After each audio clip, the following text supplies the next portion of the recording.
In a small, remote village in the south of Dongyang Kingdom, the villagers were getting ready to head to the fields.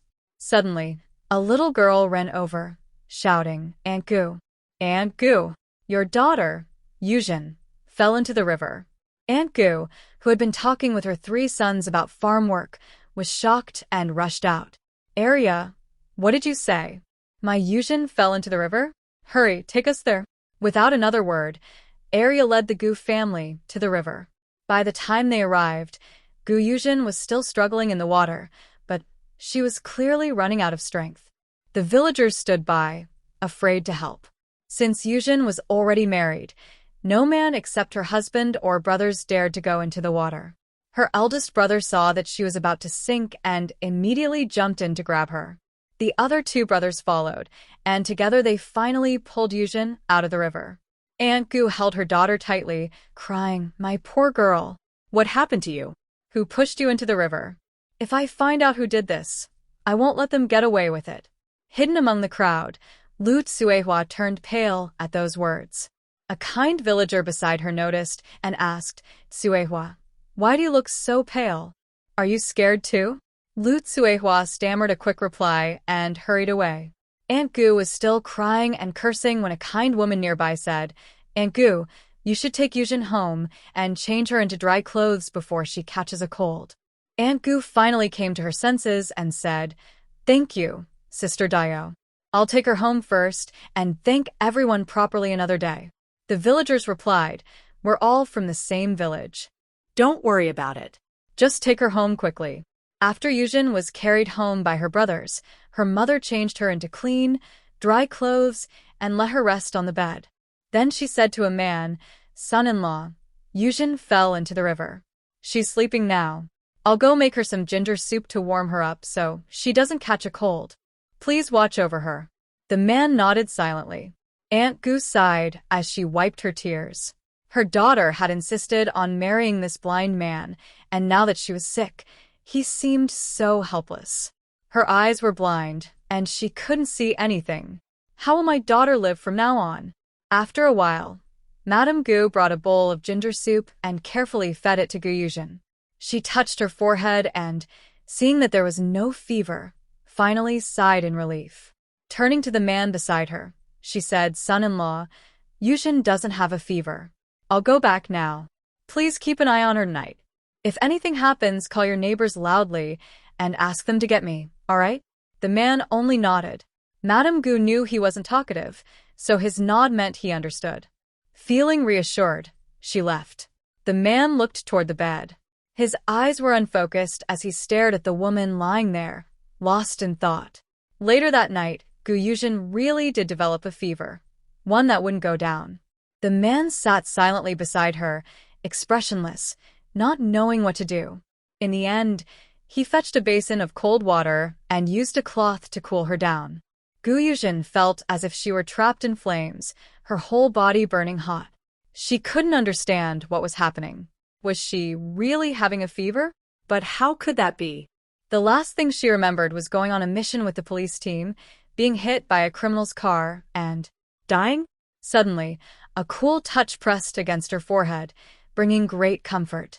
Just as she was about to ask for water, a flood of unfamiliar memories rushed into her mind, forcing her to accept them.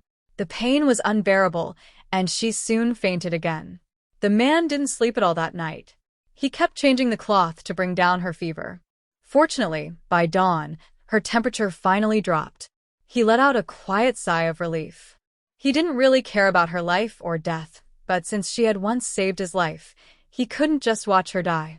Now that he had saved her in return, they were even. Gu Yuzhen woke up early the next morning, sorting through the memories that belonged to the body's original owner. The woman had the same name as her. Perhaps that was why she had ended up here. The original Gu Yuzhen wasn't very pretty, but her family loved her dearly. Even her late father had adored her and had gone to a scholar to give her a beautiful name, Gu Yuzhen. In the village, most girls were called simple names like Big Girl or Second Girl, so her name stood out. Because of that, many girls in the village disliked her. They thought she didn't deserve such a nice name and often spread rumors to ruin her reputation. That was why, Even at 16, no one had come to propose to her. So when she saw this man while picking wild vegetables in the mountains, she decided to take him home and make him her husband. At that time, the man's face was covered in blood, and his body was full of wounds. When he finally recovered, she realized how handsome he was and insisted on marrying him. She looked at the man sleeping beside her. His skin was pale and smooth, his eyes closed, his nose straight with a graceful curve. His black hair was soft and shiny, spreading across the pillow like a waterfall. His face was finely shaped, with sharp features that made him strikingly handsome. No wonder she had insisted on marrying him. Even though he was blind, few young women could resist his charm. She felt very thirsty and wanted to get up for some water. But she had to pass by the man, which made her hesitate. Just then, her mother called from outside. "Jen, are you awake? Did you have a fever last night? I brought you breakfast." "Mother, I'm fine now. Leave the food there and go to the fields. I'll join you in a few days when I feel better." Hearing her daughter's voice, Madame Gu sighed in relief. Since her daughter was fine, she had to get back to work. "All right then, eat your breakfast soon," she said before leaving. The man beside her also woke up. He reached out to touch Gu Yuzhen's forehead and said, "It's fine now. The fever is gone." Thank you for last night," Gu Yuzhen replied. The man was a little surprised. This woman had never spoken politely to him before. Although his injuries had healed, he had been weak and forced into marriage. It was a humiliation for him.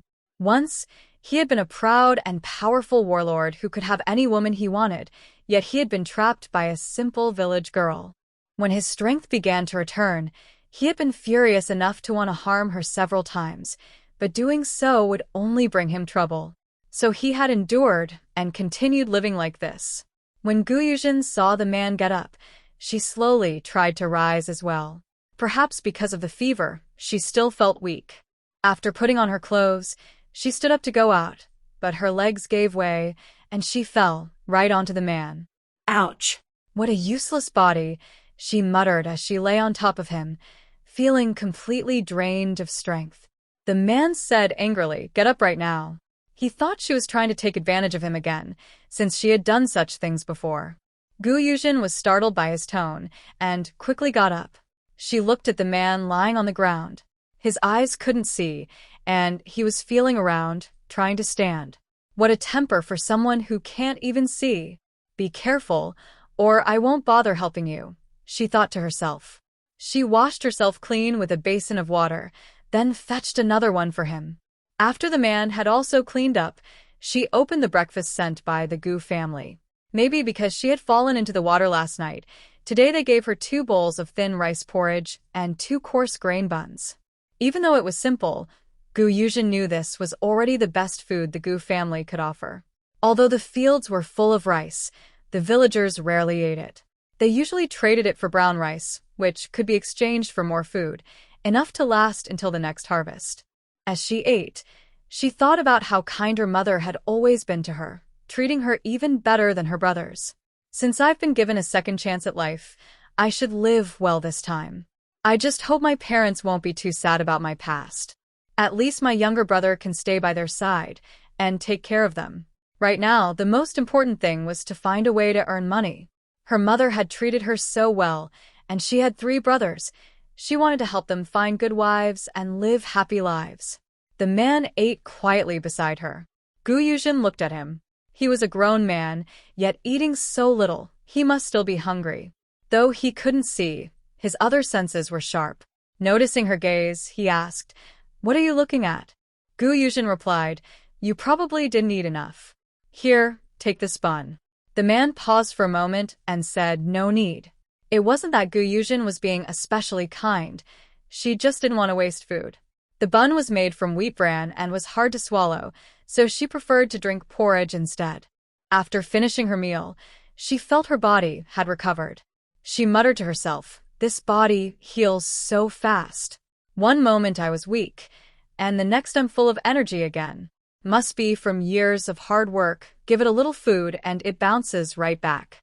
After washing the bowls, she said to the man, "I'm going out for a while to pick some wild vegetables on the mountain. The man simply replied with a short okay.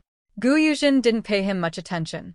She had just checked the house. There was only a little brown rice left and nothing else. She had to go find some food, and at the same time, she wanted to see what this ancient mountain village was really like. She picked up a small basket and went out. She looked around the village. It was quite similar to her childhood hometown. It was springtime, full of life everywhere. When she looked up, she saw the mountain covered with blooming wild peach blossoms. They were beautiful. She lived at the end of the village, not far from a river. The green water flowed gently downstream, and she couldn't see the bottom. She wondered if there were any fish in it. Just then, a young girl called from behind her, "Sister Yuzhen, where are you going?" Gu Yuzhen turned around and saw the little girl. Smiling, she replied, "Oh, it's you, Arya.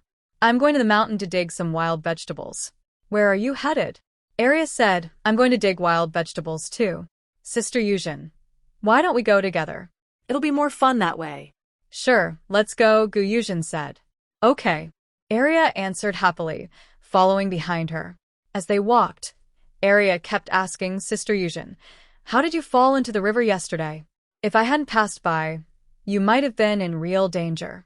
Gu Yuzhen replied, "Someone pushed me, but I didn't see who it was. Once I find out, I'll make sure she learns her lesson." "What? "You were pushed? I knew it. You would never do something foolish like jumping into the river yourself. But you know what, Sister Yuzhen? People in the village are saying you married a blind man and regretted it, so you wanted to end your life. It's so unfair." Gu Yuzhen smiled and said, "Arya, don't worry about what others say. We just need to live our own lives well. People can talk all they want, it doesn't hurt us." "You're right, Sister Yuzhen," Arya agreed. The two of them chatted as they climbed the mountain, and before long, they reached the top. They decided to split up to dig wild vegetables and meet again in an hour to go home together. Her mother had told her that it was this little girl who had gone to call for help yesterday, so she seemed to have a kind heart. Although the original person was gone, the young girl had already done her best. The little girl, Gu Arya, was the daughter of a cousin from the same clan. Her mother had passed away while giving birth to her younger brother, leaving the three of them to struggle through hard days. Gu Yuzhen looked up at the sky. It was about 8 in the morning. She had agreed to meet Arya in about 2 hours. Seeing that there was nothing left to dig up nearby, she decided to go deeper into the forest. As she walked, she looked around. The forest was mostly untouched.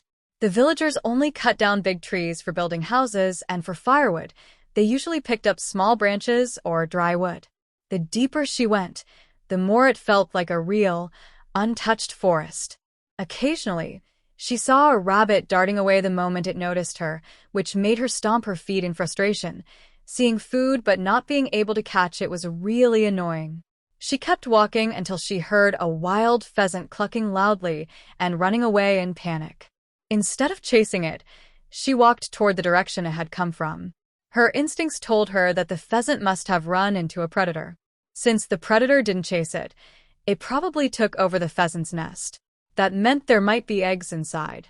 She cut a long stick with her knife and used it to push aside the grass and branches as she walked. Sure enough, not far ahead, a large snake slithered out of the grass. It was as thick as an adult's fist. The snake raised its head and looked at Gu Yuzhen, and she looked back. Seeing that it wasn't poisonous, she quietly let out a breath of relief. In her previous life, she had been a police officer, so she wasn't afraid of snakes, though she didn't like them either. The soft, slippery feeling always made her skin crawl. After watching her for a moment, the snake slid away into the grass. When it was gone, Gu Yuzhen carefully walked over, and there they were, pheasant eggs. She smiled happily. "Great. We'll have eggs for lunch today." She counted 24 eggs in total. Judging by their size, they must have been laid by an old hen. After packing the eggs safely, she started heading back. Finding the pheasant eggs was a good harvest. On her way back, she also dug up some wild vegetables whenever she saw them. By the time she reached the meeting spot, Arya was already there, her own basket half full of wild greens too. The little girl saw her and happily called out, "Sister Yuzhen, how much have you dug up?" Gu Yuzhen replied, "Just half a basket." Arya, you're amazing. Your basket is already full. Arya said, not really, Sister Yuzhen. Yours are much better. The ones I dug up still have roots. She lowered her head after speaking. Her family had almost nothing to eat, and they were living on wild vegetables she dug up. It wasn't easy to find them, so she took home anything that could be eaten. Gu Yuzhen looked at her and sighed. It wasn't just a few families who were hungry, almost everyone was. The village had a river, so the crop should have grown well, and the harvest should have been good. But the taxes were too heavy. Nearly 40% of the harvest had to be handed over, leaving only a small amount for the villagers. Families were large, and when someone got sick, they had to spend grain for medicine, so food ran out quickly. She took 2 eggs from her basket and handed them to the little girl. The girl looked at the eggs with joy and said, "Wow, Sister Yuzhen, you're so lucky to find wild eggs." She carefully looked at them, then pushed them back. "Sister Yuzhen, you keep them. You fell into the river yesterday. You should eat well and recover." Gu Yuzhen looked at the little girl in surprise. Even though she was poor and hungry, she still had her principles. What a good child, Gu Yuzhen thought. She handed the eggs over again and said, "Take them. I still have a few more. Give these to your little brother as a treat." At the mention of her brother, Arya hesitated. He had never seen their mother since birth. Without milk to feed him, he was now 5 years old, but still as thin as a 3-year-old. She looked at Gu Yuzhen and said, "Thank you, Sister Yuzhen. If you ever need help, just tell me. I'll do my best." Gu Yuzhen smiled and said, "All right." The two chatted as they walked down the mountain toward home. Before they reached the house, they saw Gu Yuzhen's mother, Madame Gu, coming back from the fields and heading toward their home, probably to check on her. Seeing this warmed Gu Yuzhen's heart. In this unfamiliar world, she had a loving mother and 3 protective brothers. The fear and helplessness she had felt when she first woke up were gone. "Mother, I'm here," Gu Yuzhen called out from afar. Madame Gu turned around and exclaimed, "Oh my daughter, where have you been? You're still not fully recovered. Why did you go out? If you don't have enough food, I can bring you some. Put down your basket and let me see how you're doing."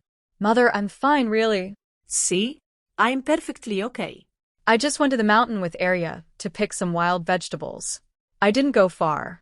Heh. In truth, she had gone quite far.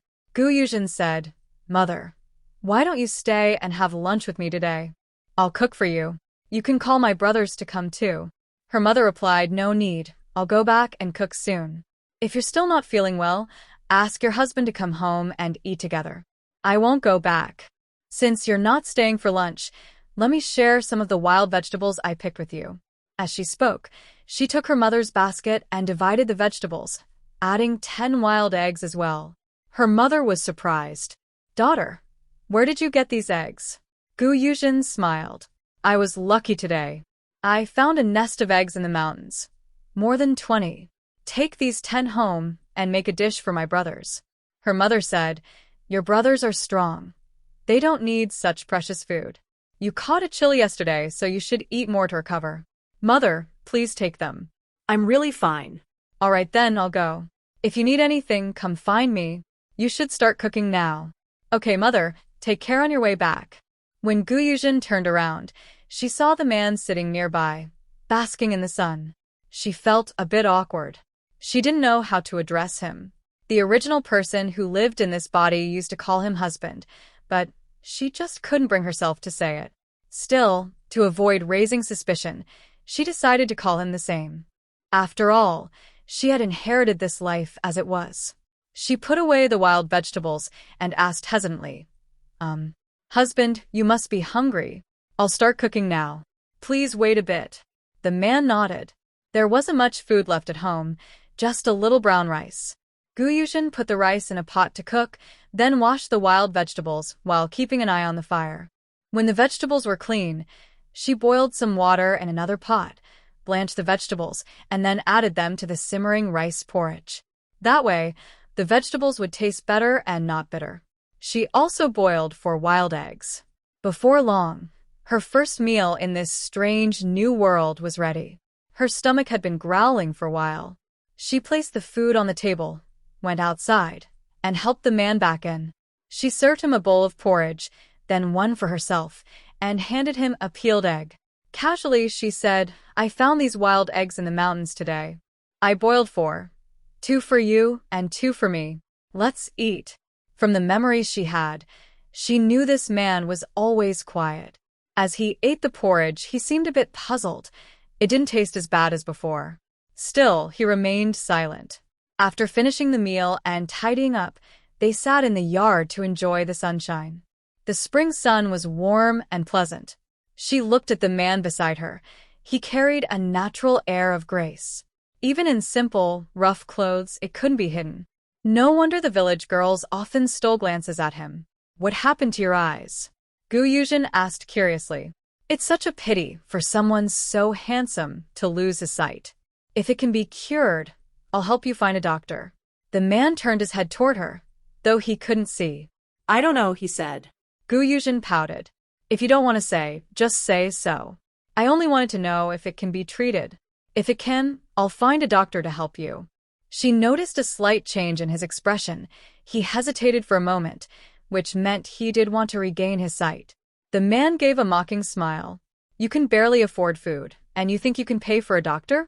Yuzhen replied, "That's only for now. I'll earn a lot of money. I'll help my brothers get married and make sure my mother can eat meat every day until she's tired of it." He gave a short laugh. "We'll see when you actually have money," he said coldly. Yuzhen knew he didn't believe her, but she didn't mind. She didn't have much to prove herself yet. She looked up at the sky. It was about 2 in the afternoon. It was too late to go up the mountain. What should she do then? If she followed Madame Gu, she'd surely be turned away. There was no food left at home, and sitting around made her anxious. Suddenly, she thought of the big river nearby. Of course, a river that large must have fish. But how could she catch them? "Do you know how to fish?" she asked the man. He turned his head toward her voice and said, "You want to go fishing?" "Yes," Yuzhen replied. "You were just pulled out of the river yesterday, and now you want to go back there again?" Yesterday I was pushed in by that Lu Xiaotsue. I'll deal with her myself later. But now isn't the right time. The most important thing is to take care of food and daily needs first. There's a saying, revenge can wait 10 years. I'll have plenty of time to teach her a lesson later. Let her enjoy herself for a few more days." When the man heard her say that, he trembled slightly. Yes, he had only been struggling for a few months, and he was already thinking of giving up. Even this tough woman was stronger than him. He had to live well, find a way to heal his eyes, and then go back to deal with those who had wronged him. "I don't know how to fish," he said. "I usually use a stick to catch them, but you can't do that." Oh. "Then I'll think of another way." Yuzhen went into the house and looked through their few belongings. She found a small bamboo basket and took a small handful of brown rice from the food jar. Her heart ached. There was only enough rice left for 3 days, and she couldn't afford to waste any. "I'm going to the river to fish. Do you want to come?" she asked, glancing at the man. She thought he must be bored staying home all day, and since the river wasn't far, she could take him out for some fresh air. The man thought for a moment and said, "All right." As she helped him walk, she reminded him to watch his step. They hadn't gone far when they saw a young woman standing ahead. It was none other than Lu Xiaotsue, the one who had pushed her into the river. Lu Xiaotsue looked at Yuzhen with jealousy and said, "Yuzhen, why did you bring your husband out today? Weren't you afraid of people seeing him? But then again, with your looks, it's lucky your husband can't see. If he could, he'd probably be scared away, haha." Yuzhen looked at Lu Xiaotsue.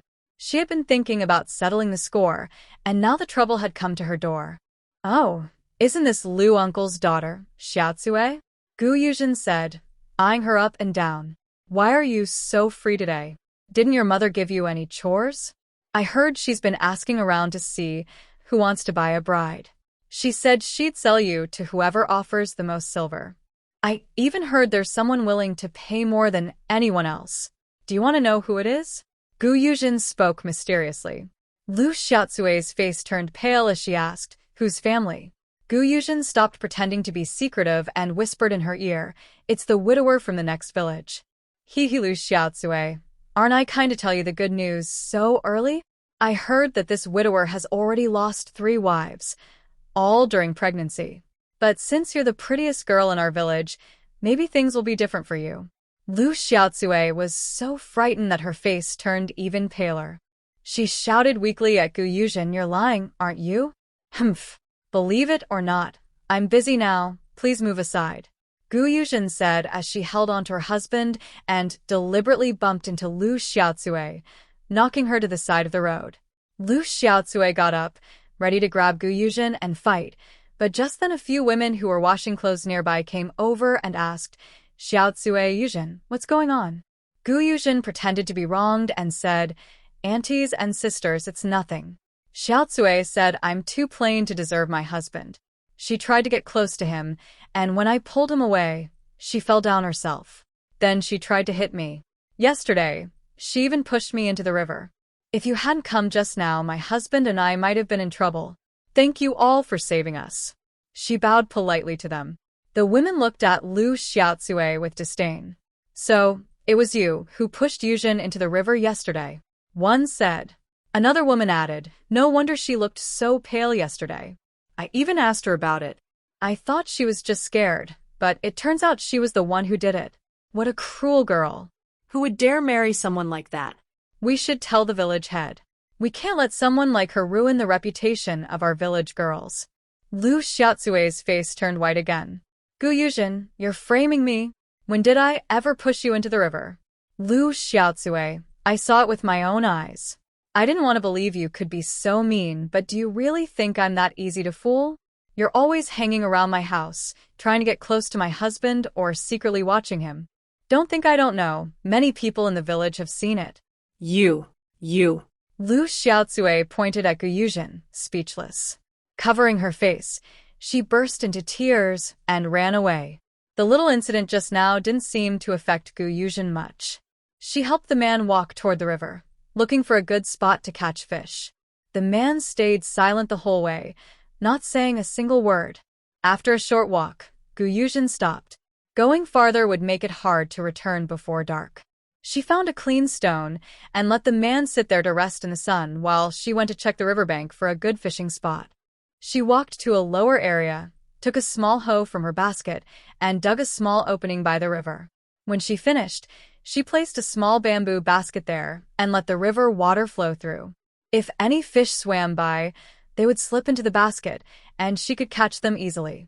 By the time she finished, half an hour had passed. She looked up at the man, walked over, and asked, "Are you thirsty? Do you want some water?" The man shook his head, showing that he wasn't. Oh. "Then just stay here and don't move, okay? If you walk 3 steps forward, you'll fall into the river and I won't be able to pull you out," she said, then ran back to check her basket. Wow. "Husband, there are fish. I really caught some. I didn't think this would work, haha." Hearing her cheerful voice, Ouyang Juanhao felt his mood lighten. Since being injured and rescued by this woman, he hadn't relaxed for a single day. He had felt despair and confusion, not knowing why his men hadn't come for him. The past 4 months had been full of pressure. If not for her words earlier, encouraging him to stay strong, he might still be lost in his own thoughts.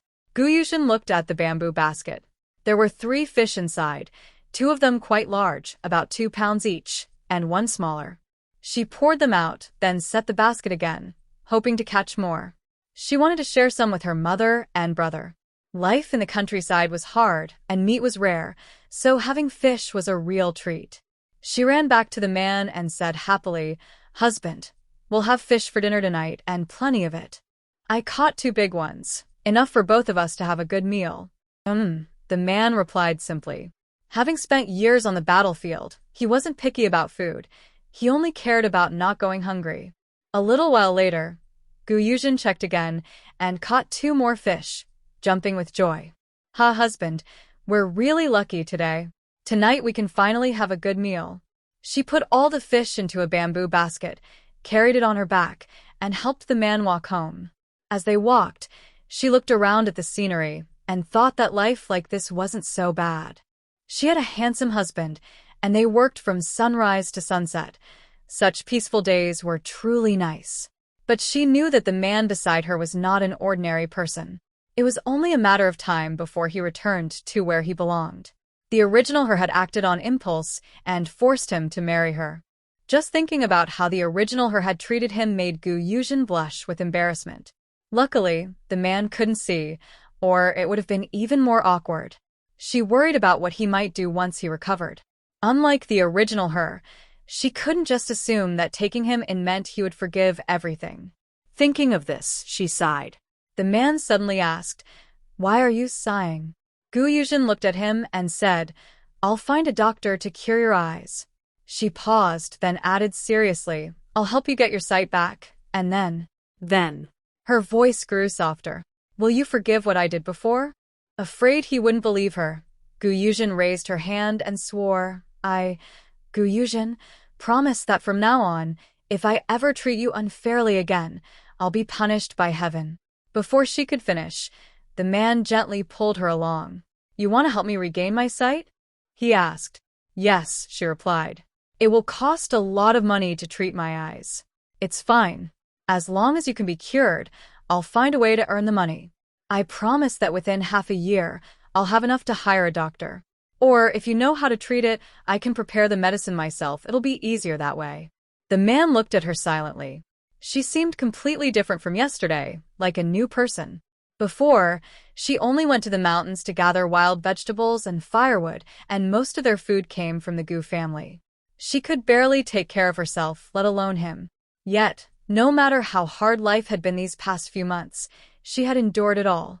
She had never treated him unfairly, even though she disliked his behavior. He was silent for a moment before saying, "I know the prescription, but a few of the herbs are hard to find." "Wow.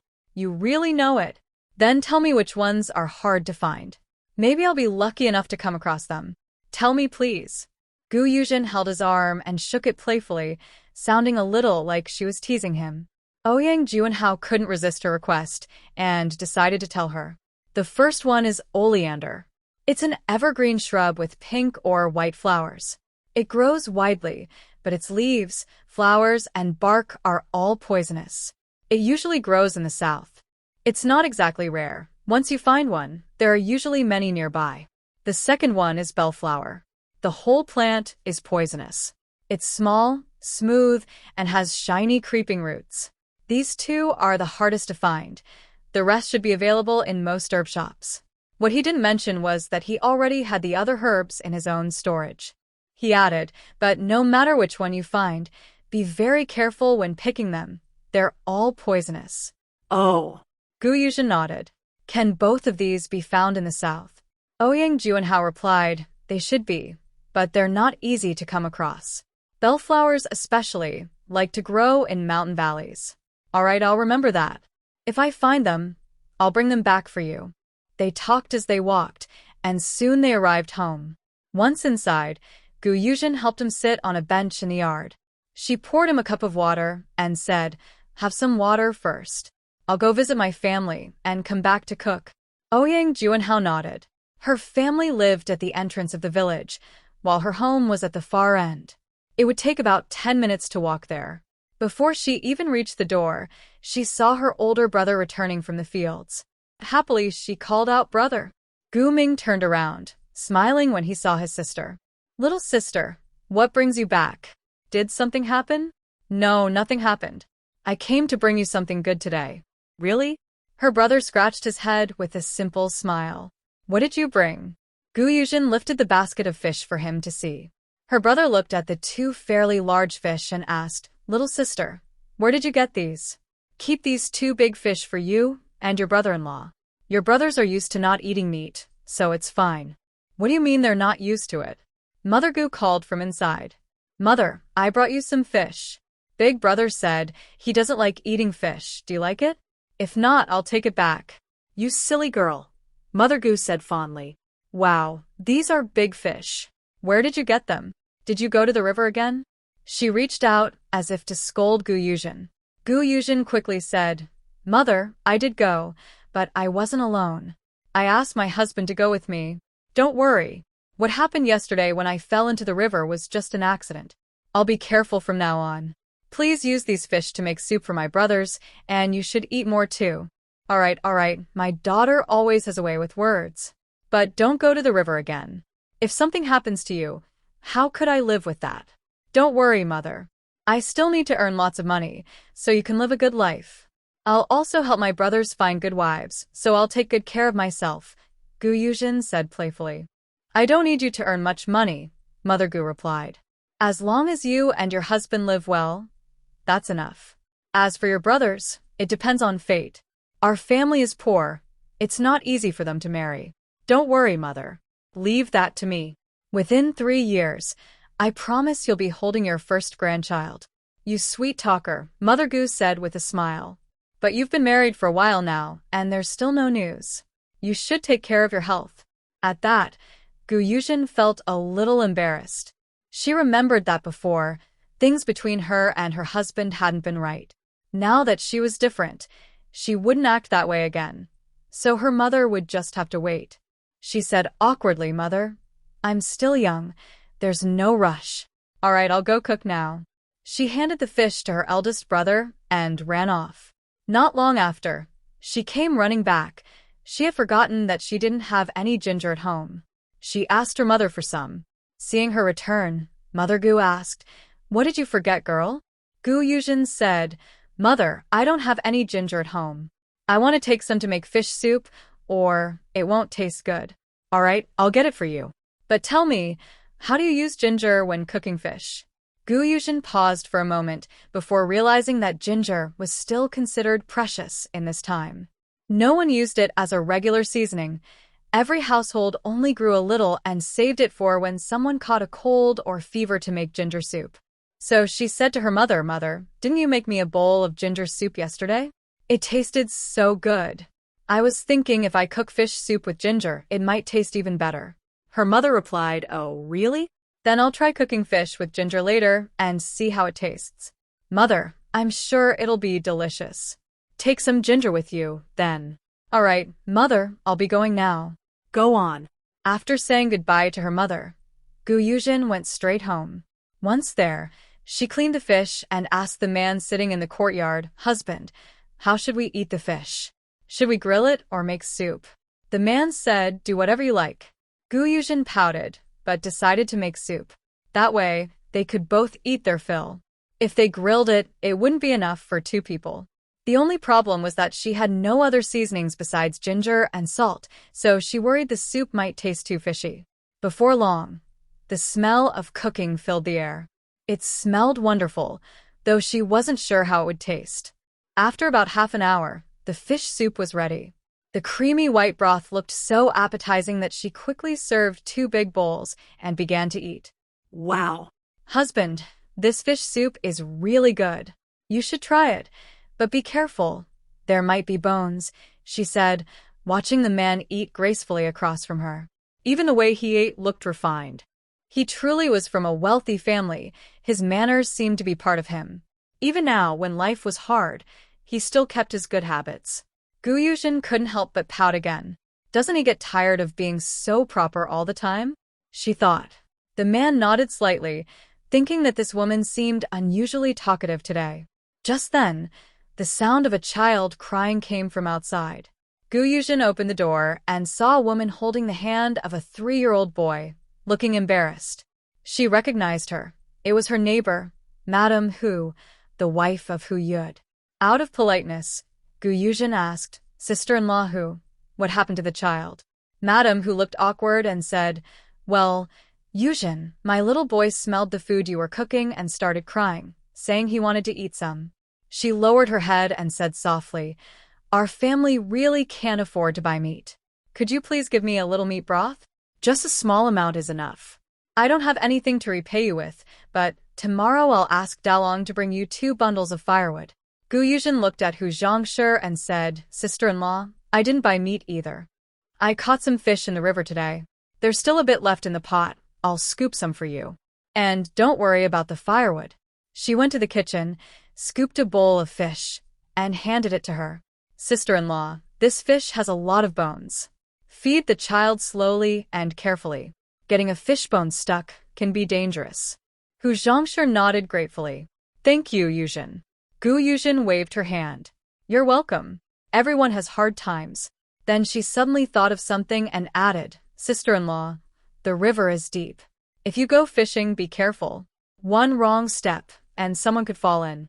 Hu Zhongshe understood that Yuzhen was kindly warning her not to go to the river. She said, "I understand, Yuzhen. I won't let the children go near the river." "Good, I'm glad you understand," Yuzhen replied.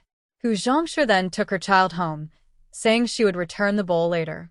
After closing the door, Gu Yuzhen went back to her fish soup.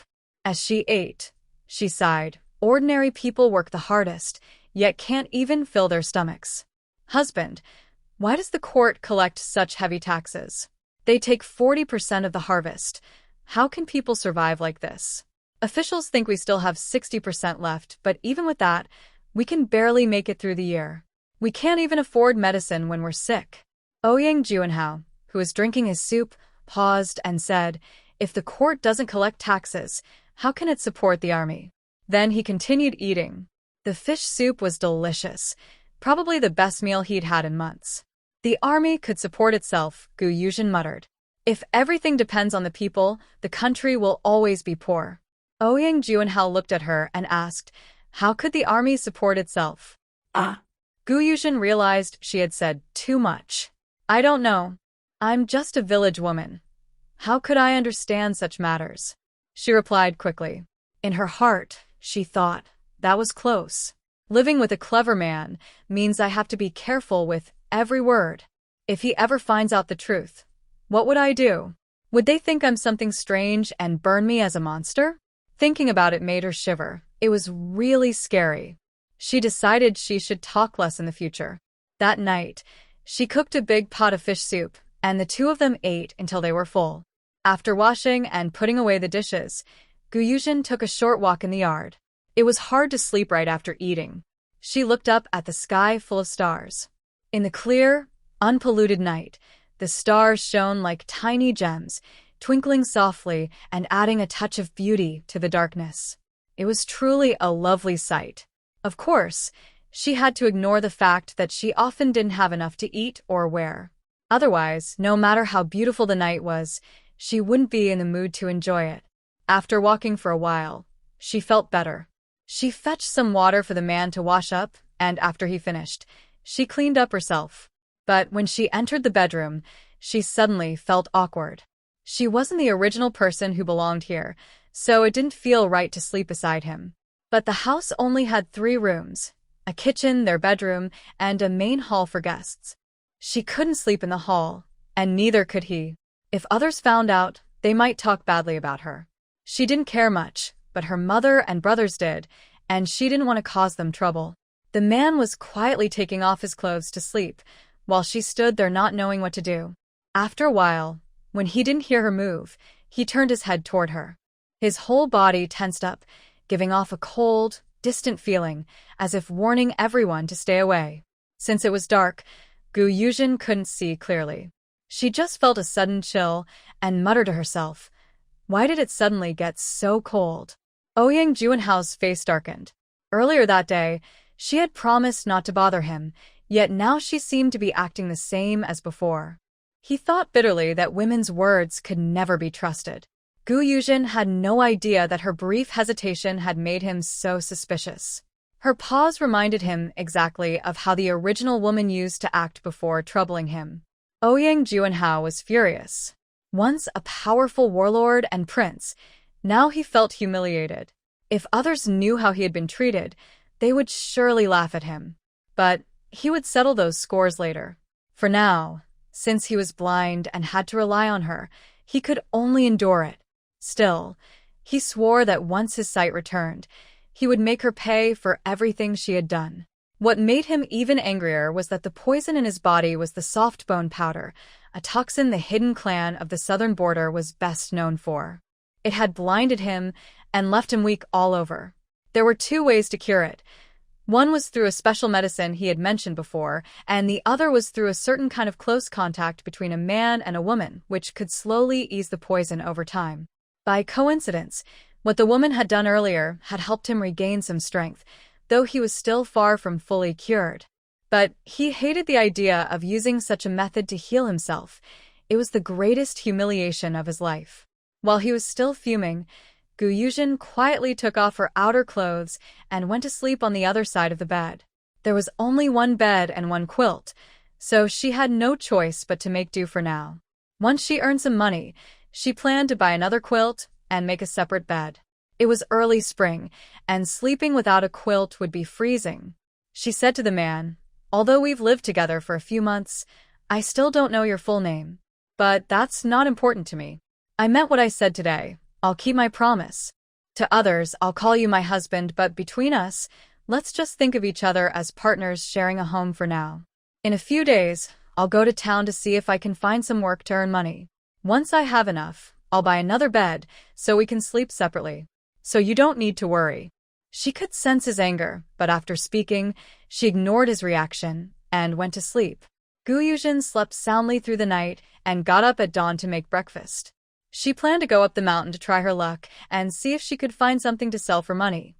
Otherwise, they would soon run out of food.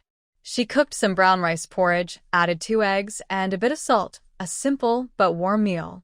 By then, the man had also gotten up and washed. She had wanted him to rest longer since he had nothing urgent to do, but she realized that if she left, he wouldn't be able to find the food himself, so she called him up. She served 2 bowls of porridge, placed one in front of him, and began eating slowly. "I'm going to the mountain to dig for wild vegetables today," she said. "I'm not sure when I'll be back. I left 2 eggs in the pot. Eat them if you get hungry." "No need," the man replied. "You should take them with you." "I'll take one," she said with a smile. "The other 2 are for you. I don't know if I'll be lucky today. Can I still find some wild eggs? Let me tell you, yesterday I actually snatched one right from a snake's mouth. Otherwise, how could I have found it so easily? Aren't I amazing? Haha," Yuzhen said proudly. The man's mouth twitched as he asked, "You're not afraid of snakes?" Yuzhen replied, "Not really afraid, but I don't like them either. They're so soft and slippery it feels awful to touch them. Otherwise, I would have caught it and made soup already." This woman was really brave, not even afraid of snakes. Most women would scream or cry at the sight of one. But then again, if she weren't so bold, she wouldn't dare to push herself like this. After finishing her meal, Yuzhen carried her basket and headed out. She looked around the mountains, trying to decide which one might have better wild vegetables to dig. Just then, she faintly heard a woman crying and talking. Curious, she crouched down and moved closer to listen more clearly. "Cousin, please marry me. My mother is going to sell me," the woman sobbed. It was Lu Xiaotsui. So what she said yesterday was true. Yuzhen had only searched her memory for what she knew about this person. She had indeed seen Lu Xiaotsui's mother talking with a matchmaker and overheard a bit of their conversation, though not clearly. She hadn't expected it to be real. The man said, "Xiaotsui, it's not that I don't want to marry you, but your mother is asking for too much money. My family can't afford it. If I take you home like this, your mother and mine will become enemies. That wouldn't be good for either of us, and we still have younger siblings to think about. We can't cause trouble for them." "Then what should we do?" Lu Xiaotsui asked. "Xiaotsui, would you be willing to travel the world with me? If you are, I'll take you far away, and we'll never come back. No one will know about us, and we won't bring trouble to our families." Yuzhen didn't listen any further. She still had wild vegetables to dig. Whether Lu Xiaotsui decided to run away with the man or marry him, it had nothing to do with her. But as she moved, the sound startled the 2 people hiding in the grass. They quickly ducked down in fear. Through the shadows, Lu Xiaotsui tried to see who it was, but it was too dim to tell.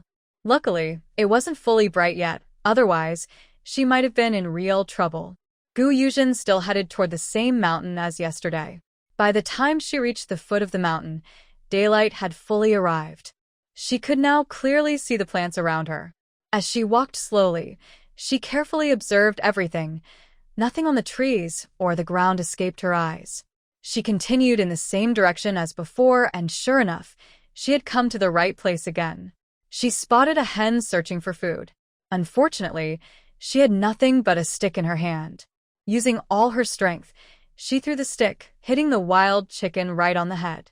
The bird struggled to get up and run, but she quickly rushed over and caught it in her arms. Laughing happily, she said, "You can't get away now."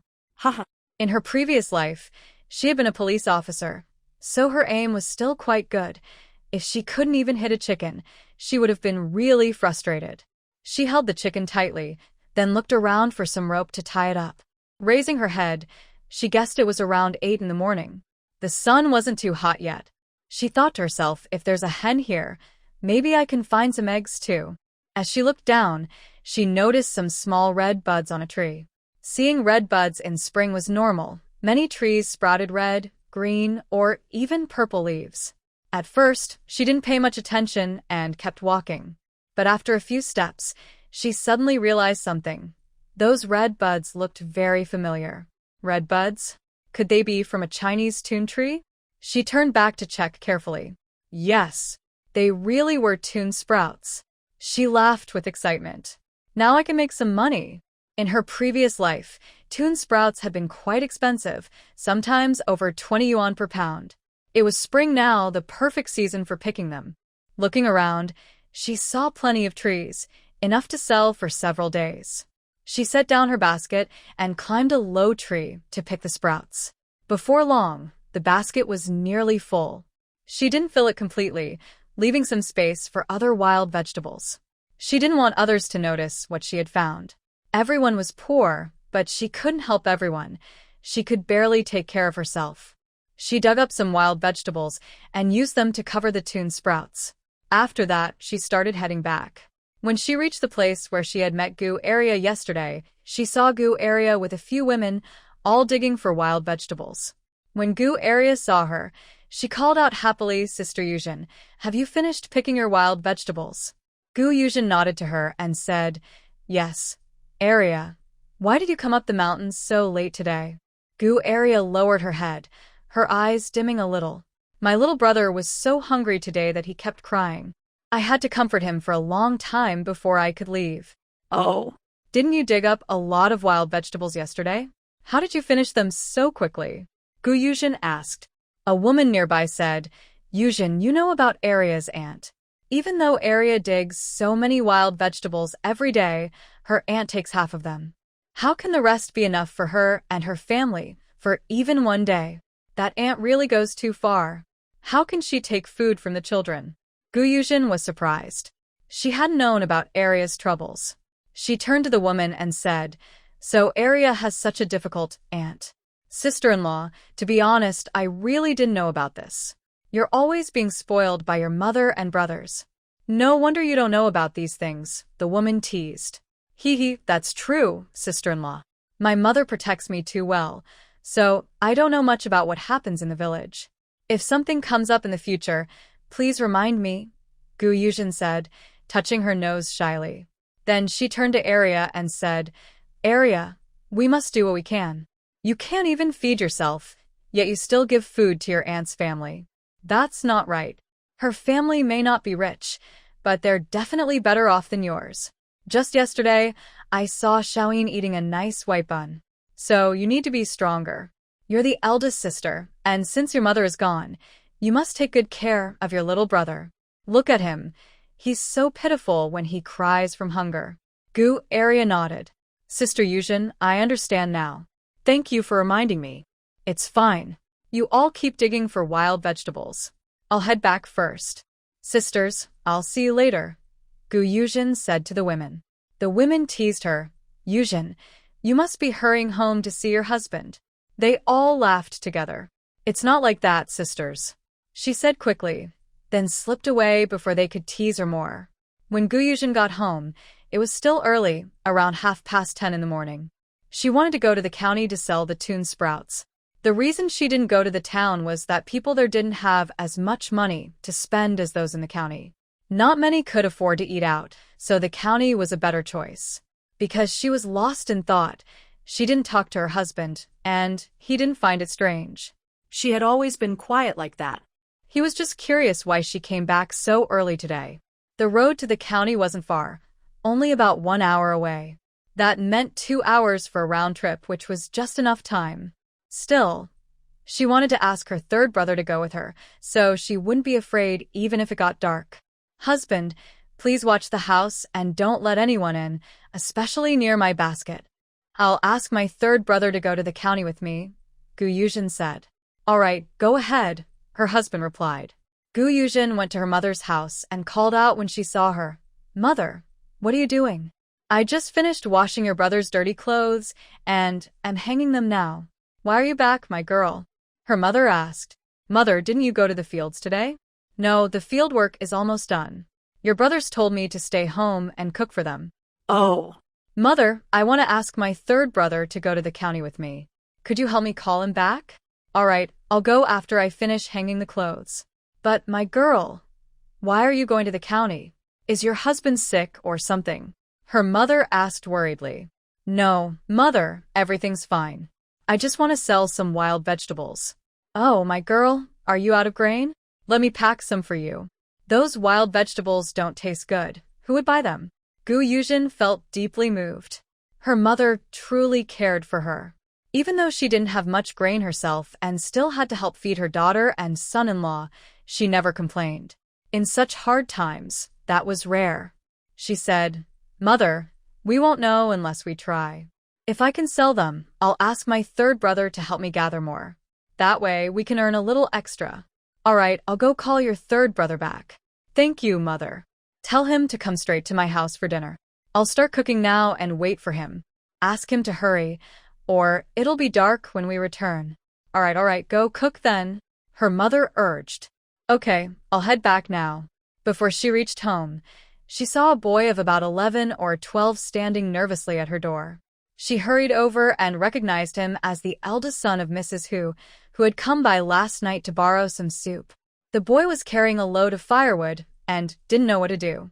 When he saw her, he called out, Auntie, my mother told me to bring you this firewood. He scratched his head awkwardly and added, But your husband wouldn't let me in, so I waited here to help you carry it inside. The man had scared him so much that he didn't dare step closer. Dalong, didn't I tell your mother not to bother sending firewood? Take it back, she said. I can't, Auntie. My mother said if you don't take it, she won't let me eat, the boy replied stubbornly. Seeing no other choice, Yuzhen let him leave the firewood in the yard and sent him home. She glanced at the man sitting there. He gave off a cold, intimidating air, and there was something dangerous about him. Yuzhen guessed that if he wasn't a soldier, he must be someone very skilled and deadly.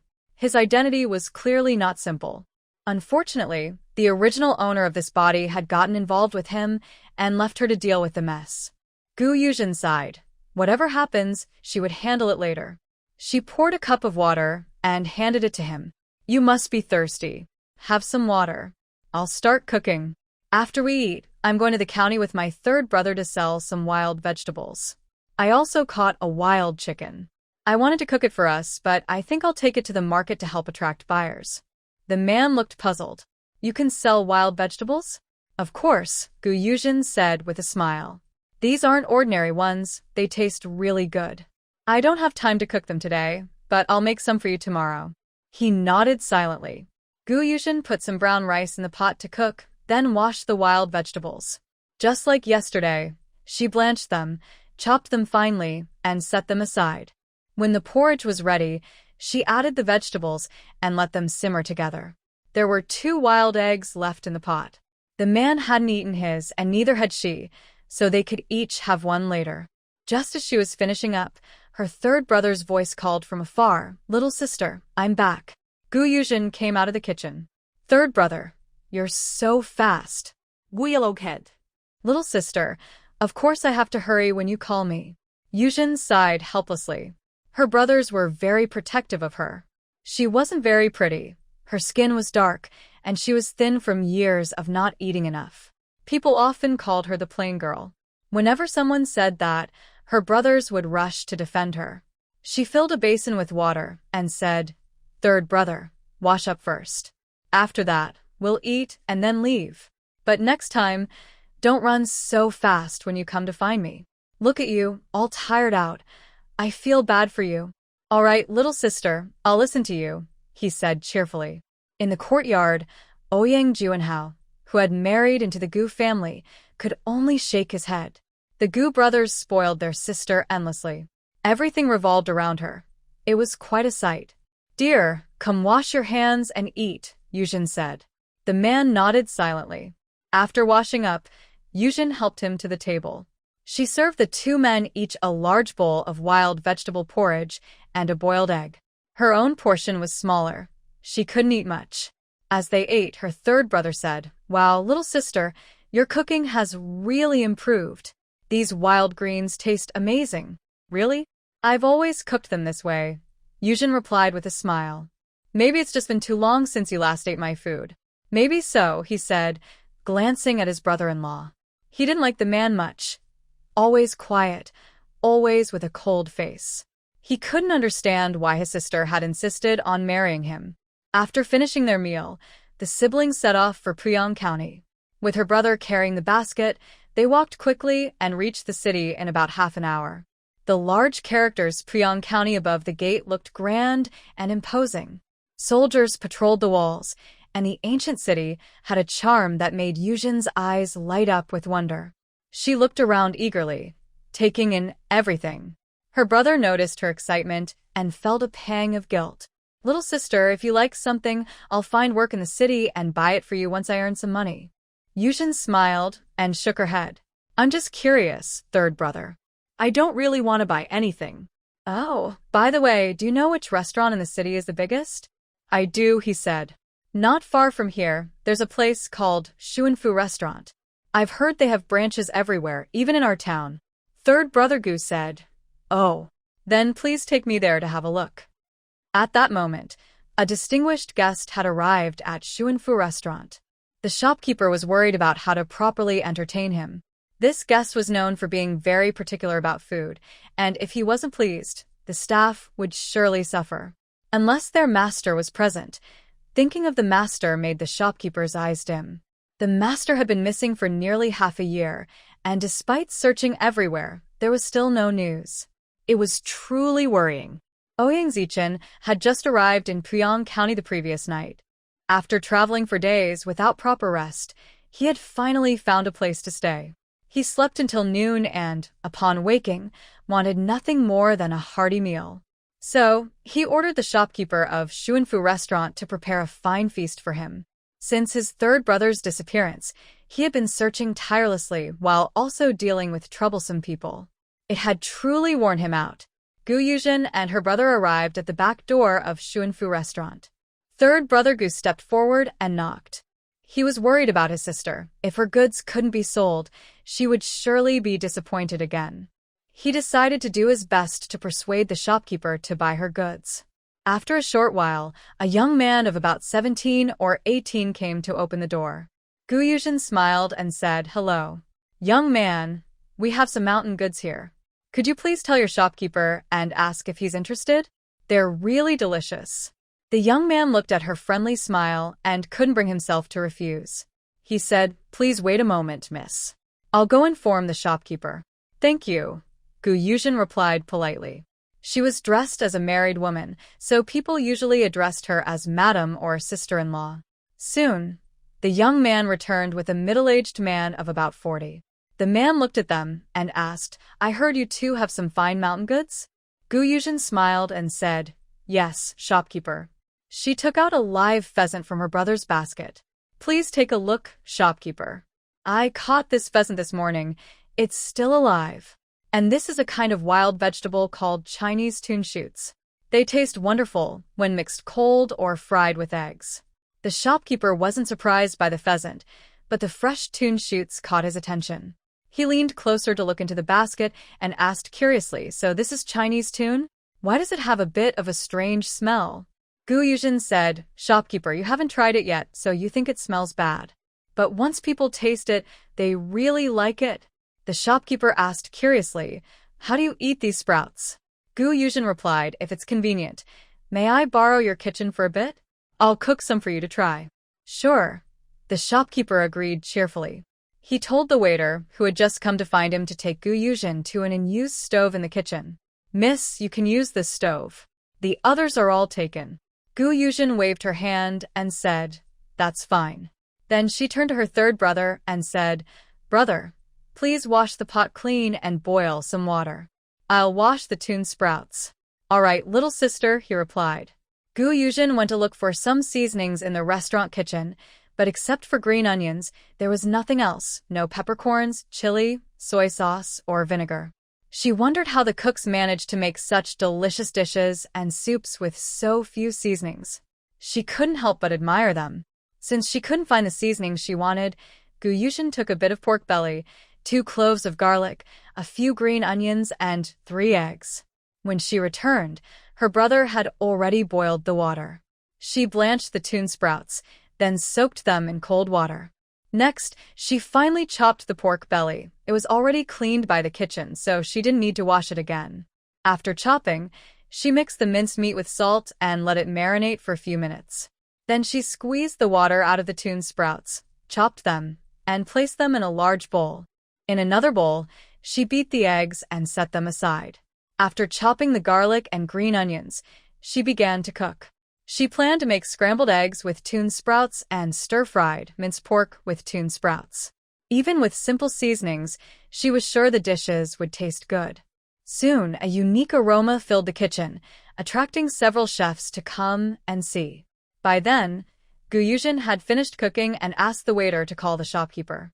When the shopkeeper came over, he caught a pleasant smell and said, "I must say, it really does smell good."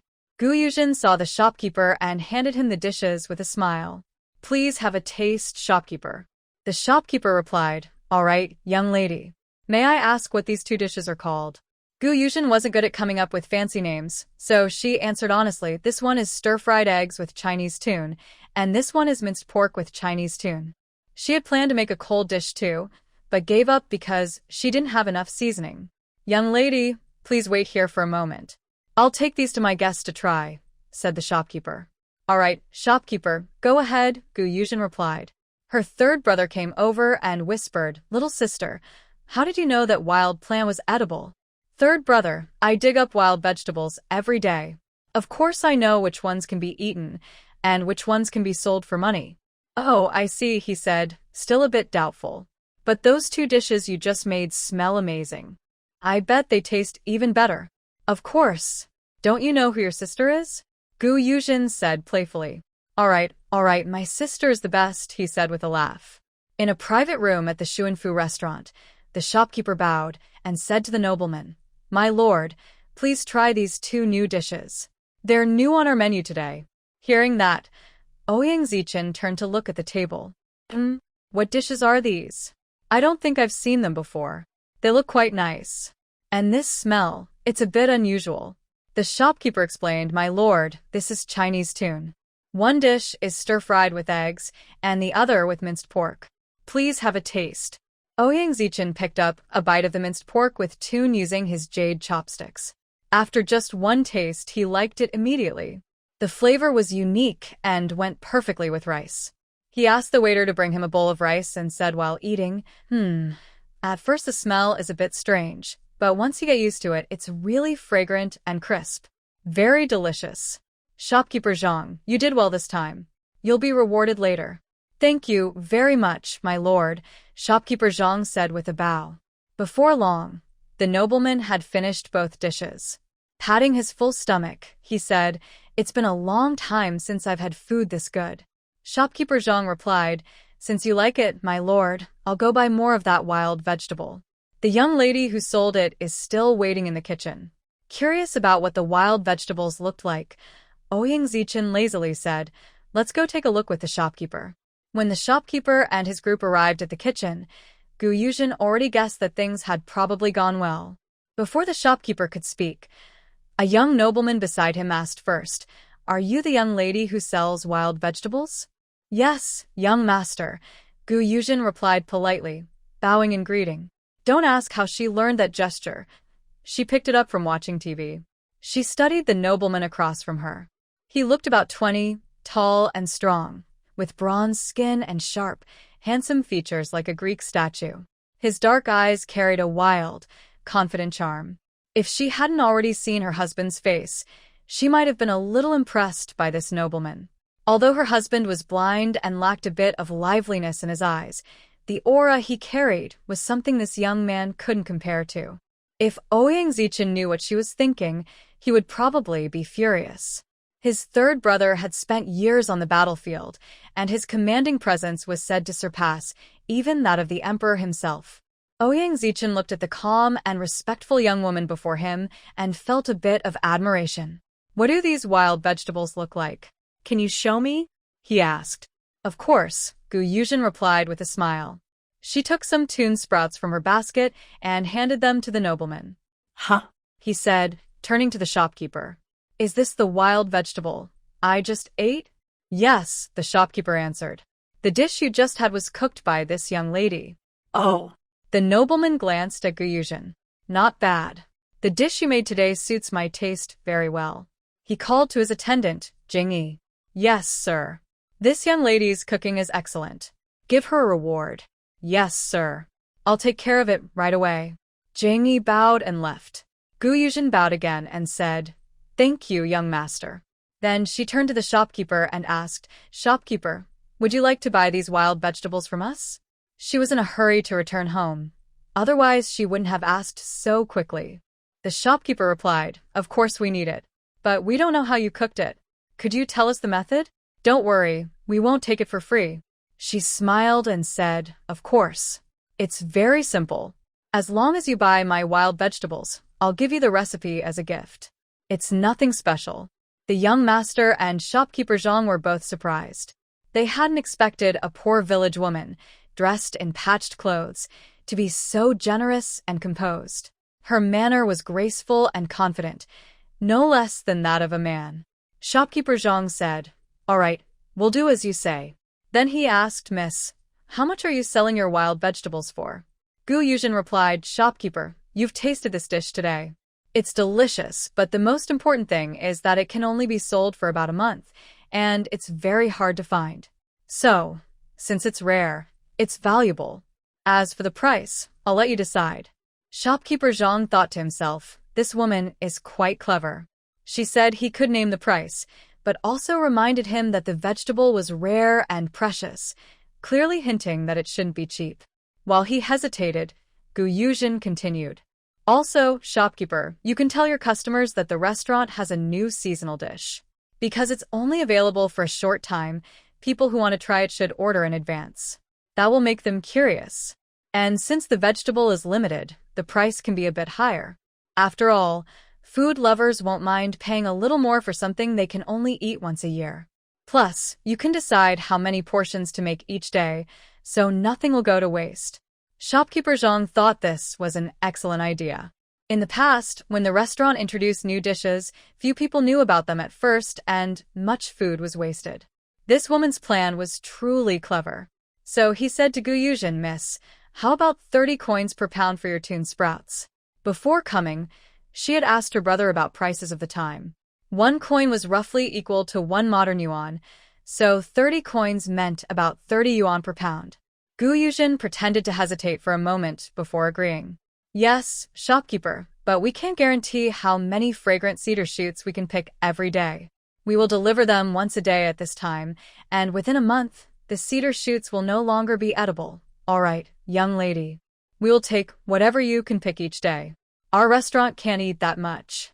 Other restaurants won't mind if you pick more."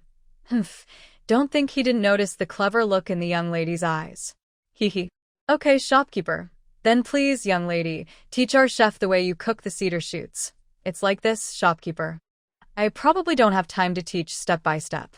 Just write it down after I tell you. It's very simple. The chefs will figure it out after a little thought," Yuzhen said. "All right." The shopkeeper asked the young servant to weigh the cedar shoots and wild chickens. He looked at the young master beside him and said, "Sir, I'll take the young lady to write the recipe. You can go ahead and relax." The shopkeeper bowed to the young master. Ouyang Zichen said, "All right, you go ahead and do your work."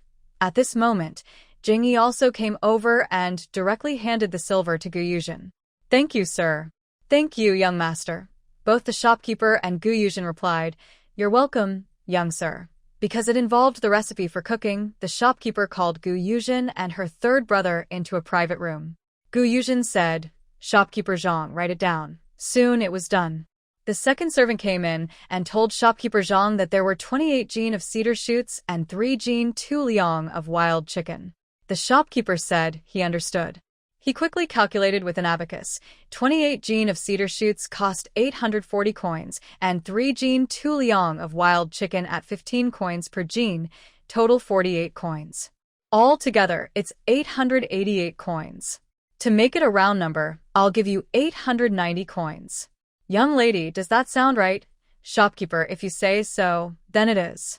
Someone as important as you wouldn't cheat a little lady like me, Yuzhen said. Hee. Young lady, you do have a clever mouth. Then he handed her 8 strings of copper coins, and when giving her the last string, he said, this one is 90 coins. Please count it, young lady. Thank you, shopkeeper. We trust you. We'll go now. Tomorrow, I'll bring my brother to deliver the ingredients again. All right, young lady. Safe travels. Yuzhen and her third brother left, but he was still feeling confused. How did his little sister suddenly become so capable? Suddenly earning so much money? You should know that men working outside usually don't make that much in a month. Yuzhen looked at her older brother with some helplessness. It's not that he's stupid, it's just that poverty limits their imagination. Among her brothers, only the eldest is a bit simple. The second brother is steady and has his own opinions. The third brother is quick-witted and a bit rebellious. Once she earns enough money, she plans to hire a teacher to teach her brothers to read and write. Even if they're older, they don't need to take exams for top honors.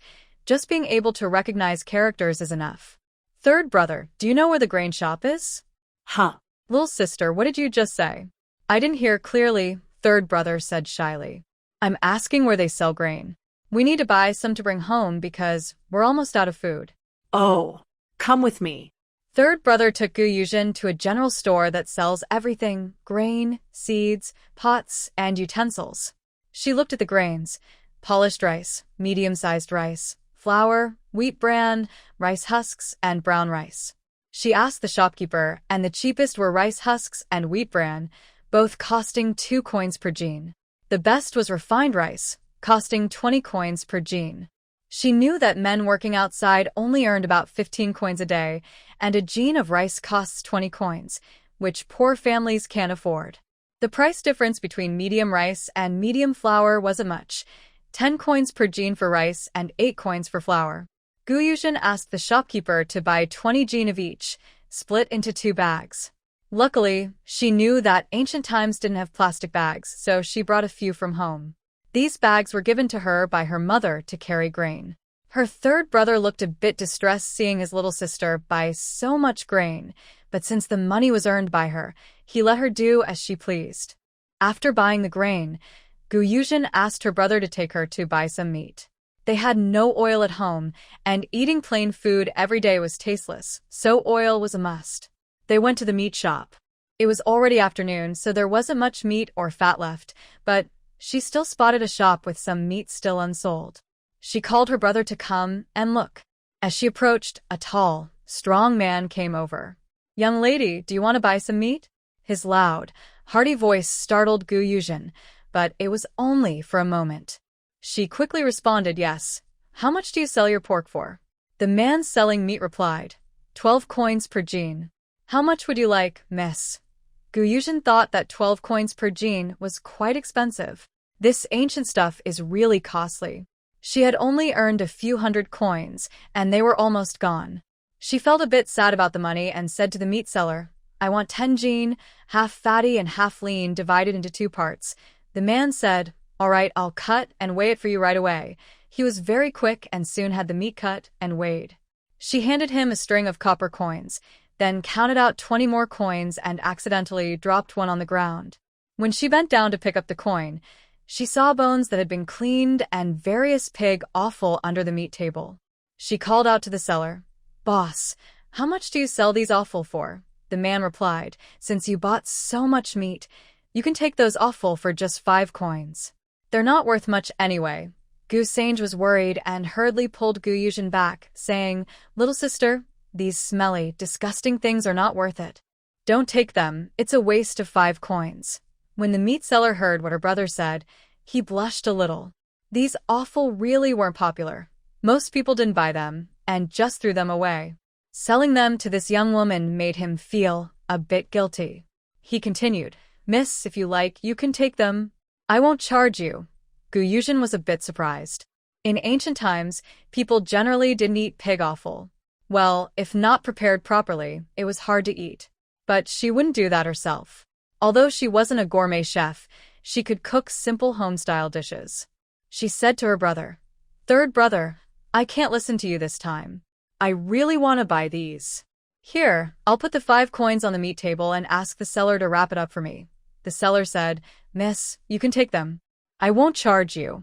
Honestly, these are just things that would be thrown away anyway." Yuzhen couldn't just take things for free. The bones and offal together weighed nearly 20 jin. These were real good items, and she couldn't do something dishonest.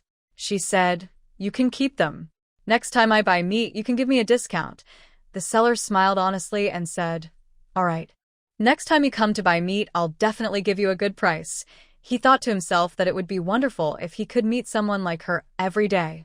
Brother Yuzhen saw that his younger sister was spending money so freely, so he pulled her away from the meat stall and headed home. He really didn't want her to browse around anymore, or else the coins she just earned would be gone again. Yuzhen felt a bit guilty following her older brother because she was very careless with money. She had just bought 2 things, and the 800 coins she earned today were almost gone again. Brother Yuzhen carried a basket weighing over 70 jin, a Chinese weight unit. Yuzhen ran up and said, "Brother, give me some of what's in the basket. It's too heavy for you to carry all alone." Brother Yuzhen replied, "It's just a few dozen jin, no big deal. Just hurry up and catch up with me. Then, if you're tired, let me carry some for you. Don't be stubborn. If you get too tired, who will go to the mountain with me tomorrow?" Brother Yuzhen chuckled. "Don't worry. Even if I carry so much back home, I won't get too tired." Okay, my big brother is the best." The siblings talked as they walked quickly back home. At the village entrance, their mother was waiting for them. Seeing them, she ran over and scolded, "Why did it take so long? My eyes nearly popped out waiting for you. I couldn't see you come back." Yuzhen smiled and said, "Mother, it wasn't that far. It's not even dark yet. You're saying that now? It's already around 5 in the afternoon." Their mother spoke as she headed home. The villagers saw Brother Yuzhen carrying a large basket and asked curiously, "Yuzhen's mother, what did your son buy?" "That big basket must have quite a few things." Their mother replied, "He didn't buy anything. We just ran out of food at home, so Yuzhen and his sister went to town to buy some wheat bran." Oh. "Why does Yuzhen smell so bad?" Brother Yuzhen said, "Mother, that's because my sister asked someone for pig offal. Our poor girl. It's all my fault for not being capable enough, sending you to ask for pig offal to eat." Hearing their mother's complaints, the villagers lost interest. They all shook their heads and left. Just now, they also smelled the foul odor, but they weren't sure if it was pig offal or something else. After everyone left, their mother asked, "Girl, have you sold all your wild vegetables?" Brother Yuzhen quickly answered, "Mother, my sister is very capable. Not only did she sell the wild vegetables, but she also got a good price. The restaurant owner said that if we can find more, they will buy all of it. The price remains the same, but my younger sister said she can only sell it for 1 more month. After that, it won't be edible anymore." Oh. "Girl, is what your third brother said true?" Yuzhen smiled and nodded to her mother, saying, "Yes, it's true." Then she took out some items from the basket, except for the pig offal. Her mother and the others don't know how to cook it, so she decided to wait until she prepared it herself and then share some with them. She told her mother, "Mom, please tidy up these things I picked out. Remember to boil the meat tonight, or it might spoil." Her mother looked at the items on the ground, opened them, and saw they were high-quality grains. With teary eyes, she said to her daughter, "Girl, if you have silver, just keep it for yourself.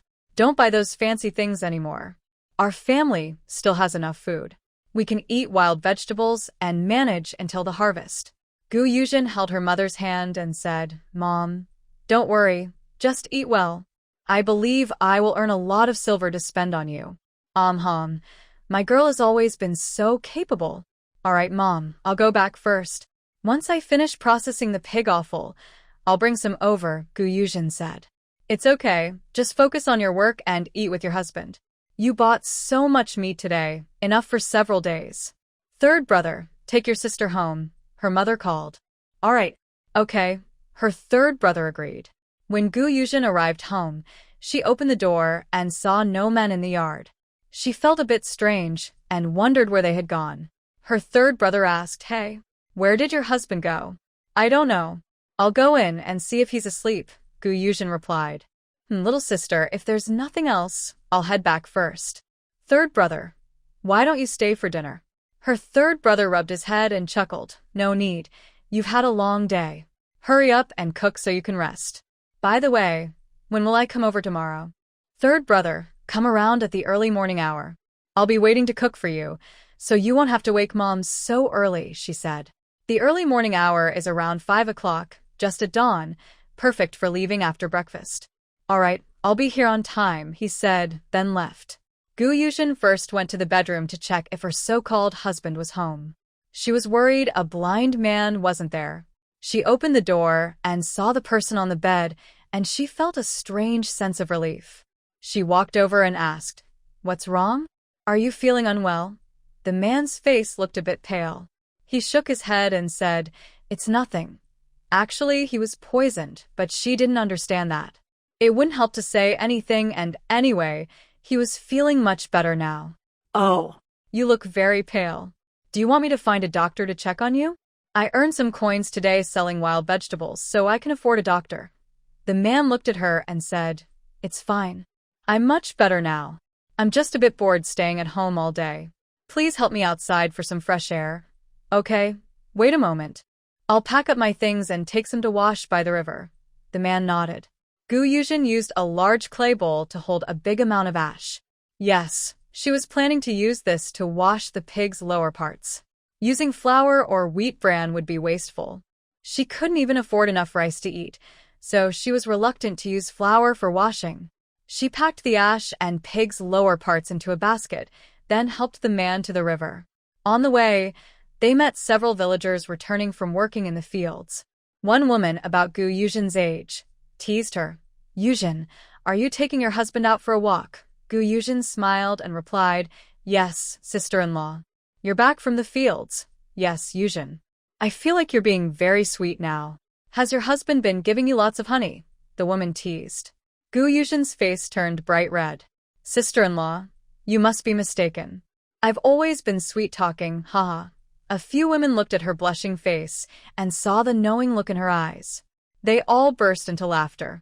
Yuzhen had no choice but to quickly help the man escape and continue talking with the women. She wondered what they might say next, perhaps even more embarrassing. After all, these women were married, and women talking together could be just as naughty as men. Also, the man beside her wasn't her real husband. It wouldn't be good to talk about married life in front of another man. After Yuzhen walked over, several women pinched their noses and said, What is in that girl's basket? It smells terrible, like pig manure. I don't know, and I don't care. My child is waiting at home for me to feed him. I'm leaving now. One woman said, Yes, my child is also waiting at home. I need to go back. The women all went back to their own homes. Yuzhen helped the man to the riverbank and found a good spot to sit down. She said, Sit here and enjoy the breeze for a while. I will wash some things in the river. The man asked, What are you washing? Is it that smelly thing in your basket?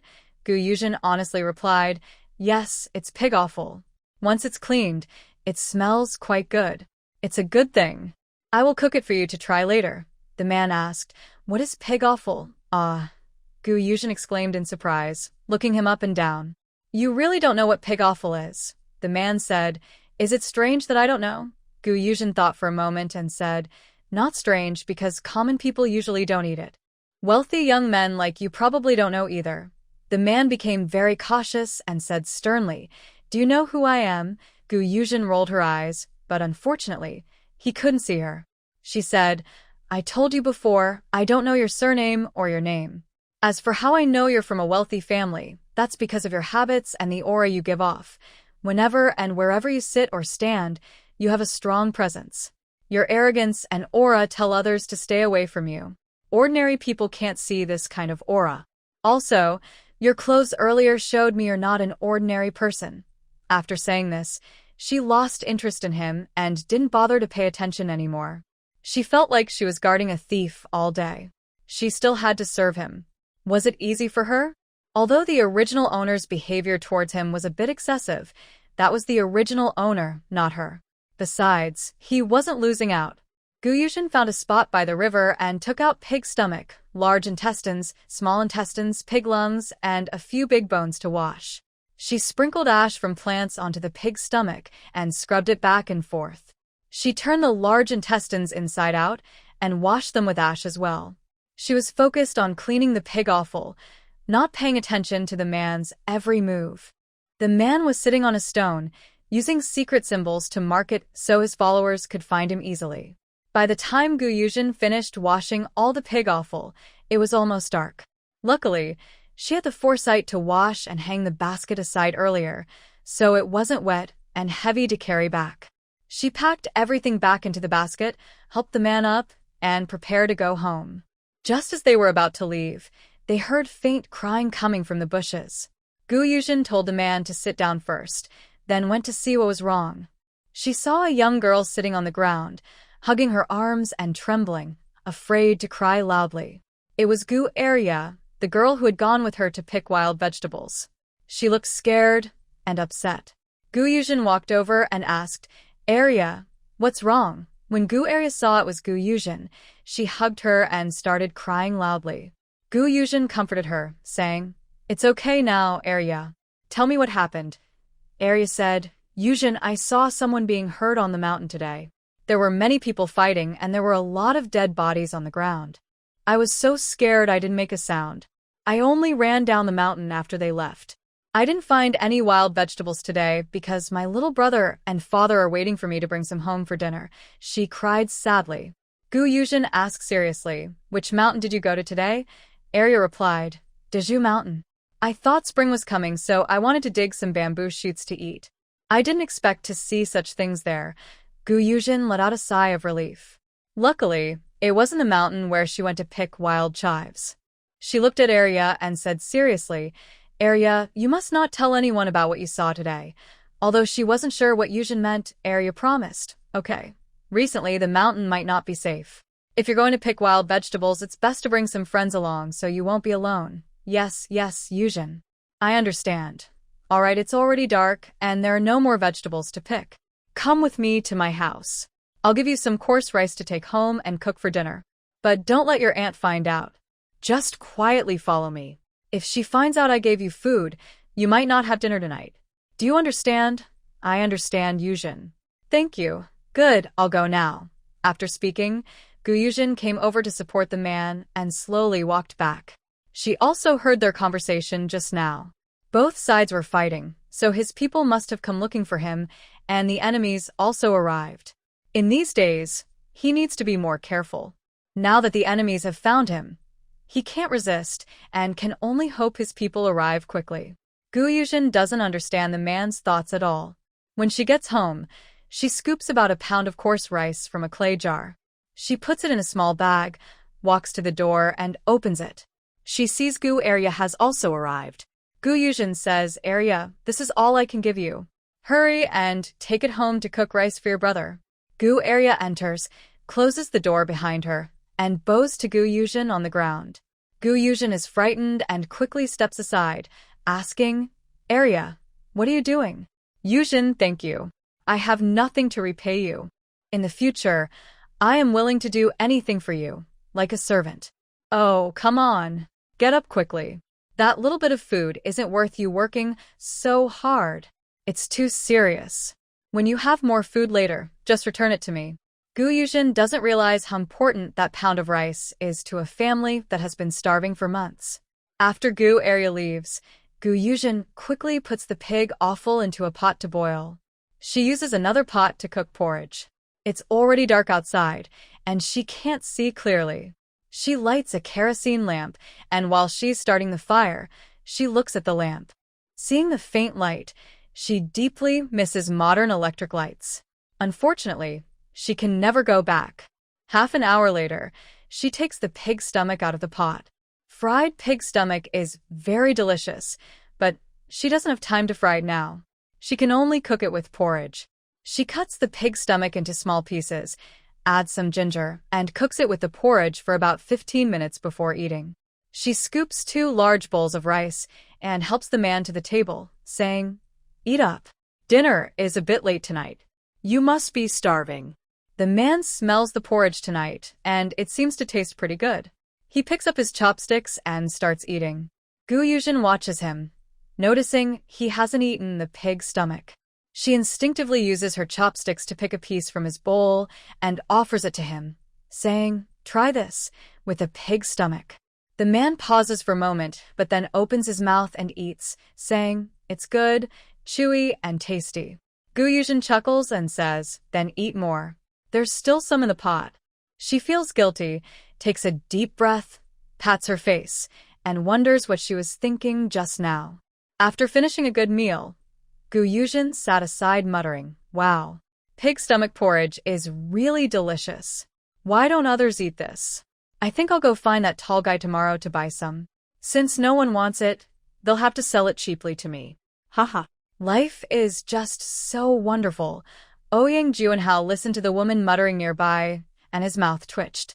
Indeed, tonight's porridge was especially tasty, even if it couldn't compare to the palace chef's cooking.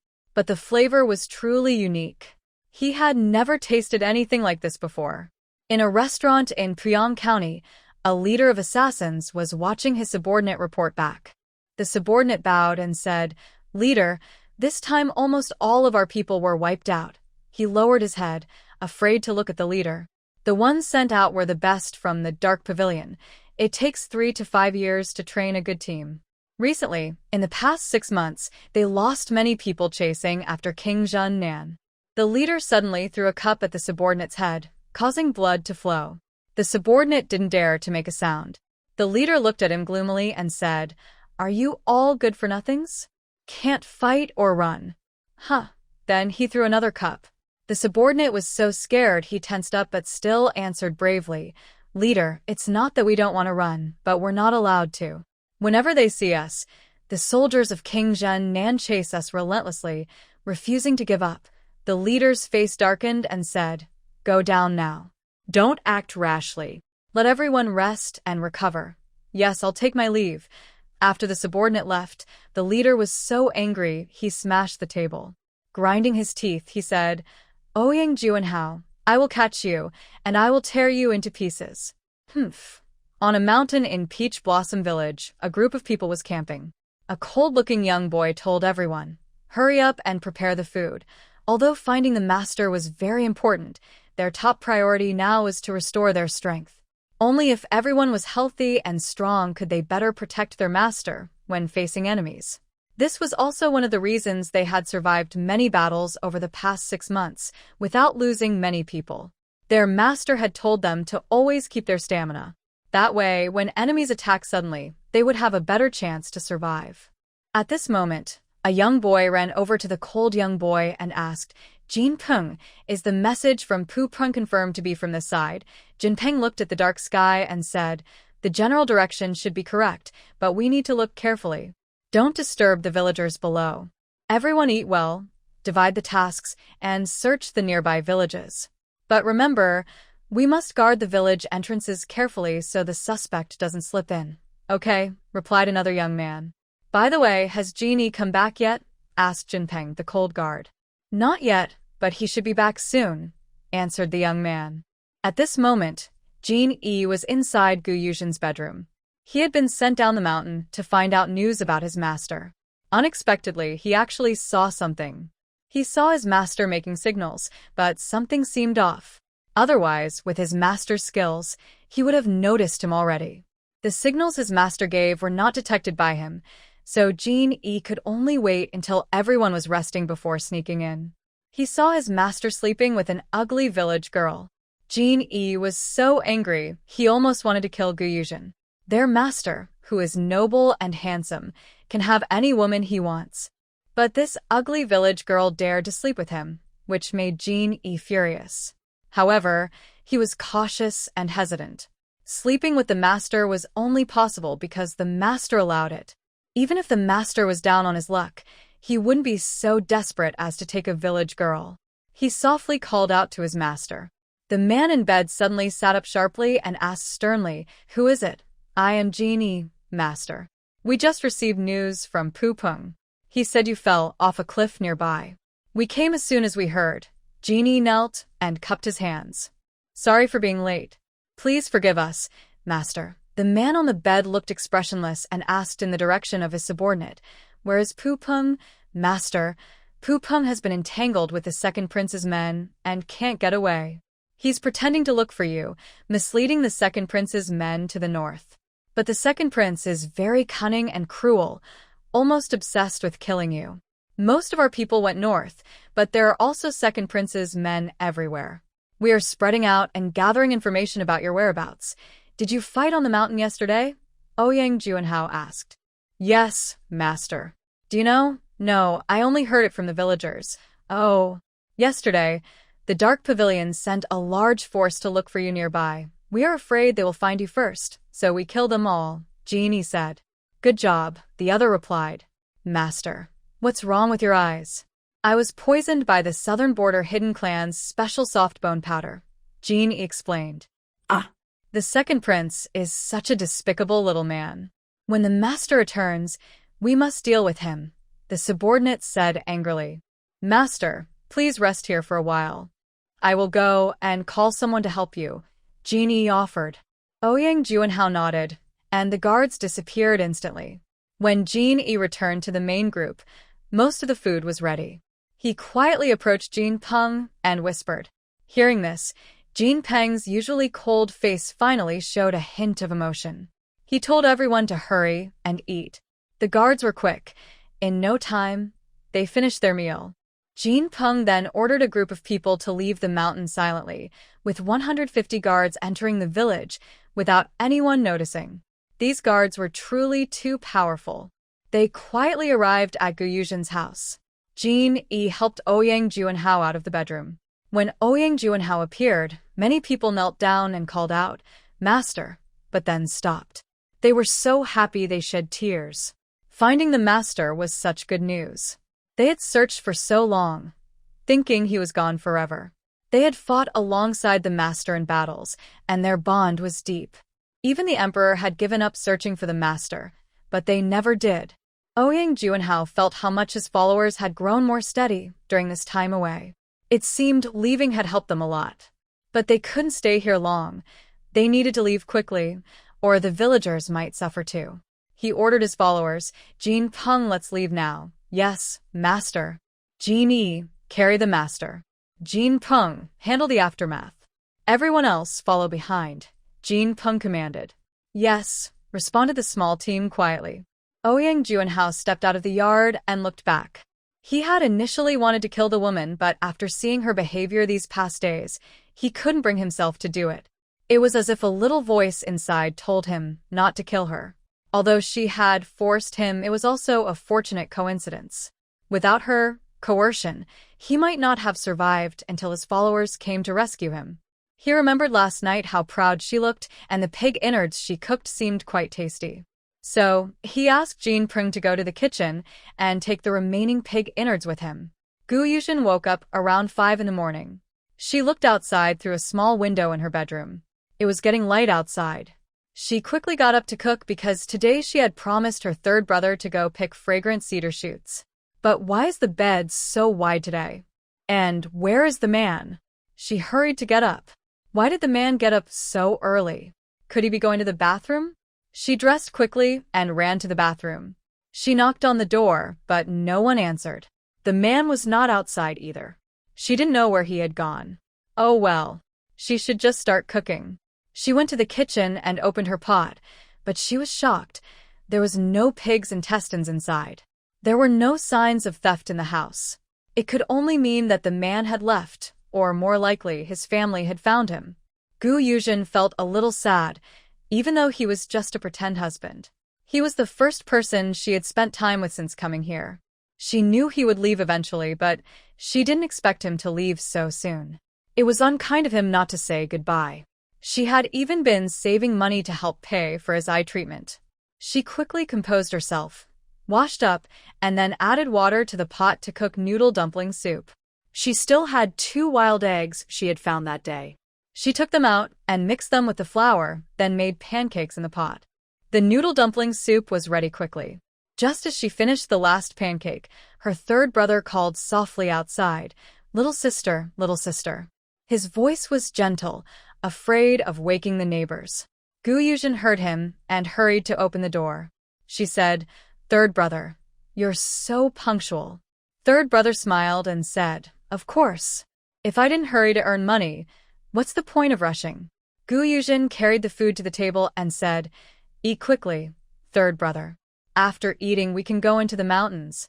All right. "I see only 2 portions of breakfast," he asked. "Where's your husband? Has he not gotten up?" Yuzhen replied sadly, "He's already gone." Oh. "The news is so sudden," third brother said, surprised. "Why didn't he take you with him? What's he doing leaving you behind?" He looked worried. He must dislike his sister if he left her. "I have to go find him." He stood up to leave. Yuzhen quickly held him back and said, "Third brother, don't be impulsive. Let me finish what I want to say first." Yuzhen pulled her third brother to sit down and whispered, "Third brother, I need you to keep this a secret. I told everyone this morning that my husband's family took him to the town to treat his eyes, and you personally took him there by carriage. If my mother finds out that he left quietly without saying anything, she will worry so much. Also, do you think my older brothers and second brother will go out to find that man and settle things? What will the villagers think of me?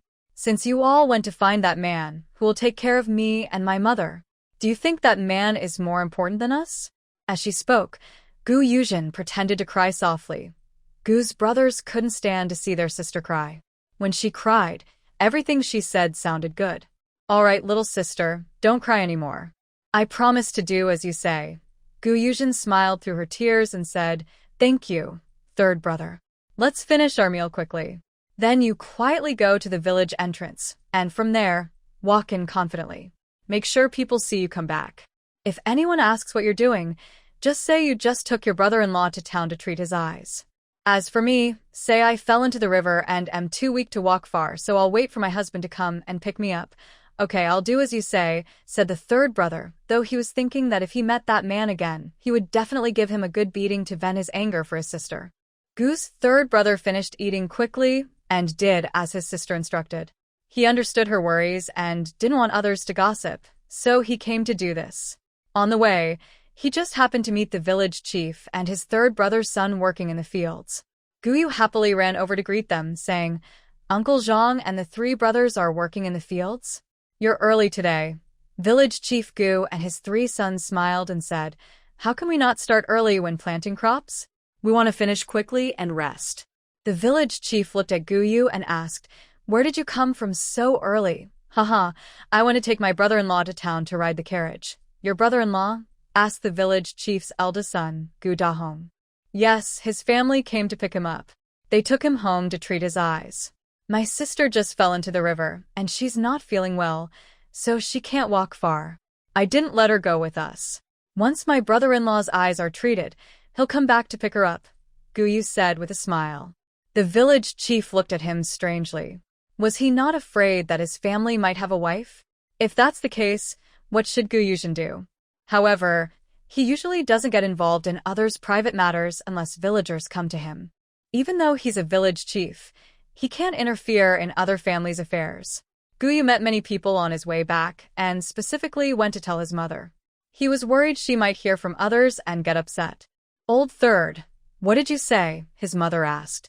When she heard her son-in-law had left, she started to worry. She thought, he looks impressive. Would he come back to find our Yuzhen? "Mom, don't worry. My brother-in-law said he'll come back. He just want to treat his eyes, and it's no big deal. My younger sister is still waiting for me at home, so I have to go now," Gu said, leaving his mother and brothers staring after him. His mother sighed deeply. "I didn't agree with your sister marrying him from the start," she said. "Look at this now. He just left, leaving your sister alone. How will she manage?" she cried again. Second brother comforted her, saying, Mom, don't be sad. We can take care of your sister from now on. If anyone talks badly about her, I'll fight them so badly they won't recognize their own parents. Yes, Mom, like second brother said, we'll take care of your sister.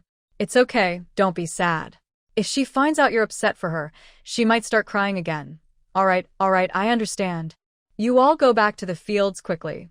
I'll check on your sister and come later, she said.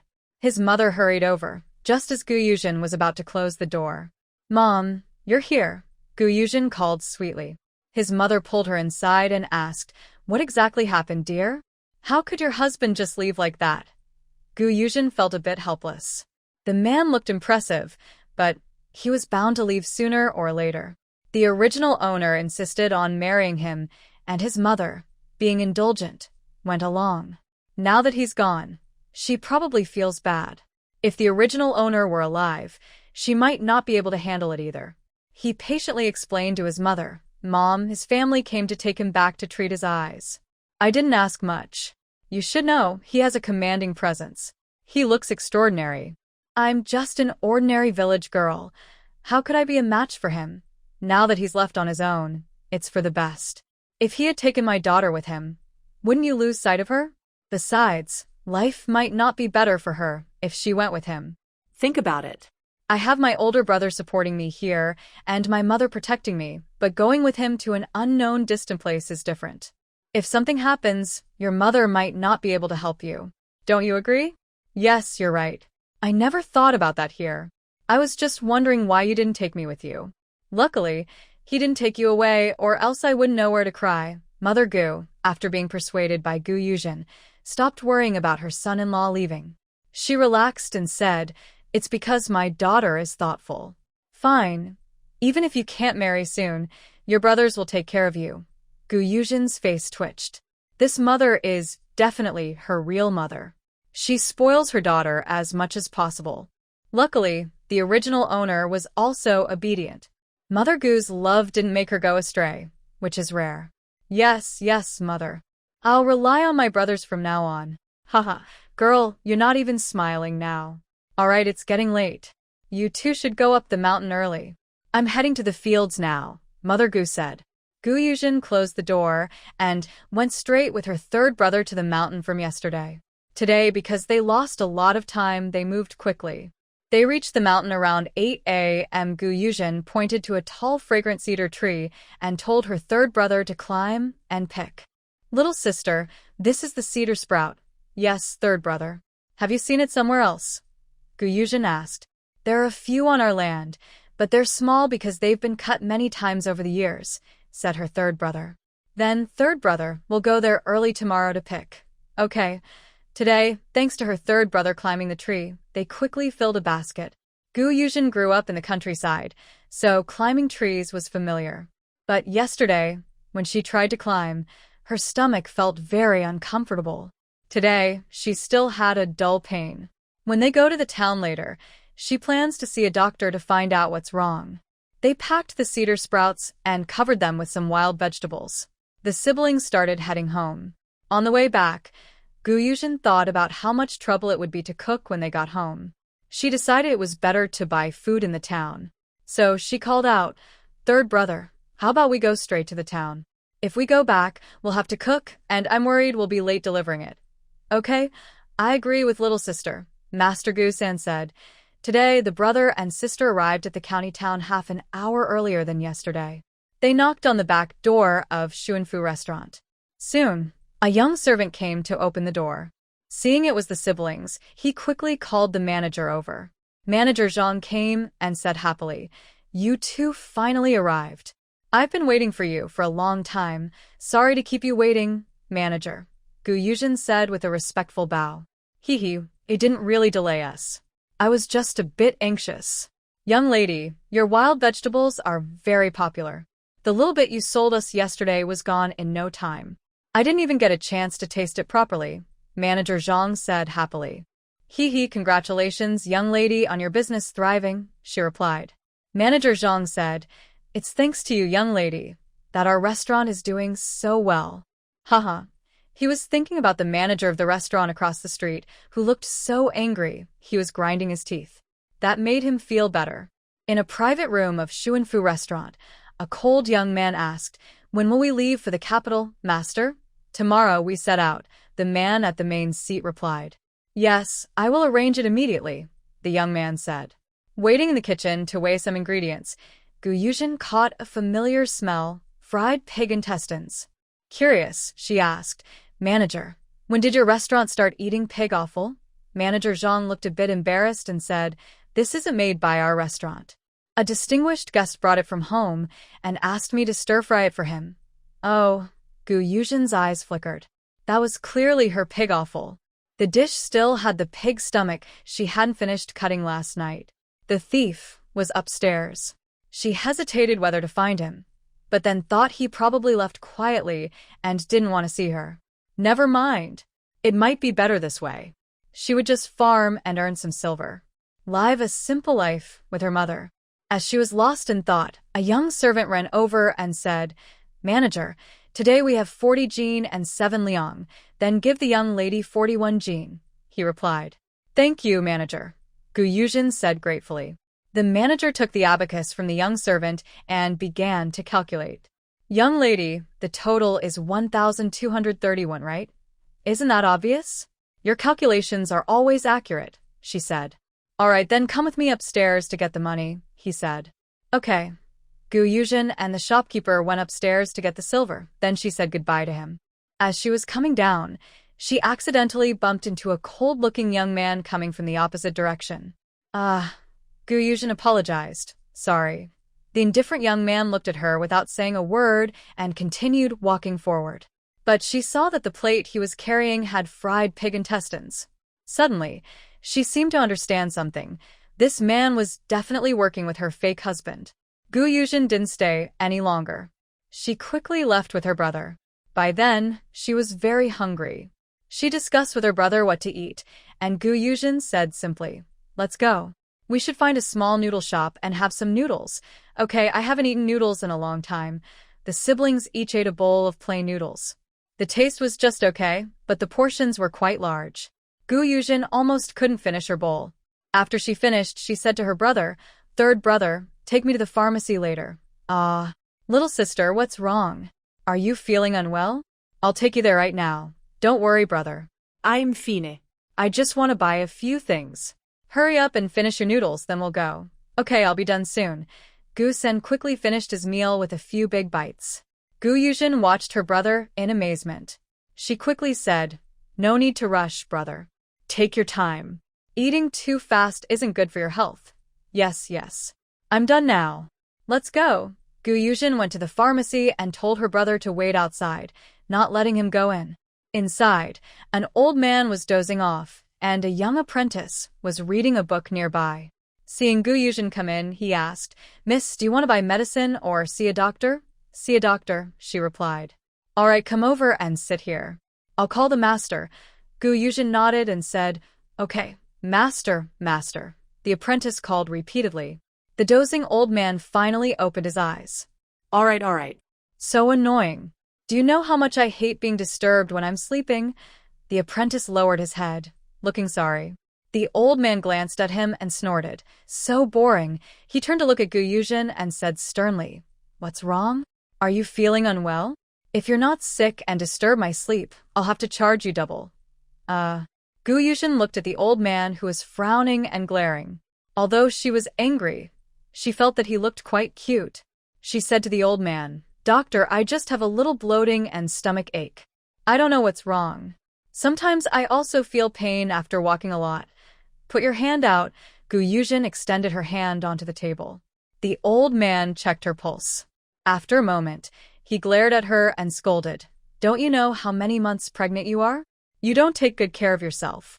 How can you be a mother?" Yuzhen opened her mouth wide. "Doctor, am I really pregnant?" The senior doctor was angry and said, "Why don't you trust me? Why did you come to see me?" He spoke sternly. Yuzhen hurriedly explained, "I didn't mean that, I was just a bit surprised. All right, just be careful not to overexert yourself. The baby is very healthy, nothing to worry about." "Okay, thank you, doctor." The doctor also gave her some medicine to help with the pregnancy and told her she was about 3 months pregnant. She paid some coins and left the pharmacy, seeing her third brother waiting anxiously for her. She quickly composed herself and said, "Third brother, let's go home. Little sister, you're out." "What's wrong?" "What did the doctor say?" "The doctor said I just ate something bad, but I'm fine." "Let's hurry home." "All right, let's go," Gu Sange said. As they passed by Xuanfu Building restaurant, she paused and couldn't help but look up at the building. Just then, Jean Peng, who was looking down from above, collided with her gaze. Jean Peng frowned slightly.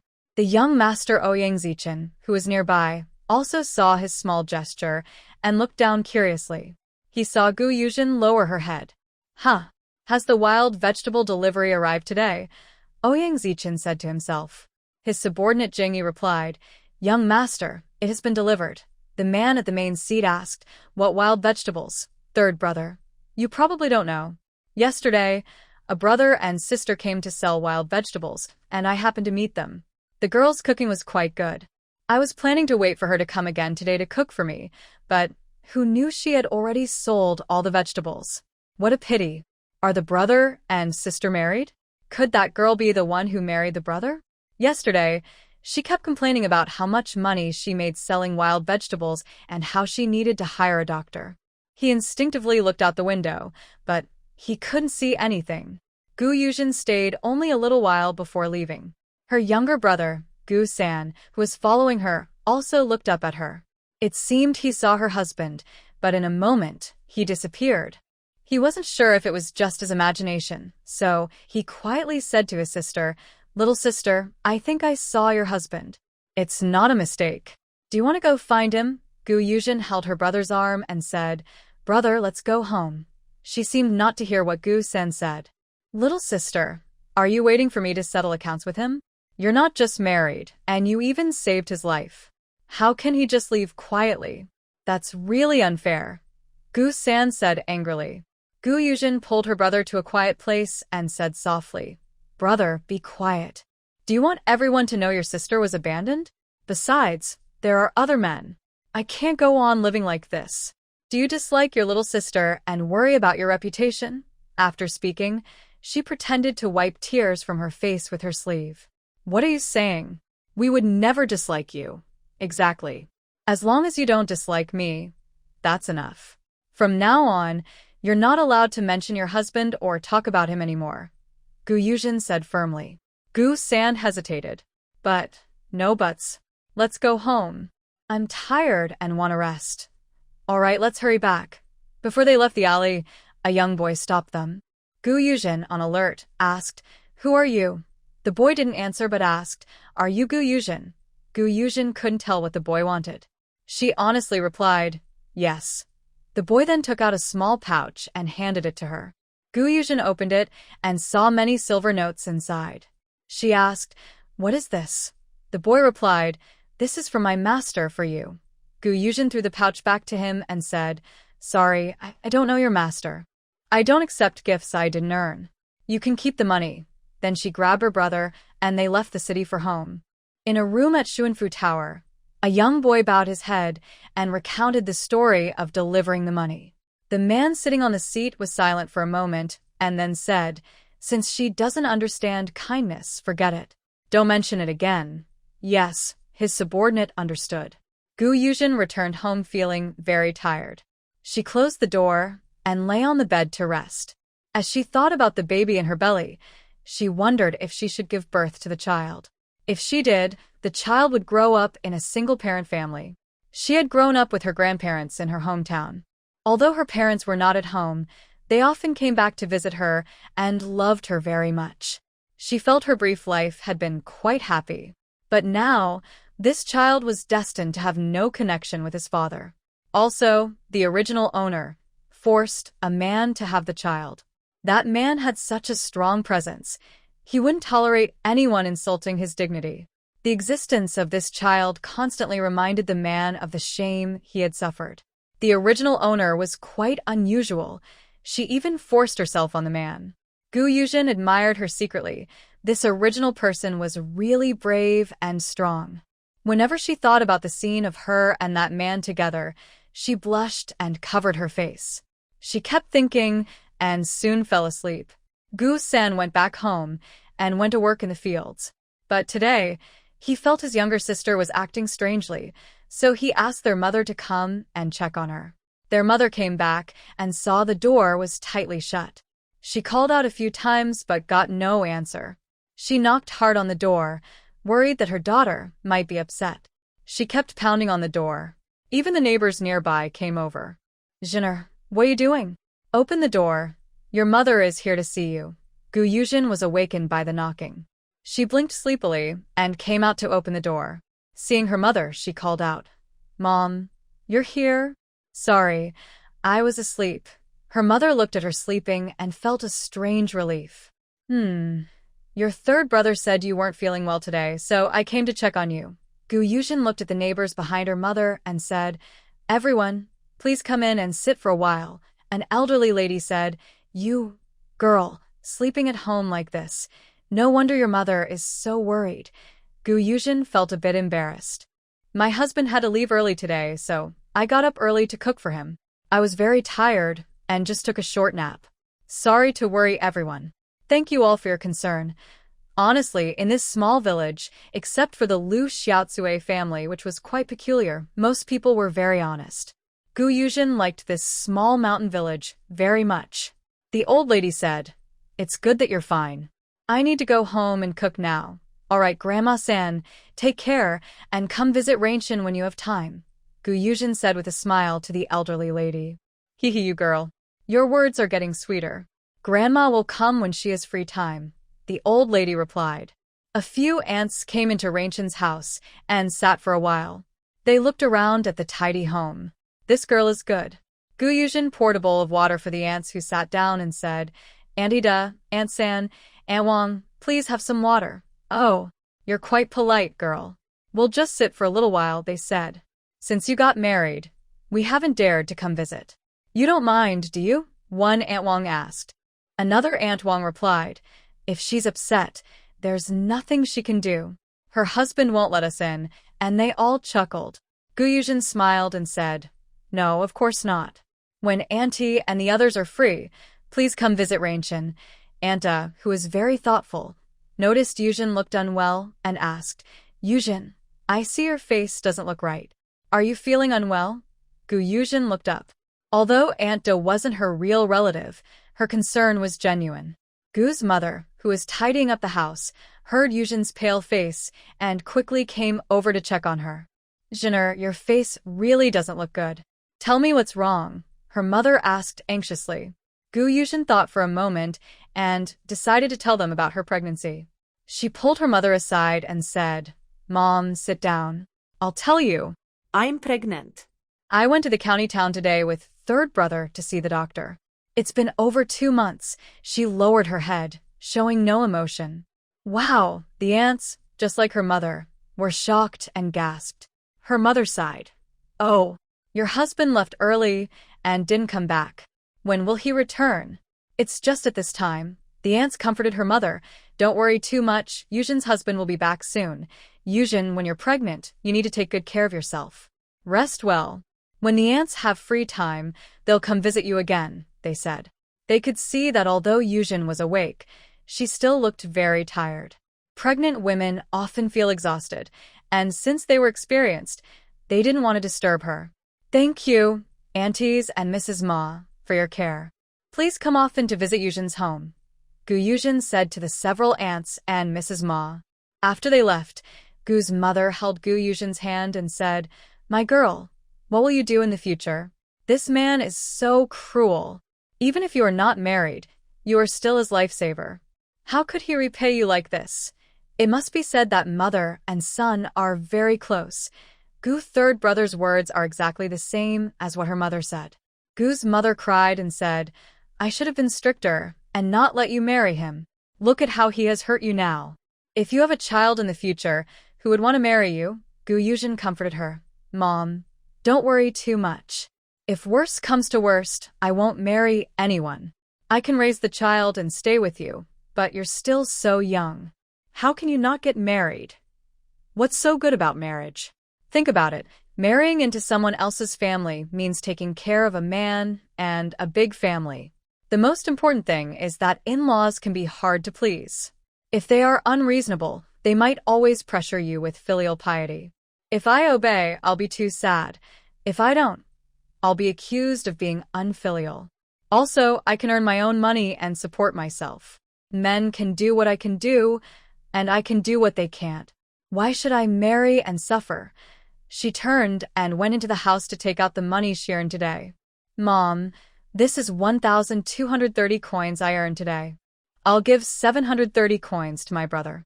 I only need 500 coins. Gu's mother was influenced by Gu Yuzhen's words and thought, it's true, my daughter can earn money. Why should she marry and suffer? When the boys get married in the future, I can help my daughter a little. Seeing her daughter hand over the coins, she pushed them back and said, keep these coins for yourself. Now that you're pregnant, you can't be without money. Mom, you keep it. It's for my brothers to save for their marriages, Gu Yuzhen joked. Besides, even brothers need to be honest about money. Each of us has our own. That way, there won't be conflicts between siblings. Gu's mother hesitated. Then you two should split it equally. He shouldn't take so much. Mom, just take it. All the strength came from my brother. I didn't do much, Gu Yuzhen said. I say no, it's not right. If it weren't for you, he wouldn't have earned so much. Seeing her mother's attitude, Gu Yuzhen felt helpless and had to agree. Mother Gu looked at the sky and decided it was time to go home and cook. She told Gu Yuzhen to rest well. She went back to cook for her brothers. Gu Yuzhen said, Mom, you don't need to go back. I still haven't cooked the meat I bought yesterday. Just stay here and help me make some oil from it. When my brothers come back, they can eat here. Okay, I'll do that. Where should I get the ingredients? Gu Yuzhen took out the meat and then washed the pot. She was preparing to cook porridge because they couldn't afford rice yet. They could only cook porridge for now. Oh well, take it slow. It's already good to have some porridge to drink. While washing the meat, Mother Gu remembered the pig offal her daughter brought back yesterday and asked, Girl, what happened to the pig offal you brought back yesterday? Did you lose it? It smells bad, and I don't know why you brought it home. Mom, the pig offal was taken by someone else. It's very tasty. Next time I go to town, I'll buy some again for you to try, Gu Yuzhen said. Mother Gu worked quickly and finished washing and cutting the meat in no time. She looked up at her daughter's tired face and said with concern, Girl, you should rest now. I can handle the rest, Gu Yuzhen replied. Mom, I'm fine. I know my own body. All right, but if you're tired, remember to rest.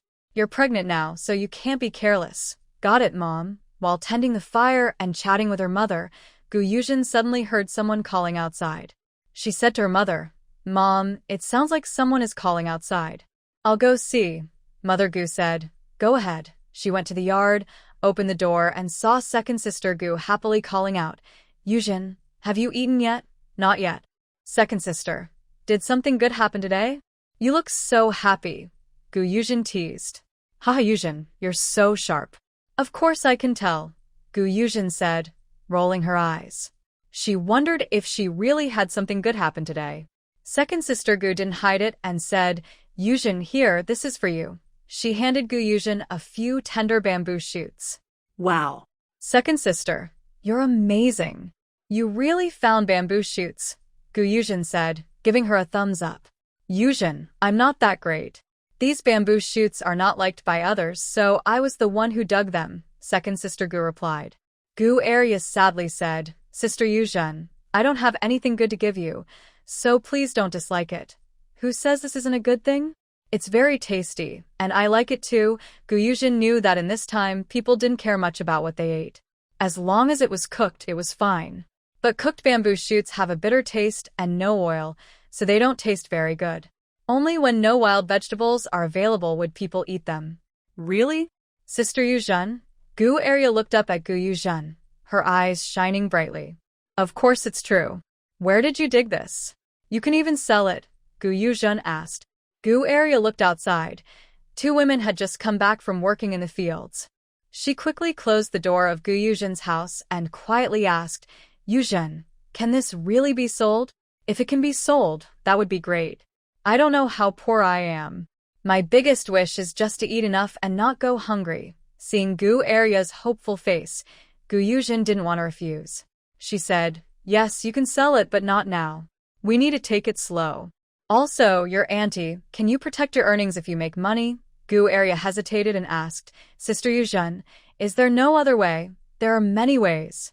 You just need to be strong and know how your father feels about your auntie and her family. These things are very important.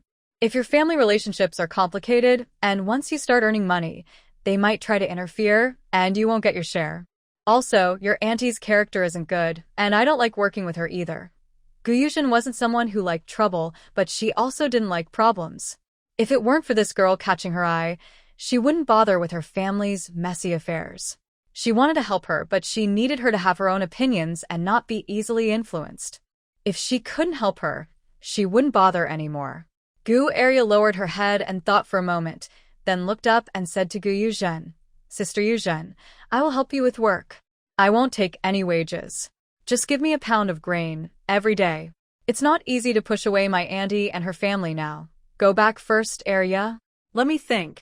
Thank you for the bamboo shoots today, Yuzhen said to her. Gu's mother came out of the kitchen and said, Arya, you're here? Yes, auntie. You're also at Sister Yuzhen's house. Yes, I am. Sister Yuzhen hasn't been feeling well lately, so I came to take care of her. Mother Gu smiled warmly. Oh. Sister Yuzhen, where do you feel unwell? Is it serious? Sorry, I didn't know, and I made you stand here for so long. Second sister felt guilty. It's okay. I took a nap and feel much better now. Oh. I won't disturb Sister Yuzhen's rest anymore. I will go back first. She turned to leave. Second sister, wait. Yuzhen called out. She turned to Mother Gu and asked, Mom, is the oil porridge ready? It's ready, dear. Why do you want to eat oil porridge? Mother Gu asked from the kitchen. No, Mom, I want to bring some for my younger brother to try. Yuzhen took a small bowl, filled it with half a bowl of oil porridge, and handed it to second sister, saying, Here, take this. Second sister looked at the half bowl of porridge and couldn't help but swallow repeatedly. She couldn't resist and took it, saying, Thank you, Sister Yuzhen, then wiped away tears and left. Yuzhen watched the little girl and sighed. Girls in ancient times really had it tough. She took the bamboo shoots second sister gave her into the kitchen. Tonight, with oil porridge, she decided to stir-fry bamboo shoots with oil porridge. Girl, why are you taking this bamboo shoot? It's not tasty, sour, and rough. We still have enough food. No need to eat this. Mother Gu said anxiously. No, Mom, these bamboo shoots are very tasty. You'll see later. I think my brothers should be back from the fields.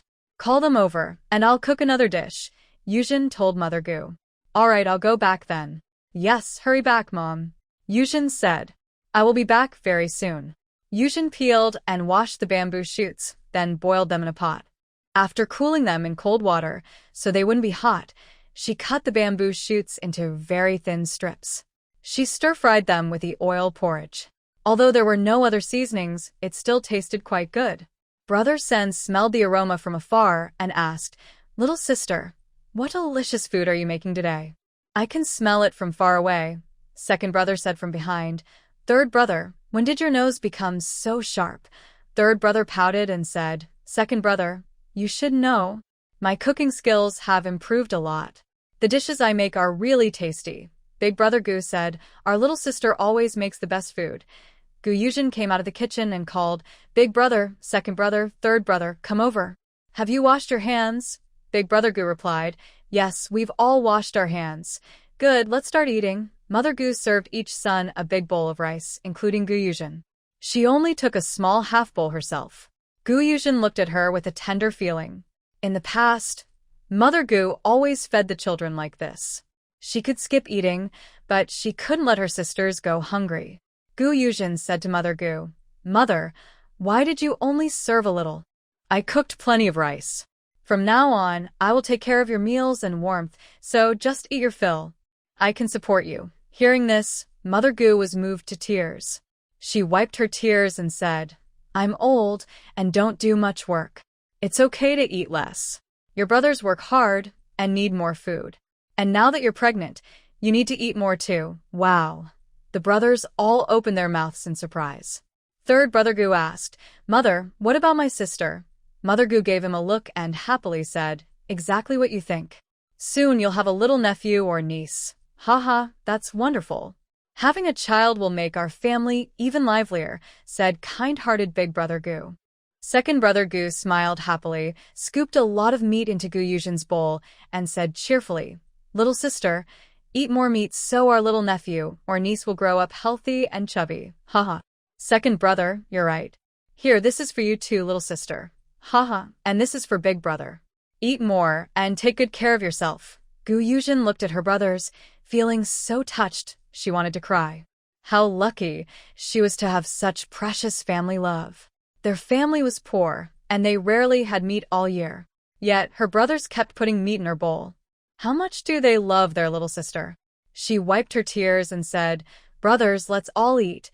She put the meat back into her brothers' bowls and said, "We're siblings. When we have good fortune, we share it together. Just eat without worry. Trust me, our family will get better soon. Mother, you should eat too." Gu Yuzhen also scooped some meat into her mother's bowl. "Ah, my daughter cooked this. Hey, what's this vegetable? I haven't seen this before. It looks very delicious." Brother Gu took a bite of bamboo shoots and asked, "Big brother, these are bamboo shoots. How do they taste? Are they very good?" The conversation between Brother Gu and Gu Yuzhen broke the dull atmosphere at the table and also caught the attention of the mothers. "Girl, is this the bamboo shoot that second sister gave you?" Mother Gu looked at the bamboo shoots and asked. "Yes, mother. Would you like to try some?" Mother Gu took a bite, and her eyes lit up with happiness. She said, "Wow, I didn't expect these bamboo shoots to be so tasty. Girl, how did you make them? Why were the ones I made before not as good?" "Mother, you can eat more. The method is simple. First, boil them, then cut them into small pieces and stir-fry. That way, they won't be bitter or tough." In a private room at Xuanfu Tower restaurant, manager Zhang boldly asked their master, "Master, how did you make that pig-offal dish?" Several customers smelled it at lunch and wanted to see what it was. They said they also want to eat it and asked us to make it for them. They said any price is fine. The man at the main seat wore a brocade robe and a black cloak. His long ink-black hair was held with a black jade hairpin matching his clothes. His robe moved slightly without wind, exuding an unrestrained yet cold aura. Now, dressed entirely in black, he looked like himself, cold and plain. Although his eyes were already blind, he glanced faintly at Manager Zhang, as if seeing through people's hearts. He said indifferently, "Fate will bring us together." Manager Zhang quickly nodded and replied, "Yes, master. If there's nothing else, I will take my leave." "Go ahead," the cold man said. "How was it made?" He probably knew a little, but he looked down on doing it. From the cunning of that woman in the past 2 days, as long as she wasn't stupid, she would sell it for money. Who she sold it to depended on their fate. "Jean Prung, subordinate, is here. Has Dr. Fei heard any news?" the man asked. Reporting to master, "Dr. Fei hasn't been found, but his master has been located." "Oh? Finding his master is good too. Where is he?" Reporting, "Master, he's in Priyang County in a small clinic. I've already sent Jean E to invite him here." At that moment, in the clinic, an old man stubbornly sat on the side, refusing to leave with Jean E. Impatiently, she said to Jean E, "Let your master go find Qing Yang. He's so capable, surely he can find someone. Don't come and make things difficult for me." Jeannie replied, "Old Dr. Morong, our master really can't wait this time. Please, you have to go. What are you planning to do? Want to bully this old man?" "Ha! Do you believe I might make you itchy all night long?" Hearing "itchy all night," Jeannie shivered and said to old Dr. Morong, "Jean E dares not. This Dr. Morong is both good and bad. When he's in a good mood, he treats illnesses. When he's in a bad mood, he still treats illnesses, just for others. So, many people in the martial world prefer to invite his disciple, Fei Qingyang, to treat them rather than seek out old Dr. Morong. Humph. I guess you also dare not. Our master recently discovered a new delicious food. It tastes very good. We wanted to invite the old doctor to enjoy it together. Since you don't like it, old Dr. Morong, I will take my leave now." Jean E could only use food to tempt him. But not many people knew about the old doctor's hobby. Jeannie bowed and quickly turned to leave. Hey. Don't rush off. What was that delicious food you just mentioned? Jeannie pretended to be mysterious and replied, It's a very tasty wild vegetable, only available at my master's restaurant. Old Dr. Morong, Jean-E won't bother your rest anymore. Goodbye. Hey, Jean-E. Wait for me. Can I go with you? Call me Jean-E. Old doctor, you must remember that. All right, little Jean. I've got it. Let's go quickly. Soon, they arrived at the restaurant's private room. Jeannie called out to the man inside, Master, old Dr. Morong is here.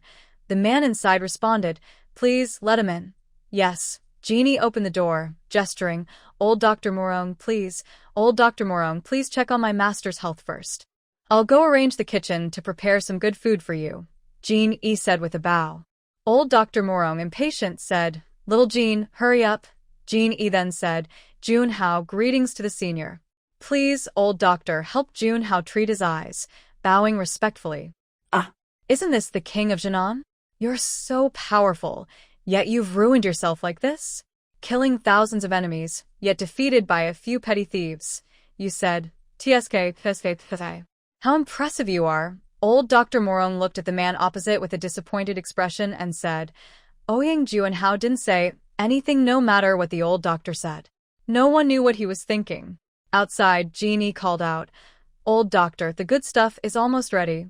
But my master says you need to see him first before he can enjoy it. The old doctor was angry, puffing his cheeks and glaring. He shouted loudly at the man opposite, Why don't you quickly put out your hand? Ouyang Jun-Hao obediently stretched out his hand.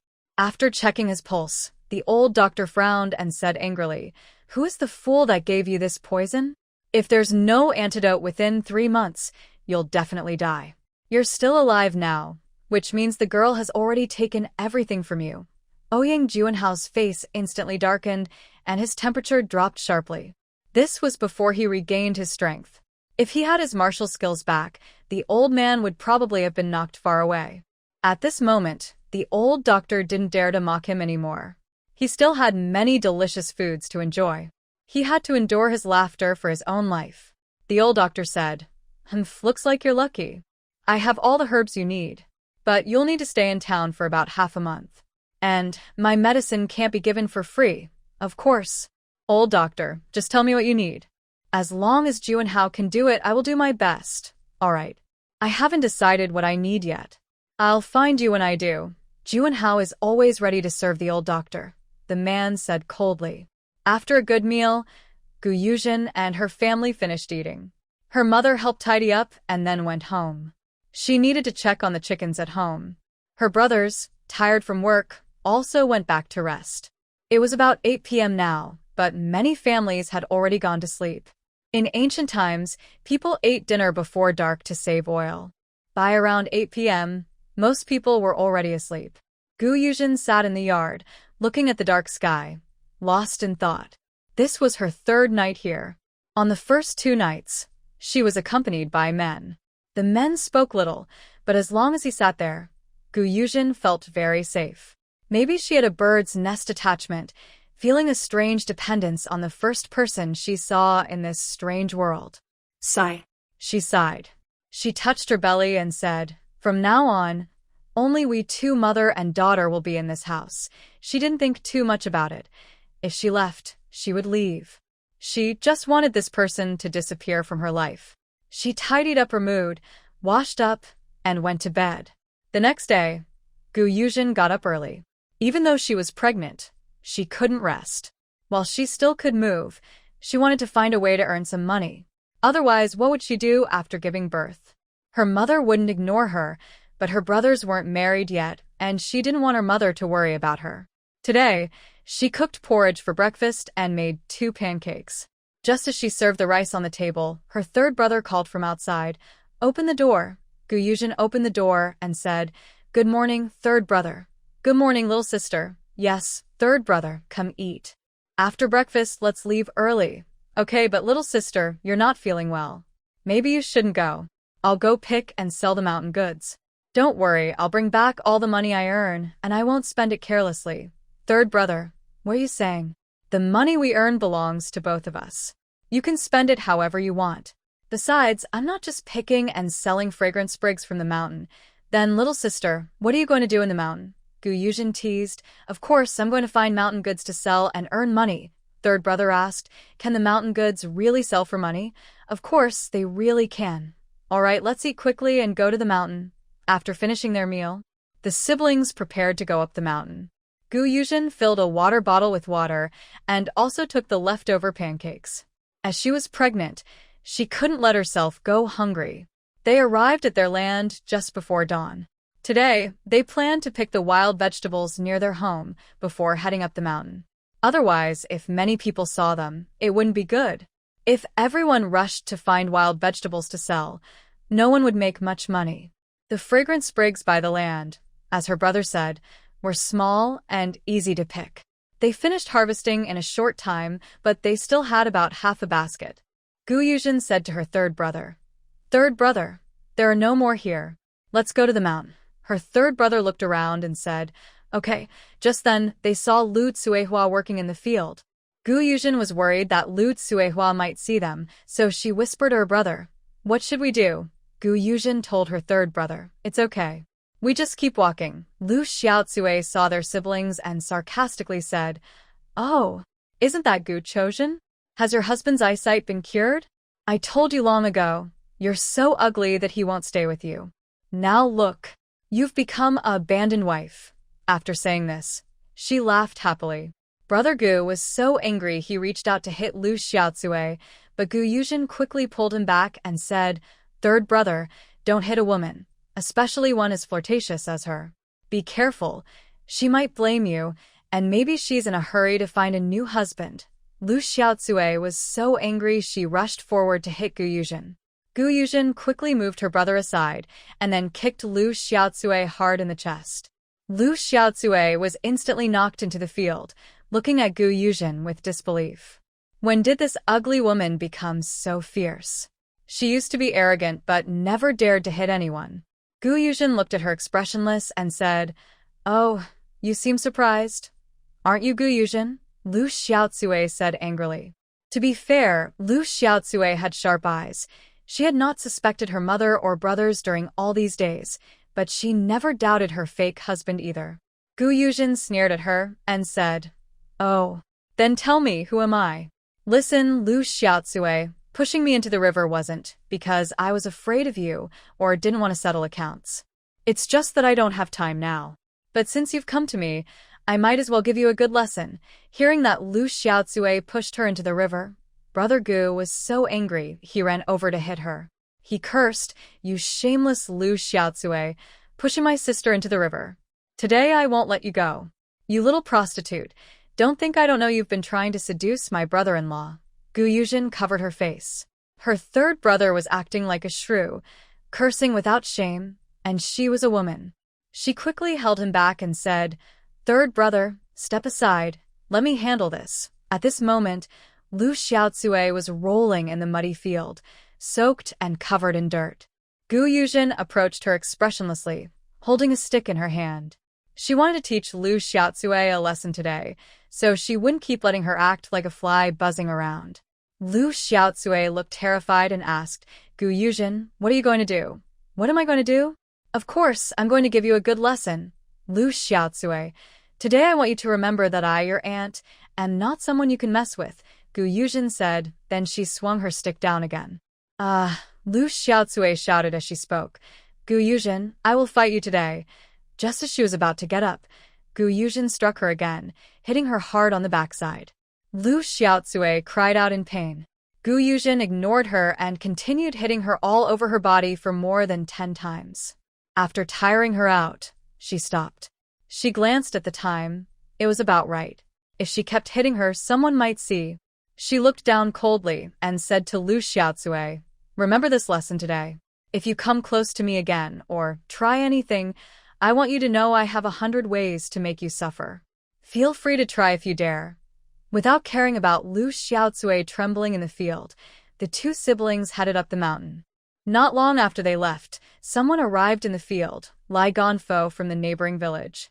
He had heard Lu Xiaotsue was very hardworking, coming to work early every morning, so today he came to see her. Lu Xiaotsui finally crawled out of the field, soaked from head to toe. Her slim figure was covered in dirt and sweat. Lai Ganfo, who was just walking over, stared at her with wide eyes. Lu Xiaotsui looked good on the outside. If she weren't so mean and jealous, she wouldn't have suffered like this today. She was in pain all over and gritted her teeth, saying, "Gu Yuzhen, you'd better not fall into my hands in the future. Otherwise, I will make you wish you were never born or wish to die." Lai Ganfo, standing behind her, heard her clearly and said, "Little beauty, your heart is really cruel. But I like that." Lu Xiaotsui was startled by the sudden voice. Seeing Lai Ganfo, she tensed up and asked, "What are you doing here?" Lai Ganfo chuckled and said, "Isn't it true that your mother said you are very hardworking? Coming to the field early, every day. I just want to come and get to know you better." Lu Xiaotsui spat at Lai Ganfo and said, "You're just a toad wanting to eat swan meat. Dream on. I will never marry you." Lai Ganfo looked her up and down, making a clicking sound with his tongue. "With someone like you, you're more like a muddy duck than a swan." Lu Xiaotsui's face turned pale with anger, then white, then pale again. The widower didn't care about her and continued, "Your mother has already taken 10 taels of silver from me. Just stay at home and wait to get married." He leaned close to her ear and said, "Be good, Chuer. Don't worry, you'll marry me. I promise to take good care of you." After saying this, he laughed loudly. At this moment, people started coming to work in the fields. Some saw the widower talking and laughing with Lu Xiaotsui and teased, "Hey, isn't that Brother Lai from the next village? Why is he here in the fields?" Their eyes looked down on Lu Xiaotsui with disdain, as she had come out early to flirt with men.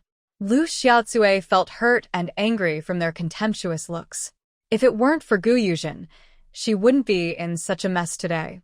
She believed Gu Yuzhen was the reason for her trouble and vowed to take revenge. Selfish people always blame others for their mistakes and never think about how their own actions cause problems. The widower didn't care about their teasing. He smiled and said to everyone, "My mother-in-law was worried about Chuer working in the fields so early, so she asked me to check on her. I accidentally saw her fall into the field. I'll take her home to change clothes. When I marry Chuer, everyone is welcome to come and celebrate with drinks." A few women shook their heads. Oh. "You know, Lu Xiaotsui can't help her situation with her mother." Another woman agreed. "That's true.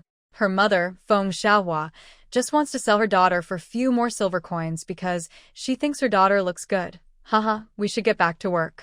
Lu Xiaotsui isn't a good girl either. Bad people have their own troubles.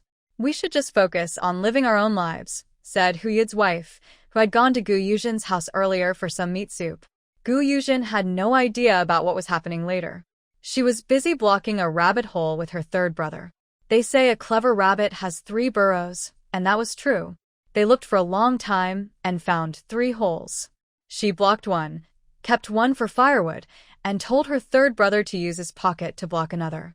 When everything was ready, Gu Yuzhen said to her third brother, "Third brother, you go start the fire. I'll stay here and watch." Gu Sin looked at her and said, "Little sister, I should go and watch. The rabbit is small, but it can hit hard. You need to be careful." "Okay, then. Third brother, watch out, okay? I am about to start a fire. Please do not let the little rabbits run away." After saying this, Gu Yuzhen began to light the fire inside the cave. She was counting the time silently, waiting for the rabbits to come out.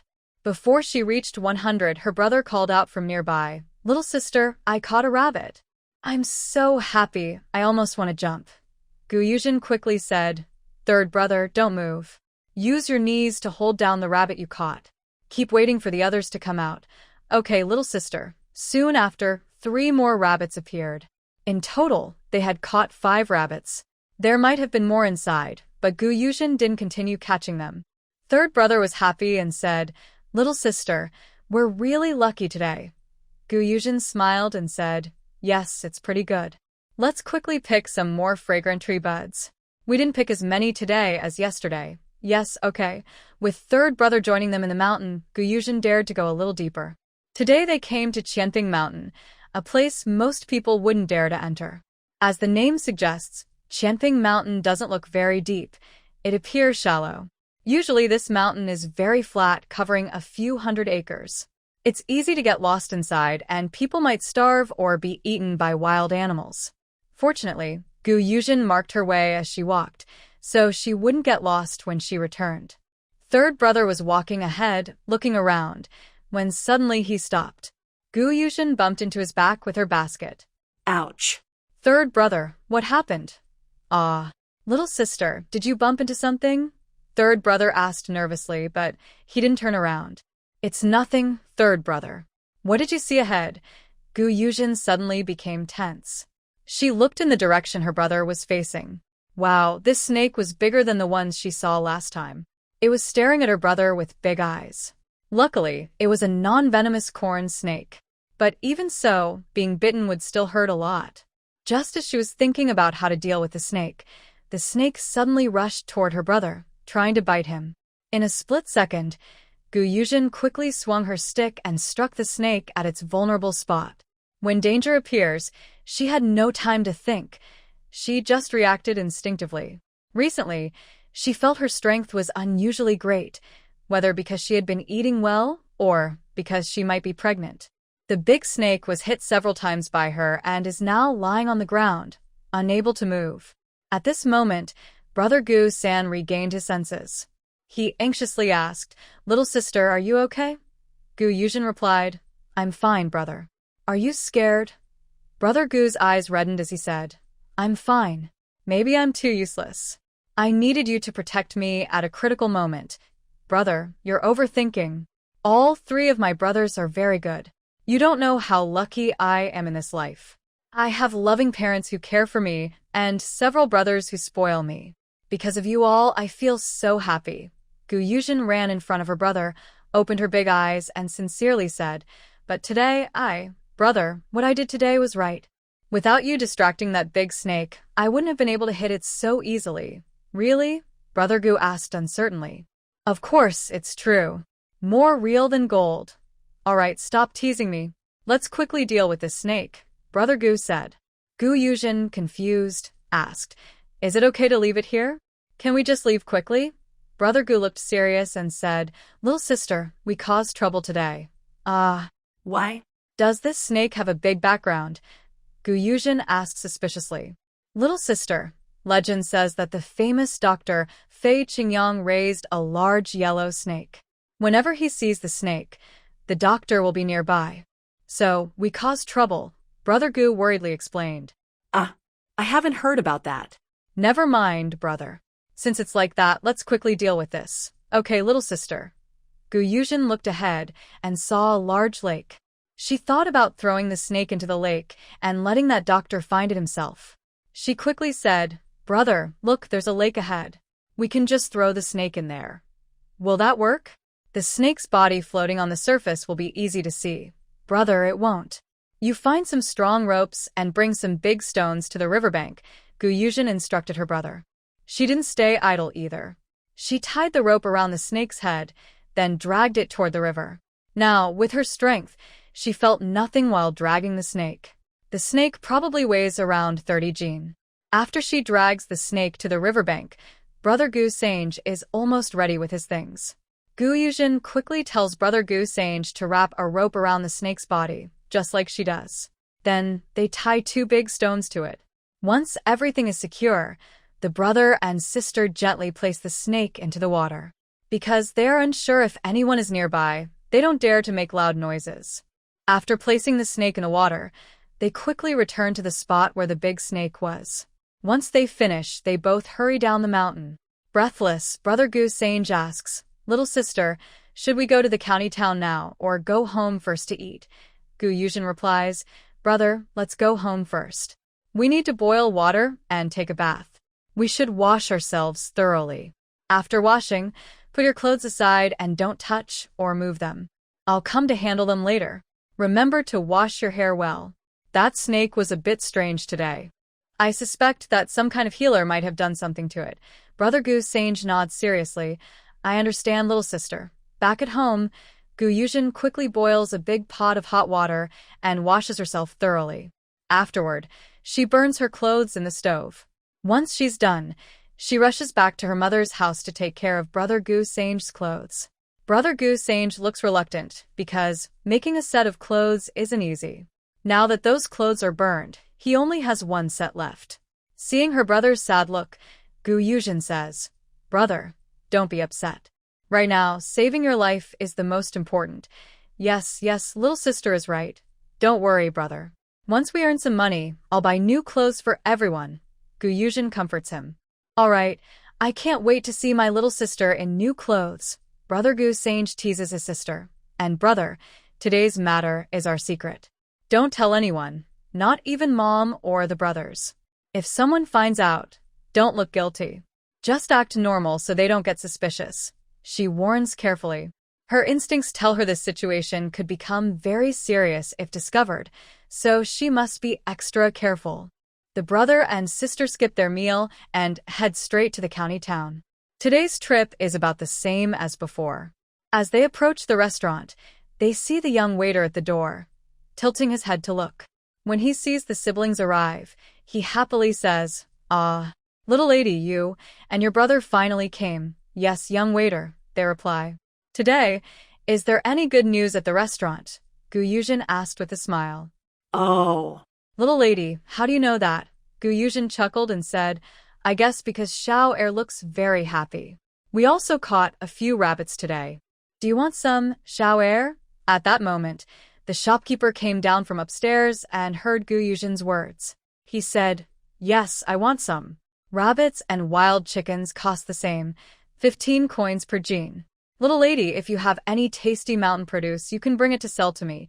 Gu Yuzhen replied, "All right, shopkeeper Zhang. We still have some wild vegetables. If you need, I can bring more tomorrow." "That would be good. Bring some tomorrow and show me. By the way, how many tips did you pick today, little lady?" "Shopkeeper Zhang only cares about how many tips you have," Gu Yuzhen answered. "Not many today, shopkeeper Zhang. Wild vegetables are becoming scarcer. We had to climb several mountains just to find this much. That's a pity. Many people want to eat them. It's really unfortunate that we don't have tips today," shopkeeper Zhang said with concern. It wasn't just about the tips bringing him money. Many customers come because of the tips, not just to eat them. If he had more tips, his restaurant business would improve. Gu Yuzhen watched as shopkeeper Zhang's face changed back and forth. She knew what he was thinking. He was worried about the tips being scarce or gone, and about his restaurant's business declining. But there was no need to worry. As long as the restaurant had a few signature dishes that customers liked, business would stay steady. However, that didn't concern her. She just wanted to sell her wild vegetables. The waiter weighed the tips and said to shopkeeper Zhang, "Today, little lady has 28 jin of tips and the 5 rabbits weigh a total of 32 jin. Okay, I understand. You can go now." The shopkeeper waved his hand and said. Suddenly, an old man came into the kitchen carrying a pile of smelly pig offal. He said, "If anyone washes this pig offal clean, I will give him 5 taels of silver." Shopkeeper Zhang saw it was Murong La Shenji and felt a bit helpless. He didn't know that this doctor loved delicacies so much. Last night, Jean Yiba brought some pig offal to cook for the doctor, who knew that the old doctor liked it so much and was always looking for someone to prepare pig offal for him. Gu Yuzhen carefully looked and realized it was the doctor who checked her pulse yesterday. She ran over and asked, "Doctor, why are you here? You just said someone made delicious pig offal, and you paid 5 taels of silver." The old renowned doctor turned around and saw it was the patient he saw yesterday. He angrily said, "Am I lying to you?" Gu Yuzhen smiled and said, "Of course, the doctor wouldn't lie. I just wanted to make sure I heard correctly." "Really? Do you know how to cook?" the old doctor asked her. "Yes, but I have a secret recipe. It can't be shared. If you want to try, you can give me the pig offal, and I will prepare it tonight. I can deliver it to your pharmacy tomorrow," Gu Yuzhen said mysteriously. "This pig offal is tasty, but if not prepared well, it can smell really bad." "All right, since you'll bring it tomorrow, make more." "I'll have someone buy a bit extra," he said. Then he called outside, "Xiao Jinzi, go buy more pig offal." Jeannie came in from outside looking helpless and said, "Old Moo, wait for me, I'll be back soon." Gu San, who was stopped yesterday by the person giving them silver, was about to rush out. Gu Yuzhen quickly called, "San Go." Hearing his sister's voice, Gu San turned to look at her. Gu Yuzhen signaled, shake her head. Gu San immediately looked disappointed, pursed his lips, and said nothing. The shopkeeper looked at the siblings and asked, young brother, what's wrong? Gu San said, it's nothing. I just saw a bad person bullying us passing by, so I got a little upset.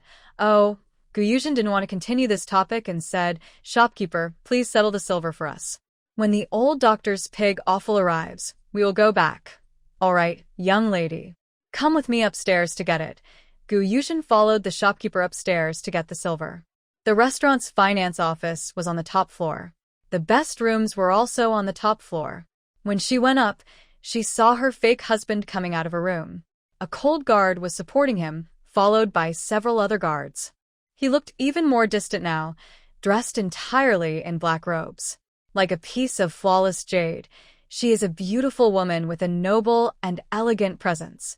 Even standing quietly, she exudes grace and charm, giving a sense of nobility and purity. Shopkeeper Zhang went inside and saw Gu Yuzhen still outside. He called out, young lady. Gu Yuzhen quickly regained her composure and replied, sorry, shopkeeper. I accidentally bumped into the stairs earlier, so I was a bit slow to respond. It's okay. Just be more careful when walking next time. It can be quite painful to hit your head. Yes, I will be more careful next time, shopkeeper. The shopkeeper continued, 28 jin of fragrant tree buds, 840 coins in total.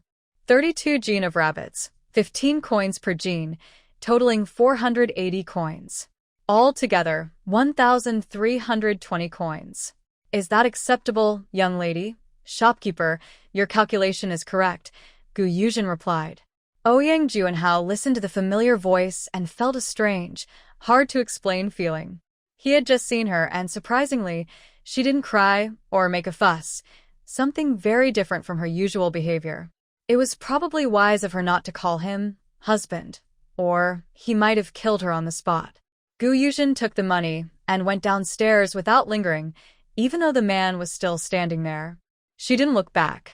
She went to the kitchen, where Jean E had already brought over the pig offal. Gu Sen saw her come down and looked worried. He stepped forward and asked, little sister, are you feeling unwell? Gu Yuzhen shook her head and said, no, third brother. I'm fine. Don't worry. She went to see the pig offal with the old doctor. It looked like about 7 portions, nearly 100 jin in total. She clicked her tongue and said to the doctor, Doctor, this is too much. Almost 100 jin. My brother has to carry it all the way back, and then carry it again after it's prepared. I wonder how many layers of skin his shoulders will lose. Besides, you only said to make 1 portion of pig offal. You took 5 taels of silver, and there are at least 7 portions here. The old doctor looked and agreed it was more than expected. He said to Gu Yuzhen, it seems a bit more. I only need 3 portions. The rest is yours. I'll add 5 more taels of silver for you. The old doctor looked at Gu Yuzhen and said angrily, then Yuzhen, thank you very much, doctor. I'll go home now and make some delicious food for you. Farewell, doctor. Gu Yuzhen happily pulled her brother and left the restaurant, then started wandering the streets again. She was shopping, but in the forest, Fei Qingyang was everywhere looking for his pet, Little Yellow, the snake that Gu Yuzhen had killed. Where has Little Yellow gone? It's so strange. Usually after eating, Little Yellow comes back to me. Where could it be today? Fei Qingyang said irritably. His little servant beside him asked, young master, do you think Little Yellow was taken by hunters? Probably. If I find out who took Little Yellow, I won't let them go. Suddenly, Gu Yuzhen, who was shopping, sneezed. She also felt cold all over. She didn't know who was scolding her, but she had offended many people today. Brother Gu worried and asked, little sister, are you catching a cold? I'm fine, third brother. Gu Yuzhen replied. Little sister, when will we go back? Third brother, I want to buy some fabric, then a few buns, and then we'll go home. Let's eat something. You're only 2 people now, and mother said you shouldn't go hungry. Gu San said gloomily. Today, he could have found that unfaithful man, but his little sister didn't let him. He knew that even if he went, it wouldn't help, just hitting a stone with an egg. Still, he felt sorry for his sister. Gu Yuzhen knew her brother's worries, but now wasn't the time to talk. They walked silently on the street. They saw a seed shop, and Gu Yuzhen went inside to look because her brother's basket was too stinky. He waited outside, not going in. Inside, Gu Yuzhen was attracted by a small bag of red things. She was excited but kept her expression calm. She approached the shopkeeper and asked curiously, "Hey, what is this red thing you have here?" The shopkeeper was weighing seeds for others. It was spring, so many people were buying seeds. When he saw the seeds that had been in his shop for nearly half a year, someone finally asked about them. He happily replied, "Miss, I don't really know what this is. A friend of mine owed me money and insisted on using this to pay his debt. It made me so angry, just a few seeds, and he paid 50 taels of silver." When he got home, his wife scolded him and refused to talk to him for a month because of this. Gu Yuzhen asked, "So, how do you plan to sell it? Do you have more of these rare seeds?" The boss replied, "Yes, little lady. Wait a moment. I'll go get them for you." Soon after, the boss brought out several types of seeds. Gu Yuzhen saw that there were soybeans, celery, and cilantro. However, there weren't many of each, about 10 jin of soybeans. Seeing all these seeds, Gu Yuzhen felt very excited. But she knew her money wouldn't be enough to buy everything. She lowered her head and pretended to be poor, saying, "Boss, I want all these seeds, but how much do you sell them for? They're too expensive for me to afford." The boss looked at Gu Yuzhen. She was dressed plainly, clearly a real farmer girl. It was normal she couldn't afford it. These seeds weren't staple food, so who would want to buy them? Otherwise, he would have sold them long ago. Oh well, he thought, just give this young girl some. Anyway, if he lost his money, so be it. If he kept holding on, he wouldn't have a single coin left. The boss thought to himself and then said to Gu Yuzhen, "Little lady, these seeds are worth 50 taels of silver, but I know my friend was cheating me. Since you're so earnest, I'll give you 2 taels of silver." "Ah, boss, can you make it less?" "I only have these copper coins," Gu Yuzhen said, taking out all her coins from today, 1,320 copper coins, and giving them to him. She then picked up 2 more coins and asked, "Boss, can these 2 coins buy a bun for me and my brother? Also, my stomach is growling," and I called out softly, "I'm worried we won't be able to walk back after eating." Seeing her pitiful look and knowing no one wanted to buy these seeds, the boss decided to give her some. But he kindly warned her, "Little lady, since you seem to have a special connection with these seeds, I won't care about the price. But are your in-laws okay with you spending so much silver on these unimportant things? Thank you for your concern, boss. I am a widow, so I don't have those worries." Gu Yuzhen smiled and replied, "Oh, sorry, little lady, I didn't know," the boss said. "It's okay," Gu Yuzhen responded. Soon, the boss packed up the seeds for her. There were about 5 jin of chili peppers, which took up a lot of space, but they looked like a lot of stuff. Gu Yuzhen thanked the boss, saying, "Thank you, boss." The boss was honest. If these seeds could make money, it would be good. She also gave this boss a chance, hoping he would be willing to work with her to earn money. "Young lady, no need to be polite. I hope these seeds are useful to you," the boss said kindly. "I don't know yet, but I still like rare seeds. If you come across any more in the future, remember to buy some for me." Gu Yuzhen smiled at the boss. "All right, next time I see some, I'll bring them for you," the boss replied happily. "Thank you, boss." Gu Sange waited outside for a long time but didn't see his sister come out. Just as he was about to go in, he saw his sister carrying a big bag of things. He quickly asked, "Little sister, what did you buy?" "Third brother, I bought some seeds."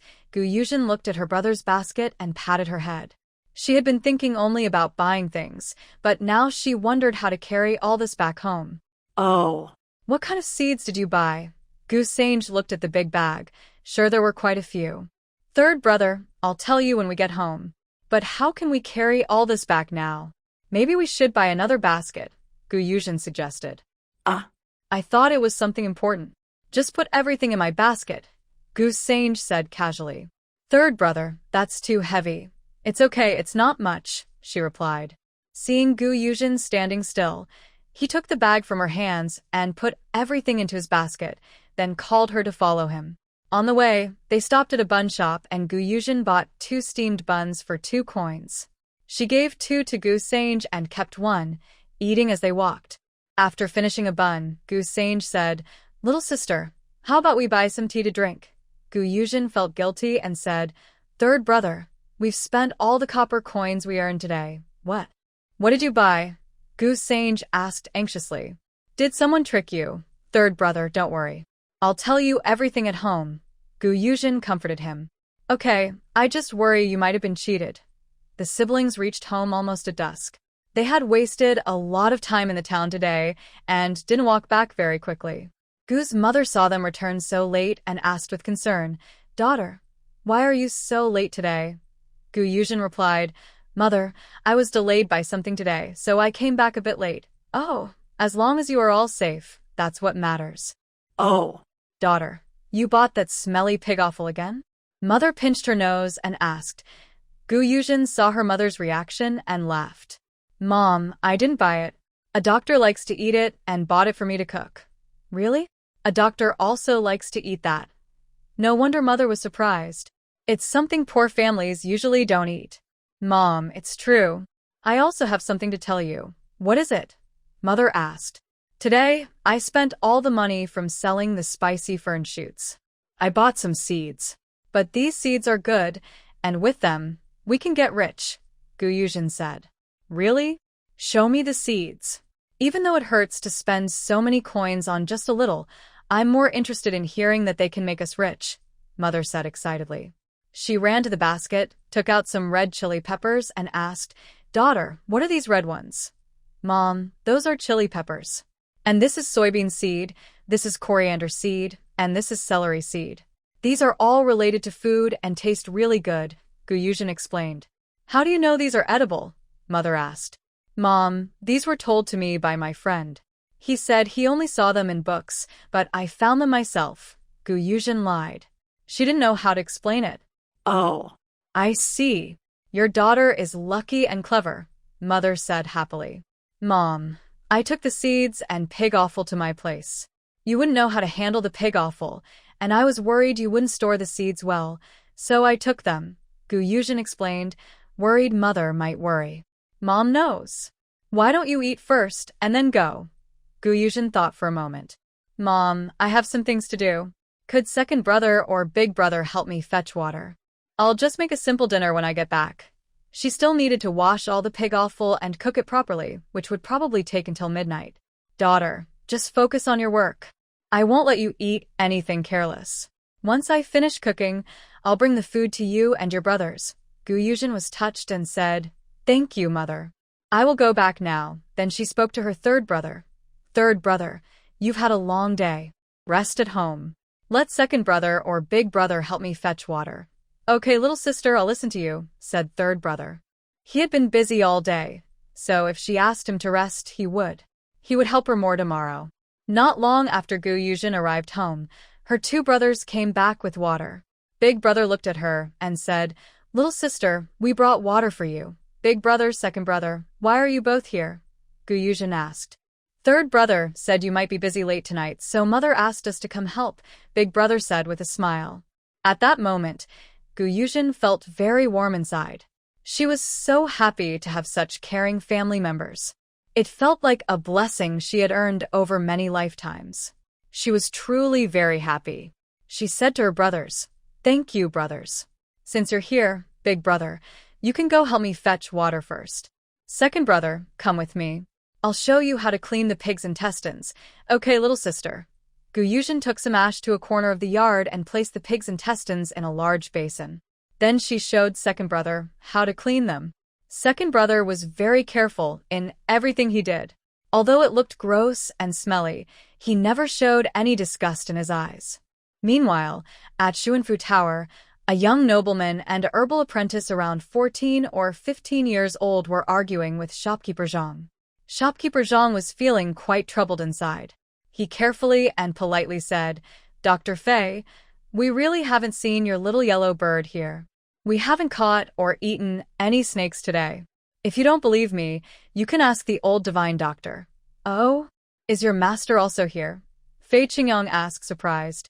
Yes, Dr. Fei.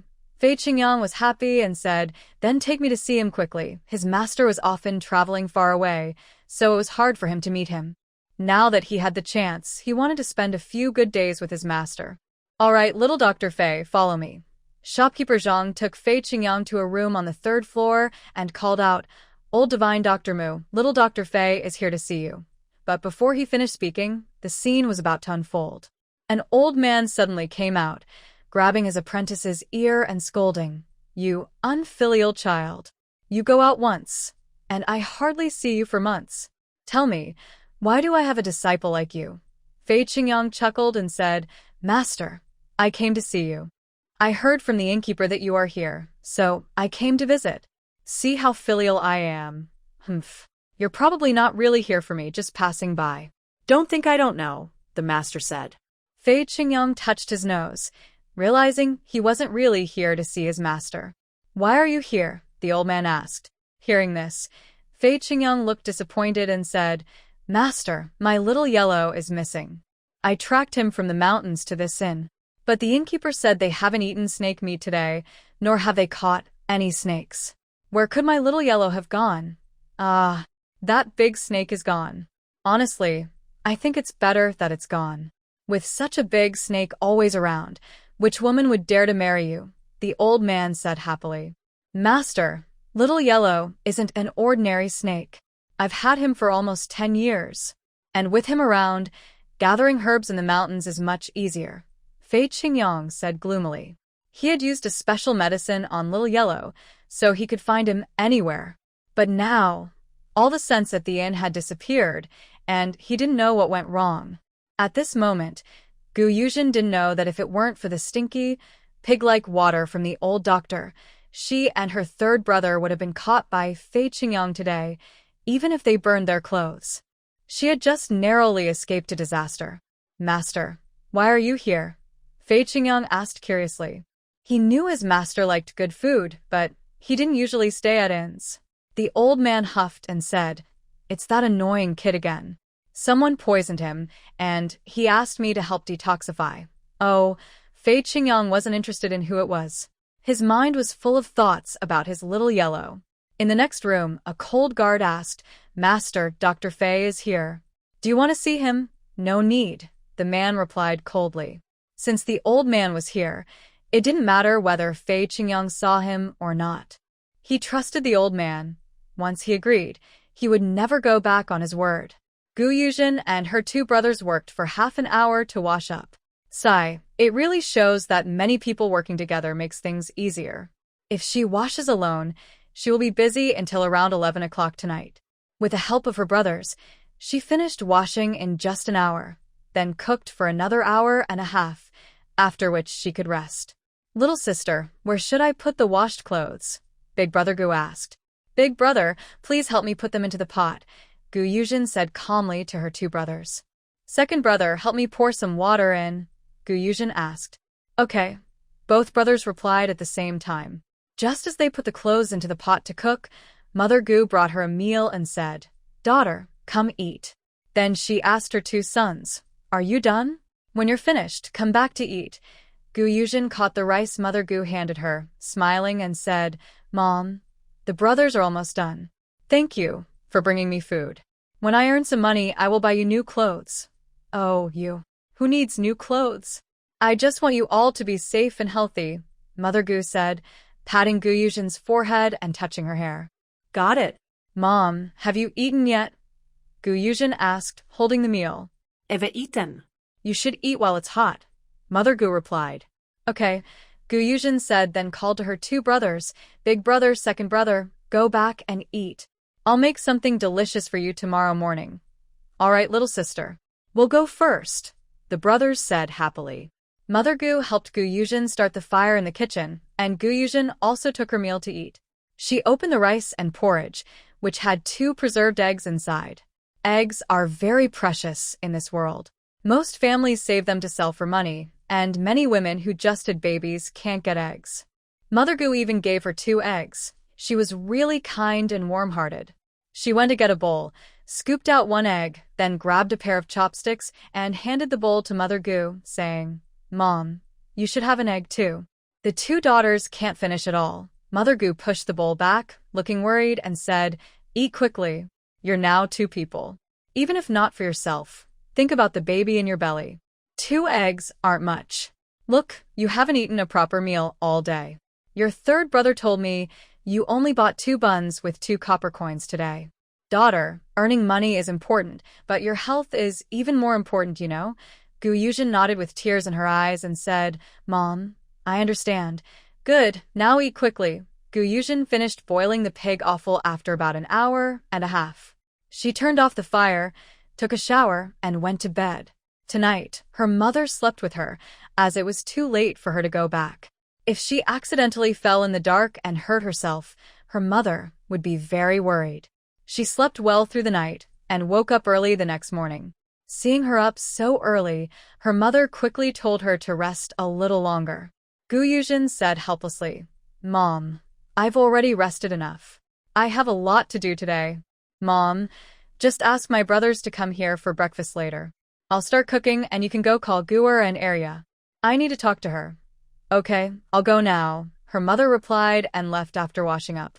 Yuzhen quickly washed herself, started cooking, and prepared the meal.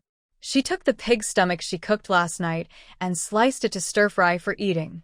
Her brothers worked hard every day to help her, so she wanted to make something tasty for them. She took a few red chili peppers, cut them open with scissors, and poured the seeds into a bowl. Then she chopped the peppers into small pieces and set them aside. Before she started stir-frying, Arya came to find her.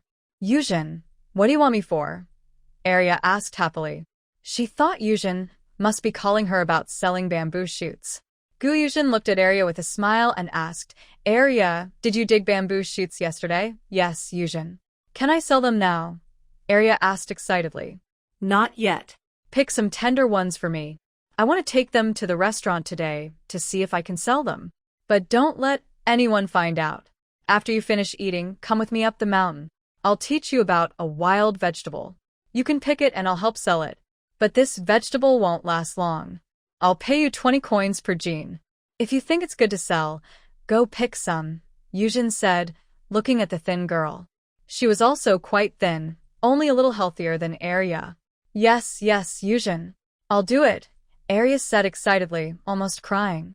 Why are you crying, girl? Hurry up and pick some bamboo shoots to bring here. Later, we'll go up the mountain together. If I don't have time to cook, I'll make an extra pancake for you, Yuzhen said. Replied, no need, Yuzhen. I have time to cook. I'll go back first. All right, Yuzhen nodded. After sending Arya off, Yuzhen went to knead dough for stir-fry and pancakes. When her mother and the others arrived, the dishes were almost ready.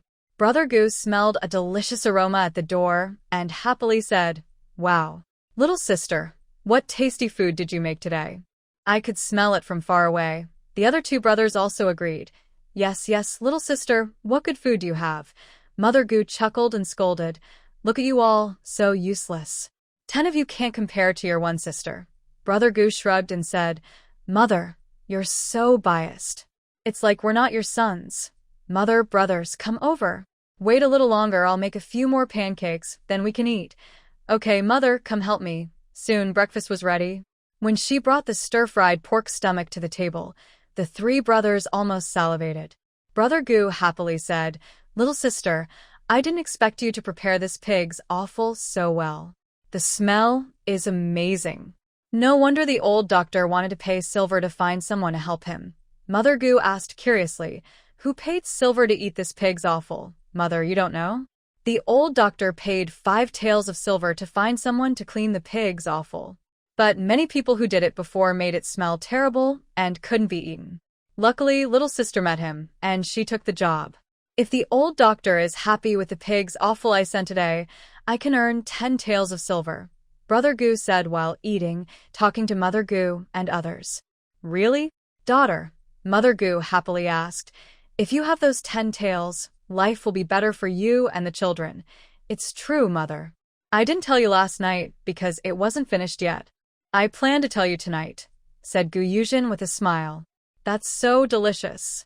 The old doctor will definitely like it, said Big Brother Goo honestly. I hope he likes it, Yuzhen said with a smile. If everything goes well, she will have an easier time with her future plans. If the restaurant sells well, she might even sell it. If not, she could go sell things with her brothers. There will definitely be buyers. This breakfast was so good that the Gu brothers almost bit their own tongues. What surprised Gu Yuzhen most was that this simple meal left a lifelong impression on her brothers. After breakfast, Mother Gu, Big Brother, and Second Brother went to the fields. Second Sister Gu also brought some bamboo shoots, which Gu Yuzhen estimated to be about 30 jin. They closed the door and left together. Gu Yuzhen took her second sister, Gu Arya, to a fragrant tree and told her that the buds could be sold for money or eaten. Gu Arya asked curiously, Sister Yuzhen, can these buds be sold? I often see wild vegetables when I dig in the fields. I wanted to pick some to eat, but they smell very bad, so I didn't take any. No, you're not used to the smell yet. Once you get used to it, it will taste good. There's also bamboo shoots. If you have time, dig some. Remember, only the tender ones are good. The old ones are not. Come to my house tonight with some, Gu Yuzhen said while picking. Okay, Sister Yuzhen, Gu Arya said happily.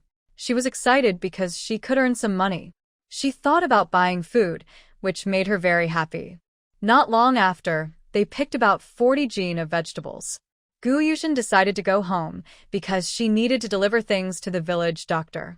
She wanted to go early, so he wouldn't have to wait. She said to Gu Arya, Arya, we're going back now. Do you want to go home or keep looking for wild vegetables? Sister Yuzhen, you go ahead first. It's still early. I want to dig a bit more and then go back. All right, be careful and stay safe, Gu Yuzhen said. When she got home and opened the door, she felt something was wrong. She quickly ran to the kitchen and opened the door. Inside, a small boy about 5 years old was eating a lot of food. Her third brother also hurried over, dropping his basket, and saw the boy eating her sister's things. He was very angry because those were meant to be sold for money. How could this little boy just take them? Gu Yuzhen was also very angry. Her two brothers hadn't eaten much, but this dirty little boy had eaten a pig's stomach all by himself. The boy saw their anger and was so scared he didn't know what to do. How did you get in? Gu Yuzhen asked coldly, looking at the boy. She knew whose child he was, Lu Xiaozui's little brother. Without an adult, this boy couldn't have entered. The boy started crying loudly. Her third brother shouted, If you cry again, I will sell you today. Tell me, how did you get in? Hearing that he might be sold, the boy was so scared he didn't dare to cry anymore. He looked at Gu Yuzhen with tears in his eyes and said, My older sister told me you have good food, so I came to eat. I couldn't get in by myself. She handed me over.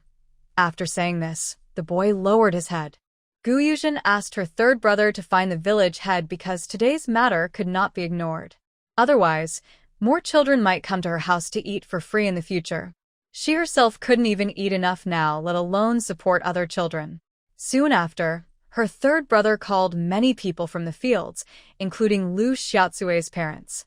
They didn't want to come back, but he said, Your son stole from my sister's house. He's at home now. If you don't want to come, that's fine. Later, my sister and I will take him to the authorities. The mention of the authorities scared them, so they hurriedly returned.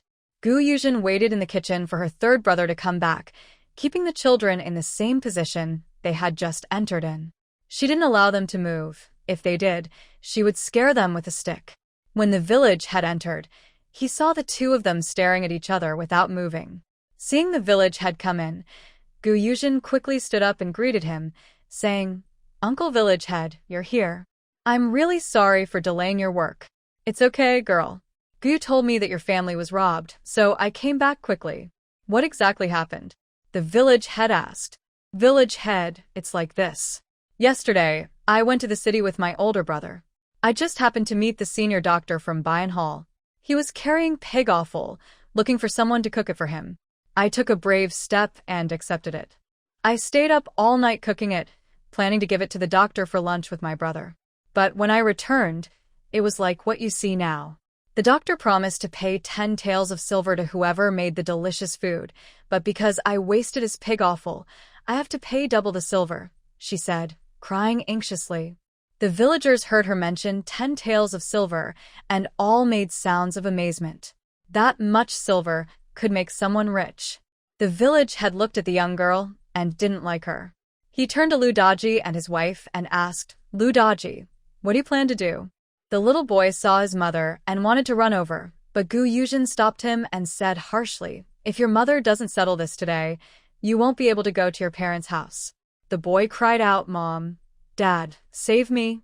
"It was Lu Xiaotsue who told me to come," she said. "Gu Yuzhen, this wicked woman, has lots of good food at her house." Lu Xiaotsue's parents were furious when they heard their son say this about her. They initially wanted to deny everything, but since their foolish son had already spoken out, they couldn't deny it anymore. Lu Xiaotsue's parents' greed was obvious, but it didn't escape Gu Yuzhen's eyes. Today, she wouldn't be so lenient, or else everyone would think she was an easy target for a woman abandoned by her husband. Lu Xiaotsue's mother tried to flatter Gu Yuzhen and said, "Yuzhen girl, could you please forgive my son for his first mistake?" Gu Yuzhen replied to Lu Xiaotsue's mother, "Impossible, Aunt Lu. That pig's offal belongs to Dr. Bayan. I was just helping out for a small fee. If I don't deliver the goods today, Dr. Lu will make me pay 20 taels of silver." "Aunt Lu, who do you think should pay that silver? You brat, you're definitely lying. That stinky pig's offal isn't that tasty. It was the doctor who specifically wanted it. The doctor has plenty of silver and can have whatever he wants. You're just making things up, you little liar." Lu Xiaotsue's mother scolded loudly. Gu Yuzhen's eyes turned cold. "Third brother, take this kid and let's go to the county town now. We'll be late if we wait." Then she turned to the village chief and said, "Uncle Village Chief, please make a trip today. I'll bring you some wine this afternoon." This boy's parents won't cooperate, so I have no choice but to hand him over to the old doctor. "Whatever he decides, it's fine," Gu third brother loudly said. "Okay, little sister.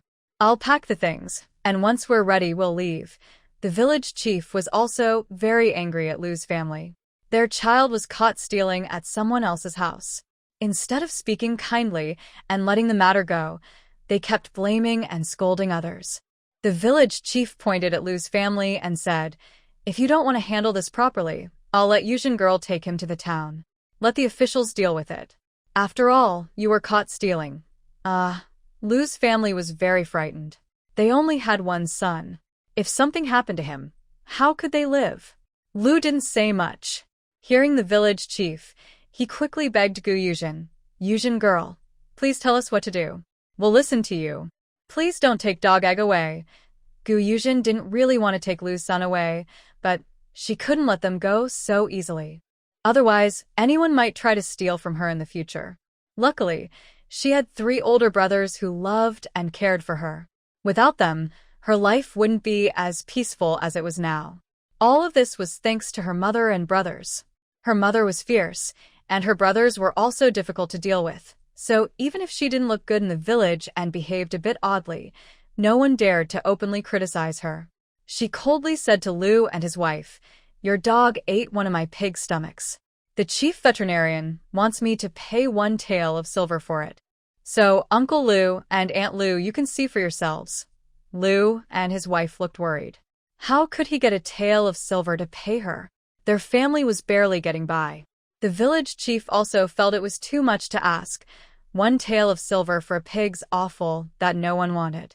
Her mother pointed at Gu Yuzhen and started scolding. "Why don't you go and steal it? A pig's offal no one wants, and you're asking me for a tael of silver?" Gu Yuzhen remained expressionless and said, "You don't have to pay. The senior veterinarian from Bayan Hall wants to eat. You can ask any time. This offal was bought by someone." She turned to leave, about to close the door when the village chief said, "Girl, everyone is not well off now. Let me have them write a note saying they owe you for now, okay?" Then he added to Lu and his wife, "Lu, are you willing? If not, just let the dog and his family go." Lu and his wife quickly nodded and said, "Yes, yes." They dared not refuse. Their child was still very young and couldn't suffer, especially since he was their only child.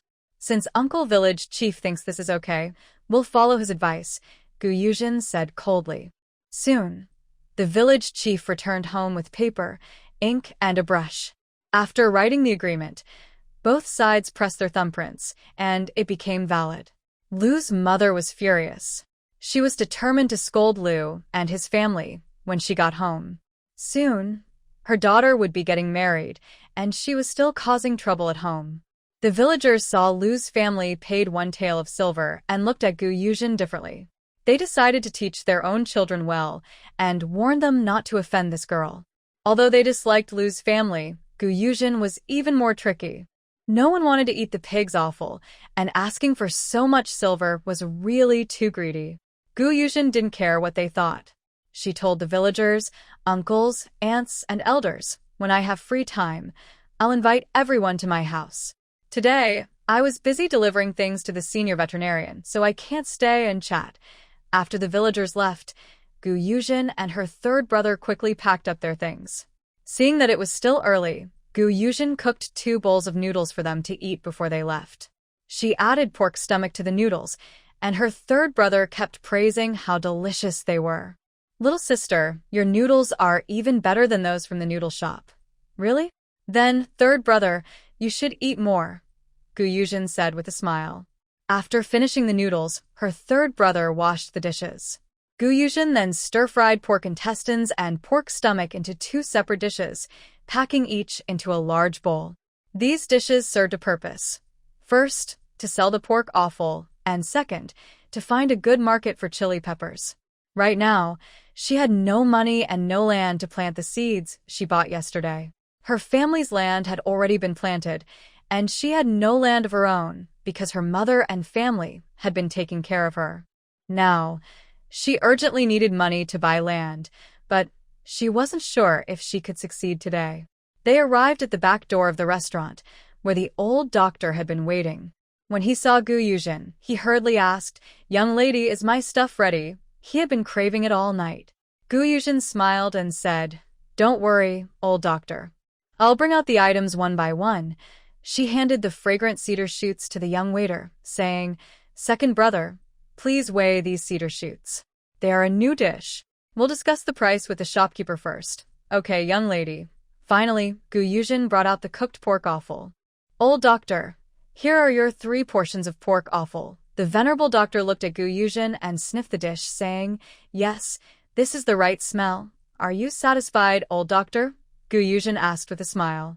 The old doctor glared at her and said impatiently, "Why do I feel like I'm being tricked again?" "Hee, I'm just worried you'll be happy and forget about paying," she replied, not wanting to admit that she was afraid he might refuse to pay.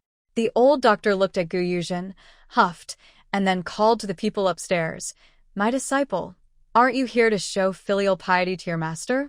Come help me settle this money." Soon, a handsome young man came downstairs with the shopkeeper. Gu Yuzhen quietly observed him. The man had a mischievous smile, with 2 thick eyebrows that seemed to ripple gently. He always seemed to be smiling, with a gentle curve like a bright crescent moon in the night sky. Fair skin highlights her light pink lips, with handsome, prominent features and a perfect face shape, adding a touch of wildness to his sunny, handsome appearance. The shopkeeper saw Gu Yuzhen and her third brother and cheerfully greeted them, saying, "Young brother and young lady, you seem to have come a bit late today." "Sorry, shopkeeper. We only just came out after dealing with a thief at home," she replied. "Really? Did you lose anything?" the shopkeeper asked with concern. "Thanks for asking. Luckily, we returned in time, or the old doctor's pig's innards would have been stolen," Gu Yuzhen said sadly. "What?" "Someone stole my things," the old doctor exclaimed, frowning and glaring. "The doctor is just a kid from our village. Luckily, they didn't touch your shares, but they ruined mine," Gu Yuzhen said pitifully. "If anyone steals your things again, just beat them up hard. I'll take responsibility if anything goes wrong," she added. Fei Qingyang, standing nearby, couldn't hold back. "Master, you're encouraging people to commit crimes. You're not here every day. What if you leave and this young lady is left alone?" "Haha, Fei little doctor. You're right," said Zhang the shopkeeper. Now, Gu Yuzhen and her brother were stunned. Why was this Fei doctor here? Was he looking for that snake? Her brother Gu San felt nervous, but remembered what his sister had said yesterday, so he forced himself to stay calm. Gu Yuzhen looked at the man in front of her. Was he the legendary divine doctor Fei Qingyang her brother mentioned? She nervously said, "Little citizen, I've met Dr. Fei." Fei Qingyang nodded at them and then asked his master directly, "Master, how much silver do you owe?" 10 taels, the old doctor replied. Wow. Master, you only bought 10 tails of pig innards. Many wealthy young men didn't know what innards were, but as a doctor, he knew very well. The old doctor glared at him and said, "Say that again and you won't get to eat." Fei Qingyang touched his nose, knowing better than to speak further. He ordered the medicine boy behind him to bring the silver, and the boy handed it to Gu Yuzhen, saying, "Young lady, please keep this." "Thank you, little brother," Gu Yuzhen replied. She took the silver and handed it to her brother to store. Then she took out her cooked pig intestines and stomach from her basket, smiled at the old doctor, and said, "Doctor, I cooked this myself. Please try some." Fei Qingyang looked at Gu Yuzhen and twitched the corner of his mouth. This village woman was quite clever and sneaky. Not only the old doctor, but even Zhang Zhonggui was attracted by that bowl of food. Just looking at it made his mouth water, but he wouldn't know the taste until he tried it himself. Zhang Zhonggui ordered the waiter to bring some chopsticks. The old doctor couldn't wait and started eating with his hands. Oh. "This is so delicious. Little lady, how did you make this?" The waiter brought the chopsticks over, and Zhang Zhonggui also picked some up to taste. Oh. "I can't stop once I start eating," he said. Seeing how excited they were about the food, Fei Qingyang also tried some. Honestly, the flavor was really good. It had a spicy taste, the pig's stomach was chewy, and there was no strange smell at all. When he reached for his chopsticks again, his master had already hidden the food, so they wouldn't eat more. Zhang Zhonggui was the same. As a businessman, he had a very sharp nose. He said to Gu Yuzhen and her brother, little lady, we've been working together for a few days, but we haven't introduced ourselves yet. I am Zhang Yun, the manager of this restaurant. May I ask what your names are?" "Hello, Zhang Zhonggui. I am Gu Yuzhen and this is my third brother, Gu Yu." Haha. No matter the era, people are often very superficial. When they don't see your value, they ignore you. But when you have something useful, everyone wants a piece of you, like a sweet treat. Gu Yu nodded at Zhang Zhonggui. Fei Qingyang looked at Gu Yuzhen with some curiosity and asked, "Aren't you married? Why don't you have your husband's surname?" Ouyang Juanhao, who was coming downstairs, also stood nearby, wanting to hear her answer. But when he didn't hear what he wanted, he went upstairs. "I'm sorry, Dr. Fei, but that's a private matter of mine," she replied. Fei Qingyang smiled gently. It seemed like it really was her personal matter. "Madam Gu, may I ask what ingredients you use to cook this dish? It has a spicy aroma, and there's no strange smell from the pig's offal. How did you handle it?" Zhang Zhonggui asked with a series of questions. "Zhang Zhonggui, I'm sorry, but those are my secret recipes, and I can't tell you. I also want to make some money from this, so I asked the old doctor to taste it," Gu Yuzhen replied with a smile. "Old doctor, how does it taste? Do you think people would buy this if I set up a stall outside?" Gu Yuzhen asked the old doctor as she approached him. "Yes, definitely. Someone would buy it. Gu Yadu, I allow you to set up at the entrance of my pharmacy. That way, it will be more convenient for me to buy whenever I want," said the old doctor, feeling pleased with his idea and laughing happily. Hearing this, Gu Yuzhen thought the idea was quite good. Shopkeeper Zhang saw her expression and felt worried. Today, he met the old doctor, and he had no advantage at all. He continued to ask, "Madam Gu, would you consider selling us your recipe?" Shopkeeper Zhang, you want to buy this pig offal recipe? May I ask if you want the recipe for washing pig offal or for stir-frying pig offal?" Gu Yuzhen pretended to be surprised. She was slowly fishing for information. She just needed to keep calm and wait. "Is there such a thing?" Shopkeeper Zhang frowned and asked. "Of course, Shopkeeper Zhang. You've also tasted today's dish, right? Isn't it better than what your chef cooked the other day?" "How do you know?" Shopkeeper Zhang was shocked. He knew that was his master's food. If it was so easy for others to see, then his master's meals might be in danger in the future. "Shopkeeper Zhang, don't worry. The pig offal you cooked that day was also made by me. I gave some to my relatives. I don't know how it appeared in your restaurant," Gu Yuzhen explained. "Is that so?" Shopkeeper Zhang asked, feeling relieved. He thought, she's just a village girl. If she wasn't too familiar with her own cooking, she wouldn't know much. "Exactly," Gu Yuzhen said with a shrug. Fei Qingyang was watching this village girl. She looked very ordinary, not as pretty as the maids at his home. Her skin was darker, but her big eyes were quite attractive. Her small, thin face was about the size of his palm. She was tall but very thin, almost looking fragile. Her brother was the same, but he was much more handsome than her. When she was talking to shopkeeper Zhang about business, her eyes looked like a clever fox or a hunter waiting for prey to walk into the trap. Despite being quite plain, Fei Qingyang thought she was very cute and charming. He tapped his head with a fan, thinking he must have lost his little yellow. Maybe Xiao Huang was missing, and he was worried that Xiao Huang's mind was not right. The old doctor quickly finished what was in his bowl and said to Gu Yuzhen, "Yatu, please help me stir-fry this last bit. I will give you 5 taels of silver. Anyway, I have my apprentice, so the amount of silver doesn't matter." "Doctor, I don't have the ingredients now. If you want to eat, I will cook for you tomorrow." Ah, no ingredients? "So, does that mean even if I ask the restaurant to cook, they can't make it taste the same?" The old doctor looked disappointed. Seeing his expression, I found him even more adorable. "Doctor, even without my ingredients, the dish will still taste good." "Oh, that's good. Then, tomorrow, cook more for me and make it taste like today. I will give you 5 taels of silver." The old doctor happily said this, then hugged the pig awful I brought him and left. Fei Qingyang saw his master leave and followed him.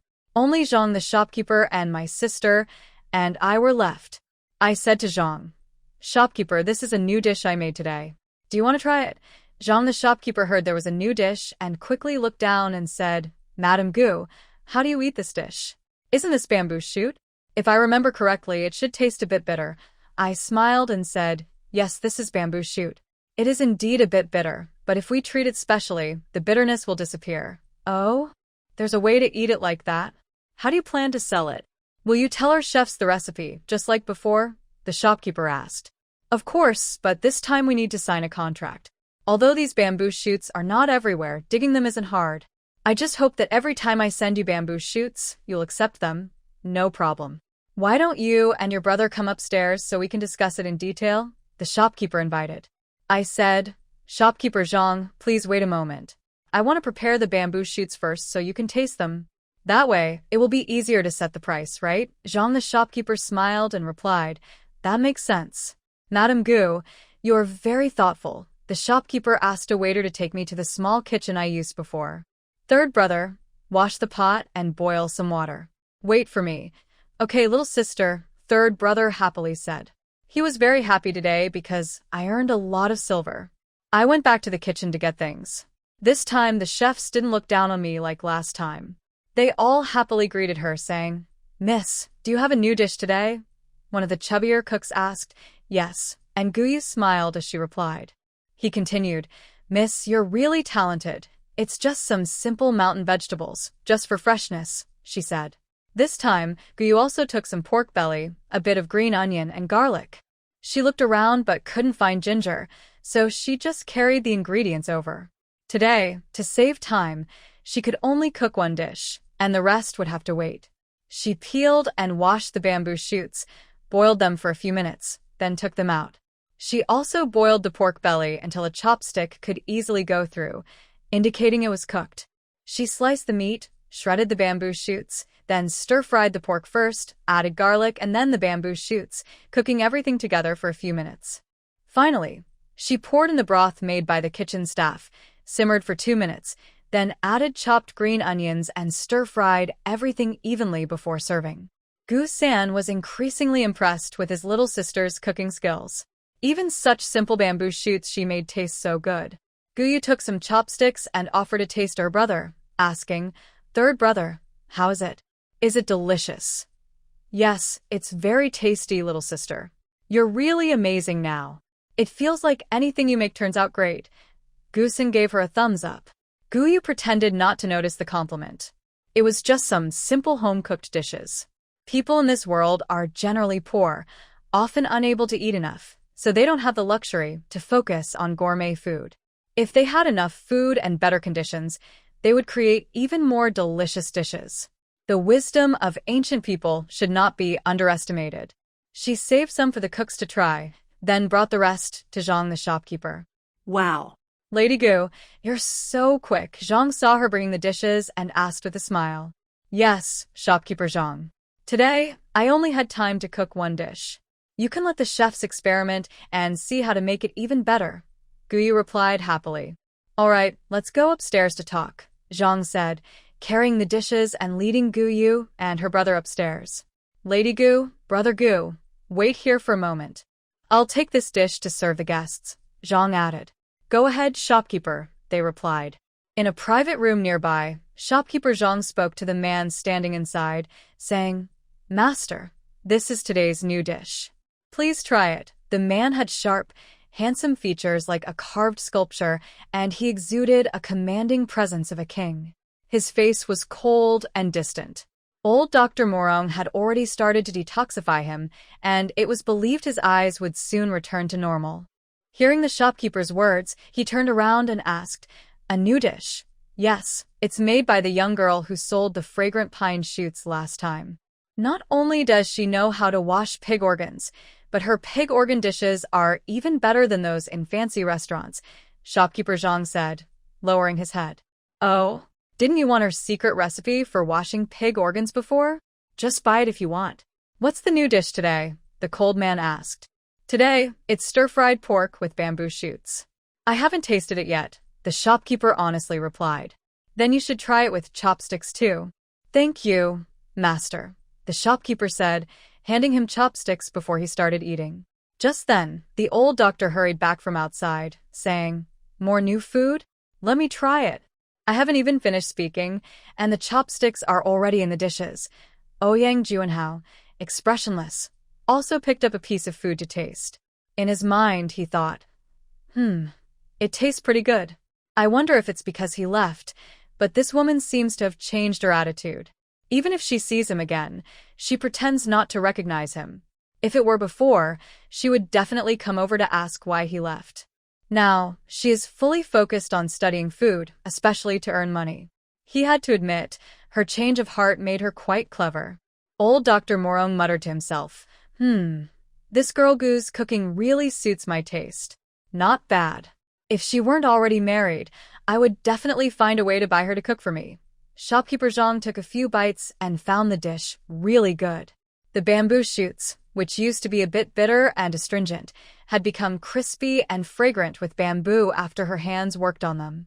When stir-fried with pork belly, the flavor was excellent. He looked up at his master and asked, Master, how is this dish? Not bad. Do as you see fit, the cold man replied. Old Dr. Morong ate while saying, This girl Gu is quite lucky. Don't take advantage of her. If you're not willing to pay, I'll have her set up a stall outside my pharmacy to sell her food. Master Zhang chuckled and said, How could I take advantage of Lady Gu? I would never do such a thing. Besides, Lady Gu is very clever. Half an hour later, Master Zhang returned with a smile and said, Sorry for making Lady Gu wait. Yuzhen smiled and replied, It's okay. It's normal for the shopkeeper to be busy. Lady Gu, brother Gu, have you decided how to sell your products? Gu third brother said, When it comes to business, I am not as good as my sister. The shopkeeper can discuss with her. Master Zhang was a bit surprised. In this world, men are usually superior to women. But this young brother openly said he is not as good as his sister, showing he loves her very much. I wanted to start with him, but I underestimated how much his sister means to him. Gu Yuzhen looked at the clever shopkeeper, thinking about how to deal with her brother. She just thought her brother lacked experience, but that doesn't mean he's honest. He just needs more life experience. Master Zhang, have you decided what to buy? Do you want the secret recipe for processing or cooking ingredients? Right now, I can only sell the processing secret recipe to the restaurant. I won't be selling ingredients for a while, Gu Yuzhen said to the shopkeeper. Hearing this, the shopkeeper became anxious. Why was he worried? Did he upset Gu Yuzhen with his earlier test? So now she wouldn't sell to him? Seeing the shopkeeper's anxious look, Gu Yuzhen found it amusing. She patiently explained, It's not that I won't sell, but it's the season. I just found the seeds and haven't planted them yet. Master Zhang frowned and asked, So, that's it? Now you can only sell the processing secret recipe. Gu Yuzhen nodded and said, Yes. All right, what price do you think you can sell it for? the shopkeeper asked. We don't know much about prices, Gu Yuzhen replied. You, shopkeeper, do business all day. You know what things are worth. You can make an offer. Anyway, it's about fairness, not just profit, she said with a smile. Master Zhang. Who was it just now that said not to let him take advantage? I really want to teach that person a lesson. He's clearly a sneaky fox. Let him make an offer. If it's too low, he won't buy. If it's too high, it's not worth it for me. I can't even get her to give a price. Now, the shopkeeper is very frustrated. There is no way. He held up 5 fingers toward Gu Yuzhen. Gu Yuzhen looked and asked, Shopkeeper, is that 500 taels? She frowned and said, Shopkeeper Zhang almost fell over. Damn it. That girl is so annoying. He only wanted to give 50 taels, but Gu Yuzhen must be doing it on purpose. If he had known he only needed to hold up 1 finger, he would have done that. If Gu Yuzhen knew what shopkeeper Zhang was thinking, she would have asked for more money. I only didn't raise the price because you offered a fair price. He hadn't even spoken yet, but she kept talking. Gu Yuzhen frowned and said, Shopkeeper Zhang, your price isn't high, but it's still possible to sell. From now on, once my ingredients are ready, I will give you the first chance to buy them. Shopkeeper Zhang's face turned red as if he was about to burst. He wasn't hot, he was angry at Gu Yuzhen. He had already given her so much silver, and now he could only have the priority to buy her ingredients. It made him so mad. Still, he pretended to be calm and said, All right, we'll do as Lady Gu says. The ingredients can wait. We'll see later. I don't believe this ugly girl can escape my grasp. Okay, since that's the case, shopkeeper Zhang, please write up the contract. And about the bamboo shoots, have you decided on a price? Gu Yuzhen asked.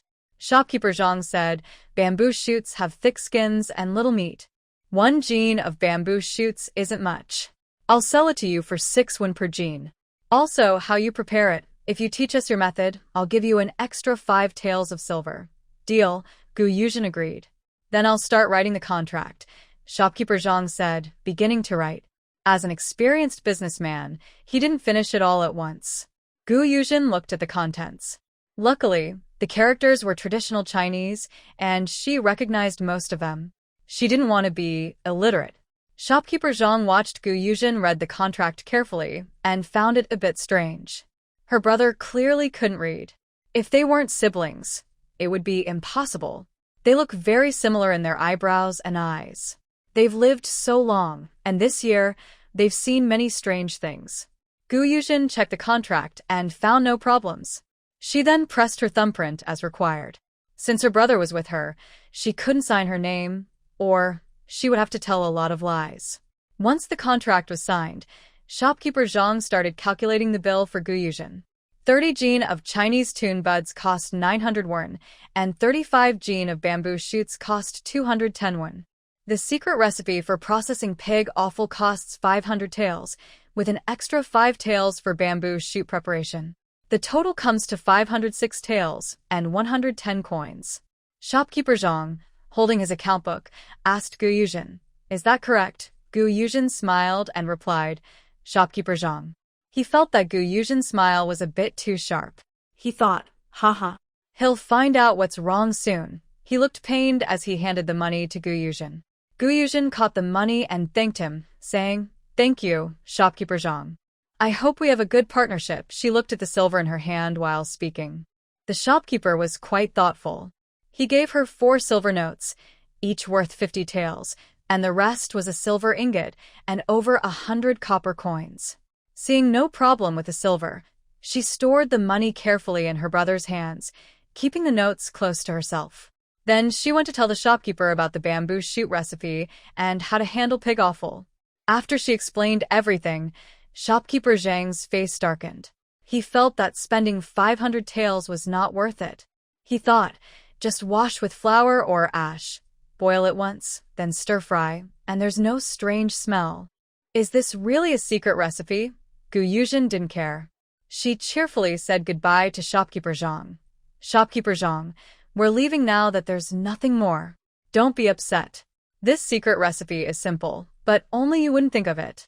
And because it's simple, it's easy to copy, so you need to be careful. My brother and I are going home now. Goodbye." After saying that, she pulled her brother and ran downstairs. If she didn't leave now, what if shopkeeper Zhang changed his mind? She couldn't help but laugh at his grumpy face. Haha. Gu Sange looked at his sister with some helplessness. She was really brave. Today, she tricked shopkeeper Zhang out of so much silver. He was worried, but it wasn't a good time to talk openly on the street. Now he understood why shopkeeper Zhang's smile looked so sharp earlier.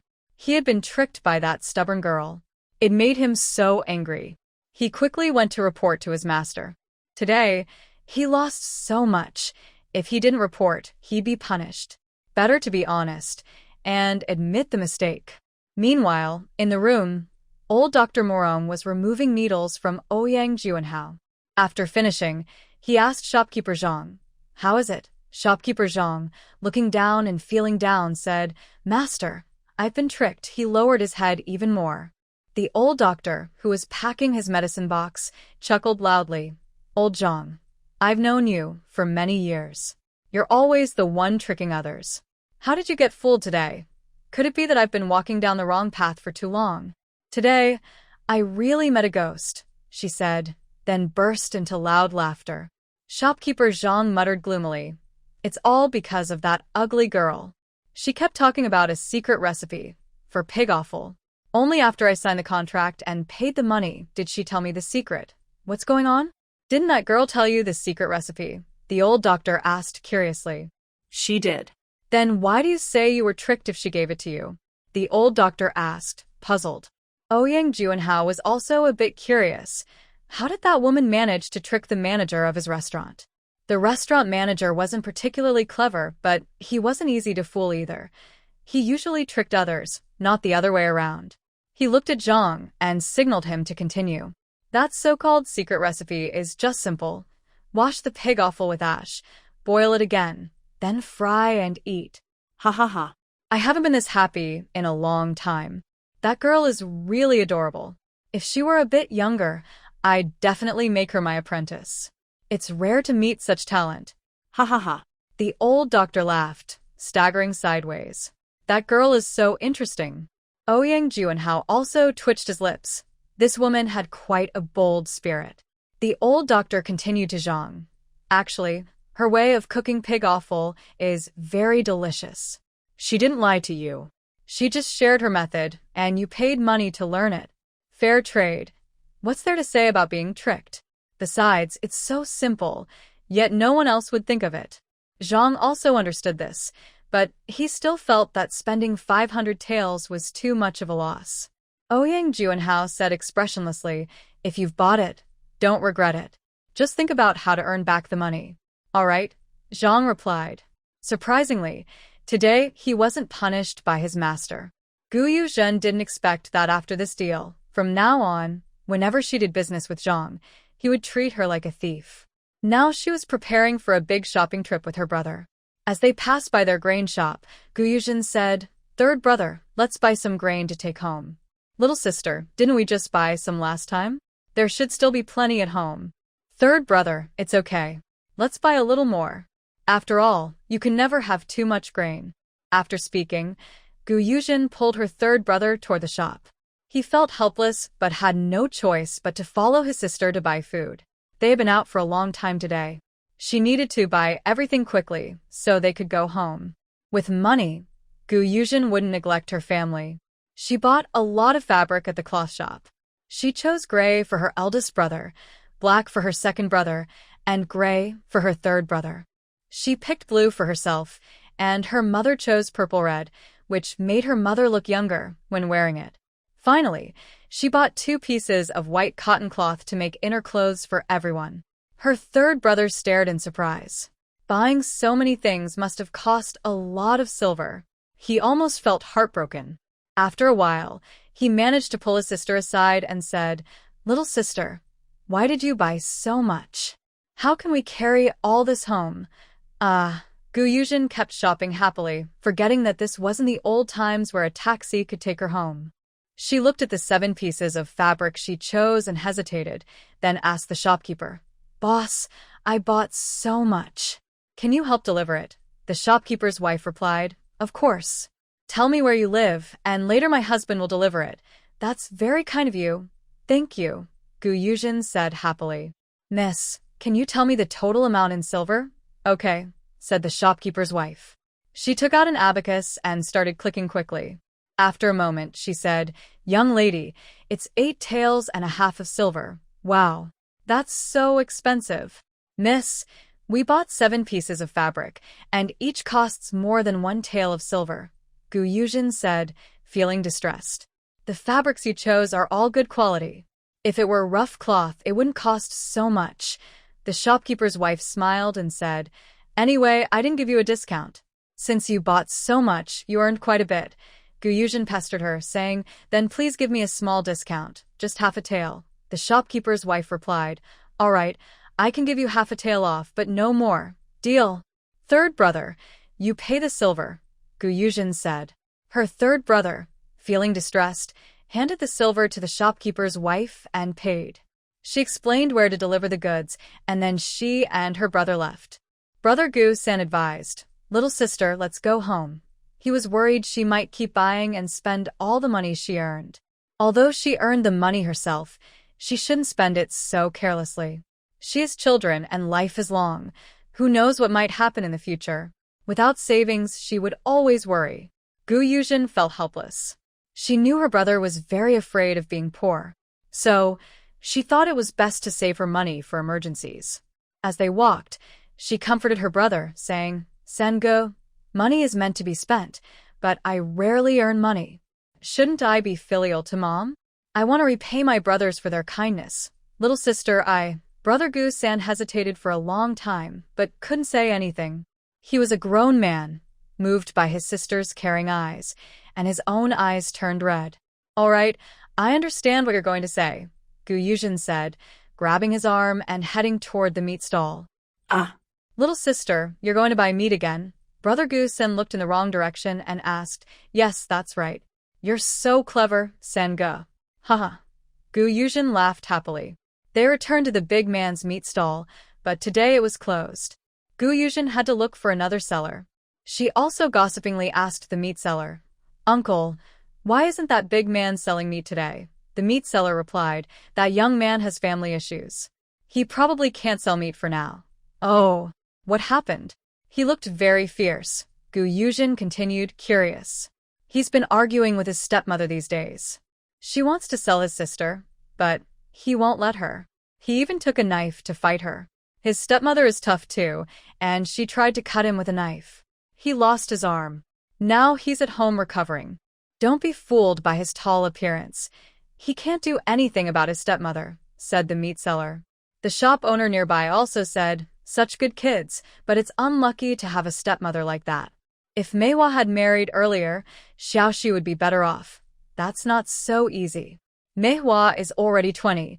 It's not easy for her to get married, said the meat seller. Who said so? The shop owner lady kindly said. Just as Gu Yuzhen was about to ask some gossip, a tall girl from the other side of the street came over. She called out to the meat vendors across. Uncle Yen, Aunt Yen, business is good today. Wow. It's Plum Blossom. Why are you here? How is your brother? The meat shop owner lady asked. My brother is at home recovering. I came out to get some medicine for him, the girl called Plum Blossom replied. Gu Yuzhen looked at the girl named Plum Blossom. She was about 20 years old, with thick eyebrows and big eyes. She was tall and looked neat and quick. Seeing Gu Yuzhen look at her, she smiled openly and said, Young lady, are you here to buy meat? Gu Yuzhen smiled and nodded. Yes. Miss, are you here to buy meat too? No, my older brother asked me to find Uncle Yen for some bones, the girl said. Oh, Gu Yuzhen responded with a smile. Young lady, your meat is weighed. It costs 120 coins, said the meat shop owner lady. Okay, Gu Yuzhen replied. The meat she bought this time was the same as last time, 10 jin split into 2 parts. As she was about to leave with the meat, she suddenly remembered that the old doctor still wanted her to help fry pig offal. She patted her head and muttered, Is it really true that a pregnant woman is foolish for 3 years? I've forgotten so easily. She then asked the shop owner lady, Do you still have pig offal here? The lady said, Yes. You bought so much meat last time, so take 5 coins worth of pig offal. You can have it. The shop owner knew that last time. This young lady also bought 5 coins worth of pig offal along with a small sou, and she was happy to sell it to Gu Yuzhen. She continued with a cheerful smile, but after tomorrow probably no more. Our pig offal has been reserved by the restaurant. All right. Thank you, ma'am. All the pig offal is reserved by the restaurant. That's a sign of good business, Gu Yuzhen said cheerfully. You're so sweet-tongued, young lady. I hope your business gets even better. Every time you come to buy meat, I'll add an extra gene or 2 for you, the shop owner lady said with a smile. Although she didn't understand what getting even better meant, she knew it was a good wish, so she was happy. Thank you very much, ma'am, Gu Yuzhen said, handing over 125 coins to the shop owner. Carrying the pig innards and meat given by the boss lady, she placed them into her basket and walked back home with brother Gu-san. As she walked, she thought about what the meat seller and others had said. The girl named Plum Blossom was very nice. Because of a biased stepmother mistreating her and her brother, Plum Blossom, who had a good marriage chance, was forced to become her stepsister. The stepmother also spread bad rumors about her, so now, at 20, she still couldn't find a husband. She thought about bringing her older brother next time she visited. This girl seemed quick and straightforward. Her older brother was honest and simple. Having such a wife to balance things out would be good. She casually asked, "Third brother, what do you think of the girl named Plum Blossom just now?" I don't know. I didn't even look at her." Brother Gu-san blushed and said, "Hey, third brother, why not take a look? I think she's pretty good. If I tell big brother, I wonder if he'd like her." You're trying to find a wife for big brother?" Brother Gu-san was surprised. "Of course. Not just for big brother but for second brother and you too. But good girls are hard to find. We'll take our time," Gu Yuzhen said seriously. Brother Gu-san blushed and said, "I'm not in a hurry. You can find wives for the others first." Gu Yuzhen and her siblings chatted as they walked home. After buying the meat, Brother Gu-san pulled her along, worried she might buy more things. She decided to bring her older brother next time and continued to ask about the girl named Plum Blossom. When the siblings reached home, it was almost dark. The boss who delivered the fabric also arrived from behind. He pulled a large cart of cloth. The villagers saw it and asked who it was for. The boss asked at the village entrance and learned whose house it was for. When villagers asked, he just smiled and said nothing. Seeing the many things on the cart, villagers were curious and followed to see who was so lucky to buy so much. Soon, they arrived at Gu Yuzhen's house. She saw the delivery cart and quickly called out, "Big brother, second brother, come help carry the things." "Girl, what are you moving?" "Mother is also here." Gu's mother came out of the kitchen. "Mother, I'm moving cloth. I bought a lot of fabric. Now you have plenty to do. You can make us new clothes," Gu Yuzhen happily said to her mother. When her mother heard that her children bought a lot of cloth, she hurried out to see and wailed, "Oh, my little ancestor. Why are you so wasteful? How much silver did you spend on these things?" The villagers saw her mother crying and sympathized with Gu Tong, saying, "Yes, Sister Gu, you really spoil Yuzhen too much. Even if you have silver, you shouldn't spend it like that." Also present was Mr. Liu and his wife. It seemed that what the girl said today was true. The old doctor gave her quite a bit of silver, and Liu Xiaozui's mother, thinking about her debt of 1 or 2 silver coins, hated Gu Yuzhen to the core. That stubborn girl, who no one wanted, was sold for just 1 or 2 silver coins. Gu's 3 brothers didn't care what others thought. They quickly moved the cloth and finished. The villagers wanted to see more, but they couldn't get in. Third brother Gu said to the delivery boss, "Boss Wang, would you like to stay for a meal at my house before you leave?" "No, little brother. I want to get back quickly before it gets dark," said the delivery boss. "All right, Boss Wang, take care on your way." The villagers all wanted to visit Gu Yuzhen's mother's house. Her mother told everyone, "Dear villagers, it's getting dark today, so I won't invite you in. First, I am a lonely widow, and second, I need to teach these 2 wasteful children a lesson." Without waiting for their response, she closed the door. The villagers muttered, "This Gu family, Now that they have silver, they look down on us. A few villagers echoed. That's right. The village chief had just come back from working in the fields. Passing by Yuzhen's house, he saw the villagers gathered around, whispering. The village chief loudly said to everyone, "Have you finished your dinner? Are the children fed?" Looking at the women with babies and the men, "Aren't you all too free? Why are you all just hanging around here gossiping?" A few men blushed and sheepishly left. Some village women said, "Chief, we're just curious. We came to see what's so special about the meat." The village chief scowled and said, "If you have the ability, go earn some silver instead of just wandering around." A quick-talking woman said, "Chief, you shouldn't say that. Yuzhen has been going out early these days. I wonder if she found something good on the mountain to sell." "Chief, you should talk to Yuzhen. If she has any good ways to make money, tell us all. Everyone in the village is very poor, often going without food." The woman spoke softly, her head lowered, lost in thought. Outside, people had not yet left, but inside, Gu Sango was shouting loudly, like a pig being slaughtered. Gu's mother scolded while hitting him. "You useless child. You sold a few things and spent all the money. Your little sister doesn't understand, and neither do you." Gu Yuzhen rolled her eyes, thinking, she doesn't understand?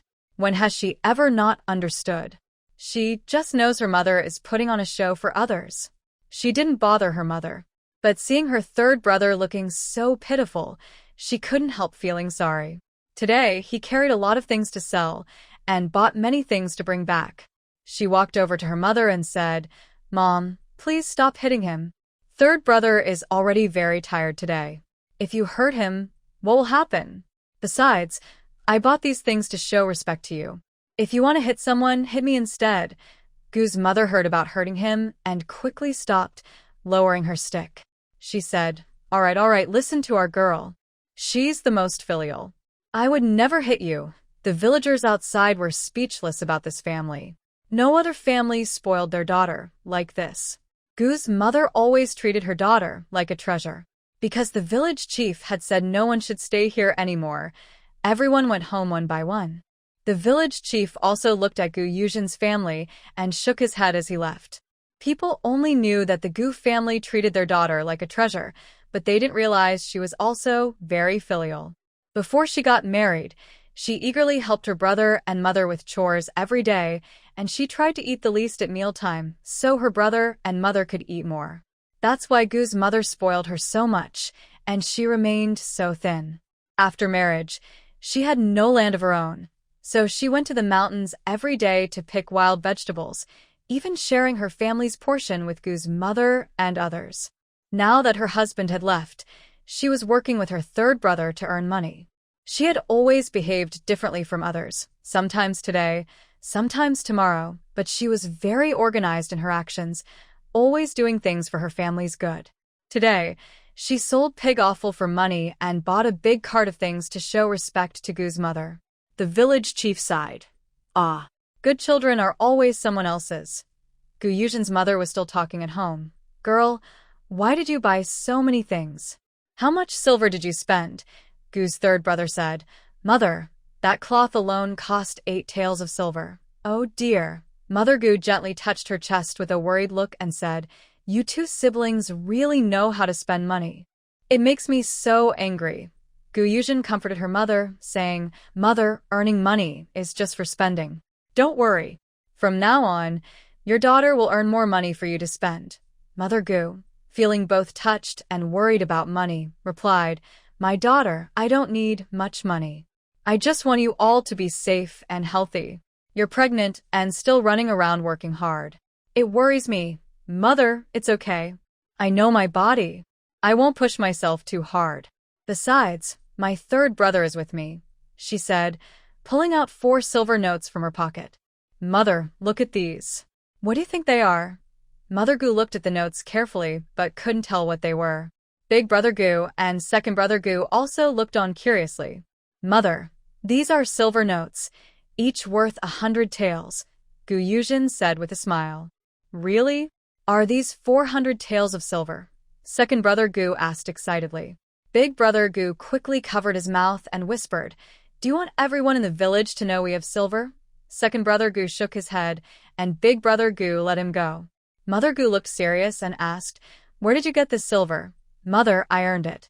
"Did you enjoy the pig offal we had this morning?" Gu Yuzhen said to everyone. Big brother Gu honestly replied, "Yes, it was very tasty.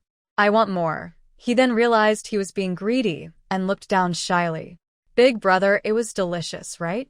I used a special recipe to prepare the pig offal and sold it for 500 taels, Gu Yuzhen said.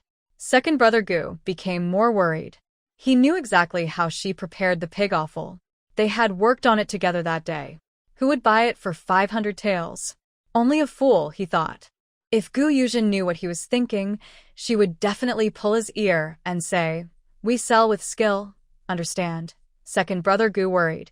"Is 500 taels too much for your recipe? It looks pretty simple to me." Second brother, "You wouldn't know. Do you think it's simple? Did you know how to do it before?" Gu Yuzhen asked him. "No, I didn't," he replied. "But that means it's easy. Still, I wonder if anyone else knows how to do it. We sell with skill, and the restaurant has learned it. This pig's offal is so delicious that in a few days, they will recover their costs. Besides, they won't just have one restaurant. Once they sell all over the city, they will earn countless silver coins. So, your worries are not a problem." Gu Yuzhen reassured her two brothers. In fact, she was right.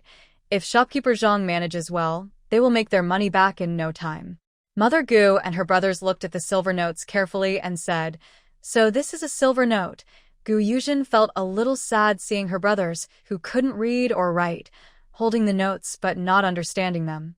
Thinking about it, she said to her mother, "Mother, once we have more silver, I will find a teacher to teach my brothers how to read."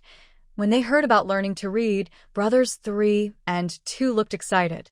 But then they thought that they were already too old to learn and it wouldn't be useful anymore, so they lowered their heads. Brother 2 said, "Little sister, we're already this old. Learning to read won't do us any good now. There's no need to spend that silver." Second brother, "Learning to read isn't just for young people. And studying doesn't mean you have to become an official. After learning, you can do many things outside. You won't be blind anymore. If you don't know how to read, others can make you sign contracts or press your thumbprint, and you won't understand. Someone might even trick or sell you, and you wouldn't know." "Really? Is it that serious?" Big brother asked. Third brother said, "Definitely. 3 years ago, big brother you was sold like that." Mother Gu nodded and said, "It's true. Mother, let's go ahead and find a teacher. When I find someone suitable, I will bring them home," Gu Yuzhen told everyone. "Good girl, I trust you," Mother Gu said happily. She was glad her sons could learn to read. Even if they couldn't become officials, as her daughter said, knowing how to read and not being easily tricked was a good thing. Suddenly, a hungry stomach growled loudly, breaking the happy mood. Gu Yuzhen lowered her head in shame and said, "Mother, I'm hungry." "Oh, it's my fault for not feeding you. Wait a little longer, and I will cook some food for you," Mother Gu said with concern. During this time, Gu Yuzhen took out the things she bought. "Second brother, help me wash this pig's offal, just like yesterday. I need to send it to the old doctor." Gu Yuzhen was holding pig offal and said to her second brother, "Okay, little sister promises to wash it very clean," her second brother replied. Now, the brothers in the Gu family all admire their sister greatly. A simple secret recipe was sold for 500 taels. Mother Gu was very quick. She cooked a dish with common wild vegetables called water parsley, more like boiling than frying. The meal was a big bowl of rice mixed with brown rice porridge. Mother Gu brought the rice to the table. Gu Yuzhen took a bowl to serve herself, and her mother held out a bowl and said, "Daughter, eat this first." Gu Yuzhen saw it was 2 eggs and was touched, exclaiming, "Mother, hurry up and eat.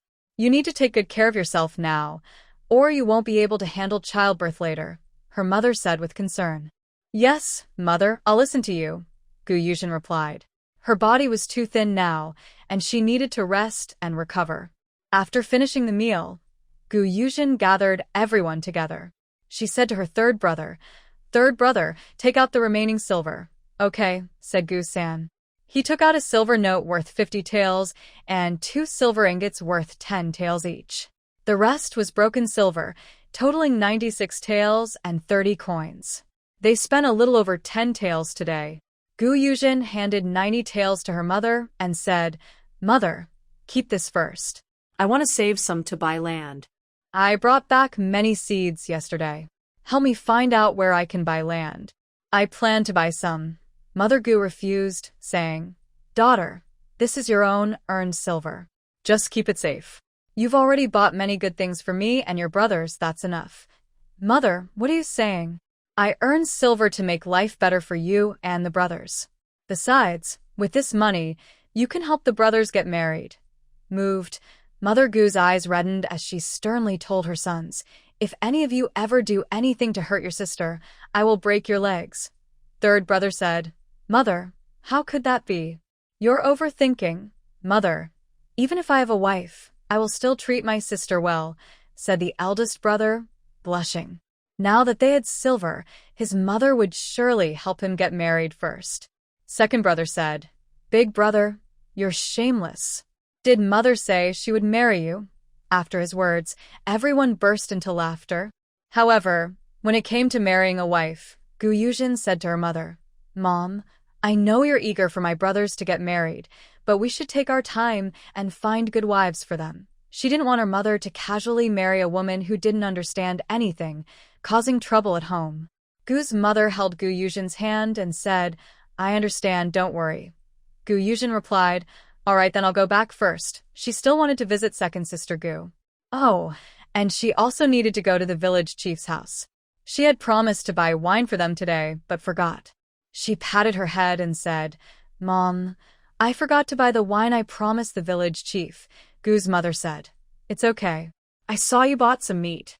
Just cut a little for him." "Okay, I'll do as you say." "Mom and third brother, come with me.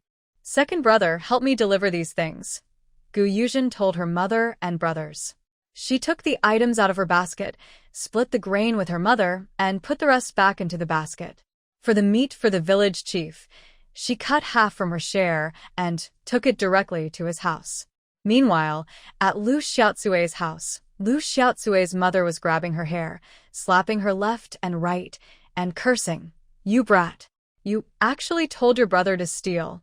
Do you want to get him into trouble? Do you know because of you, I owe that girl some silver?" Lu Xiaocui didn't say a word but hated Gu Yuzhen with all her heart. She hated her mother even more. Why was Gu Yuzhen's mother so kind and caring to her? She was so ugly, yet she received such treatment. She was the prettiest girl in the village, but also the most miserable. Seeing Gu Yuzhen, who was the ugliest, get so much love and attention, she couldn't help but feel jealous and wanted to bully her. Lu Guden stood nearby, looking at his mother and sister, and said, "Mom, don't hit my sister. Look, her nose and mouth are bleeding. If you kill her, no one will help me steal meat to eat." Gu's mother, hearing that no one was helping him steal meat, got even angrier. "I'll beat this useless girl to death today," she said, kicking her a few more times. Ugh, Lu Xiaocui groaned in pain. But her mother still didn't stop until she was tired. Lu Xiaocui's younger sisters, scared, hid to the side, not daring to move, afraid that their mother would see them and beat them as she did their sister. Gu Yuzhen and her mother went to the village chief's house. The door was opened by the village chief's wife, Gu Zhou. Gu Yuzhen cheerfully said, "Good evening, Aunt Gu. Have you finished dinner?" The village chief's wife saw Gu Yuzhen carrying meat and smiled. "We just finished eating." "Yuzhen, brother Yu, sister-in-law, come in and sit, okay?" Gu Yuzhen's mother agreed. The village chief was a bit surprised to see Gu Yuzhen and asked, "Yuzhen, why are you here?" Gu Yuzhen smiled and said, "Uncle village chief, you said you would give us some wine today, but I forgot because I was busy. I brought some meat to apologize and visit." The village chief's wife said, "We are family, no need to apologize." Gu Yuzhen said, "Thank you, Uncle village chief. I really appreciate you taking time from your busy day to help me. It's nothing really." "I should do this," said the village chief. "Yuzhen, I heard from the villagers that you and brother Yu found something valuable in the mountains and sold it," the village chief asked with a smile. Hearing this, Gu Yuzhen's mother immediately looked upset and said, "Brother Yu's uncle, my daughter went to the mountains to gather some mountain goods to sell. The mountains belong to no one. If someone wants to go, they can. Don't ask my daughter about it." "Ah," sighed the village chief. Sister-in-law, I understand. I know it's not easy for you. But in Peach Blossom Village, isn't everyone in the same boat? Many families are struggling. There are plenty of mountain goods. First, we don't know the people, and second, outsiders don't know many folks here. Even if you gather mountain goods, they might not sell well. I think Yuzhen is capable. I always feel she could help our village earn some money and feed everyone. No matter who praised her daughter, everyone felt proud. But being happy didn't mean they wanted her to suffer, especially when it was her own way of earning money. Gu Yuzhen's mother was still unhappy and said to the village chief, "Brother Yu's uncle, you don't need to praise my daughter so highly. She's just an ordinary girl, just like yours. She's not as capable as you say." The village chief was a bit embarrassed. He knew it was hard to push too much, but most families in the village were struggling. Several families have run out of food after the new year. They are now relying on wild vegetables to survive. If they could find some mountain goods to exchange for money to buy grain, that would be helpful. Gu Yuzhen finished her assessment and spoke. Within her ability, she was willing to help the villagers eat enough. But she also wanted to make sure everyone knew she had her own principles. She believed that kindness should be balanced with fairness, and she didn't want villagers to take advantage of her once her life improved. She held her mother's hand and said to the village chief, "Uncle Village Chief, I actually have a way to make some money. I just don't know if everyone is willing." The village chief's eyes lit up at her words, and he said excitedly, "Yuzhen, what's your idea? Tell me quickly." Seeing the village chief so excited, Gu Yuzhen didn't hide anything and said, "Uncle Village Chief, isn't every household in the village growing ginger? How many seeds does your family have?" The village chief's wife answered, "We planted quite a lot last year, about 100 jin. If you trust me, Annie, you can plant all of them," Gu Yuzhen said to the village chief's wife. The village chief smiled and said, "I believe in you, Yuzhen. Thank you for your trust, Uncle Village Chief," Gu Yuzhen replied happily. "But Yuzhen, do you really think these ginger seeds can be sold?" the village chief asked worriedly. Gu Yuzhen looked seriously at the village chief and said, "Uncle Village Chief, I can't promise everything, but I guarantee I will buy all the ginger grown in our village. As for what to do with it, I can't say. Also, every household that wants to grow ginger must sign a contract with me. Those who don't sign, I won't buy from. Most importantly, everyone must keep this secret. If anyone leaks the information, it will affect the whole village's interests. If the price isn't good, whoever leaks it will be responsible. Yuzhen, I trust you. Tomorrow, I'll gather the villagers and explain everything," the village chief said. "That's good, Uncle Village Chief. It's spring now, and we need to plant early." Gu Yuzhen finished and turned to her mother. "Mom, we also need to plant. The more, the better." "All right, I trust you," her mother said happily. She always supported whatever her daughter wanted to do. "One more thing, Uncle Village Chief, I'd like to ask for your help with something. Tell me what you want to do," said the village chief. "Uncle Village Chief, I want to buy some land. Can you see if anyone is selling? If not, maybe there's some good wasteland available." The village chief thought for a moment. Right now, no one in the village is selling land, but the neighboring village is. Their land is right next to ours. I know that land. It's all connected, about 5 acres of good farmland. Is the water supply convenient? Gu Yuzhen asked, concerned about that. Yes, it's near the river. The only issue is the price is a bit high because it's good land, said the village chief. Gu Yuzhen continued, how much silver per acre? I met their village head the other day. He said about 8 taels of silver per acre. I don't know if he can lower the price. If you want, I can take you to see it tomorrow, the village chief said with a smile. Great, after breakfast tomorrow, we'll go see it. Also, about what you just said, selling mountain products, can you tell the villagers? It's not that I don't want to tell them, but the season is almost over. Still, if anyone wants to sell some now, they can. I buy pine cone buds and bamboo shoots. I sell them to restaurants. They don't buy a lot each day, so, Gu Yuzhen said, feeling a bit awkward. The village chief said, okay, I understand. I'll tell them. If they want to sell, they can do it themselves. Uncle Village Chief, they don't need to sell it themselves. Besides me, no one else handles these for the restaurants, so it's hard to sell. Tell them to sell everything to me. I'll find a way to sell it, Gu Yuzhen said. All right, I'll tell them, said the village chief. Okay, I'll go home now, Uncle Village Chief, Yuzhen said, then she stood up and left. When she got home, her second brother was already waiting. She happily called out, Second brother, I'm sure you've been waiting a long time. Second brother smiled and said, Not too long. When I arrived, Arya was here waiting. I told her you went to the village chief's house. She'll come over later. Yes, she probably came to deliver something or bring some coins. Yuzhen turned to her third brother. Third brother, from now on, it's probably just you going to deliver goods. Tomorrow, I'll go with the village chief to see the land. If it looks good, I plan to buy it and start planting crops. Third brother patted his chest and promised, Don't worry, little sister. I'll make sure to deliver everything well. Yes, our third brother is the most capable. Yuzhen smiled warmly and said. Second brother Gu pouted and said, Childish. Third brother Gu snorted and ignored his second brother. Sister Yuzhen, Gu excitedly called out. Second sister, you've come. Sorry about today, making you wait so long. Yuzhen looked at second sister Gu and said, No, Sister Yuzhen, I know you're busy. It's just that I was too excited and couldn't help asking if those bamboo shoots can be sold. Yes, you can sell them, second sister, but the price isn't high. The restaurant buys them for 6 coins per jean, but I buy from you for 4 coins per jean. I make 2 coins profit because I'm helping you find someone to sell to and also helping to transport them to the city. Yuzhen looked at second sister Gu and said, No matter who it was, she wouldn't help them for free. She had her own things to do, and dealing with tricky merchants was also tiring. If second sister Gu didn't agree, she wouldn't help her any more in the future. Yuzhen, 2 coins isn't too little. I want 3 coins. Let's split it. I'll go to the mountain to dig, and you sell in the city, second sister Gu happily said to Yuzhen. Yuzhen looked at this girl. She finally didn't help her for nothing. She was grateful. She looked at second sister Gu and said, I'll take 2 coins for yours. But if others also dig and sell to me, I'll pay them 3 coins. Just don't tell them how much I pay you. Okay, Sister Yuzhen?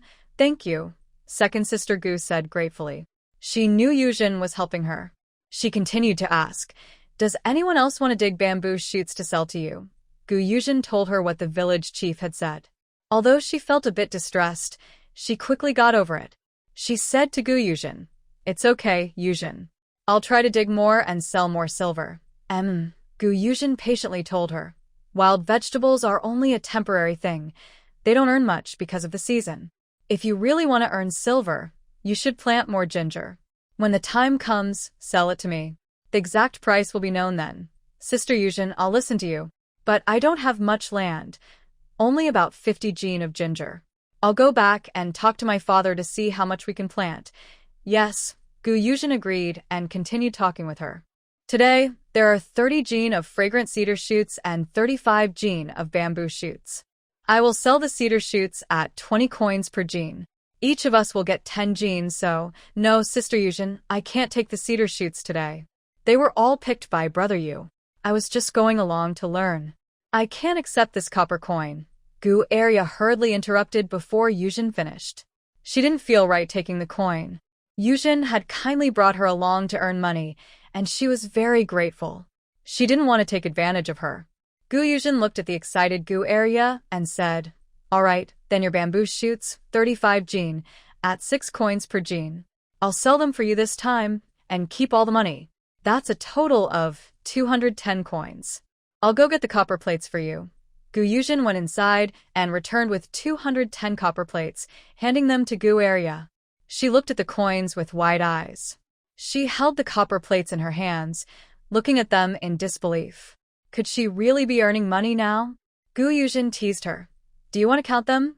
Arya snapped out of her amazement and blushed, saying, Yuzhen won't lie to me, then added, Today I also picked cedar shoots and dug bamboo shoots.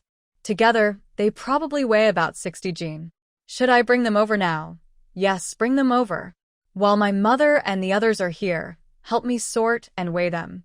Tomorrow, my third brother can take them directly to the city, Yuzhen replied. Okay, I'll go right now, she said, then hurried to the door but turned back quickly. Brother Yu, can you help me bring back some grain and salt tomorrow? Gu-san said, Sure. What kind of grain do you want? Low-grade rice at 6 coins per jin, or brown rice at 4 coins per jin. Bring me 20 jin of brown rice and 20 coins worth of salt, Gu Arya said, counting on her fingers. All right, Gu San agreed. Gu Arya happily ran back home, but not far away.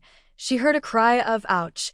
Gu Yuzhen couldn't help but laugh loudly, saying, "That girl is so happy she's sad. It's getting dark, and she doesn't even know to walk slowly." Gu's mother sighed and said, "That girl hasn't had an easy life. She lost her mother when she was young. Her father has bad legs, and her little brother is still small. For the past few years, they've mostly relied on her father growing a little bit of crops and gathering wild vegetables from the mountains to get by.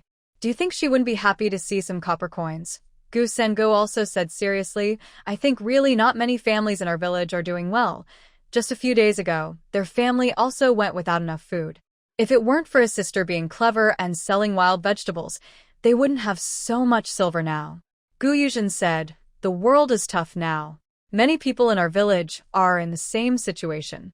Sengo, you must be wondering why I told the village head about our way of earning money. Yes, I am a bit confused. Why should we tell others how we make money?" Gu Sange said gloomily. He was angry when he thought about this.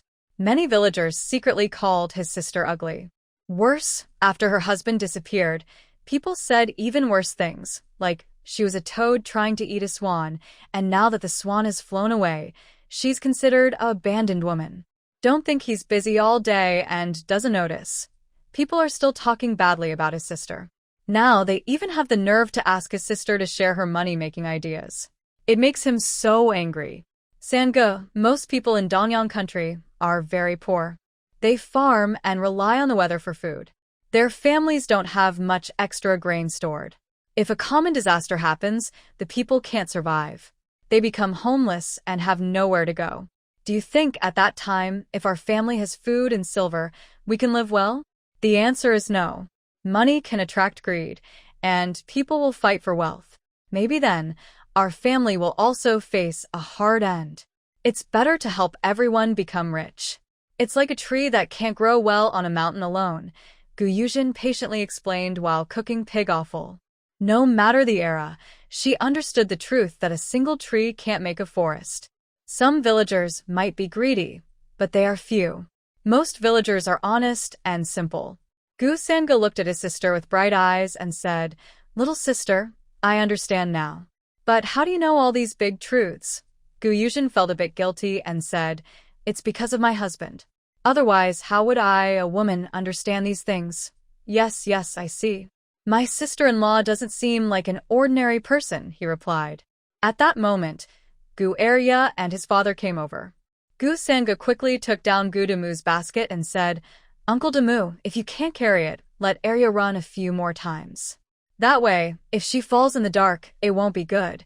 Gu Damu gratefully said, "Brother Yu, Sister Jin, thank you for taking care of my second daughter. If it weren't for you, she wouldn't have earned any money."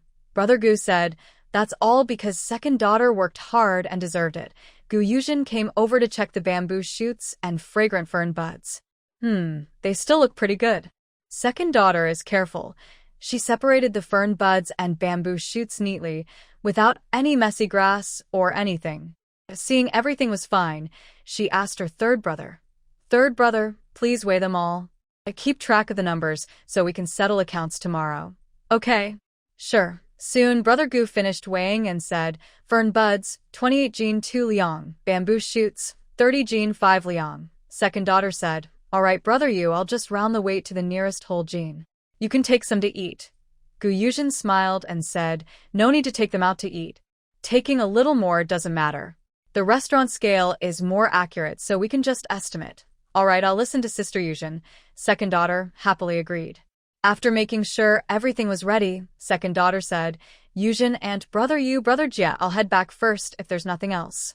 You all must be tired after a long day. Rest early." She then helped her father and left. "Okay, be careful walking in the dark," Gu's mother said. After second daughter and the others left, Gu Yuzhen went to find her second brother. He was quiet but very diligent and caring. Now, he was lighting a fire and boiling pig offal, also heating a pot of hot water for her to bathe later. She called out at the kitchen door.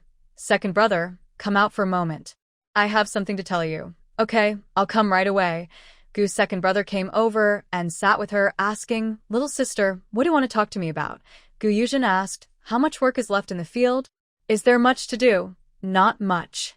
One person can finish it in about a day. Tomorrow, go to the city with third brother to deliver goods. Then, exchange 2 taels of silver at the bank. On the way back, just ask around in any village you pass, see if they're selling ginger. If they are, buy it at 3 copper coins per jean. Buy as much as you can." Yuzhen looked at her brother and said, "All right. You two should rest early too. Third brother, carry the bamboo shoots and fern buds over there. Tomorrow I won't go out so I can sleep a little longer. Mother will cook for you both." After telling her brother, Yuzhen also said to her mother, "Hee. Mom, you'll have to get up early tomorrow to cook for the brothers." Mother gently patted her head and said affectionately, It's like I've never cooked before. Sleep as long as you want. I'll prepare breakfast and bring it to you." Yuzhen smiled happily and said, "Thank you, Mom." After her mother left, Yuzhen carried water to the bath bucket and took a relaxing bath. By the time she finished and lay on the bed, it was about 9 at night. She muttered to herself, "Oh dear, sister is so tired. I got up early this morning and didn't rest at all during the day. I've been busy all evening. It's really exhausting. But now I have to be tired. When my belly gets bigger and I can't walk, I won't be able to earn money." I touched her belly and said, "My baby, you have to be good for us to have a better life in the future. I'll work hard now. When you're born, I'll have more time to be with you." Just as she was about to fall asleep, she remembered the old doctor's pig offal. Oh, "Looks like I have to get up early again tomorrow. Never mind, I'll sleep first. I can't keep my eyes open anymore." At this moment, in a private courtyard in Puyang County, the yard was protected like a steel barrel. Even flies would find it hard to get in.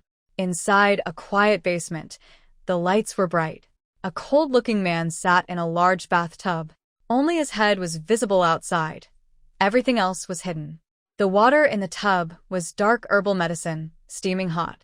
The man was sweating heavily, and so was the doctor beside him, who was inserting needles to detoxify him. The man with a mischievous smile from before was also watching carefully. His master was helping others detox, and there was no longer any of his usual mischief.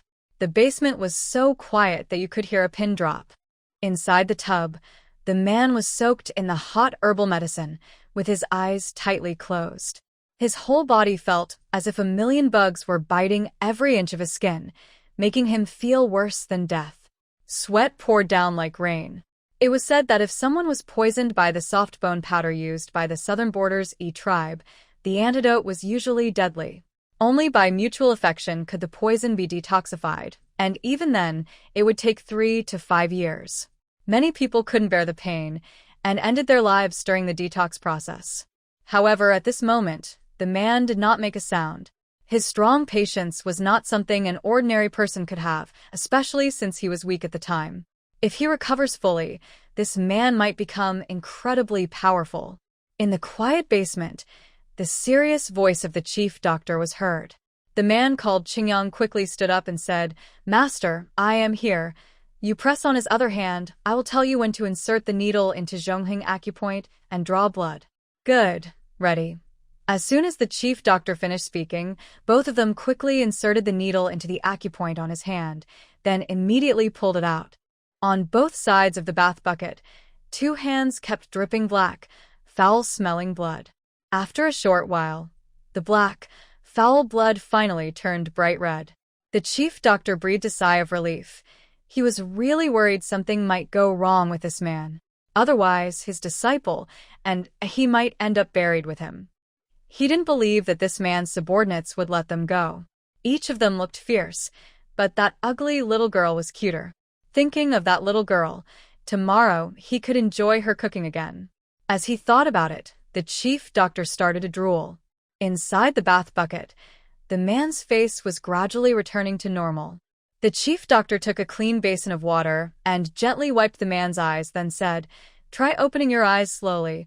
The man listened to the doctor and slowly opened his eyes. Gradually, his vision became blurry, and he saw the faint figure of the chief doctor. Slightly to the left, a handsome, unruly man sat on a chair with his legs crossed.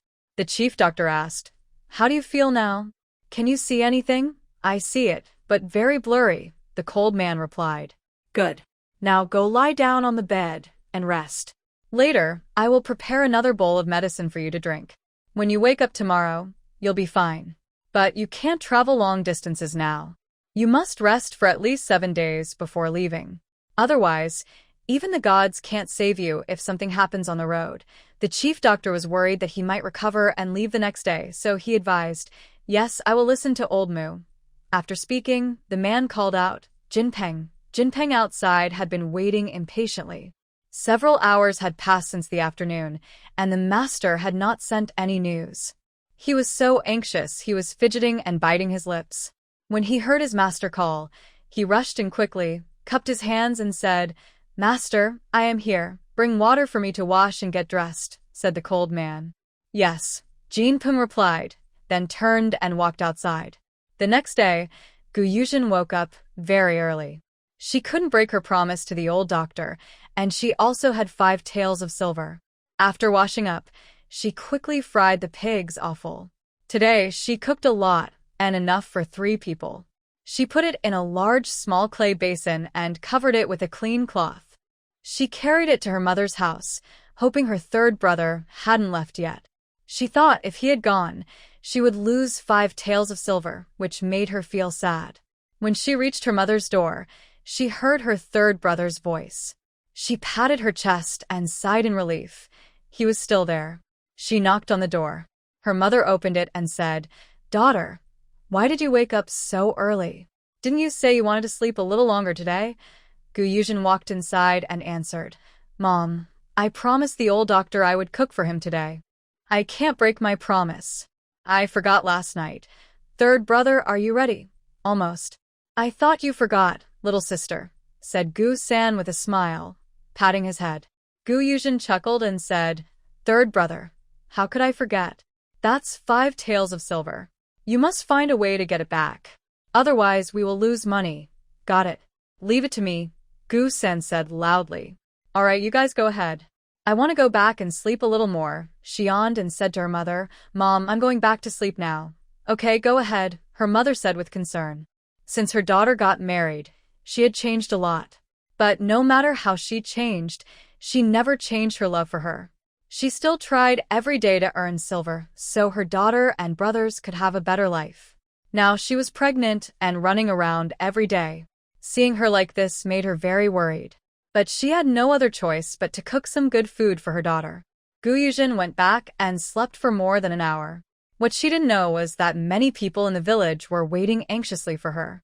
After she woke up and washed, her mother came in. "Daughter, you're awake. Come eat breakfast, okay?" Yuzhen replied and went to the kitchen to see what her mother had prepared. When she opened it, she saw a pancake and a bowl of steamed eggs. Sigh. She is very caring towards her daughter. Later, she plans to ask around the village if anyone has eggs so she can buy some. This will make it easier for her to eat alone at home. Sigh. Thinking about how difficult it will be to take care of the child alone, she hopes to buy a helper, like a maid, to help with the chores. Oh. "I am really worried," Yuzhen muttered to herself. Just then, her mother overheard and asked, "Daughter, what are you worried about?" "Mom, I'm worried about taking care of the child. How can I do my work if I have to look after the baby all the time?" Yuzhen said with a sad face. Why are you thinking so much now? The most important thing is to rest well now. Later, I will help take care of the child, so don't worry so much," her mother said, patting her head.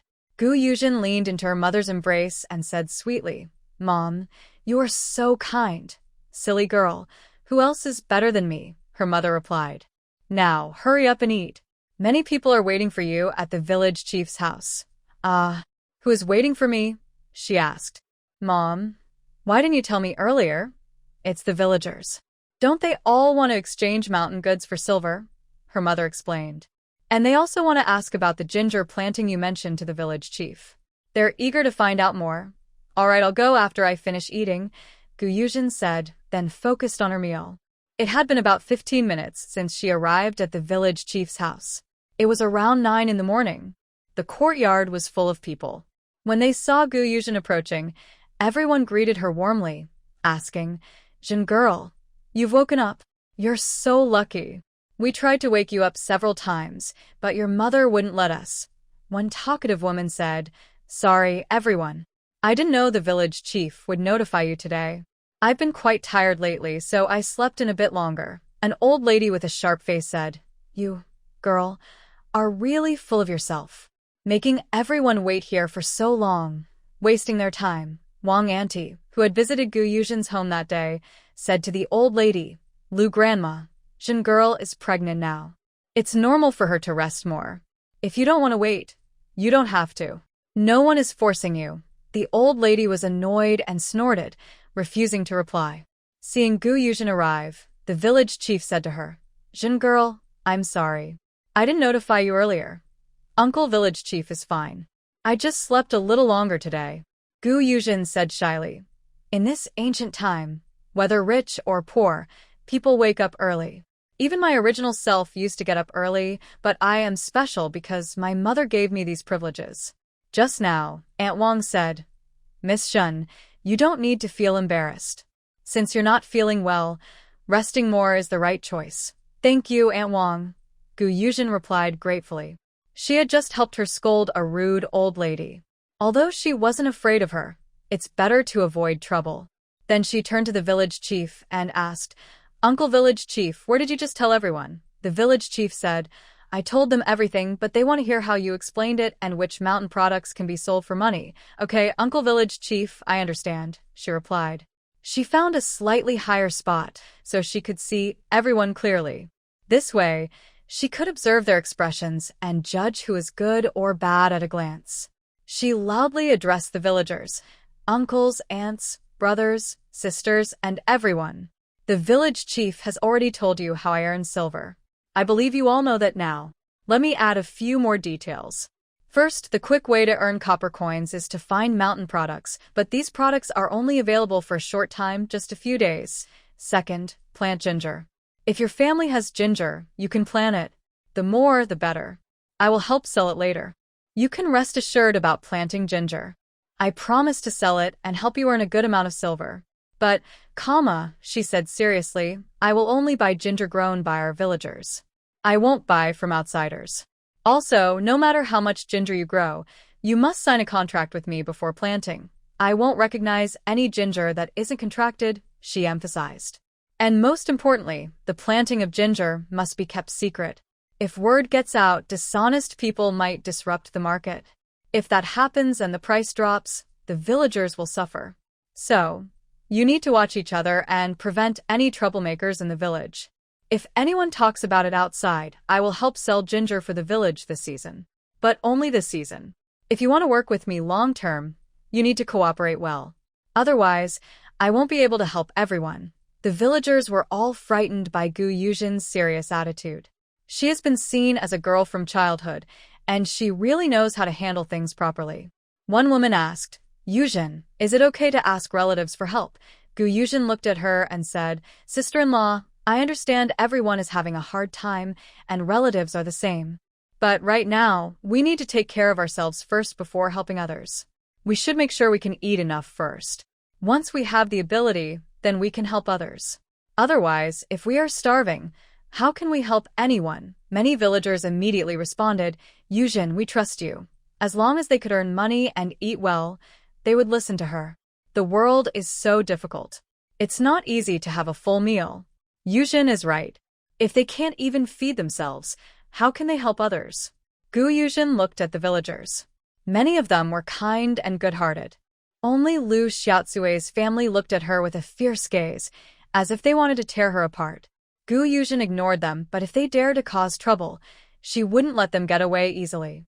She told the villagers, "For those planting ginger, come to Uncle Village Head's house the day after tomorrow, after breakfast, to sign a contract." A villager asked, "Why aren't you signing today, Yuzhen?"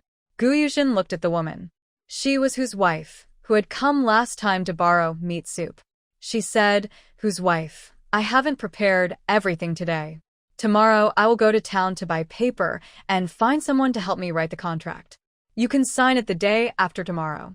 Now, everyone can start preparing ginger seeds. Plant as much as you can, according to your ability. Don't force yourselves. Yuzhen, you said you could find mountain goods to sell for money. What kind of mountain goods are those? Asked a woman holding a child. Yuzhen looked at her and said, Sister-in-law, you can find mountain goods. I also want to tell everyone, listen carefully. You bring me mountain goods, and I will sell them in town. Mountain goods are things like bamboo shoots and fragrant cedar buds that grow in the mountains. These wild vegetables are seasonal and only available for a few days.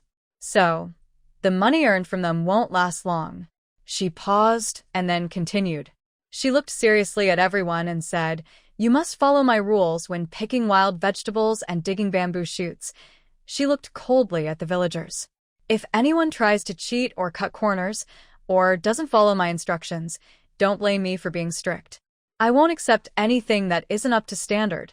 Bamboo shoots are 3 cents a pound, and Chinese tune buds are 20 cents a pound. If you don't want to sell them to me, you can take them to the city to sell, but if they don't sell and come back, I won't accept them because your vegetables are no longer fresh. After speaking, she called out to Gu Area in the crowd, Gu Area. Gu Area quickly ran forward and asked, Sister Yuzhen, what do you need? Area, can you take everyone to learn about Chinese tune buds and bamboo shoots? Before she finished speaking, an older woman said, Young girl, we all know about that. You don't need Area to show us. Yuzhen looked coldly at the old woman with a blank expression and said, Do you know my rules? Do you know how to pick wild vegetables? The old woman pouted and said, Does that mean Gu Area knows? Of course she knows. I have taught her myself. And if you want to sell your vegetables for money, you should seriously learn from Area. Like I said before, I won't accept anything that isn't good enough. Today, the village chief is here to witness that. Anyone who doesn't follow my rules, I won't accept their produce, Yuzhen told everyone.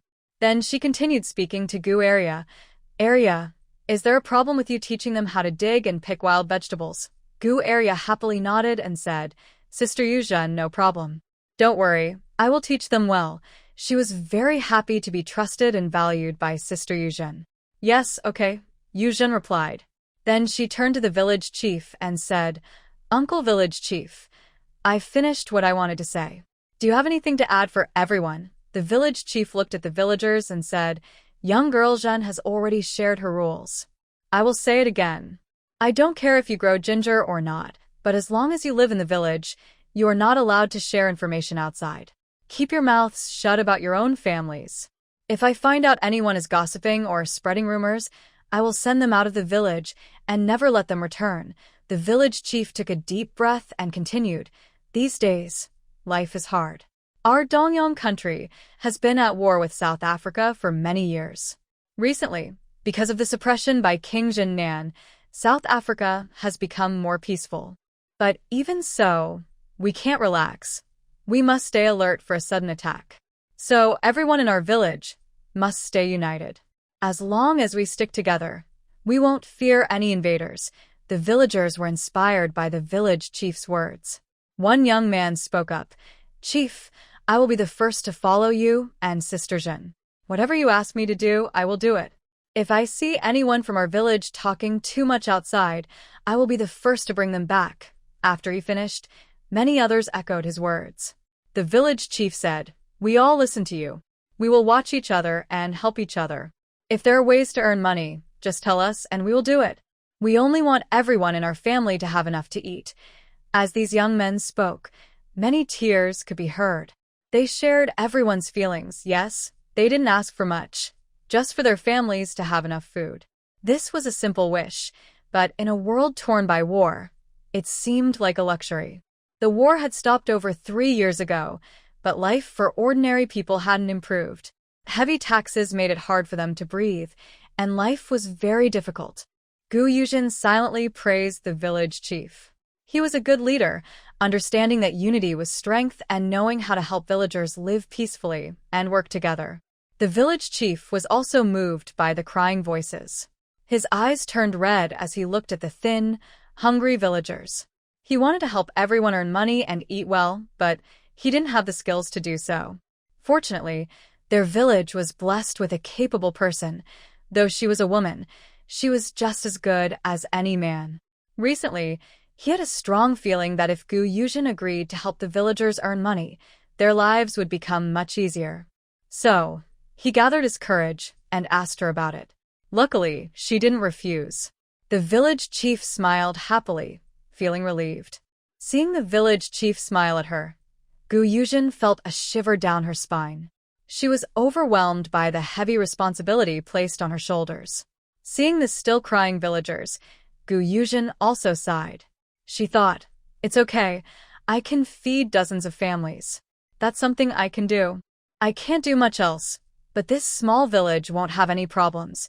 She then spoke to the villagers, saying, "Dear uncles, and brothers, if you are willing to cooperate with the village chief and me, I promise that within 3 years, every household in Peach Blossom Village will no longer suffer from hunger." After Yuzhen finished speaking, Lu Xiaocui's mother jumped out and said, "Yuzhen, don't fool everyone here. Even if it takes 30 years, the elders can't solve the hunger problem. Why do you think a young girl like you can? Don't be fooled by her." Hearing Lu Xiaocui's mother, everyone seemed to wake up a bit. Yes, they must have been tricked into believing they could eat well just because they heard that. They believed in a young girl. Gu's mother was furious at everyone's reaction and angrily said to Lu Xiaocui's mother, "Feng Xiaohua, whether you want to plant or not, my daughter doesn't need you to plant. And your daughter encouraged your son to steal from my daughter. I haven't even settled accounts with you yet." Now she wanted to accuse her daughter again, and she rushed over to fight Lu Xiaocui's mother. The village chief's wife and a nearby woman quickly pulled her back, saying, "Sister-in-law, auntie, there's no need to argue. We all believe in Sister Yuzhen, and we'll work with her. Xiaocui's mother doesn't want to, and her family doesn't have to plant." At this moment, the village chief was also angry and looked at Luda, saying, "Luda, if your family doesn't want to plant or participate, that's fine. But please don't disturb others. The rest of you, whether you plant or not, if anyone dares to spread village matters outside, don't blame me for being harsh," the village chief said sternly.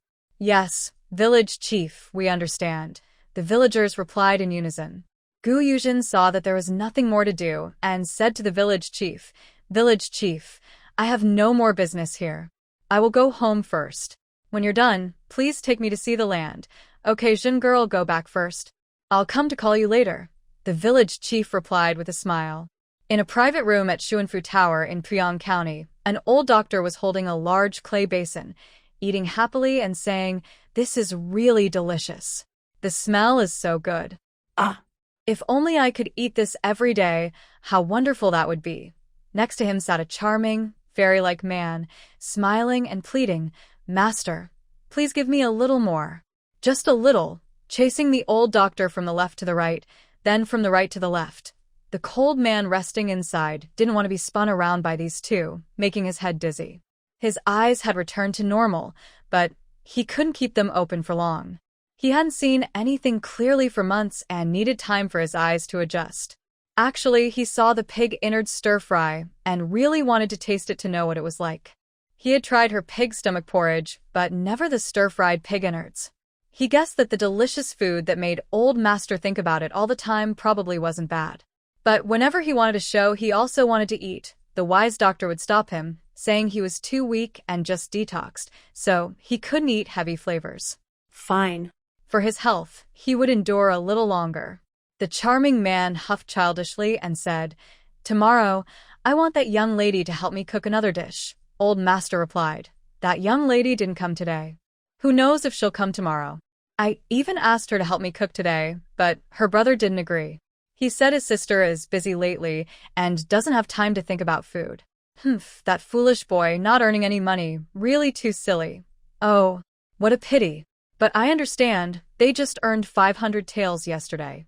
Saving some for later, that should last them a lifetime," the charming man said. Hearing this, old master secretly made a note to himself. Next time he saw Gu Xiaonyang, he had to ask where she lived. Meanwhile, Brother Gu Sand and Brother Gu Air had traveled through many villages, collecting a lot of ginger. One carried a big basket of ginger, the other a large basket on his back, both full of ginger, attracting many curious glances. People wondered what these two young men were carrying. As they reached the intersection heading home, they saw a man with a bruised face and swollen nose approaching. The brothers quickly made way for him. When the man saw who it was, Yuzhen's two brothers, they stopped in place. She was filled with anger, thinking about how to scheme against Yuzhen with her brothers. Recently, Brother San had come with Yuzhen to sell things. He had learned to read people's faces better. Besides, he wasn't stupid. He could tell that the woman standing still was probably planning something bad. He looked at the people on the street and came up with an idea. He saw a carefree young man walking by and said to him, "Little brother, there's a woman ahead who keeps staring at you. Is she your sweetheart?" Yuzhen pretended to rest and tried to get close to the young man. The young man looked in the direction he pointed. There really was a young woman looking at him. Although her face was bruised, her figure was still nice. If he took her home and cared for her a few days, she might become a lovely girl. He thought about this and kept watching, especially the woman's innocent-looking eyes, which made his heart flutter. But even though he liked women and wanted to take her home, he knew he had to hold back because she was a stranger. He had seen many men who married women of unknown background and ended up with bad results. He said to Yuzhen, "Haha, I don't know this woman, but she keeps staring at me. I guess she's enchanted by my handsome looks." Yuzhen. He really wanted to vomit. How could that small-eyed, flat-nosed, big-mouthed guy be considered handsome? It seemed this young man wouldn't fall for his trick, so he had to think of another plan. He looked around and saw a widower returning from the city, not far away. Wasn't this widower already engaged to Lu Xiaocui? He could ask him to take her away. Yes, just at the roadblock was Lu Xiaocui, who had been beaten up last night and had a bruised face. She was now thinking about how to scheme against Yuzhen's two brothers. She wanted to get close to one of them and become Yuzhen's sister-in-law. Then she planned to torment Yuzhen in various ways. But these two men wouldn't come over, which made her very anxious. She kept watching Yuzhen talking to a stranger, not noticing the arrival of the widower nearby. Yuzhen also kept staring at this woman. She had liked to bully his sister since she was young and had been beaten up by him many times. Because of this, for a long time, Lu Xiaocui would avoid him whenever she saw Yuzhen. Lu Xiaocui was scheming against Yuzhen and the others, but she was blinded by her hatred. Except for the honest eldest brother, none of the Gu brothers were someone she could easily challenge. She looked around nervously, afraid of meeting someone she knew, and then hurried toward Yuzhen. She ran up and called out, "Husband, why are you so late? I've been waiting for you here for a long time." After speaking, she lowered her head and started to cry softly. Brother San and the young man looked at each other in confusion. They wondered who this woman was calling husband to. She was standing right in front of them. At this moment, the lazy widower was just a few steps away. He was about to walk past when he heard Lu Xiaocui call someone husband, and he stopped in his tracks. Could this woman's voice really be Lu Xiaocui's? Why was she calling someone husband in front of others? Unsure, he stepped closer to look at Lu Xiaocui. When she saw the lazy widower, she was so frightened that her already swollen face looked even worse. The lazy widower recognized Lu Xiaocui and grabbed her hair, hitting her hard again. "You little brat, how dare you call another man husband in front of me? Do you still see me as your man?" His whole body radiated anger as he stared at Lu Xiaocui, as if he wanted to eat her. Brother San said to the lazy widower, "Brother, you should discipline your wife properly. Don't let her call anyone husband. Although he didn't call me just now, this young man is also very wronged, isn't he? If I weren't here, would you have beaten him up?"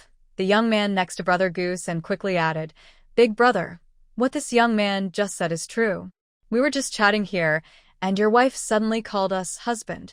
You better control her, or who knows, she might go and cause trouble for someone else." The lazy widower was furious. He couldn't believe he had spent money to buy such a shameless woman. He had been waiting for Lu Xiaocui's mother to see good days and then marry her back, but now it seemed he didn't need to anymore. At this moment, Lu Xiaocui, having failed to get what she wanted, only grew to hate Yuzhen more. If it weren't for her, she wouldn't have been in such a terrible situation today. Sigh. People who like to cause trouble never think about whether they did something wrong. They just blame others. Just like Lu Xiaotsui now. If she hadn't schemed against the Gu brothers, she would have escaped successfully long ago. Brother Gu-san saw someone was about to deal with Lu Xiaotsui and quickly clasped his hands in greeting. Young brother, it's fate that we met. If I see you again in the city, I'll treat you to a drink. I have to go home now, but I hope we meet again. The young man burst out laughing and said, Haha, that's what you said. If we meet again, I'll make sure to have a good drink with you. Brother Gu-san laughed loudly, saying, Definitely, definitely. After that, the two of them parted ways. Gu-san turned to Brother Gu-er and said, Brother Er, let's go home.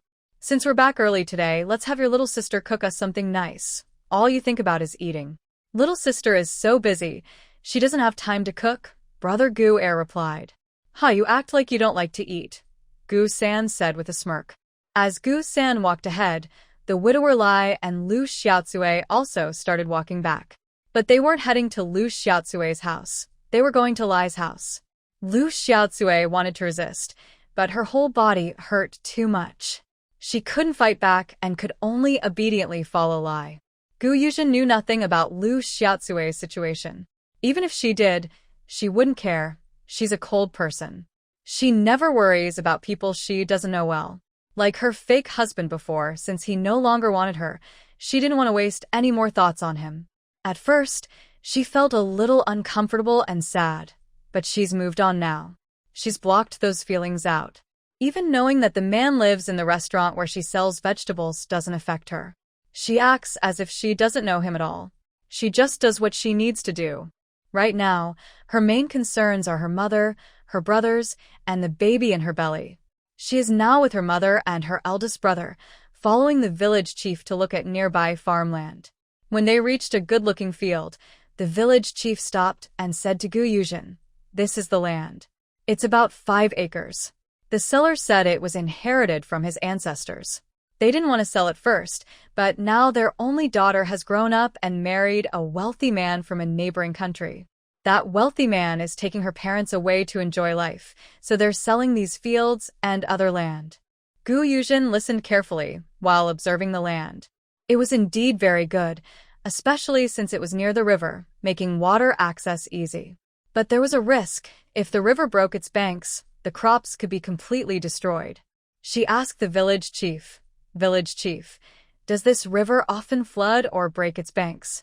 The village chief understood her concern and said, This river has flooded before. I heard from my grandfather that it once caused a big flood. But at that time, not many people lived nearby, so the areas close to the river didn't have much damage. However, near Puyang County and a few small towns nearby, many people were driven away by the floodwaters. I know you're worried about the river breaking its banks and ruining the crops, right? Yuzhen nodded and said, Yes, if flooding happens every year, no matter how good the land is, I wouldn't want to buy it. That's true. But I've lived here most of my life, and this river has always been like this. The village chief smiled and told Yuzhen, All right, village chief. I understand. Let's go find a buyer now. Not far ahead, they saw a small village called Kaohei Village. As they walked, the village chief and Yuzhen chatted casually. He said that in the past, the elders didn't know how to read or write and didn't have proper names. They just looked at the nearby river and named the village Kaohei Village. Soon, they arrived at the village chief's house to discuss their plans. The village chief quickly sent his daughter to call the family who was interested in buying the land. Yuzhen looked around at the village chief's home. Like Tahua village, it was poor. She also saw the young girl who went to call the family. She was very thin, almost skin and bones. Seeing these very thin villagers made Yuzhen feel very sad. In her past life, she was a police officer dedicated to serving the people. She couldn't stand to see others suffering. She had worked for 5 years, and before middle school, she grew up in the countryside. Now, almost 30 years old, she had never seen such poverty. To Yuzhen, these villagers were even worse off than refugees in Africa. But besides feeling upset, she didn't know what else to do. Unlike those ancestors who traveled through time and started big careers, helping people get rich and find handsome partners, She didn't have such grand plans. She just wanted to earn a little money, help her brothers get married, and live a simple life, farming, planting flowers, and enjoying a peaceful, ordinary life in this strange world. Soon, the young girl returned, bringing with her a couple. They looked a bit better off than the village chief. It seems they are a wealthy family. They entered the village with the village chief of he village introducing her. Madam Gu, this is son Daming and his wife. He continued, Brother Daming, this is Madam Gu. She wants to buy your land. Gu Yuzhen greeted them, saying, Uncle Sun, Aunt Sun, hello. Hello, replied Madam Sun. Son Daming asked, Madam Gu, do you want to buy our land? Are you buying all of it or just part? If the price is right, I can buy all of it. I just don't know if Uncle Sun is willing to negotiate the price, Gu Yuzhen said with a smile to the couple across from her. If you can buy it all at once, I can give you a better price. Honestly, that piece of land was left to me by my ancestors, and I don't want to sell it. My wife and I are not in good health and can't farm anymore. We need to go live with my daughter, so we have to sell. I'll sell it to you for 7 taels of silver per acre. Son Daming was eager to sell his land cheaply. Usually, 7 taels per acre wouldn't be enough to buy land, but his daughter was urging him, and he didn't have much time to wait. All right, do you have the land deed? Gu Yuzhen asked. We have it, replied son Daming and his wife. Gu Yuzhen took out 35 taels of silver from her pocket and handed it to them. Both parties signed their fingerprints on the land deed, and the deal was done. In this strange world, Gu Yuzhen finally owned her own land. The purchase was very simple and smooth, which made her feel that the couple was eager to sell their land. She paid extra attention to them. After receiving the money, son Daming and his wife said goodbye and left. Gu Yuzhen noticed something was off about their expressions, so she made an excuse to follow them. She caught up with son Daming and his wife, then suddenly stepped forward to stop them. They were startled. Seeing her, they relaxed a little and said, Madam Gu, is something wrong? Gu Yuzhen asked. Nothing is wrong, but your expressions are strange. Can you tell me why you are selling this land? Madam Gu, we can tell you, but please don't tell anyone else. If it gets out, we could be in serious trouble, he said, making a gesture as if to behead someone. Don't worry, I won't tell anyone, Gu Yuzhen assured them. Son Daming and his wife looked around secretly and then quietly told Gu Yuzhen, Madam Gu, our daughter heard some news that the South King of Dongyang has been missing for half a year. The Emperor of South Africa is preparing to attack us. Our daughter urges us to sell our land quickly and go to South Africa with her. Madam Gu, I've told you everything we know. Please don't make things difficult for us. I only told you because I see you're different from others in the village. I hope you can help the common people in times of trouble. As he spoke, son Daming wiped his tears. My family has lived here for generations. I don't want to leave, Gu Yuzhen told them. You should go. Be careful on the way. If you can't stay outside anymore, you can come back. Hearing their words, Gu Yuzhen felt very heavy-hearted. If a fight really happens, innocent villagers will suffer. What will they do then? With elderly parents above and children below, where can they run? They went to the village chief's house near the river. Gu Yuzhen took some copper coins from her pocket and handed them to the village chief, saying, Sorry to bother you today. Here are some coins for you to buy some wine. The village chief of Hehe village pushed them back and said, Miss Gu, you don't need to be so polite. I haven't helped much, so I can't accept this money. Take it back. Gu Yuzhen handed the coins to a little girl who had just gone to call people and said, Thank you for helping me earlier. Here are some coins to buy something you like. After saying that, Gu Yuzhen called her mother and the village chiefs and left together. The little girl and the village chiefs were stunned. When they came back to their senses, Gu Yuzhen and the others had already disappeared. They returned home around the afternoon. Gu's mother told Gu Yuzhen to rest while she went to cook. Before she sat down, a group of people from the village came over carrying things to find Gu Yuzhen. One old lady called out, Young Miss Zhen, help me weigh some bamboo shoots and see how much they are. Gu Yuzhen smiled and said to the old lady, Okay, fifth grandma. She turned her older brother and said, Big brother, go back and see if third brother and second brother have returned. If they have, ask them to come over. She didn't want to call her brothers over later, or she might be too busy. She used the scale to check the old lady's bamboo shoots. They looked good, so she started weighing them. After weighing, she said, "Fifth grandma, a total of 10 jin and 3 liang. That's 10 jin. All right, Miss Jin, just tell me how much you want and I believe you," said the old grandmother happily. How could she not be happy? She was so old, and besides cooking at home, she couldn't help her sons with anything. The family was very poor and she felt worried. But now she could go up the mountain to earn some coins, and she was very happy. Yuzhen put the bamboo shoots she had prepared aside, then took out 30 coins from her bag and handed them to the old grandmother. "Here are 30 coins, Grandma. Please count them." The old grandmother carefully took the coins and looked at them over and over, smiling happily as she left. Soon after, a few women came by carrying baskets. Yuzhen asked, "Aunties, aren't you going to dig in the afternoon?" "Still need to dig, Miss Jun," answered one woman. "If there's something that can make money, how could we not dig? Then wait until the Shan hour to come and weigh your stuff. If you come now, you'll be weighing again later, which will increase my workload." "I can't handle that," said Yuzhen. The women thought about it and replied, "Sorry, Miss Jun, we didn't think it through. It's okay. I understand how everyone feels. But right now, I am the only one here, and I really can't keep up," Yuzhen said. "Then we'll go home first." "You rest well, Miss Jun," said one woman. "Thank you. Please take care, everyone. And if you could, tell the others to come after the afternoon," Yuzhen replied. The women nodded and left. After they left, Yuzhen sat down to rest. Oh, she was busy all day long. She was almost turning into a superwoman. Mu came over, worried. "Girl, you shouldn't worry so much. Look at you, you're not even showing signs of being pregnant." "Mom, I'm fine. Besides, my body is feeling good now, so I need to find ways to earn more silver. That way, even if I have the baby, I won't be in a hurry," Yuzhen said. "Good, just don't tire yourself out," her mother replied. "Mom, little sister, I'm back," said Gu Sango, who was still outside and had just arrived. Mu smiled and scolded him. You're already so grown up, but you have no manners. Acting like a little kid."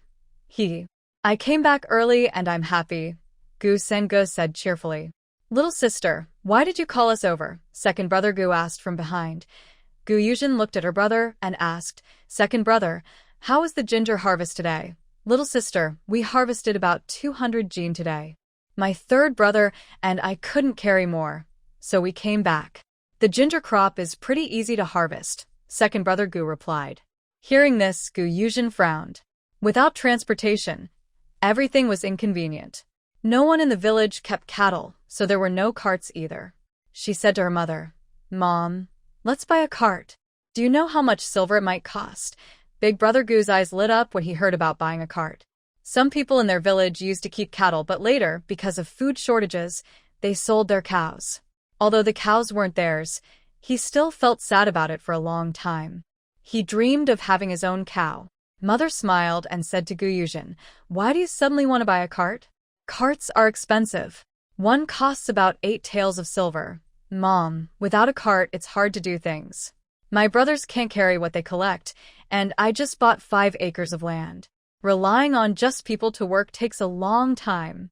If we had a cow, it would be different. By the way, Mom, do we still have rice seeds?" "My 5 acres of land don't have seedlings yet. There should be enough for your land." "I'll plant the seeds in a moment," Mother said while cooking. "Mom, can you show me the seeds later?" "Okay," Mother replied. "Dinner's ready. Everyone come eat." Mother quickly finished cooking. She made a dish with leftover pig offal, which smelled very tasty and appetizing. Since it was pig offal, she also marinated the pork her daughter bought yesterday, so it wouldn't spoil quickly and the daughter would have something to eat. Yuzhen looked at the food and said, "Mom, today's dinner smells so good." Mother rolled her eyes and said, "It's all fine grains, of course it smells good." She wanted to make other grains, but her daughter's family had none. "The land you live on is all wasteland, and it remains quite flat all the way to the foot of the mountain." Since the day Yuzhen crossed over, she has been very busy every day, so she doesn't know much about her surroundings. She praised her older brother, saying, "Wow, big brother, you're so observant. You notice things so clearly." I've lived here for a long time, but I didn't realize that. She then laughed happily. Everyone was infected by her good mood. Her mother patted her head and said, "It's because you insisted on marrying your husband and didn't want to live too close to the village. Your big brother looked everywhere for a place to build a house. After checking several spots, you liked this one. You said once you get rich, you'll buy all the land around here. Such a thing exists. It seems I am not so foolish after all." She said to her brother, "Big brother, after we finish eating, come with me to the village chief's house. I want to buy all the land around here." Yuzhen and her group went to find the village chief. He was just about to close his door and go to work in the fields. When he saw them, he stopped and said, "Yuzhen, what's the matter?"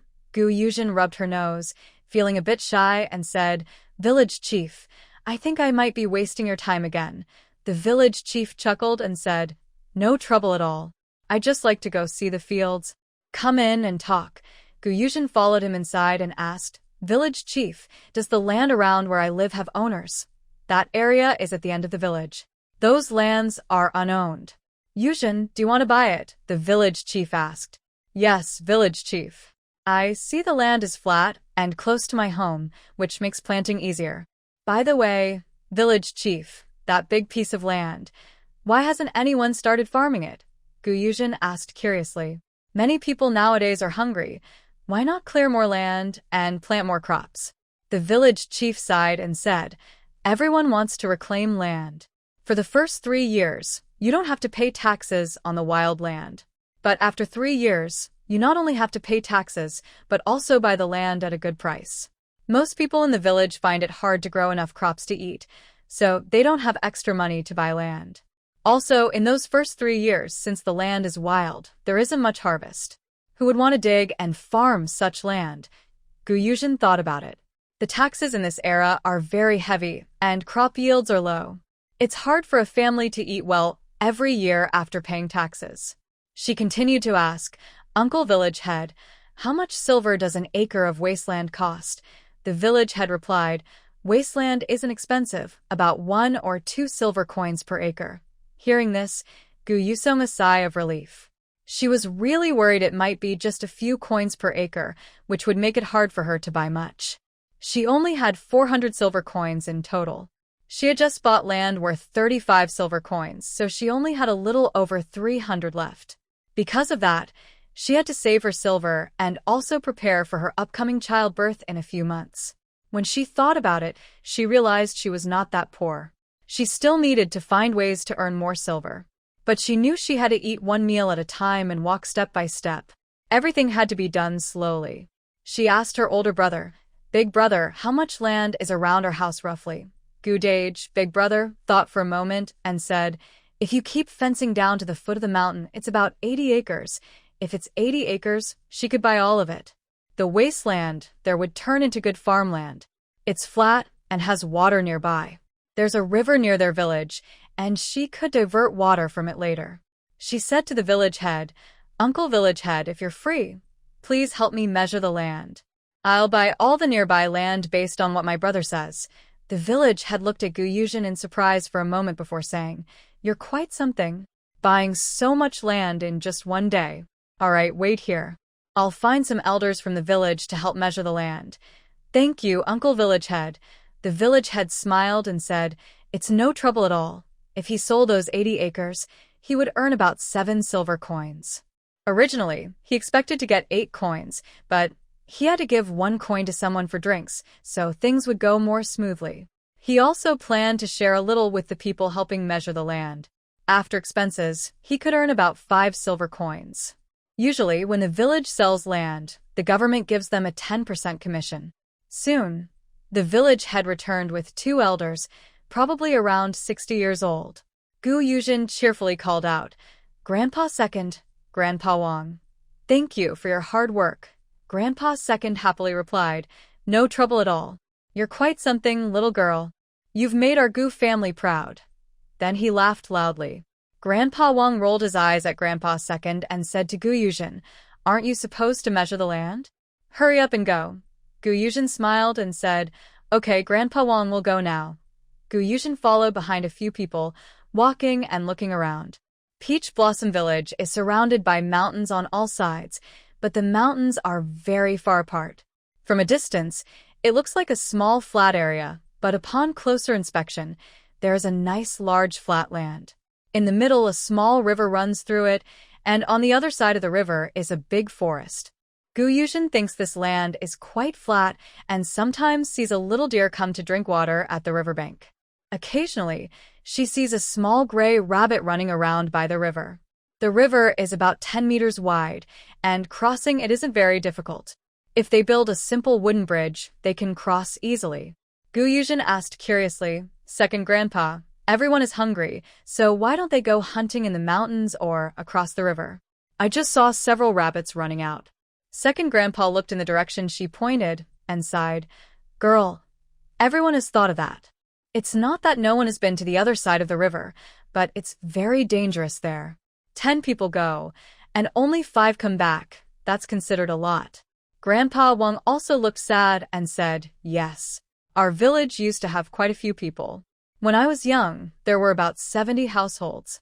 But later, because of the war, many people couldn't get enough to eat. Many went across the river to find food, but most never returned. The main breadwinner in the family was lost. Some managed to survive, but others starved to death. A few even went begging to survive. Later, our village chief ordered that no one was allowed to go to the other side of the river anymore," Grandpa Wang recalled. "Grandpa Wang, did anyone who came back say what they saw?" Yuzhen asked, not because she was very curious, but because this place is just across a river from her. Of course, she needs to understand clearly. Otherwise, if something suddenly happens one day, she would be caught off guard. Grandpa Wang thought for a moment and said, "They didn't stay long after they returned. Some were injured and couldn't hold on, and others were very frightened. But some did manage to say a little. They said the soil on the other side can eat people. I remember about 10 people went out once, but only 3 came back. One of them said they saw many wild ducks by a small pond. They quietly went to catch them, but suddenly the people in front stepped into the mud and couldn't get out. The others followed to help, but not only couldn't pull them out, they also got stuck themselves." Listening to Grandpa Wang speak, Yuzhen roughly understood what the place across was. There was a swamp on the other side, but looking at the tall trees nearby, the swamp must be some distance away, since such tall trees wouldn't surround a swamp. The place where they lived was also safe. She looked at the land she wanted to buy. The village chief and his older brother, who walked quickly, had already started measuring a good part of it. As a pregnant woman, she couldn't walk too fast, and the 2 old men also couldn't walk quickly. Yuzhen quietly sighed. They were only in their early 60s but already had backs bent with age. In her previous life, 60-year-olds still seemed quite young. Farmers in the countryside could still farm a lot of land. City folks were even younger, still working and earning money. They had long suffered from poor nutrition, and living to this age was already a miracle. People in this era were poor and endured hardships. It was hard to live past 70. As they got older, even a cold could be deadly for them. At this moment, many people had gathered at Yuzhen's house, waiting to buy mountain goods and get paid. Gu Sanji and Gu Erji were weighing the goods and calculating the money for the villagers. Gu's mother was waiting nearby, watching how much money they were counting and how many copper coins she would receive. Since her brothers couldn't read, their calculations were very difficult. They took half a day each time, sweating profusely. Outside, a crowd was standing chaotically, and some outsiders might think Yuzhen's family was doing something strange. Yuzhen and the village chief measured the land, then agreed to go to the city early the next morning to handle the land deed and return. Before returning home, she saw this scene. She walked over and called out, "Aunties, please line up properly. Standing like this all over the place, when will we finish weighing?" Just as she finished speaking, a woman said, "Yuzhen, what do you mean by lining up?" Well, she couldn't blame them. She patiently stepped forward and said to a woman, "Grandma Wang, you stand here now." "Aunt who?" "You stand behind Grandma Wang." "The other aunties, please line up in order." A few women who arrived early immediately became upset. They called out to the women in front, "But I was behind you. How did you get ahead?" and tried to push forward. Oh, Grandma Wang, you were behind me. How did you get to the front? Let me be first. I need to go home and feed the pigs. As the crowd pushed and jostled, the chaos blocked Gu Yuzhen's house entrance. Gu Sange, who was busy counting money inside, frowned as they argued. Although he never went to school, his parents raised them well, so he didn't lose his temper with everyone. Gu Yuzhen looked at them with a blank face and said, "Keep arguing. I'll weigh the bamboo shoots when you're done." Then she tried to close the door. A few people at the door quickly blocked it, afraid that Gu Yuzhen would get angry and refuse to weigh the bamboo shoots. They hurriedly said, "Young Miss Shen, we'll go line up now. Please don't close the door. We just made a mistake." Then they ran to join the line. Gu Yuzhen looked coldly at the villagers and said loudly and calmly, "I know everyone wants to finish weighing first and get the money quickly, but have you thought about us? You all crowd here and chatter nonstop. How can we weigh and count your goods? We line up one by one, which is faster and less chaotic. But you all want to be first. Who do you think will be last? And if you're last, does that mean I don't have to pay you?" The villagers felt ashamed and lowered their heads. One woman said, "Young Miss Shen, we were too anxious earlier and didn't think carefully. Don't worry, I'll tell everyone to line up properly." After saying that, she addressed the villagers. "Everyone, line up properly. We'll take turns. The ones behind will just wait a little longer. Anyway, young Miss Gu will need us all sooner or later." Hearing Gu Yuzhen scold them so sternly, no one dared to say they wouldn't line up anymore. Since they admitted their mistake honestly, Gu Yuzhen didn't make things difficult for them. sigh. It's all because of poverty that this happened. Her two older brothers behind her admired her very much. Since her little sister arrived, she had quickly made the villagers stunned with a few words, and they obediently listened without arguing. Honestly, her little sister's fierce face was quite intimidating.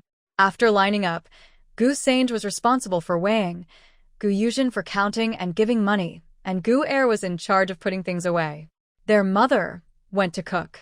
Gu Sange called out as he weighed, "Annie Gu, 20 jin. Aunt Hu, 25 jin."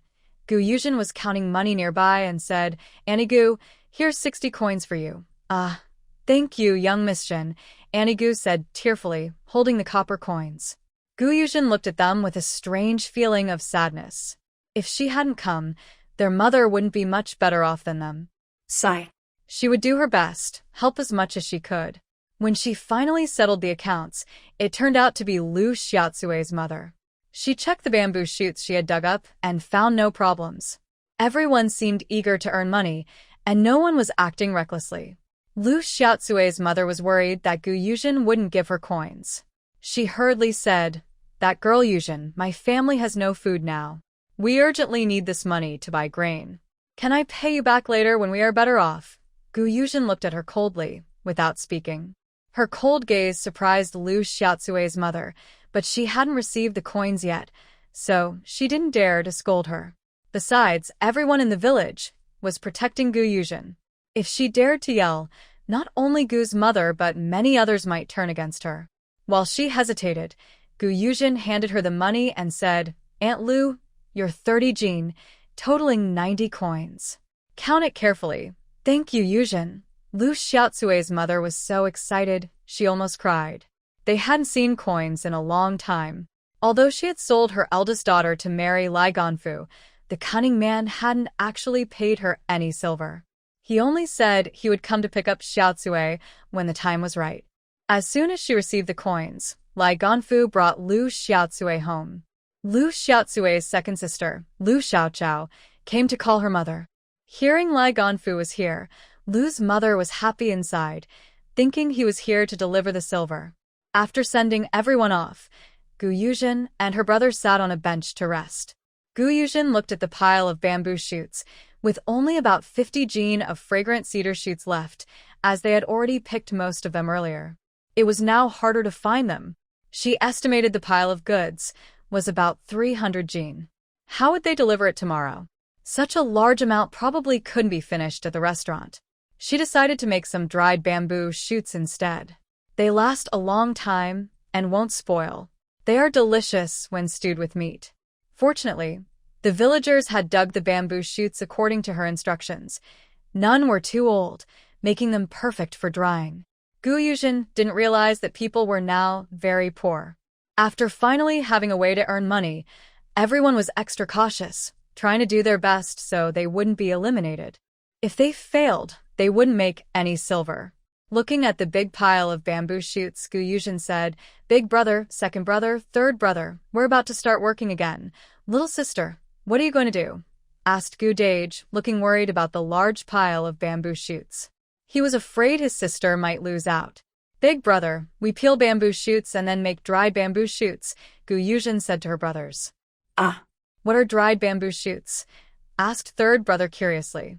"It means drying the bamboo shoots in the sun. Won't they spoil? Will they taste good? Can they be sold for money?" These are what third brother cares about most. Third brother, you're asking so many questions at once. Which one should I answer first? Fresh bamboo shoots are very tasty, and drying them will probably make them taste good too. As for selling them, we'll see later, Yuzhen replied while peeling the bamboo shoots. Then she loudly called out, "Mother, fry up the leftover meat from yesterday and add some bamboo shoots. Cook more of it." Her mother in the kitchen agreed. "Got it. You're such a glutton." At Lu Xiaocui's house, Lu's mother thought Lai Guanfang was coming to give her money, so she was happily surprised. But today, Lai Guanfang took Lu Xiaocui back and quickly spent time with her. He had liked Lu Xiaocui for a long time. Now that he finally had her, he didn't want to let go. But Lu Xiaocui wasn't a virgin, which made Lai Guanfang very angry. He asked who her man was, but she refused to say. He promised to give Lu's mother 5 taels of silver, but now she was just a broken person. 1 tael of silver wasn't worth much. He pulled Lu Xiaocui to Lu's mother, saying if she agreed, he'd give her 1 tael of silver.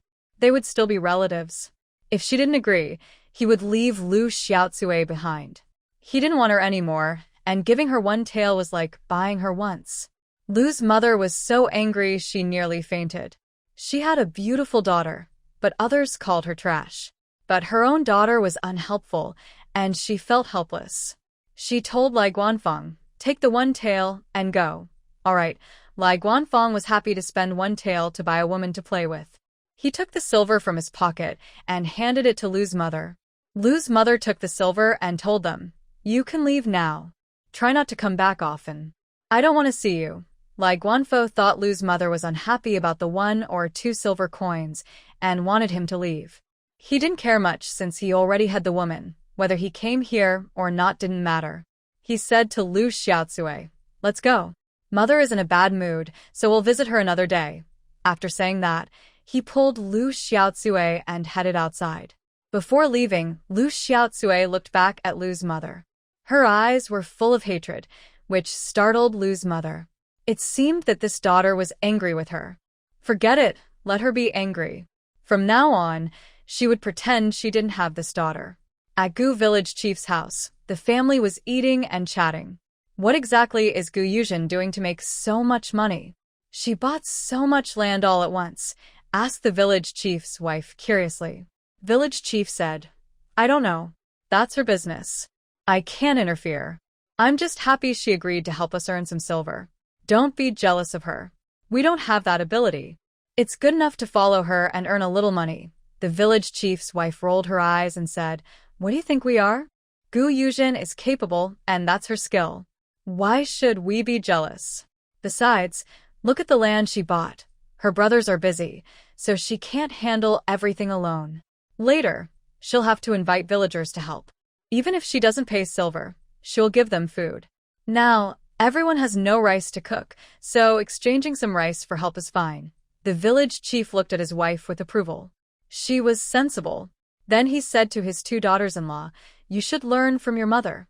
She may not be literate, but she handles social matters very well. Our family shouldn't be the kind to get jealous easily. Be generous and polite. Be grateful. Don't fuss over small things. Sometimes, taking a small loss can bring unexpected rewards." The 2 daughters-in-law nodded obediently and replied, "Father's advice is right. We understand." The village chief looked at them with satisfaction and nodded. Except for the second daughter-in-law, who liked to take small advantages. The others had no major faults. Meanwhile, at Gu Yuzhen's house, they were also eating.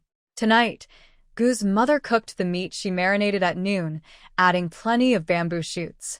The big ceramic basin was filled with delicious food. For Gu Yuzhen, the taste was just okay, better than usual because there was a lot of oil, making it especially tasty. For people at that time, it was considered a delicacy, since meat was rarely eaten throughout the year.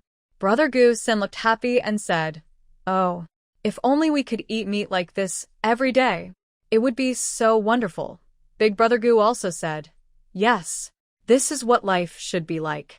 We can eat enough and have meat to eat. It's really happy." After saying that, he looked at Brother Yuzhen and they both chuckled. Second Brother Gu rolled his eyes and said, "You're so easy to please. Just a little meat. I believe our little sister will not only bring us meat every day, but also take us to try all the delicious foods from around the world." After he finished, Big Brother Gu and Brother Yuzhen both scolded him, "You shameless guy." Everyone laughed together. Gu Yuzhen looked at her brothers' happy faces and felt very happy. Their only wish was to eat enough and have meat. She knew she could make this small wish come true for them. It was just a matter of time. She smiled and asked her third brother, "Third brother, have you bought enough grain for second sister?" Yuzhen replied, "Yes, I bought it. When she saw me come back, she came to take it right away." "Yes, but I didn't see her come to sell bamboo shoots this afternoon," she said. Usually, she would come quickly to sell, but today she didn't show up. She wondered if something was wrong. Just after they finished eating and put down their bowls, someone knocked on the door. Gu Yuzhen went to open it. It was still daylight, so she could see clearly that the person knocking was Hu Kaihua, the daughter of the Dachong tree family in the village. She was 12 years old, about the same age as second sister Gu, and a thin little girl. She was now anxious and said to Gu Yuzhen, "Sister Yuzhen, second sister told me to come and ask you to help her." "What happened to second sister?" Gu Yuzhen asked urgently. Hu Kaihua, crying, said, "She's about to be beaten to death by her aunt." "All right, you quickly take me to see her," Gu Yuzhen said, about to leave. Behind her, Mother Gu called, "Daughter, wait. Mother will go with you." Her daughter was pregnant and didn't act like a pregnant woman at all. It worried her mother a lot. Gu's second sister's aunt was not easy to deal with. "Okay, mother." Gu Yuzhen told Hu Kaihua, "You go to the village chief's house and call the village chief. My mother and I will go right away." When Gu Yuzhen and her mother arrived at Gu's second sister's house, they saw her lying on the ground, beaten and bleeding from her mouth. Gu Yuzhen quickly stepped forward and asked, "Second sister, what happened?" "I am Sister Yuzhen. Tell me what's going on, and I will help you." Gu Arius saw Gu Yuzhen arrive. She forced herself to stand up, still holding the food her third brother bought for her today. She said to Gu Yuzhen, "Sister Yuzhen, you're here." Gu Yuzhen felt sad and said, "Yes, I'm here. Why didn't you tell me earlier if something was wrong?" Gu Arius smiled faintly and said, "It's okay. Look, this is the grain third brother bought for me today. I didn't let them take it away." Gu Yuzhen smiled at her and said, "Arya is very brave. Can you tell me what happened?" Gu Arius said, "Today, during dinner, my aunt suddenly came to our house. When she saw we had food to eat, she tried to take it. She was rummaging through our things everywhere. When I didn't give it to her, she pulled me and hit me." "And what about your father?" she asked, noticing Gu Aria's father standing quietly with his head down. Talking about her father, Gu Arias said angrily, "My father told me to give the grain to my aunt's family. Why should I give away the food I worked hard to earn? I can't even eat enough myself." Gu Yuzhen looked at Gu Damu coldly and loudly said, "Uncle Damu, if you won't protect your own children, that's one thing. But why are you giving away what your daughter worked hard to earn? If you want to be filial to your older brother, that's your business. But why are you giving away your daughter's hard-earned food? Look at your children, how thin they are. And look at your brother's children. What are they like? I don't believe you can't see." Gu Aria's aunt, hearing that Gu Yuzhen had arrived, quietly ran away. She was now afraid to offend this notable person in the village. She planned to come back after they left to deal with Gu Aria's family. That little brat actually dared to hide the food and not give it to her. It made her so angry she was about to explode. Gu Damu lowered his head in shame after hearing Gu Yuzhen's words. His sister-in-law was coming to take the food. What could a man do? Should he fight her? He knew his children were pitiful, but he just couldn't do anything. He sobbed quietly, tears falling. Gu Yuzhen hated men who cried when faced with problems. She thought they were weak. She preferred her little son, who stood stubbornly beside his aunt, glaring at his father. At this moment, the village chief arrived and asked, "What is going on?" Gu Yuzhen told the village chief, "Uncle Village Chief, Arya's aunt wants to come and take the grain from her house. Arya didn't give it to her. Look, Arya has already been beaten badly." The village chief frowned and said to the villagers nearby, "Send a few people to call Mr. and Mrs. Gudashu. Tell them that if they don't come, they won't be allowed to participate in any village activities that earn money." One woman volunteered. "I'll go, village chief." Soon after, she brought the couple over. They hadn't wanted to come, but the village chief's words made them change their minds. When they arrived at Gu Arya's house, they smiled and said to the village chief, "Hello, village chief. Come in and sit inside." Then, turning to Gu Arya on the ground, they said, "Arya, you should get up quickly and bring water for the neighbors." One woman, Aunt Wang, who didn't get along with Gu Arya's great aunt, said loudly, "Oh, who is this? Why does Arya's guest act like the lady of the house? Did your father find you a stepmother?" As she spoke, many villagers chuckled and agreed, saying, "Yes, she must be the stepmother. Otherwise, she would never take all the food from the house." The two men in the house act like they don't see anything. Gu Dashu and Gu Damu blushed with embarrassment. Gu Arya's great-aunt, Gu Xiesher, shouted and cursed, "Wang Wangsher, today I will tear your foul mouth apart." Wang Wangsher wasn't afraid and said, "Come on. I'm not scared of you. And I saw you going to the fields to flirt with Gu Arya's father." Everyone gasped. They had thought Gu Arya's father was too timid to stand up to his older brother, but now they learned there was more to the story. Gu Yuzhen was also surprised. She looked at Gu Damu, who kept his head down and said nothing. She took that as his silence meant agreement. She then looked at Gu Arya, who was glaring at her father with anger. Gu Yuzhen asked Gu Arya, "Is what Aunt Wang said true?" Gu Arya nodded and said, "Yes. Since my mother died, my great-aunt often came to our house. At first, I thought she was just visiting us. Sometimes she brought some grain, but she would take half of the wild vegetables I dug every day." She continued, "One night, I was so hungry I couldn't sleep. I got up to drink water and heard voices from my father's room. I went to listen at the door, and it was my great-aunt talking. When I found out, I started crying loudly. Sister Yuzhen, what should I do?" She leaned into Gu Yuzhen's arms, sobbing.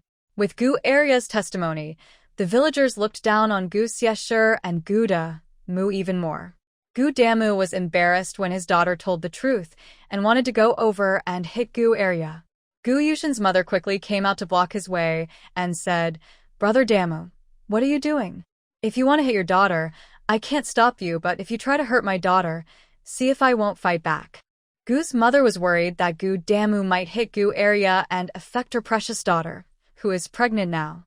She dared not let anything happen to her. Gu Damu could only stand there, glaring silently. At this moment, Gu Xiesher was still arguing fiercely with Wang Wangsher. Gu Yuzhen watched with a strained face. The two women were pulling each other's hair and fighting. No one tried to stop them. In the village, no one liked such quarrels. Gu Yuzhen knew she couldn't let it go on, or someone might get hurt seriously. She said to the village chief, "Uncle Village Head, please have someone separate them. It could get dangerous if someone gets hurt." The village chief looked at the two women and loudly said, "Enough. If you don't stop, I'll send you both out of the village."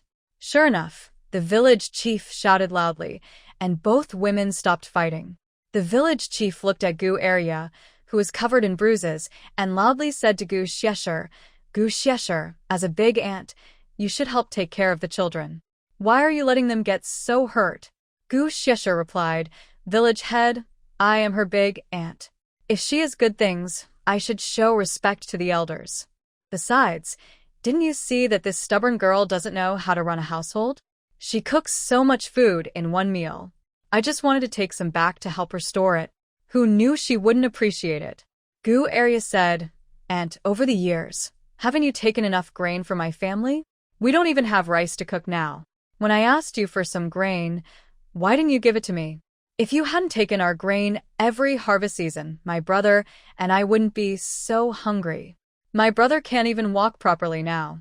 After Gu Arya finished speaking, everyone looked at her. It was true that these two children were very thin. The younger one was 5 years old, but looked as small as a 3-year-old because they had been starving for a long time. They couldn't even speak properly. Gu Dama's wife immediately jumped up and scolded, "Gu Arya, you ungrateful girl. I was saving grain for your brother's future marriage. Do you think you can find a wife for your brother? If you don't believe me, ask your father if that's true." After saying that, she deliberately looked at Gu Damu. Gu Damu was watched closely by Gu Xie's family and felt uncomfortable. He forced himself to speak. "Second sister, your aunt is telling the truth. Please don't make things difficult for her anymore." Second sister Gu was very upset and sadly asked the village chief, "Village chief, can I sell myself?" The village chief replied, "Yes, you can. According to local law, if children in the family are really struggling at home, they can choose to sell themselves. As long as others testify and agree, it is allowed."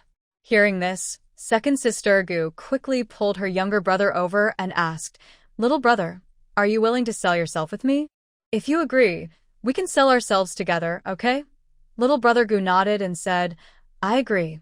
When Gu Dama heard that second sister Gu wanted to sell herself and her brother, he was very scared. No matter how bad she was still his child and could help with many chores. He thought, "I only have this one son. If I sell him, who will take care of me when I grow old?" He was anxious and said, "Second sister, your body is a gift from your parents. How can you sell yourself? Your brother is still so young. If you take him to sell himself, how will you survive?" Second sister Gu looked at her father with disappointment and said, "Dad, I don't want to sell myself either, but I am so disappointed in you. Every year, you give the grain we grow to Auntie Gu. The things I work hard to earn, you also give to her. Yesterday, I earned some coins at Sister Yuzhen's place, but you secretly took them to give to her. Do you know those are the only way me and my brother can survive? You won't go hungry because Auntie Gu secretly sends food to your field. But what about me and my brother? We live on just a little wild vegetables every day." She cried as she spoke. "If it comes to this, I might as well sell myself with my brother. At least we can eat enough." "Second sister, please, don't take your brother to sell himself," her father begged desperately. "I will change. I will listen to you from now on. I won't give anything to Auntie Gu anymore, okay?" Gu Damu pleaded with his daughter. Instead of living happily with a woman, he thought it would be better to stay with his daughter. He realized he had been fooled by Gu Xie's sweet words and neglected his children. He suddenly slapped himself and said, "Second sister, Dad was wrong. Please forgive me. I will listen to you from now on." Some villagers saw how Gu Damu was acting and advised second sister Gu, "Second sister, give your father a chance. He seems to have realized his mistake. Besides, selling yourself just makes you a servant. Where can one live freely and comfortably? If you say that all parents are not perfect, then forgive your father." Gu Arya was just trying to scare her father a little. She would never sell herself. She heard that working as a servant could easily lead to being beaten to death, and she couldn't let that happen to her brother. She looked at her father and asked, "Have you really changed? Are you no longer involved with Auntie Da? Are you not giving her our things anymore? Will you listen to me from now on?" Gu Arya asked several questions in a row. Gu Damu promised, "I had tjent it." "From now on, I will listen to you. You are in charge at home. I will just do the work. Unless you return all my copper coins today, I still won't believe you," Gu Arya said. She noticed her father had secretly taken the 100 copper coins she had left after buying food. Gu Damu quickly searched his pocket, took out the 100 copper coins, and handed them to Gu Arya. "Here, these are still with your father." Next to them, Gu Xieshur immediately ran over and said, "Damu, I will keep these safe for you, so you can use them to marry off your third son." The third son was Gu Arya's younger brother. Gu Damu didn't trust her at all. She always tried to flatter him, saying how good she was to his children, but in the end, his children almost starved because of her. He stood up, limping as he walked over, and stretched out his hand in front of Gu Xieshe. Give me the money. I won't listen to you anymore. My daughter will earn her own money, and she will also keep it safe. Gu Demu, don't be ungrateful. Remember how you used to tell me you would be good to me forever. Hearing her words, Gu Demu got angrier and shouted loudly, Enough! I ask you again, are you giving it or not?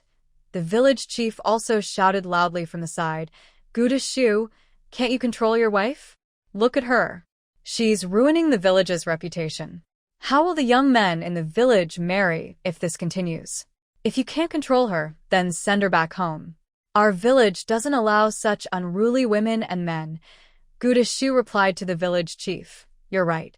I will divorce her. Gu Xieshe, hearing she was about to be divorced, quickly handed the copper coins to Gu Demu and pulled Gu Deshu back home. Gu Yuzhen saw that there was nothing more to do and prepared to leave. She still had a lot of work waiting for her at home. Gu Area forced herself to stand and bow to everyone, expressing her gratitude. She said, Thank you all tonight, thank you uncles, aunts, and elders. If it weren't for you, my father wouldn't have changed, and my big aunt wouldn't have let us go. When I have money, I will invite all of you to a meal. The villagers smiled and joked, All right, we'll wait for you to invite us. You should rest now. Gu Xie's family is really harsh and they hurt so badly. Gu Yuzhen said, Yaya, you should rest now. I'm going back first. If you need anything, ask someone to call me. Okay, Sister Yuzhen, thank you. Before turning away, Gu Yuzhen said to the village chief, Uncle Village Chief, today Gu Area was hurt so badly, she probably can't go up the mountain to gather wild vegetables for several days. Since her injury was caused by her big aunt, she should be responsible. She needs at least 30 eggs to recover, and 30 jin of grain for meals these days. Or her big aunt can pay 100 coins instead. If that's not possible, we should have a doctor come to treat her. If they can't do these things, I might have to be removed from the project I work on and can't participate anymore. All right, Yaya, I understand, the village chief said with a smile. Thank you, Uncle Village Chief. I'll go back now. Gu Yuzhen and her mother returned home. Her brothers had already peeled a lot of bamboo shoots. She said to her mother, Mom, we can cook faster if we use 2 pots. We can cook in 2 rounds. Okay, dear. Her mother was lighting the fire, and Gu Yuzhen went to fetch water to pour into the pots. But after the second trip, she felt a stomach ache. Her mother noticed and asked worriedly, Yaya, what's wrong? Are you uncomfortable somewhere? Gu Yuzhen looked at her mother and said, Mom, it's nothing. My stomach just hurt a little earlier, but it's fine now. All right, just sit here and watch us cook. Tell me how you want it done. Rest here and relax. Her mother insisted firmly. Gu Yuzhen didn't argue. She was indeed a bit tired, and resting now is good. By the time her mother and brothers finished cooking and drying the bamboo shoots, it was about 9 o'clock at night. Gu Yuzhen looked at the remaining half of the bamboo shoots and the fragrant fern shoots, which weighed about 200 jin. She said to her older brother, Big brother, second brother, tomorrow you and I will go to the city together. Third brother, just rest at home for now. You and mother are responsible for drying these bamboo shoots. The farming plans can wait until I buy a cow tomorrow and discuss it with you then. Younger sister, I'm not tired. I want to go with you, third brother said. Third brother, I'm taking big brother to see the cows. Big brother is more careful and knows which cows are good. Second brother is good at woodworking, so I want him to help us pick a good cart for the cows. Oh, I see. It seems I am useless, third brother said sadly. Third brother, who said you are useless? You are the best at doing business. Neither big brother nor second brother is better than you in that. Each of you has your own strengths and talents, so there's no need to compare. More importantly, you all share one great trait. Want to know what it is? Gu Yuzhen asked her brothers teasingly. Even mother was curious. What common good trait do her 3 sons have? Third brother couldn't help but ask, little sister, what do we have in common? I'm already 18 and still don't know what we share with our brothers. Actually, big brother and second brother were also curious, but since someone asked, they just waited for the answer. Gu Yuzhen didn't tease them further, or they might not sleep tonight. She smiled and said playfully, you all She dragged out her voice and said, "It's that you are the greatest brothers in the world who love me uniquely." After saying that, she made a silly face at her brothers and burst out laughing. The brothers affectionately said, "Just you, being mischievous." Seeing that everything was almost ready, Mother and the others went back to rest. Yuzhen quickly washed up and went to sleep. She had been so tired lately that she fell asleep as soon as she lay down. Early the next morning, Yuzhen got up early to cook. She made a pot of rice porridge that was neither too thick nor too thin and fried 5 pancakes. By the time Big Brother and Second Brother came over, she was already cooking vegetables. There weren't many vegetables at home, so she just stir-fried some bamboo shoots to make do. She didn't have time to pick wild vegetables because there was nothing at home. While cooking, she told Big Brother, "Big Brother, go see if the village chief has gotten up. When he's up, come and eat with us. After eating, we'll head to town early." Big Brother nodded and said, "Okay." After she finished serving all the rice and placed it on the table, the village chief and her older brother also came in. Since it was still early morning, Yuzhen lit a kerosene lamp and placed it on one side of the table, then said to the village chief, "Uncle Village Chief, thank you for your hard work today. It's still dark and I trouble you to come with us." The village chief chuckled and replied, "No trouble at all. I haven't been to the city in a long time. Today is a good chance to go and take a look." Big Brother Goose smiled warmly and said, "All right, Uncle Village Chief, let's eat first." Big Brother Goose served a bowl of porridge to the village chief. The village chief saw that the porridge was made from white rice and was quite thick. There were also some rice flour pancakes on the table and a simple stir-fried bamboo shoot dish with plenty of oil. Everything looked very delicious. No wonder the girls said bamboo shoots could be sold for money. Adding more oil makes it taste even better. Seeing that the village chief didn't take the bowl, Big Brother Goo felt a bit awkward and didn't understand what suddenly happened to him. He called out, "Uncle." The village chief suddenly snapped out of his daze and awkwardly said, "Sorry about that. I was distracted by the white rice porridge." He continued, "Our family hasn't seen white rice in over half a year, so just seeing the rice porridge made me a bit distracted." Yuzhen sighed. The village chief's family was one of the better-off households. Even they hadn't seen white rice in half a year. What about the others? She said to the village chief, "Uncle Village Chief, things will get better slowly. Please eat slowly. There's still some in the pot. If it's not enough, I can go and serve more." She also handed him a pancake. The village chief didn't want to eat it. He told Yuzhen, "That's enough, Zhen girl. I want to take this pancake to your aunt to try." Yuzhen smiled and said, "Uncle, just eat it. There's another one here. I'll give that to your aunt later." The village chief felt too shy to take more. He was already happy just to have a bowl of white rice porridge. After refusing several times, the village chief finally gave in.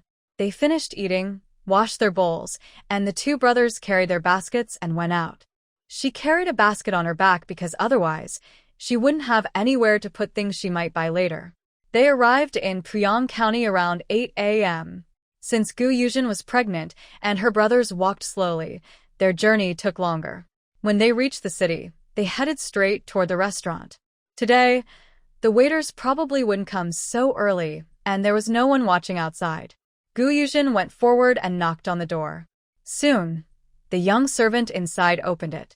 Seeing Yuzhen, he happily said, "Madam Gu, you're here." Yuzhen smiled and replied, "Yes," she said to her older brother. "Big Brother, please put the things at the door. You and the village chief wait outside. When Second Brother comes to move the things, it will be fine." She then spoke to the village chief. "Uncle Village Chief, the restaurant doesn't like too many people going in, so I'm sorry to ask you to wait here for a while." Actually, she didn't want the village chief involved in her selling process. It wasn't that she didn't trust him. Sometimes, it's better to avoid trouble. If they find out, it's no big deal, but she just finds it troublesome. She wondered why he could earn so much and why he gave them so little. She wasn't a saint. She needed to eat too. Without profit, she wouldn't have time to help villagers every day. Mutual benefit is the best way. But the villagers didn't understand that. Since they didn't understand, she decided not to tell them. If they find out later, they can dig and sell it themselves. The village chief waved his hand and said, "No problem, Miss Shen. We'll wait here for you. You go ahead and do your work." "Okay, Uncle Village Chief," Yuzhen replied. The restaurant's young servant, who had been told by the old doctor last night to notify him if he saw Madame Gu bringing food, smiled happily when he saw Yuzhen. After she went inside, he said, "Madame Gu, I'll go call her shopkeeper now." "Thank you, second brother," Yuzhen said with a smile. The second brother went to the third floor. A cold-looking guard stopped him and loudly said, "This isn't your place. Go back down." The second brother was so scared that his body trembled uncontrollably, but he still mustered his courage and said, "I'm here to inform the old doctor. Madame Gu has come to deliver food." Hearing this, the old doctor inside, who was giving acupuncture to Ouyang Juanhao, was happy. He said to the guard beside him, "Xiao Jinzi, go tell the second brother. Ask the shopkeeper to hold Madame Gu for a moment. I'll come down as soon as I finish here." The guard, called Xiao Jinzi, nodded and left. Although he liked eating, he had his principles. When treating patients, he was very careful. If he didn't want to treat someone, he simply wouldn't. If he did treat them, he would do his best. He was still giving injections to the man on the bed. After today, it should be almost done, and he can take medicine to recover slowly in the future. When the man lying in bed heard that Lady Gu had arrived, his eyes moved slightly. However, this small movement looked normal to others. Only that night, when Jeannie found him, no one knew he had a woman. Even Jeannie didn't see her face clearly because it was dark and she was still in bed, only showing her sleeping face. Even if they met again, Jeannie might not recognize Yuzhen. Shopkeeper Zhang came downstairs and saw Yuzhen smiling warmly. He said, "Lady Gu, why are you free to come today? I thought once you earned some silver, you would go enjoy life with your husband." He spoke with a bit of sarcasm. Yuzhen also smiled and said, "Shopkeeper Zhang, how could that be? How much silver do I have? Still a long way from enjoying life. I will rely on you more in the future, Shopkeeper Zhang, so I can earn more silver and live a happy life with my husband." After she finished, she chuckled. She looked like a simple woman, but Zhang, who had dealt with her, knew she was actually a clever fox hiding her true nature. Zhang was annoyed by her appearance but kept a straight face and asked, "Lady Gu, how much goods did you bring today?" "Quite a lot. About 150 jin of bamboo shoots and around 50 jin of fragrant cedar shoots," Yuzhen replied. Zhang listened and said, "Today, there are indeed more bamboo shoots, but it's fine. I can just deliver them to nearby restaurants." "Good. As long as it doesn't cause you trouble, Shopkeeper Zhang. Actually, we collected about 300 jin at home yesterday, but I only brought half here. I was worried it might be too much for you." "Oh, bamboo shoots are so easy to dig now." Zhang looked like a shrewd merchant, calculating something in his mind.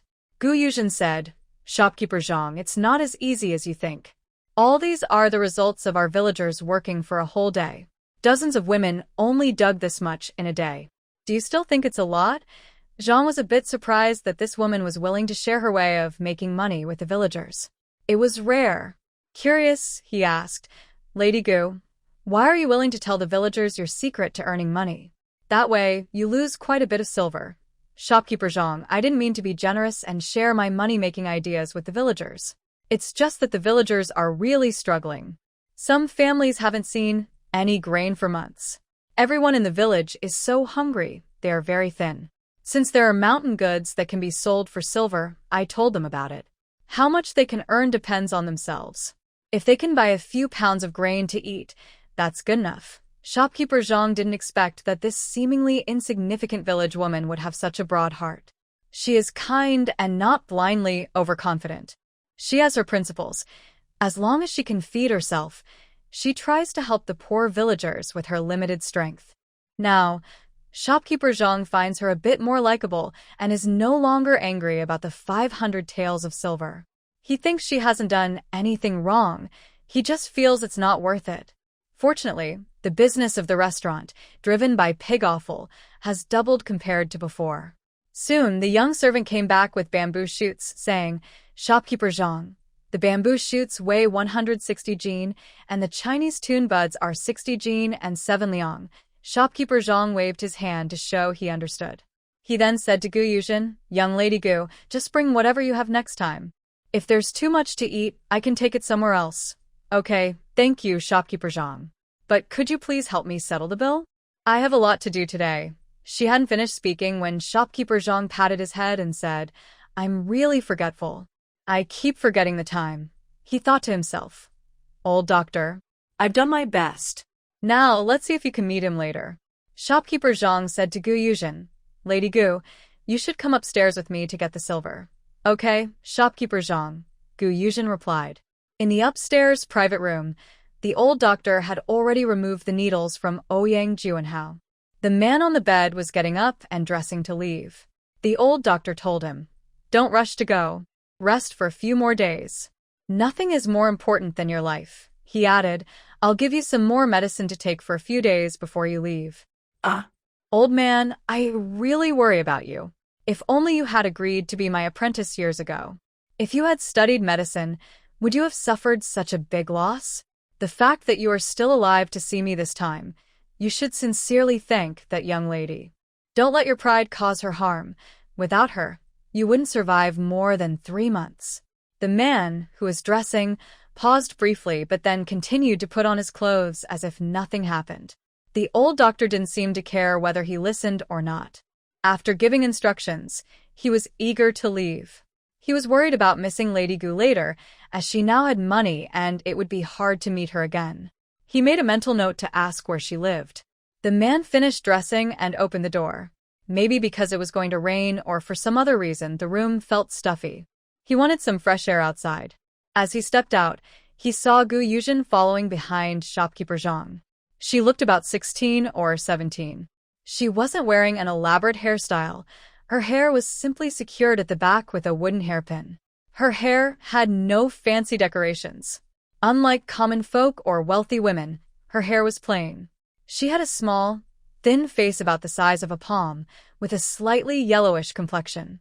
A few sparse bangs on her forehead decorated her face, making her plain features look less dull. The most striking thing about her was her eyes. Her eyes were clear like the autumn sky, bright and pure. They were gentle, with long, curved eyelashes, giving her a lively and charming look when she smiled. She was tall and graceful, with a light, elegant posture. Despite her plain face, her expressions revealed a unique charm. Ouyang Juanhao frowned, wondering if this was the woman he was looking for. Gu Yuzhen had visited this restaurant several times and had learned a bit about it. The 3rd floor was a restricted area, usually off-limits to most people, so she didn't look around aimlessly. But just because she didn't look around didn't mean others didn't look at her. Her gaze was too intense, making her feel uncomfortable. She thought to herself, "It's just looking, who's afraid of who?" When she looked up, she was momentarily stunned, but she quickly returned to normal. She was surprised to see that the man was still here. Oh. She remembered. She had seen Dr. Fei during her previous visits. She guessed he was being treated by him. Judging by his eyes, it seemed his illness had been cured. Today, he was dressed in white, with snow-white skin, black pupils like ebony, a high nose, and tempting red lips. A pair of sharp eyes like cold stars, with 2 thick eyebrows like painted strokes. Her broad chest exuded a commanding presence, full of an unstoppable aura. Not to mention her eyes, which were sharp and clear. Her face was cold and slightly tired, like a bright moon high above, making people feel a sense of awe. At this moment, Gu Yuzhen just wanted to leave quickly. Fortunately, Shopkeeper Zhang didn't stay long. He nodded to the man across from him, then took Gu Yuzhen inside to get the money. Soon, Shopkeeper Zhang finished counting and said to her, "Madam Gu, the total is 2,790 coins. Is 2,790 coins okay for you?" Shopkeeper Zhang's calculations are always accurate, Gu Yuzhen replied with a smile. Shopkeeper Zhang chuckled and said, "Thank you for your trust, Madam Gu. By the way, have your ingredients started planting yet?" "Not yet, we're still preparing." "We should start planting today," Gu Yuzhen said. "All right, just remember to bring any good things to the tavern," Zhang said. Gu Yuzhen replied, "I will. Maybe soon I'll have some good things to send to you, but I'll tell you about that later. I'm going back now. Goodbye, shopkeeper. Although she was separated by a wall, she still felt uncomfortable all over. Take care, Madame Gu. Gu Yuzhen took the money and was about to go downstairs. Stop. Ouyang Juanhao's voice came from behind her. Gu Yuzhen seemed not to hear and continued toward the stairs. After all, he didn't call her by name. Who knew who he was really talking to? Try taking one more step forward. See if I don't make you roll down these stairs, Ouyang Juanhao said coldly. Hearing his threat, Gu Yuzhen had to stop. She was not alone now. She hadn't forgotten she was pregnant. If she really rolled down the stairs, she wouldn't survive. Better to stay alive than seek death. Why would she do that? She turned around, expressionless, and looked at the man, pointing at herself and asking, Are you calling me? Ouyang Juanhao coldly said, Come with me. His words were simple and clear. He wasn't calling anyone else. He led her into a room where an old doctor was waiting. Seeing her, the old man's endless fussing continued. Gu Yuzhen followed the man into a room. The man closed the door and looked her over. She looked very ordinary. No wonder he often heard people call her the ugly girl. There was no maid in his Wangfu as pretty as her. Her clothes, washed so many times they looked pale and faded, with a few patches here and there. She thought he had left, so she expected her to cry or cause trouble when she saw him again. But surprisingly, she pretended not to recognize him, which was quite bold. Gu Yuzhen felt uncomfortable under his gaze and asked nervously, Why did you call me here? I have nothing to do, and my brothers are still waiting for me downstairs. Why did I call you? Don't you know the answer? Ouyang Juanhao said coldly. Those who try to take advantage of him are very few left alive. His second older brother, for example, he would deal with properly once he's better. Gu Yuzhen knew this was about settling scores later. She could only stubbornly say, I didn't mean to treat you like that. I asked you how your illness could be cured. You said the antidote was hard to find, and that intimacy between men and women could help.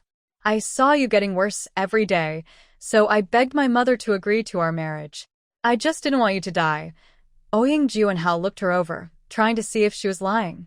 But no matter how he looked, her big eyes looked sad and innocent, as if to say, I'm doing this to save you. He frowned and asked, Did I say that?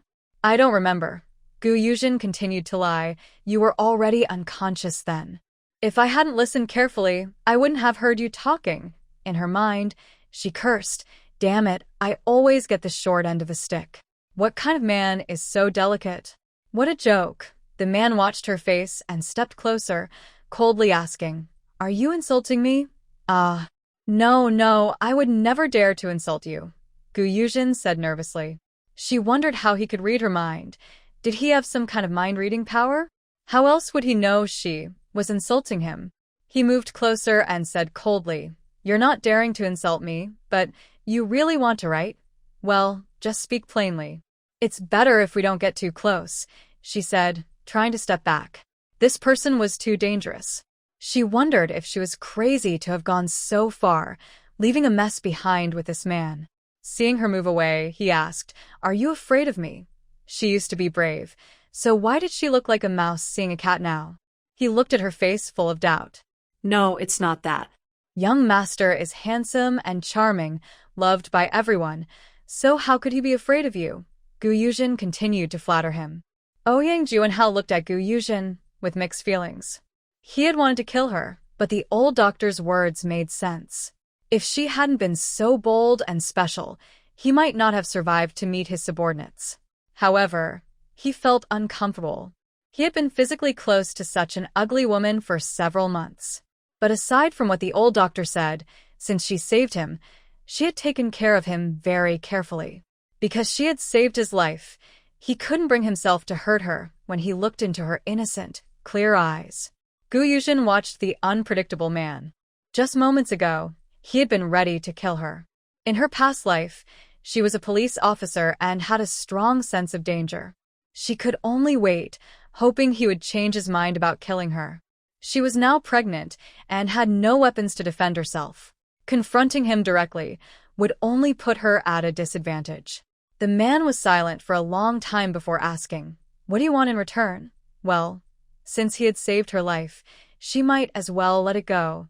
Ouyang Juanhao thought. Gu Yuzhen was a bit confused by his sudden change. Just a second ago, he wanted to kill her, and now he was asking what she wanted. She continued, "What kind of reward?" Ouyang Juanhao looked at her expressionless and said patiently, "Your life was saved. What do you want in return?" "Oh, so that's what you mean. Well, just give me whatever you think will make you feel at ease," Gu Yuzhen said casually. She just wanted to leave this man quickly. As for the favor of saving her life, she didn't care. Since he was such an important man, if she refused, he might think she was playing hard to get. Better to accept graciously, so they wouldn't owe each other anything. The man was annoyed by her indifferent attitude. "Tell me what you want most." "I can give you one thing and one condition," he said emotionlessly. Do I really have to say it myself?" Gu Yuzhen looked at him. The man nodded, indicating approval. Then, Gu Yuzhen stammered, "Just give me some silver. I need silver the most. You can decide how much. And about fulfilling one request, you really mean anything?" Seeing her make a request, the man replied coldly, "Yes, I am willing to marry you if that's what you want." He was trying to see if she was someone else's spy. Although she had taken good care of him over the past few months, few people knew that his poison could only be cured through a union of man and woman. Surprisingly, this woman knew about it. If Gu Yuzhen found out what he was thinking, she would be horrified. He was just talking nonsense to save his own life. When the man said she could marry him, she suddenly shivered. She was foolish to consider marrying this man. First, just looking at him, he seemed very dangerous. With his noble aura, his status was definitely either very rich or very powerful. As a common person, if she married him, she might not even survive the next day. It's not that she was undervaluing herself. She looked at herself in the water and saw she was very thin, like a monkey. Besides being tall, she lacked any other qualities that beautiful women usually have. In her previous life, she was not a great beauty either, but she was definitely not ugly. However, in this life, perhaps because she had been starving too much, she was only thin and her skin was slightly yellow, making her look unattractive. Even if this handsome man was willing to marry her, she guessed that just the saliva of other women could drown her. Now that she knew he no longer wanted to kill her, she gathered her courage and said, "Then, give me some silver, and please let me go. Let's not owe each other anything from now on." For some reason, when Ouyang Juanhao heard her say they wouldn't know each other anymore, he felt a sharp pain in his heart, like being pricked by a needle. It hurt inexplicably, but he didn't understand why and didn't investigate further. He looked at Gu Yuzhen hesitantly before speaking again. "I don't have silver, but I can give you this." He took a jade pendant from his pocket and handed it to her. "This can save your life in critical moments. But try not to let others know about it. Keep it with you at all times and don't lose it. If you lose it, I will send someone to kill you." Can you exchange it for something else?" Hearing that he might still kill her, she was once again frightened and shivered. Gu Yuzhen really didn't want this jade pendant. Holding it in her hand, she felt it was a dangerous burden. Not only did it not guarantee her safety, but it also made her anxious about losing or breaking it. What if he came to hold her accountable? Ouyang Juanhao's face remained expressionless as he replied, "No." Then he continued, "You saved my life. As long as I am alive, this jade pendant will protect you for a day. It's my way of repaying your life-saving kindness." Gu Yuzhen said gloomily, "What if I meet your enemy? Will they just hurt me?" She gestured around her neck with her hand. Ouyang Juanhao looked at her unexpectedly. Thinking about this showed that she wasn't stupid. He said to her, "No, even if you meet your opponent, they will just capture you and use you to exchange for me. Well, since I already have what I want, I'll leave now. We agreed that we owe each other nothing, and even if we meet again, we should just be strangers. I hope you can do that." Gu Yuzhen finished and opened the door to leave. After walking a few steps, she looked back. She looked at this cold, almost supernatural man, her child's father. But her child and he were destined to be apart. Ouyang Juanhao watched her walk out and caught her glance when she looked back. At that moment, he had a strange thought. He really wanted to keep those beautiful eyes. Her glance was full of emotion, regret, sadness, and reluctance. It made his heart skip a beat, but he didn't notice. Ouyang Juanhao stood there watching Gu Yuzhen walk away. Was she sad? Probably. They had been like a married couple for a few months. Now that he was gone, she was a woman abandoned.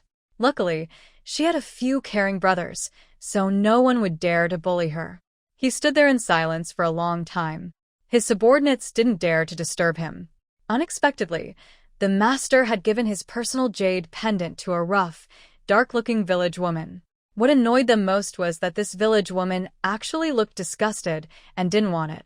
Their master's jade pendant could be taken to any bank in Dongyang and exchanged for unlimited silver. Fortunately, their master hadn't told her that, or who knew what kind of trouble she might cause with it.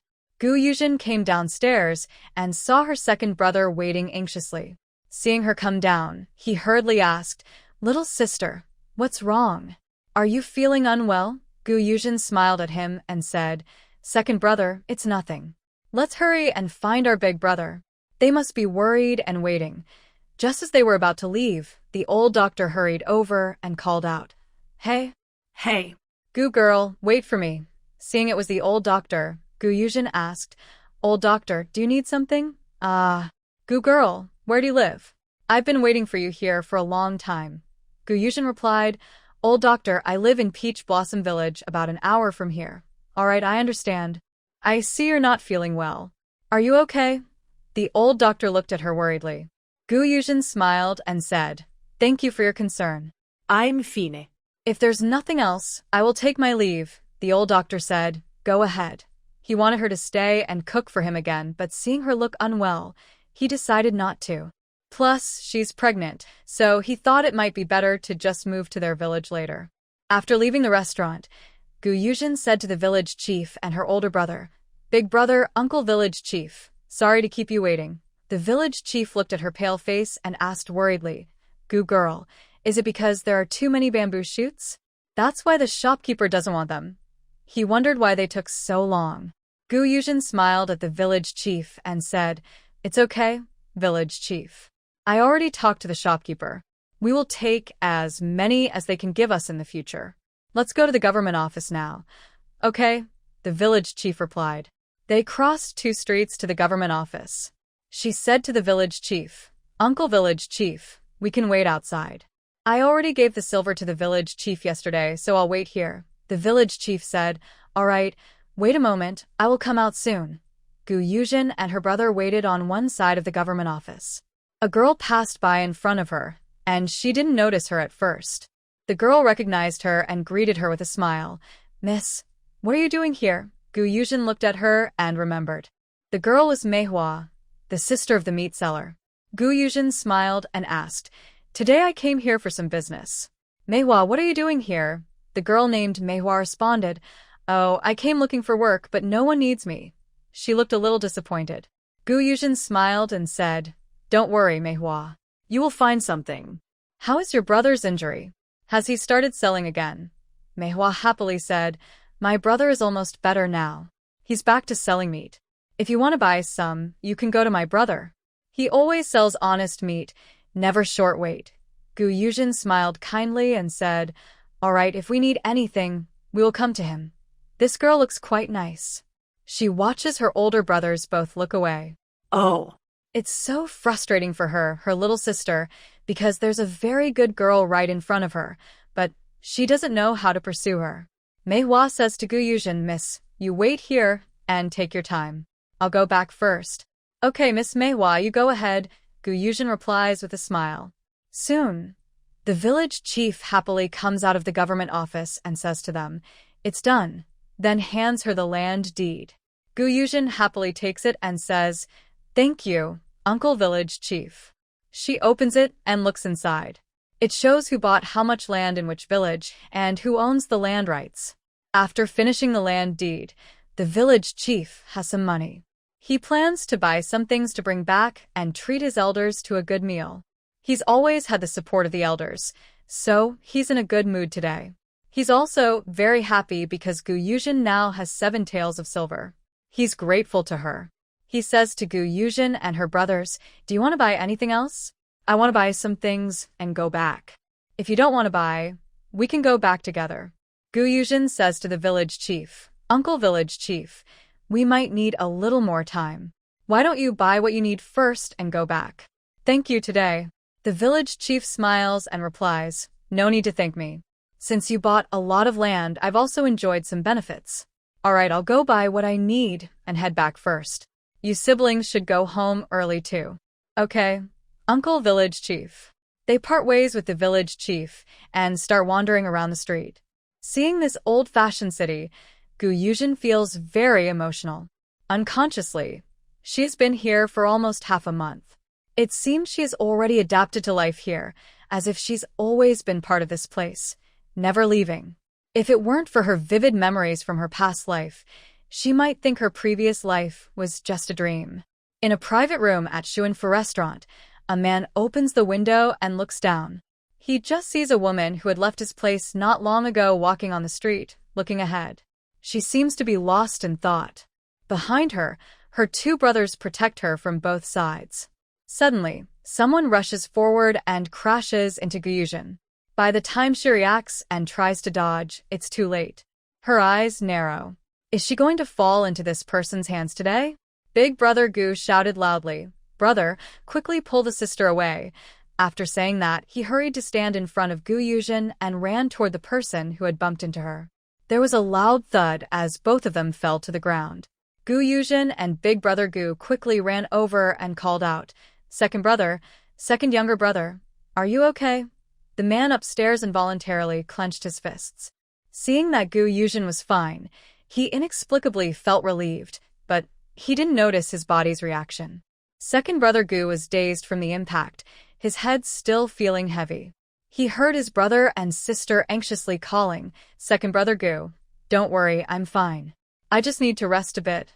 The young man who was hit was just getting up from the ground. He touched his head, looking like he had caused trouble again. Behind him, a girl about 17 or 18 ran over and asked, "Big brother, are you okay?" The man shook his head and said, "I'm fine, sorry to worry you." Then he cupped his hands towards second brother Gu and said, "This gentleman just bumped into you. I'm really sorry." The girl beside him also helped and said, "Big brother, I'm really sorry. My brother had a sudden illness and couldn't control himself, so he ran out. Please forgive us. He didn't mean to bump into you." Second brother Gu looked very angry and unhappy. If he hadn't reacted quickly just now, his sister would have been the one knocked down. Their mother had told them repeatedly to protect his sister when they went out. Now his sister was pregnant and couldn't be bumped or hurt. He was almost worried that something bad would happen to his sister today. It made him so angry. He scolded loudly at the girl. "Can a simple apology fix everything? If I hadn't reacted quickly, it would have been my little sister you hit. She's pregnant now. Can she withstand such a bump?" "Huh." The girl was frightened by second brother Gu's voice and started crying, saying, "We didn't do it on purpose. We've already apologized. What more do you want?" Gu Yuzhen and the others were surrounded by many people. Some passers-by joked lazily, "What can you do? Just ask if the guy has a wife. If he doesn't, why not marry him?" The passerby laughed loudly after speaking. The girl burst into tears and shouted, "You're hooligans. Don't you have any law? I don't want to get married." Second brother Gu was so angry or embarrassed that his face was completely red. Looking at the young girl with annoyance, I shouted, "Who asked you to get married?" "Today, I am just having a bad day." I stood up and pulled Gu Yuzhen along, saying, "Little sister, let's go." Gu Yuzhen looked at her second brother and then at the siblings nearby. Only after confirming that her brother was fine did she nod and start to leave. Just as she was about to walk away, she was stopped by the man she had bumped into earlier. Gu Yuzhen looked at him with a frown and asked, "May I ask what else you need?" The man said, "May I ask if this young lady's brother is married?" He was also observing Gu Yuzhen's second brother. The man was seriously ill and didn't have much time left. If he passed away, what would happen to his sister? In this world, it was very hard for a young girl to survive alone. Moreover, his sister had been spoiled since childhood. Without parents or older brothers to protect her, how could she live in this world? The man remembered the collision clearly. When it happened, he quickly protected his sister behind him and was willing to risk everything to confront the other man. This showed that the man was brave and trustworthy enough to be his sister's future husband. Yuzhen looked at the girl and the man, then replied, "No, he is not married." She guessed what the man was thinking. "If you don't mind, brother, how about I entrust my little sister to you?" Hearing her brother's words, the girl burst into tears and said, "Brother, I don't want to get married. Don't send me away. I won't leave, even if I die," she sobbed as she finished speaking. Everyone on the street was stunned. They didn't expect that a simple bump could lead to a marriage proposal. Some people regretted not stopping earlier, thinking, "If I had known, I wouldn't have let it happen." Yuzhen looked at the man on the ground and said, "Thank you, young sir, for respecting my brother. But I'm sorry your sister and my brother are not suitable for each other." The man was anxious. He had finally found someone he could entrust his sister to, but she didn't want to. He struggled to stand up and said to Yuzhen, "Young lady, may I ask what's wrong with my sister and your brother? I don't understand. As long as she's not ugly, isn't she a woman? Why does it matter if they're suitable or not?" Yuzhen looked at him seriously and said, "First, we are very poor common folk, and to marry, one must be able to do farm work. Second, marriage usually requires matching social status. Judging by your behavior and manners, it's clear you didn't grow up in the countryside, especially your younger sister. She looks like she grew up in a sweet nest. She married my brother, and I can't handle hardships. Third, my family can't afford a wealthy young lady. She really wants to marry her brothers, but this isn't urgent. It can wait. She can't see a girl with a good appearance and just have her brother marry her without knowing her well. What if she turns out to be trouble? At least, they should get to know each other first." When Yuzhen heard the girl say she couldn't handle hardships, she quickly defended herself loudly. "Who says I can't work or endure hardships? I can wash clothes and cook too." After saying that, she realized what she had just said and blushed all the way to her ears. Yuzhen looked at the girl without saying anything more. They still needed to buy a cow for work. There's so much land at home, she had to go find someone to clear it. She said to her two brothers, "Brothers, let's go. We have many things to do." "Hey, don't go yet." After walking a few steps, the man behind forced himself to come over, despite his broken body. "Young lady, please. My sister really was raised delicately, but she's not lazy. I've been sick for over 3 years, and my sister has taken care of me. She can do almost everything now." The girl behind was crying, "Brother, I don't want to marry. Who will take care of you if I marry someone?" Yuzhen looked at the man and said, "If you're sick, go see a doctor. Your sister can take care of herself." Seeing this sick man, she was worried about finding a good match for her sister, but her body might not hold up. Seeing such touching sibling love, she looked at her own brothers. Her second brother had just risked everything to protect her, and her eldest brother held her back, making sure no one could touch her. Their actions moved her, and she felt a sense of compassion. She couldn't stand seeing others suffer, so she decided to get involved again. She said to the man, "Your health isn't good right now. You should see a doctor quickly." Before he could speak, the girl interrupted, "We've been traveling south to seek medical help, and we've already spent all our silver. Without money, no one will help us." She then started crying sadly. Yuzhen thought these siblings were really troublesome. She didn't have much silver left either. What could she do? Oh, she remembered. She could take them to the old doctor and ask to pay later. They could pay her back slowly in the future. She said to the girl, "Let's go. I'll take you to see the doctor." She said to her older brothers, "Big brother and second brother, support this man. We are taking them to see the doctor now." The girl said to Yuzhen, "Thank you, young lady." Yuzhen waved her hand and said, "Everyone faces difficulties when they go out. It's nothing." Some people on the street said that the brother and sister were lucky to meet a benefactor. Otherwise, her brother wouldn't last many days. Others said that good deeds are rewarded because he protected his sister so fiercely. Unexpectedly, he ended up with a wife. Some people called this good luck, and everyone laughed and talked happily. At the back door of Shuanfu restaurant, Yuzhen knocked on the door.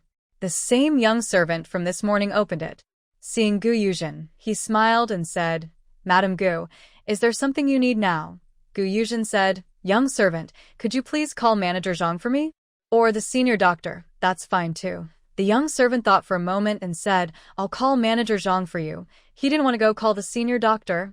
The senior doctor was on the 3rd floor. Every time he went up, he worried about his head. He was afraid that if they got upset, his head might be moved away. He was really scared of the guards upstairs. Gu Yuzhen said, All right, thank you, young servant. She took some copper coins from her pocket and handed them to him. The young servant didn't refuse and took them, then went to call someone. Soon, Manager Zhang came down. Seeing Gu Yuzhen, he asked, Madam Gu, why are you here? Did you forget something? Manager Zhang knew. She had just left his place earlier and was called away by her master afterward.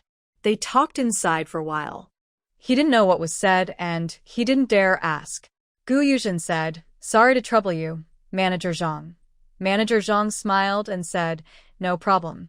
If Madam Gu needs help, just tell me. I promise to do my best. Please help me call the senior doctor. Someone here is sick, and I want him to see the patient, Gu Yuzhen said. All right, Madam Gu. Please wait a moment. I'll go call him, Manager Zhang replied. Thank you, shopkeeper, Gu Yuzhen said politely.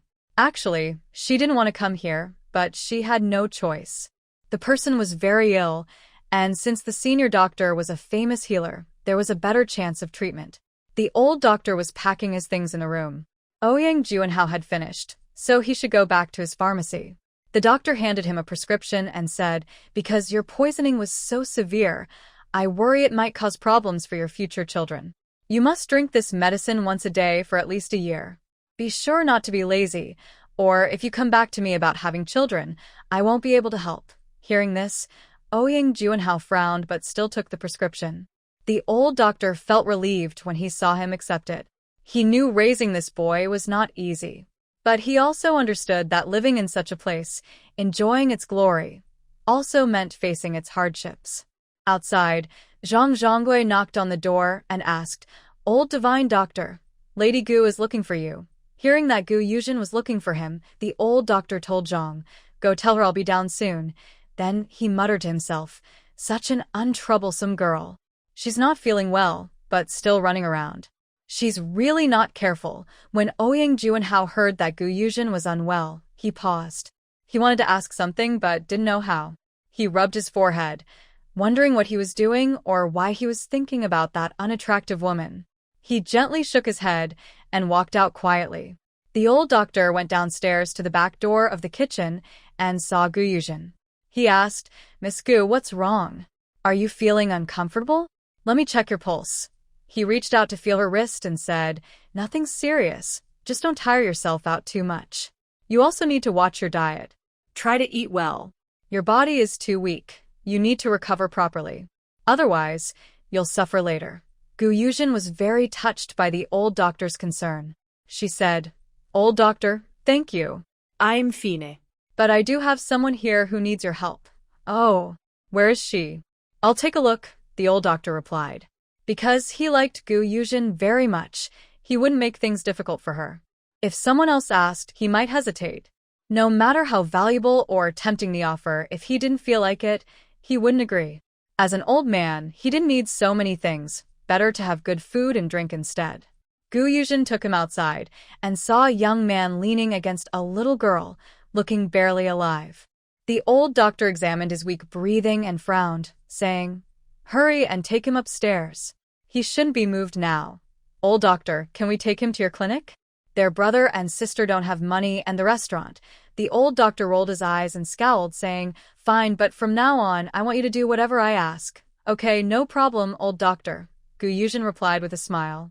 It's not that she doesn't want to spend money. She just doesn't want to go to the restaurant. She doesn't want to meet that man there. Forget it. Just do what you can. Take the brother and sister inside, and we'll leave after that. The old doctor asked Gu Dage and Gu Urge, who will carry him upstairs. Gu Dage said, I'll do it. Second brother, wait downstairs. Gu Yuzhen called the little girl to come along, and they all went upstairs. When they reached the old doctor's room, Gu Dage laid the young man on the bed to rest, then came out. Gu Yuzhen told the old doctor inside. "Doctor, I leave this patient to you." "I need to go home now," the old doctor replied. "All right, go ahead. I'll come to Peach Blossom Village to find you another day." "Okay, Peach Blossom Village is always welcome," Gu Yuzhen said with a smile. Just after she finished speaking, she heard a voice that made her want to bang her head against the wall, exactly what she feared. Gu Dage finished with the young man and saw Ouyang Juanhao walking back from outside. He happily called out, "Brother-in-law, what are you doing here? Are you here to see my sister?" "Haha, you're about to become a dad." Ouyang Juanhao, who had been scowling, suddenly felt unexpectedly happy when he heard he was about to become a father. Just earlier, Mu Lao had said he'd have a tough time with children, but now that he heard he was going to be a dad, how could he be unhappy? Gu Yuzhen hurried out, but she was too late. She grabbed her older brother and said, "Big brother, why are you being so stubborn again? Come on, I'll take you home." Gu Dage stubbornly replied, "But little sister, that's clearly my brother-in-law. Why don't you call him to come home?" Gu Yuzhen was also furious. Why was her big brother so stubborn at this moment? She shouted loudly, "Big brother!" Indeed, her loud shout made Brother Gu calm down. He looked at his sister and the man in front of him. Gu Yuzhen patiently said, "Big brother, look at him. Just look at his eyes. His eyes are good, right?" Brother Gu looked and nodded, saying, "Yes." Gu Yuzhen continued, "Then is my husband, your brother-in-law, blind?" Brother Gu kept nodding and said, "Yes, so it's settled. You've mistaken someone. There are many people who look exactly alike in this world. Quickly apologize to the person, and we can leave." Brother Gu thought about it and realized that if he really was her brother-in-law, why wouldn't he say a word when he saw his sister? He looked at the man across and said, "Sorry, young sir. I just mistook someone. I'm really sorry for bothering you." After speaking, he pulled his sister and left. The guards around Ouyang Juanhao had just wanted to kill Brother Gu. How dare he randomly claim relatives? Was the prince of their family someone you could just claim as you liked? But their prince stopped them from acting. They couldn't understand why. Only Genie knew, but that was the master's matter. Without permission, he didn't dare to gossip. Ouyang Juanhao watched the departing figure of Gu Yuzhen with some thought. This woman had truly changed a lot. If it had been before, when she was pregnant, she would definitely run to him happily to tell him she was pregnant. Now she said nothing. If it weren't for her big brother, who was straightforward and spoke out, he wouldn't have known. At this moment, he found her big brother quite adorable. If it had been the second or third brother, he probably wouldn't have received any news at all. He was also glad he had always lived in the inn. Otherwise, he would never have known about these things. No one knew how he felt after being warned by Master Mu about the difficulties of having children. Being young, he was told that having children might be hard. Just now, he was a bit confused, not knowing what his purpose in life was. He was living on the edge every day, struggling near death many times. He wanted to give up, but he was also unwilling. He wanted to tear apart those who plotted against him, even if it meant sharing his fate with them. He had never thought about his own children or when he would marry and have kids. But hearing about the difficulty of having children, he couldn't help but feel sad. Just moments ago, he thought he would live a lonely life, but suddenly a little person appeared, making his mood very special, something he had never experienced in his 20 years. He didn't know what the smell was called, but he felt very happy anyway. His mood was great, and he laughed loudly in his room. His subordinates didn't understand why their master suddenly felt so happy. They were curious, but didn't dare to ask. Ouyang Juanhao was in a very good mood, but Ouyang Zichen, who had been pretending to be Ouyang Juanhao all along, was almost furious. It had been nearly 10 days, and he faced several assassination attempts every day, which exhausted him. It turned out that the day after meeting Ouyang Juanhao, Ouyang Zichen was found and taken back to the capital in Ouyang Juanhao's place. This was to buy more time for Juanhao to detox. Otherwise, the detox in Puyang County wouldn't be so peaceful. The tavern had been destroyed many times. Ouyang Zichen had just finished a fight and was sitting to catch his breath, cursing, "Damn it, I've lost a few pounds these days." But inside, he was thinking about how hard his third brother had it. If he hadn't experienced it himself this time, He would never know how tough his third brother was. Things were better in the capital. Even if someone wanted to kill him, they wouldn't be so bold, because under the emperor's watch, some people's faces were well protected. But outside, he faced assassination almost every day. If he were weaker, he might have died hundreds of times. Now he finally understood. When the old divine doctor chose his third brother as his disciple, his brother refused, saying he had no time to practice martial arts. That made the divine doctor very angry. Silver Pung whispered to him, "Young master, how are you now? Are you hurt?" Yuzhen waved his hand and said, "I'm fine, just need some rest." "I don't know how my third brother is doing now," Silver Pung replied. "No news has come yet. Hopefully my third brother will detox soon," Yuzhen said. As he talked with Silver Pung, he suddenly fell asleep. Silver Pung stayed by his side, making sure he slept well. They had been chased every day lately. Although they weren't injured, it drained a lot of their energy. They needed good rest to recover. After Yuzhen and the others left the tavern, they went to the cattle market. They spent 8 silver coins to buy a bull cart and farming tools. Then they exchanged some copper coins and went back. They didn't buy anything else today because Yuzhen had no interest in shopping. If she hadn't gone shopping, she wouldn't have met that brother and sister pair. Without meeting them, her older brother wouldn't have encountered that man. Her older brother is kind and generous. When he saw his sister-in-law, who had been missing for a few days, he was happy and didn't feel any other way. He just wanted to share his joy of having a brother-in-law with his sister-in-law who had been gone for a few days, hoping she would come home and live happily with her sister. Yuzhen feels like everything is connected, as if someone planned it all. She just hopes that man won't come to take her child away. On the road, her older brother is driving, while Yuzhen and her second brother sit in the car. The siblings don't say much. Her older brother is thinking about whether the person they saw at the restaurant is really his sister-in-law. He thinks her words make sense, but he feels conflicted inside. Still, he can't help asking, "Is the man you saw today really not your brother-in-law?" Hearing this, her second brother looks up at her and asks, "Big brother, did you see the brother-in-law?" Yuzhen responds quietly, "I saw someone who looked like him, but my sister said it wasn't him." Her second brother looks at her and asks, "What exactly is going on with you?" Yuzhen looks at her second brother. He is the hardest to fool. He doesn't talk much but notices details carefully. Usually, lies can't hide from him. She can only tell the truth. "Second brother, it's him. But I already told him that we will live separately from now on, and we won't bother each other." Her older brother hears this and stops the car, ready to turn around and find his sister-in-law. Yuzhen quickly gets out and stops him, saying, "Big brother, what are you doing?" "Little sister, move aside. I want to ask him why he abandoned you," her older brother says with red eyes. Yuzhen stops him and says, "Big brother, think carefully. When you just saw him, what was the scene?" There were many guards around him, all fierce-looking. "Do you think he would pay attention to you if you went over like that?" Not persuading them to agree, she was truly afraid that one day she wouldn't be with them. If they angered that man, he might hurt them with a single knife, and that would be a tragedy. Seeing her brothers ignoring her, she continued, "My third brother and I have known about this for a long time. We didn't tell you because we were worried. That man is not simple. Someone from a small family like ours can't marry into a circle. Big brother, second brother, you need to listen to me on this matter. This is between me and him, and you are not allowed to get involved. If you don't listen, I will run away from home and never let you find me," Yuzhen said stubbornly. Hearing that his little sister wanted to run away, Big brother quickly said, all right, I believe you, little sister. Please don't run away."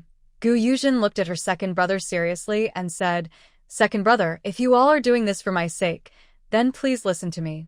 Don't go looking for him, okay? I just want to live peacefully with you and Mom." Second brother sighed and said, "What will happen to the child if there's no father?" Second brother, "Even if he has no father, I can still raise him. When he grows up and really wants a father, I will find someone to marry." Yuzhen wasn't worried about whether the child had a father or not. In both her past life and now, many children grew up without fathers. She believed her child would understand her. If it came to that, she would just find an honest and reliable man to marry. "All right, we will all listen to you," said second brother after a long silence. Seeing her second brother agree, Yuzhen felt relieved. She was really afraid her second brother would come after her. Those people had already shown hostility towards her, not to mention her brothers. The siblings discussed and then hurriedly took a cart back home. Today, their return was faster than usual. When they arrived in the village, the villagers saw them and came over, admiring. Miss Shin, you've made a fortune. Your family can even afford a cart and oxen now, one woman said. Yuzhen smiled at the woman and said, Aunt Chi, I'm just collecting bamboo shoots now. Relying on my brothers to run back and forth every day is too tiring. So I bought a cart to make transporting goods to town easier, and it's also convenient for farming. Another woman said sourly, Miss Gu, you can even afford a cart. I guess you're selling quite a lot of bamboo shoots for silver, huh? Yuzhen looked at the woman, who was her elder, called Auntie. She said to her, Second Annie, if you think I pay too little, you can take the money and sell the goods in town yourself. The woman was a bit choked by Yuzhen's words. She did want to sell the goods herself, but was afraid they wouldn't sell well. She thought that if she didn't sell them, she would lose out. She replied to Yuzhen, What are you saying, girl? I was just asking. Who else would I sell the bamboo shoots to if not you? When the villagers saw Yuzhen buy a cart, they were very curious and only let her go home after a long while. They arrived home around 1 o'clock in the afternoon. Mother Gu quickly went to prepare food for her children. After eating, Yuzhen said to her mother, Mom, please show me the leftover rice seeds. Okay, wait a moment, girl, her mother replied. Soon, she brought out about 13 jin of rice seeds. Yuzhen looked at them and thought her 5 acres of land might need more seeds. She said to her mother, Mom, I think 5 acres might not be enough for my land. Her mother said, It should be enough. When the time comes, I will leave some seeds in my land for you. All right, I'll listen to you, Yuzhen said happily. Then she called her older brother, Big brother, I will give you all the land I bought. Now that we have a cow, you can help plow my few acres of land. Then prepare a piece of land for seedling growing. The rest can wait. Okay, little sister, don't worry. Big brother will handle everything, her older brother said happily. He was very happy to see the cow. If he wasn't worried about tiring the cow, he would have wanted to try working with it right away. Yes, thank you, big brother. She then spoke to her second and third brothers. Second brother, find some villagers to help me clear the land. Men will get 12 coins a day, women 10 coins, no matter if they eat or not. If they're willing, they can come. If they go outside to work for others, they only get 13 coins a day, and have to travel far. The employer only provides 1 meal. My pay isn't high, but it's close to home. I'm not trying to exploit the villagers' labor now. I just don't have much money. When I have more, I'll pay them better. What about me, little sister? Third brother asked with a smile, seeing he hadn't been assigned anything yet. Third brother, when you're free, help me plow the land in my yard. I want to plant some things. When the villagers come back this afternoon, you just need to be responsible for weighing the goods for them. I will handle the payment, and tomorrow you will deliver everything.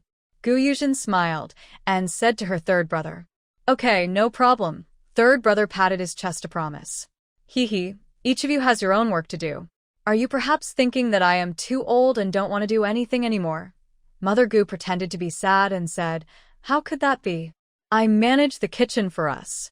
From now on, our siblings' meals will be in my hands. Besides, I'm not old at all. Brothers, do you agree? Yuzhen cheerfully said to her brothers. Hee, our mother is not old at all, the brothers replied. All right. Now that you've all learned to talk back, I don't know who you learned it from. Hurry up and do your work, Mother Gu said with a smile. Yuzhen and her brothers each went to do their own tasks. She took the rice seeds from Mother Gu, sorted and cleaned them, then soaked the seeds in water. When they sprouted, she would plant them in the fields. When the plants grew a bit more, she would transplant them. Third brother was in her yard, turning the soil for her.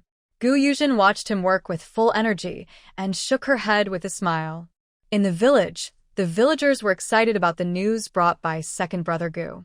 The Gu girl was hiring people to clear land, paying 12 coins a day for men and 10 coins for women. This meant both men and women could work. Although the pay wasn't high, The work was nearby, and no meals were provided, so it was acceptable. Most villagers went to the village chief's house to ask if the news was true and when they could start. Uncle Village Chief, my younger sister wants to limit each family to send at most 2 people. This way, everyone can help fairly. But she has some requirements for the workers. Only those who work seriously, not those who try to cheat or slack off. So, she hopes you can help find suitable people, second brother Gu said at the village chief's house. He explained that his sister wanted to hire people for land clearing, and asking the village chief to help find workers was the best choice. Since the village chief has influence and authority, even those hoping to earn quick money would need to think carefully. The village chief wasn't surprised that Yuzhen wanted to hire people for land clearing. She had bought so much land, so she must need workers. He just didn't expect her to be so quick. She got the land deed in the morning and started looking for workers by the afternoon. Second brother Gu continued, Uncle Village Chief, my sister said you are literate and can help record the work each day. She will pay 5 coins for this. If you work together with us, it will be 17 coins. All right, you go tell Sister Yuzhen that I will work together with you, said the village chief happily. Okay, Uncle Village Chief, it's settled then. When someone comes to work, you just register them and tell them to bring their own tools. They can start working tomorrow, said second brother Gu. Good, don't worry, I will do it, replied the village chief. Today, the village chief was very happy and told his second daughter-in-law, please finish all the 5 jin of meat I bought today so everyone can taste it. His daughter-in-law happily agreed. Yes. I will start cooking right away. After second brother Gu left, most villagers came to the village chief's house to ask if it was true. The village chief looked at everyone and said, go door to door and tell people to come quickly. I have something important to discuss. Okay, village chief, we will go now. A few villagers responded and went to inform others. The village actually had only about 30 households, mostly big families with several members, some up to 20 people. This is why Yuzhen asked for only 2 people from each family. Her land was barren, covering dozens of acres, and relying on just a few people wouldn't be enough. But she didn't have much silver now. The land could be cultivated as much as possible, just enough to plant her seeds. When she harvests peppers and soybeans, she plans to sell them to continue clearing more land. She could only do her best to help the villagers as much as she could. Soon, the yard at the village chief's house was filled with people, all chattering and discussing whether Yuzhen's claim about clearing land was true, how she earned her silver, and so on. Seeing everyone gathered, the village chief cleared his throat and said, is everyone in our village here? Check and see if anyone is missing, one villager answered. Except for Yuzhen's family, everyone else is here. As soon as the villager finished speaking, Yuzhen's voice rang out. Uncle Village Chief, you can speak now. I am here. She smiled at the village chief. All right, Sister Yuzhen. The village chief replied with a smile. The village chief then said, the reason I called everyone today is to announce some good news. Sister Yuzhen's family will be clearing land. She is paying for the work. Men will earn 12 coins, women 10 coins. Everyone should bring their own tools and food. If you want to join, you can sign up with me. But I need to mention that each family can only send 2 people. Yuzhen's request is that everyone working must work diligently and honestly. If anyone wants to slack off or cheat, she doesn't want them. So, it's best if everyone does their work carefully. If anyone has no work to do later, don't come to her for help. As long as you work hard, a family of 2 can earn 22 coins a day, regardless of how many people you have. Saving a little grain worth 20 coins is enough for your family to eat for several days. The village chief just finished speaking. An old lady asked, Yuzhen, is it only 2 people per family? Can't there be more? Yuzhen replied, Grandma 4, yes. Right now, I don't have much silver, so I can't hire too many people. Good child, I understand. You're a good girl, the old lady said. Yuzhen then addressed everyone. I asked you to plant ginger before. How are your preparations coming along? She patted her head, seeming to forget something. She hadn't bought ink, paper, or brushes, and she hadn't written the contract yet. The villagers said, Yuzhen, we've prepared some, and we have land ready. Once your contract is ready, we can start planting. Yuzhen told everyone, Uncles and elders, I'm really sorry. I forgot to write the contract. I will finish it tomorrow. Come to my house in the afternoon to sign it. A carefree young man responded. Okay, Shen. We'll follow you. Please don't let us down. We don't ask for much, just enough to eat. Gu Yuzhen looked at the young man and joked. Dechuan, I can't promise everything, but as long as you're willing to work hard with me, I guarantee you'll have enough to eat. And I can also guarantee that you single men will find wives. Of course, finding a wife depends on your good character. If your character isn't good, even if you're rich, girls won't want to marry you. The young man named De Chuan blushed from her teasing but still happily said, Hee hee. Shen, I'll rely on you to help me find a wife. A few older women in the village laughed and scolded, You unambitious young man. You need Zhen to marry a wife? Do you have no shame? But it's good to follow Zhen. Maybe she'll help you find a wife. Just after they finished speaking, another young man loudly called out to the villagers, Did everyone hear that? Follow Sister Zhen and work hard. Maybe we can marry wives. Brothers from Peach Blossom Village, do you want to get married? The young men in the village cheerfully replied, Yes. The young man continued, Then let's follow Sister Zhen and work hard. Is that okay? The village head's family immediately erupted in cheers. Many men who haven't married yet shed tears of happiness. Whether Gu Yuzhen's words are true or not, at least they now have hope and something to look forward to, right? However, there were some unhappy voices. Someone said, Bah, their own families have 3 single men who can't find wives. Why should they help the young men in the village? Sigh. Young people these days are bold and talk without thinking, risking their own safety. This person was Lu Xiaozui's mother. Gu Yuzhen coldly glanced at her and said, If you don't want to do it, then don't come. I won't force anyone. My 3 brothers haven't married, so what? A few women saw Gu Yuzhen about to get angry again. Before she could finish speaking, they quickly interrupted her, saying, Sister Zhen, you shouldn't listen to those people. They are just jealous. Some of their brothers are almost 40 and haven't married. Now, everyone in the village has hope of getting married. How can they not be envious? Lu Xiaozui's mother looked at that damn Wang Wangshi. She and Wang Wangshi just didn't get along. Every time they met, Wang Wangshi looked at her coldly and mocked her. She scolded Wang Wangshi. Wang Wangshi, you better explain clearly. Who's jealous? I'm just speaking the truth. Did I say anything wrong? Wang Wangshi replied. Feng Xiaohua. Others might not know, but I do. You just hate Sister Zhen because you owe her a silver or 2. Then she continued to Gu Yuzhen. Sister Zhen, you bought land near the river. You should watch it carefully. I heard someone in the woods yesterday say they want to ruin your few acres of land. Hearing this, Gu Yuzhen looked at Lu Xiaozui's mother. Lu Xiaozui's mother was confused by Gu Yuzhen's gaze. She immediately rushed forward and scolded Wang Wangshi. Wang Wangshi, if you don't explain clearly today, I will fight you. Wang Wangshi was not afraid. The two of them started fighting and cursing each other, saying, Haha. Feng Xiaohua, you're just angry and embarrassed now. The village chief looked at the 2 girls acting out of line and shouted loudly, Stop it. If you keep causing trouble, I'll send you out of the village to work. Don't block our view. Lu Xiaozui's mother looked at Gu Yuzhen and said, Young Miss Zhen, I really didn't mean to ruin your crops. It was all Wang Wang's nonsense. Wang Wang said, Yuzhen, it's not her fault. It was her daughter Lu Xiaozui who said it. Yesterday, I went to dig bamboo shoots near the river boundary and saw Lu Xiaozui talking with a widower lie in the woods by the river. Gu Yuzhen smiled at Wang Wang and said, Thank you for telling me this, Aunt Wang. I will be more careful in the future.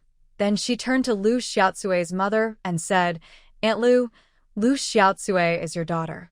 You should talk to her. My food isn't easy to destroy.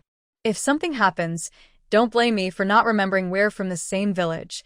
The villagers were also angry and said, I didn't expect Lu Xiaozui to be so mean. How much hatred does she have to want to ruin someone's crops? Usually, villagers don't destroy each other's crops because food is vital for survival. From planting to harvest, they treat their crops like their children, caring for them even if a small seedling is hurt. So, the villagers were very upset with Lu Xiaozui's actions. Talking about Lu Xiaozui, her mother looked down in disappointment and said, Young Miss Shen, I don't know what's gotten into Xiaotsue. Since she married the widower Lai, she's been full of hatred for me and won't talk to me anymore. If she really causes trouble for you in the future, do whatever you think is best. Gu Yuzhen replied. Seeing that everything seemed fine, she said to the village chief, Uncle Village Chief, I'll go back now. Thank you for taking care of the other matters. The village chief smiled warmly and said, Go ahead. It's no trouble at all. His smile made it clear he wasn't bothered. He actually hoped Gu Yuzhen would have work to do every day so the villagers could have enough to eat. Right now, it was a tough season, and even earning a few coins a day was a blessing. The girl was good. She didn't take advantage of the villagers or exploit them. She was a very good girl. The only regret was that her husband was nowhere to be found. No news at all. It would be wonderful if he could come back and live happily with her. Since buying ink, paper, and brushes the next morning, and having the village chief prepare the contracts for everyone, Gu Yuzhen hadn't gone to the city for about 6 days. Every time she delivers goods, her third brother goes instead. She stays at home tending her yard, where she plans to plant chili peppers for easier management. At this moment, she is peeling chili seeds in her yard. Her third brother is outside, calling from afar. Little sister, I'm back. Gu Yuzhen sighs, thinking, when will my third brother learn to be more low-key? She looks at him and says, Third brother, you came back quite early today. Hey, how could I not come back early? Today I went to buy grain, and the grain shop owner told me he recently got some new seeds. He wants you to come see them today. If you don't want them, he'll return them. So I hurried back a bit faster than usual, her third brother says happily. Oh? The shop owner has new seeds so soon? Gu Yuzhen asks. That's what I thought too. He said it's not spring now, but when he went to buy supplies, he specifically visited a seed shop. He actually found some seeds he hadn't seen before. The owner who sold them to him didn't recognize them either. It was a man with curly hair who insisted on selling them, exchanging silver coins for them, he explains. Hearing this, Gu Yuzhen realizes that foreigners from overseas might be selling seeds. If they don't recognize what the seeds are, they won't sell easily, so they probably force the sale at the grain shop. All right, take a rest. I'll cook some food, and then we can go together. In a private room at Shuanfu restaurant, a cold-looking man asks expressionlessly, How is the investigation I asked you to do going? Jean bows and replies, Master, I found out. Gu Yuzhen is about 3 months pregnant. She was diagnosed by the old divine doctor, which is how she met him. If it was old divine doctor checking her pulse, it must be accurate. Prepare 100-year-old ginseng for me to send over, the icy, almost supernatural man says while tapping on the table. Yes, I will go prepare it now, Jean responds. Just as he turns to leave, a man behind him suddenly calls out, Has she been into the city recently? Jean replies, It's been several days since she last went into the city, but it seems she plans to come today.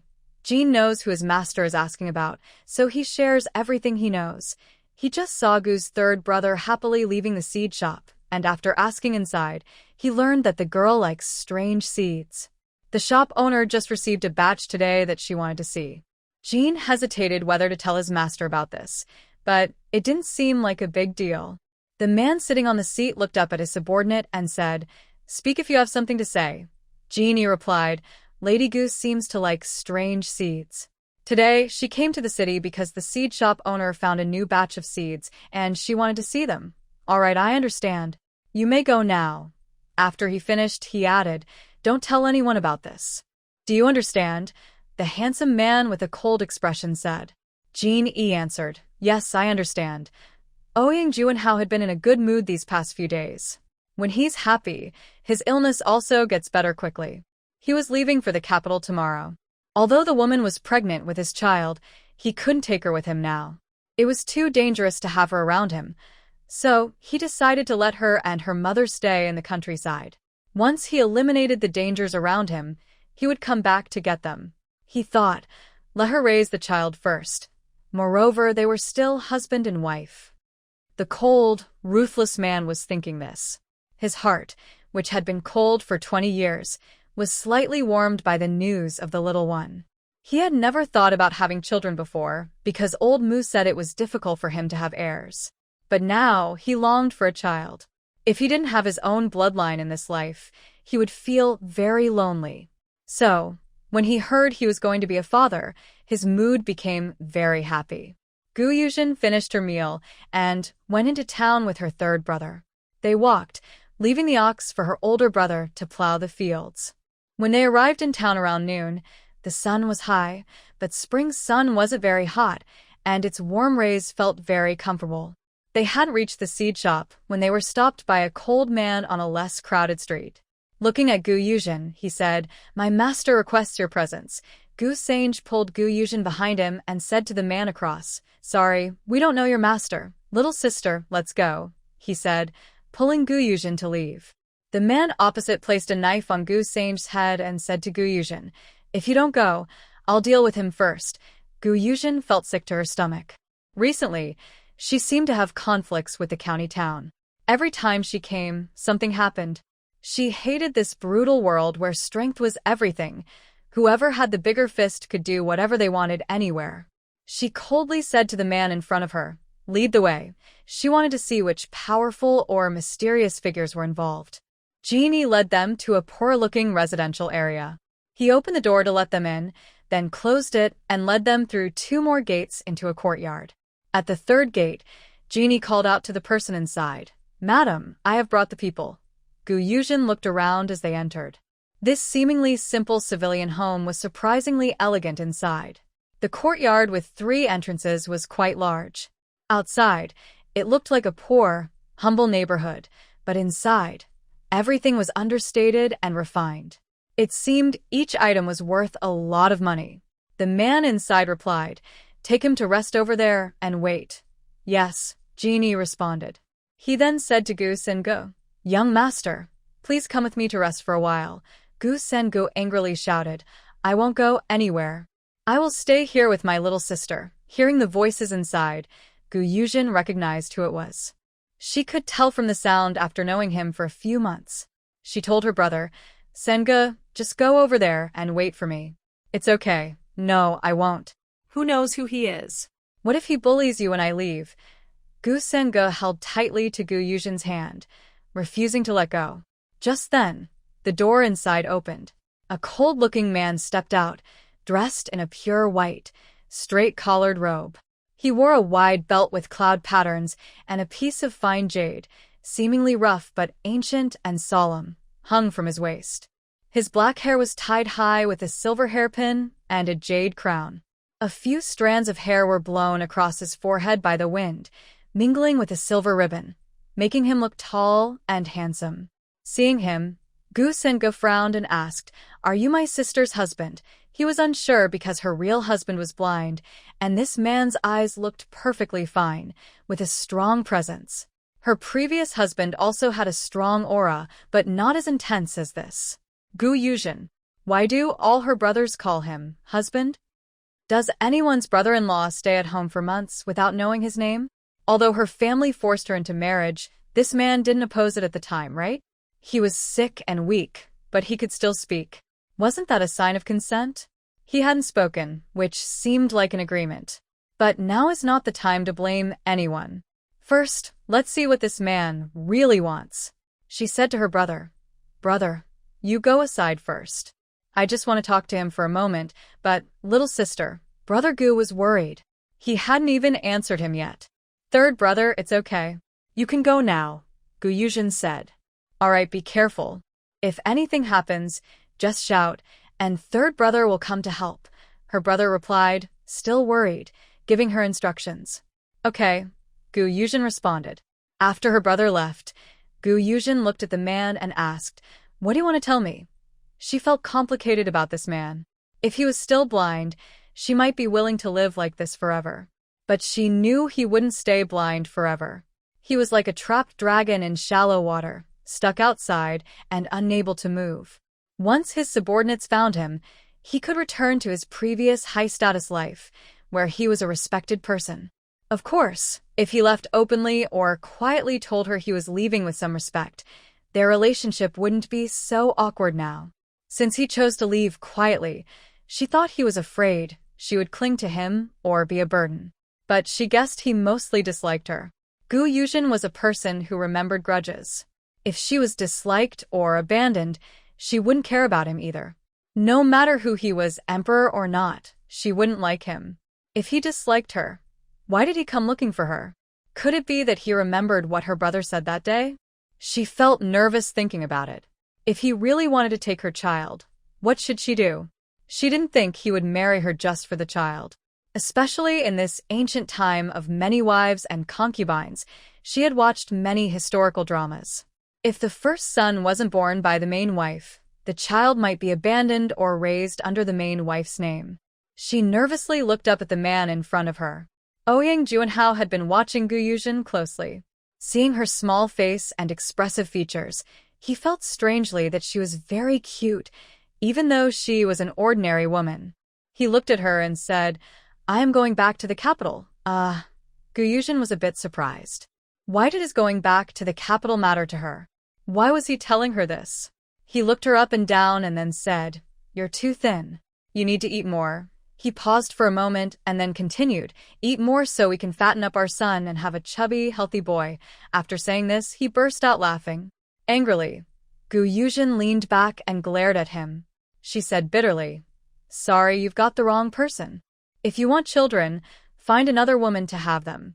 There are plenty of women lining up to have your babies, handsome and rich as you are." The man looked at her with a blank expression, not understanding why she suddenly became so cold. It had only been half a month since he left her. She hadn't been like this before, but now she was extremely distant. Could it be because he left without saying goodbye? Yuzhen felt uneasy under his intense gaze. His eyes, once healed, looked deep and dark, wild and free. It seemed as if he was born with a commanding presence, giving off a strong, intimidating aura. She patiently asked, "Why did you call me here?" "I have to leave now. I have many things to do at home." She knew she couldn't fight him, so she had to be smart. If he scolded her for being useless, so be it. In this ancient world where life was cheap, pretending to be obedient in front of such a powerful man might not be shameful, especially when her life was at risk. The man said nothing, turned around, and went into the house. When he came out again, he held a box. He placed it in her hands and said, "Inside, there are some banknotes and 100-year-old ginseng. The money is enough to help your brother and others get married and take care of your health. You're pregnant now, so don't overwork yourself. Keep the ginseng for when you give birth. I heard childbirth can be dangerous, and this ginseng might save your life at a critical moment." He warned, "Remember to take good care of my son. If anything happens to him, I won't forgive you or your family." Yuzhen felt terrible inside. This man was really trying to take her child. The baby was only a few months old in her belly. Now, this domineering man was already trying to take her child away. She couldn't help but cry, tears streaming down her face. Seeing her cry, the man looked a bit helpless. He asked nervously, "What's wrong? Are you feeling unwell?" Yuzhen looked at him and scolded, "You have no conscience. Not to mention I saved your life. You stayed at my house for several months, and I was the one taking care of you. Even if I didn't contribute much, I also worked hard. Although I didn't feed you well, it was all the food my family saved. Now you turn around and betray me, trying to take my child away." Yuzhen said, "I'm not trying to take your child. Isn't your child also my child? How can you say I'm trying to take him?" Yuzhen hesitated. Maybe he's right. He is the father of the child. She looked up at the man in front of her. If her child is born and they are separated, she would rather not have the child. She knows how sad it is for a family to be without a mother. In her past life as a police officer, she saw many cases of stepmothers abusing children. Seeing those helpless little eyes hurt her deeply. She looked at the man and said clearly, "If my child is destined to be separated from me, I would rather never have this child." Without caring about the man, she took the small box he just gave her and threw it at her belly. Yuzhen was startled by her action. He quickly grabbed the box from her and shouted her name loudly. "Yuzhen, calm down. I don't want to take your child." Yuzhen looked up at him and asked, "Are you serious? Not trying to take the child? Not letting us be separated?" Yuzhen thought to himself, he should first soothe this woman and then deal with everything. This woman has a very stubborn temper. Once the baby is born, he will think about it. Right now, his main goal is to calm her down and let her give birth to the child. Once the baby is born, he will decide what to do. He can't do anything while the baby is still in her belly. Even if he wants to take the child, he can't. Gu Yuzhen looked at the man and said, "Are you lying to me? Are you trying to trick me into giving birth?" Ouyang Juanhao touched his nose. When did this woman become so clever? He looked at her seriously and said, "I won't try to take your child." "Really? He will always be with you. If I want to see the child, I can just come and visit. I will never try to take him. But you have to promise me to take good care of our child, okay?" When Gu Yuzhen heard that he wouldn't try to take the child, she felt relieved. She looked at him and said, "As long as you don't try to take the child, you can come see him whenever you want. I just want to live a simple life with the child. You can visit him anytime, but please be discreet. I don't want her presence to disturb the peaceful life I share with my child." Ouyang Juanhao looked at her, relieved that she no longer intended to harm the baby. He then handed her the box he had mentioned earlier. "Keep this box. I am the child's father, but I can't be there to watch him grow. This is all I can give. You are too thin and need to take good care of yourself, or how will you raise our child in the future?" For some reason, when he mentioned our child, Gu Yuzhen felt a small wave of happiness. It was like a husband leaving for a long trip reminding his wife to take care of the children at home. But she knew it was just an illusion, even his gentle tone now. It was all because of the child in her belly. Maybe, if circumstances were different, he would also be a good father. Gu Yuzhen looked at him and nodded, then took the box. She opened it and saw a stack of banknotes, mostly 100 yuan bills. She didn't count them. There was also a small box and a tiny envelope. She opened the box and found a ginseng root, probably over 100 years old. She asked, holding the envelope, "What's inside this?" Ouyang Juanhao opened it and said, "This is the name I chose for the baby. It's Ouyang Wuyo. Whether it's a boy or girl, I want our child to be happy and carefree as they grow up. But you should keep the surname Ouyang to yourself. Don't tell others, or it might bring danger to you and the child." "Yes, I understand. If there's nothing else, I should go back," Gu Yuzhen replied. As long as she didn't have to fight over the child, everything else was fine. "All right, go back and take good care of yourself," Ouyang Juanhao said. Gu Yuzhen stood up and headed outside. Ouyang Juanhao followed her. When they reached the yard, Gu San was pacing anxiously, waiting for his sister. Seeing Gu Yuzhen come out, he hurried over and asked worriedly, "Little sister, you're out? How are you?" He looked at her red eyes, clearly crying, and asked Ouyang Juanhao, "Tell me, did you hurt my sister?" He looked ready to fight the man, which scared Gu Yuzhen into quickly pulling her brother back. He was no match for her brother. She said to her brother, "It's okay, third brother. Let's go see the seeds." He grabbed Gu San and pulled him to leave. Ouyang Juanhao looked at brother Gu and said, "Take good care of her." After speaking, he turned and went inside. Gu Yuzhen also pulled her third brother away. No one knew that this farewell would last for 3 years. Gu Yuzhen and her brother went to the seed shop. The shopkeeper saw Gu Yuzhen and happily said, "Madam Gu, you're here." Gu Yuzhen smiled and replied, "Yes, shopkeeper. What new seeds do you have this time?" "Madam Gu, come and see for yourself," the shopkeeper said, leading Gu Yuzhen to a bag of seeds. He opened the bag and Gu Yuzhen took a quick look. She felt happy inside, because it was corn seeds. Corn originally comes from South America. Over 7,000 years ago, the indigenous people in South America had already started planting corn. Because corn grows well in dry land, after European colonizers invaded the Americas, they brought corn seeds back to Europe. Later, corn was widely planted in Asia and Europe. Around the mid-16th century, China began to introduce corn during the Ming Dynasty. She looked at the bag and estimated it contained about 50 jin, around 25 kilograms, enough to plant a lot of land. However, she kept a calm face, so the shopkeeper couldn't tell if she liked it or not. The shopkeeper looked at Gu Yuzhen's indifferent expression, unsure if it was a good thing. He asked, "How about it, Madam Gu? Do you want these seeds?" Gu Yuzhen looked at the shopkeeper and said, "Yes, I want them. You traveled a long way to bring them back, so I'll take whatever seeds you have." "Is this the only kind of seed this time?" the shopkeeper replied, This bag has about 300 gene of seeds. I'm worried you might want more, so I didn't bring others. But next time, I'll make sure to bring more for you. Yuzhen felt a little disappointed about the other seeds. She didn't know that in this era, there was no corn. She always thought that southern regions grew rice, so there was no need for corn. But it turns out they never had it. No wonder the common people in Dongyang were generally poor, working hard all year, but still going hungry. Because crops were scarce, yields were low, and taxes were heavy, it was hard for the people to have enough to eat. She looked at the shopkeeper and asked, "Shopkeeper, what price do you plan to sell these hundreds of gene of seeds for?" The shopkeeper smiled and said, "Madam Gu, these seeds were brought from far away, and the total cost was only 120 taels of silver. Just pay whatever you think is fair." Yuzhen looked at the shopkeeper, unsure if he was lying. But after watching for a while, she couldn't tell. It seemed that experienced traders had become quite clever. He asked Yuzhen to make an offer. Yuzhen understood that if she offered too little, he wouldn't find seeds for her next time.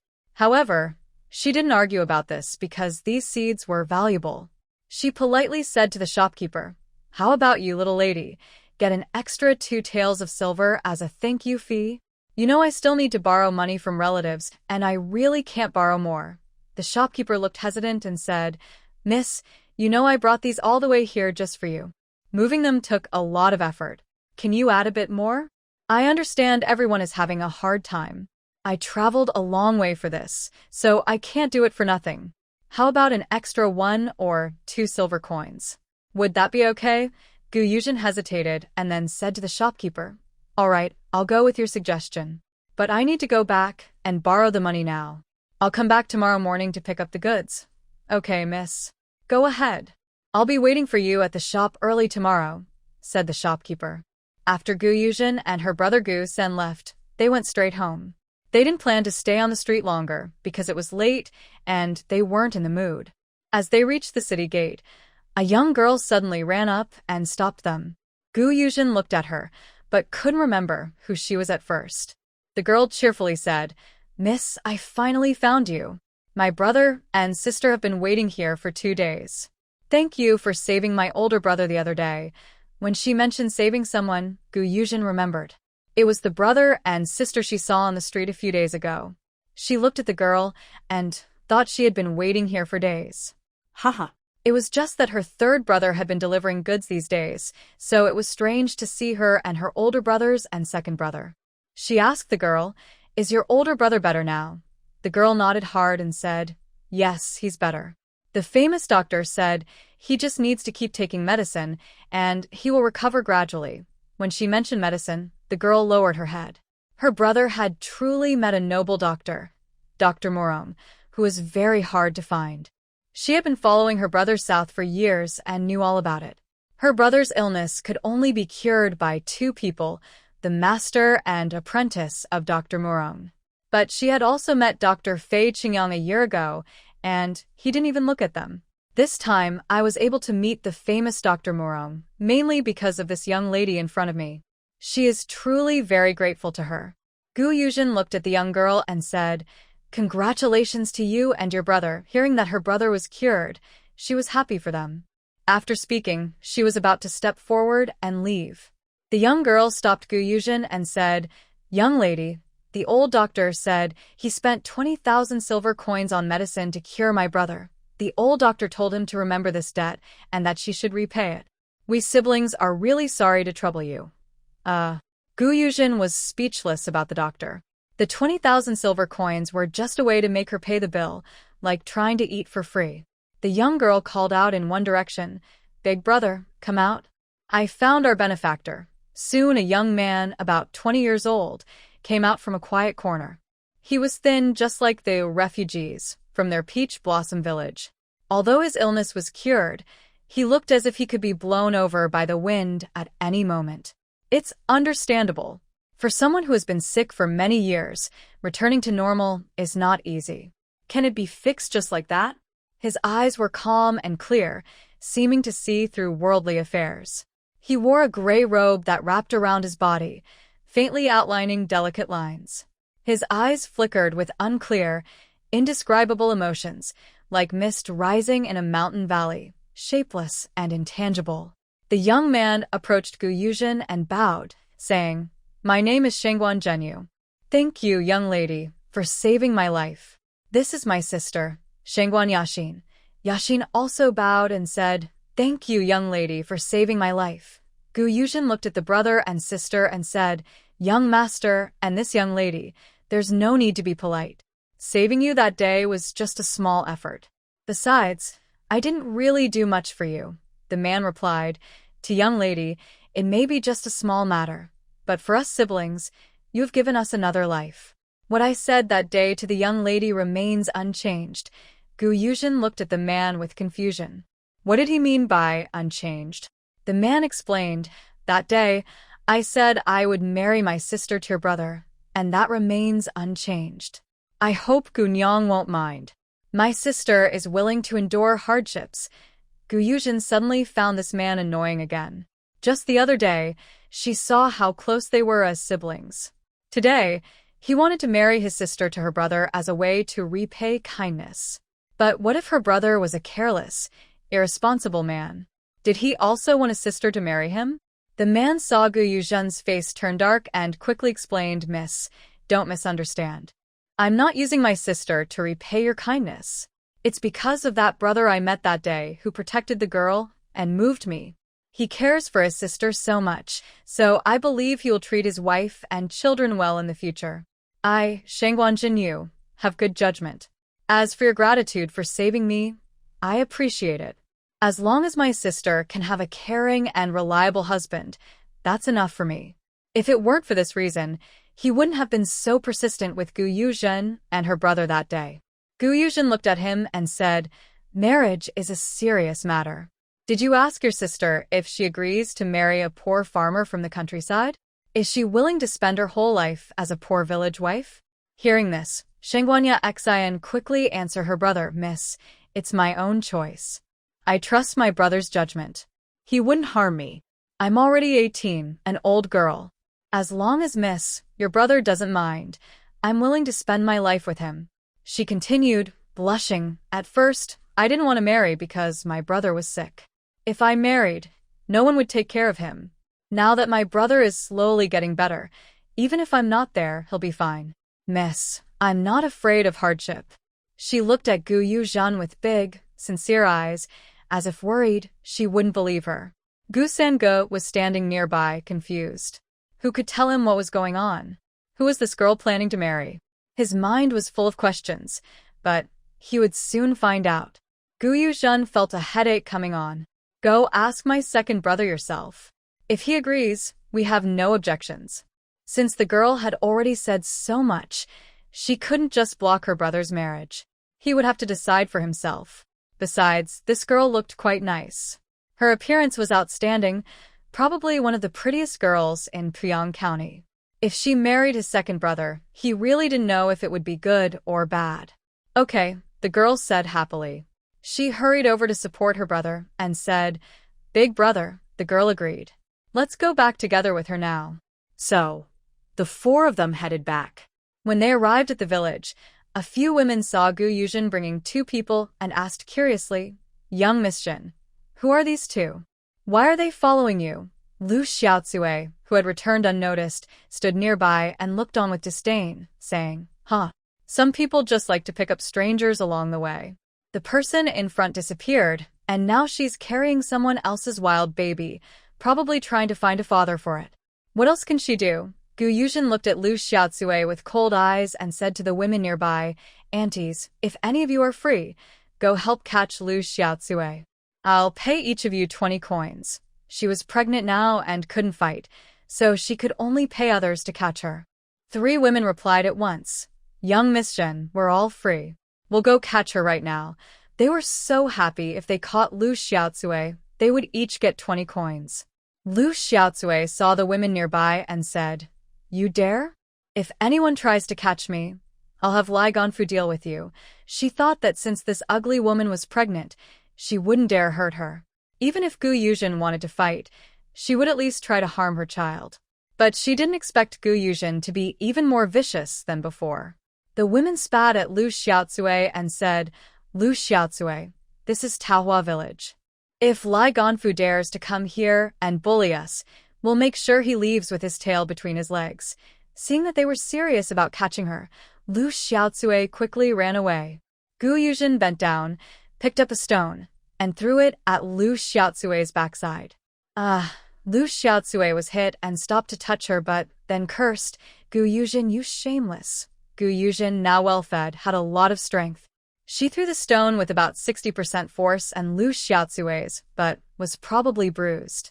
She thought mischievously, I wonder how Lai Ganfu would react if he saw this? Next to her, Shangguan Yaxin laughed loudly and said, Miss, I think you're the shameless one. Look at you in broad daylight, touching someone's butt. Lu Xiaozue, feeling both pain and shame, looked at Shangguan Yaxin and scolded. Who are you, a wild girl?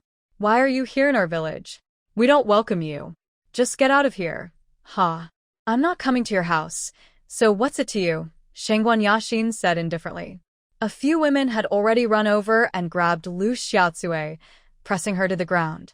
They looked at Gu Yuzhen and said, Miss Gu, what should we do now? Gu Yuzhen walked toward Lu Xiaozue and said to the women, Sisters-in-law, hold her down for a moment. When Gu Yuzhen reached Lu Xiaozue, she gently lifted her chin and said, Lu Xiaozue, we grew up in the same village. I can forgive you for bullying me, but you absolutely shouldn't insult my child. My husband and I are a proper married couple, officially joined in marriage. He has just left because of some matter, but you keep insulting my child, calling him a wild kid. I'm sorry, but I can't forgive you today. After speaking, she grabbed Lu Xiaozue's hair and slapped her hard across the face, saying, This slap is for the one I gave you earlier. You have bullied me before, but I never fought back. Slap. Another slap followed. Gu Yuzhen continued. This slap is for my child. He's so young, and even before he was born, you insulted him. Lu Xiaozue, you're unworthy of being a person. You're so cruel to your own child. Do you understand what kind of future your own children might have if they see how evil you are? Aren't you afraid that those adorable little babies won't want to come back to your womb? Lu Xiaozue was stunned and trembling after hearing Gu Yuzhen's words. Was it really that terrifying? While she was dazed, Gu Yuzhen swung her fists from side to side, tiring her out before stopping. Lu Xiaozue's face was swollen like a pig's head, and even a light touch made her feel sharp pain. She desperately tried to get up and hit Gu Yuzhen, but the women pressed her down tightly. Just as she was rushing forward, Shangguan Yaxin stepped in and kicked Lu Xiaozue far away. Her family was from a military family, so she had learned some martial arts. Though it was only basic skills, it was enough to deal with a troublesome village woman like her. Gu Yuzhen walked over, stepped on Lu Xiaozue and said, Lu Xiaozue, do you think I should just crush you with one kick? You keep coming to bother me again and again. I, Gu Yuzhen, have never provoked you, have I? But if you want to take revenge on me, I'm ready. As long as you can handle the consequences of my retaliation, I'll be fine. Today, I'll break one of your legs so you can rest for a while. After speaking, she forcefully stepped on Lu Xiaozue's knee. The village immediately echoed with Lu Xiaozue's loud cry, like that of a pig being slaughtered. She angrily said, Gu Yuzhen, one day I will get revenge on you. Gu Yuzhen looked at Lu Xiaozue lying on the ground, her whole body radiating coldness and her eyes full of indifference. She said, If you want to die, just come at me. I, Gu Yuzhen, will stand firm. But next time, it won't be just a broken leg. Gu Yuzhen turned around and said to the three women, Thank you, sisters-in-law, for today. She took out some copper coins from her pocket and gave 20 coins to each of them. The women happily said, Miss Gu, if you have more trouble like this in the future, just call me. I will run faster than this next time. Gu Yuzhen felt a bit amused. Did these sisters-in-law want her to be fighting every day? But she still smiled and said kindly, All right, if there's work to earn money, I won't forget my sisters-in-law. The noise here attracted many villagers' attention. Gu's mother also came over. Seeing Gu Yuzhen, she thought something had happened. She hurried to her side and asked, Girl, what's wrong? Is someone bullying you again? Gu Yuzhen looked at her mother and said, Mom, it's nothing, just a little fly. I already took care of it. Gu's mother really thought she meant a fly. Oh. It's not even summer yet. Where do so many annoying flies come from? I'd definitely swat them all. Standing behind, Shangguan Yashin heard Gu's mother's words. She couldn't help but chuckle softly. The comparison was very fitting. Flies are just annoying pests. She said to Gu's mother, "Auntie, the fly the young lady mentioned is that annoying big fly lying on the ground." She pointed to Lu Xiaotsue, who was lying nearby.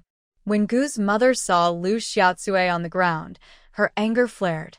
She stepped forward and scolded, "You Lu Xiaotsue, you used to bully my girl before you got married. Now that you're back, you still want to bully her? Do you think our Yuzhen is easy to bully?" She was about to hit Lu Xiaotsue again, kicking her several times. Gu Yuzhen saw her mother was tired from kicking and went over to help her. She said, "Mom, I've almost taken care of it.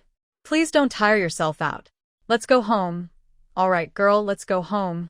I'll cook something delicious for you." Gu mother pulled Gu Yuzhen away and left, not noticing that two strangers were following behind her. Guan Yashin looked at Gu Yuzhen and her mother with envy. Her own mother had passed away when she was young, and she was raised by a nurse. Her father was often away, so he didn't pay much attention to her. The only person she truly cared for was her older brother. Her family was falsely accused by the royal family and was executed. She and her brother managed to escape. It was all because of her stubbornness. She insisted on going out for a walk. They had been out for half a month and hadn't returned to the southern city when they saw that they were being hunted everywhere. They were secretly rescued by her father's soldiers and sent to Dongyang. On the way, they were chased, and her brother was poisoned when he helped protect her from an arrow. They hid for 3 years, and only a few days ago, they met Gu Yuzhen. Her brother's poison was finally cured. Guan Zhenyu looked at his sister's envious eyes and gently patted her shoulder silently to comfort her. Gu mother only realized something was wrong when they reached the door. She felt like there were more people behind her. Usually, only her daughter and son followed her, but today, her 2 sons were at home. Who could the people behind her be? She turned around and looked at the 2 young men and a girl, asking, "Who are these 2 girls?" Gu Yuzhen thought to herself, "Wow, mother, you only just noticed someone behind you." She smiled and said to Gu mother, "Mother, they are here to visit us." Guan Zhenyu cupped his hands and bowed to Gu mother, saying, "Hello, Aunt Gu. I am Guan Zhenyu, and this is my sister, Guan Yashin." He then said to Yashin, "Yashin, come and greet Auntie." Guan Yashin stepped forward and gave a respectful bow, saying, "Hello, Auntie." Gu mother looked at this beautiful girl and smiled, saying, "Good, good. Come inside and sit." Then she said to Gu Yuzhen, "Daughter, you stay here and keep this young girl company. Mother will go cook. Mother, you go ahead.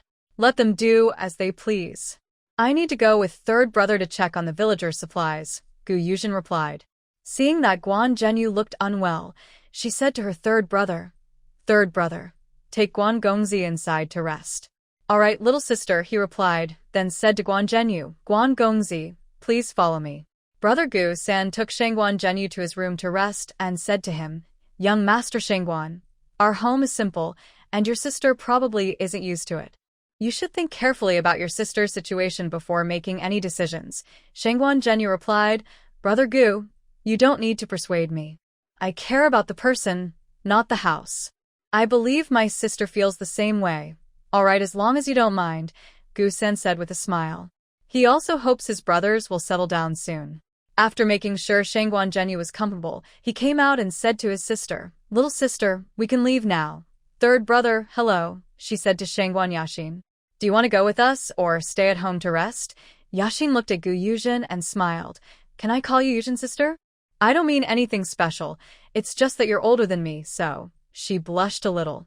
She was here to marry her 2nd brother, but she didn't want others to think she was eager.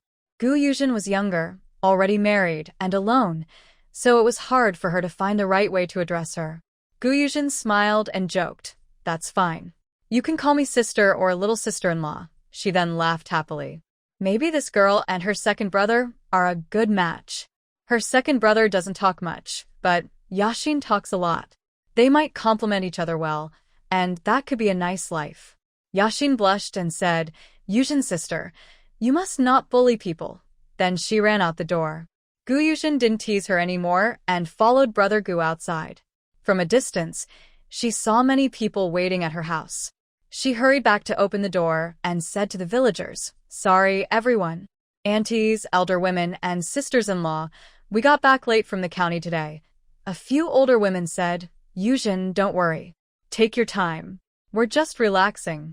Now that you're pregnant, you should take good care of yourself." Gu Yuzhen looked at them and said, "Thank you, Granny Wang. I understand." She playfully stuck out her tongue. She didn't think she was a perfect mother, but her little one was very well behaved. Maybe they understood how hard it was for her. Since she got pregnant, she hadn't shown any typical pregnancy symptoms, except for eating more than usual.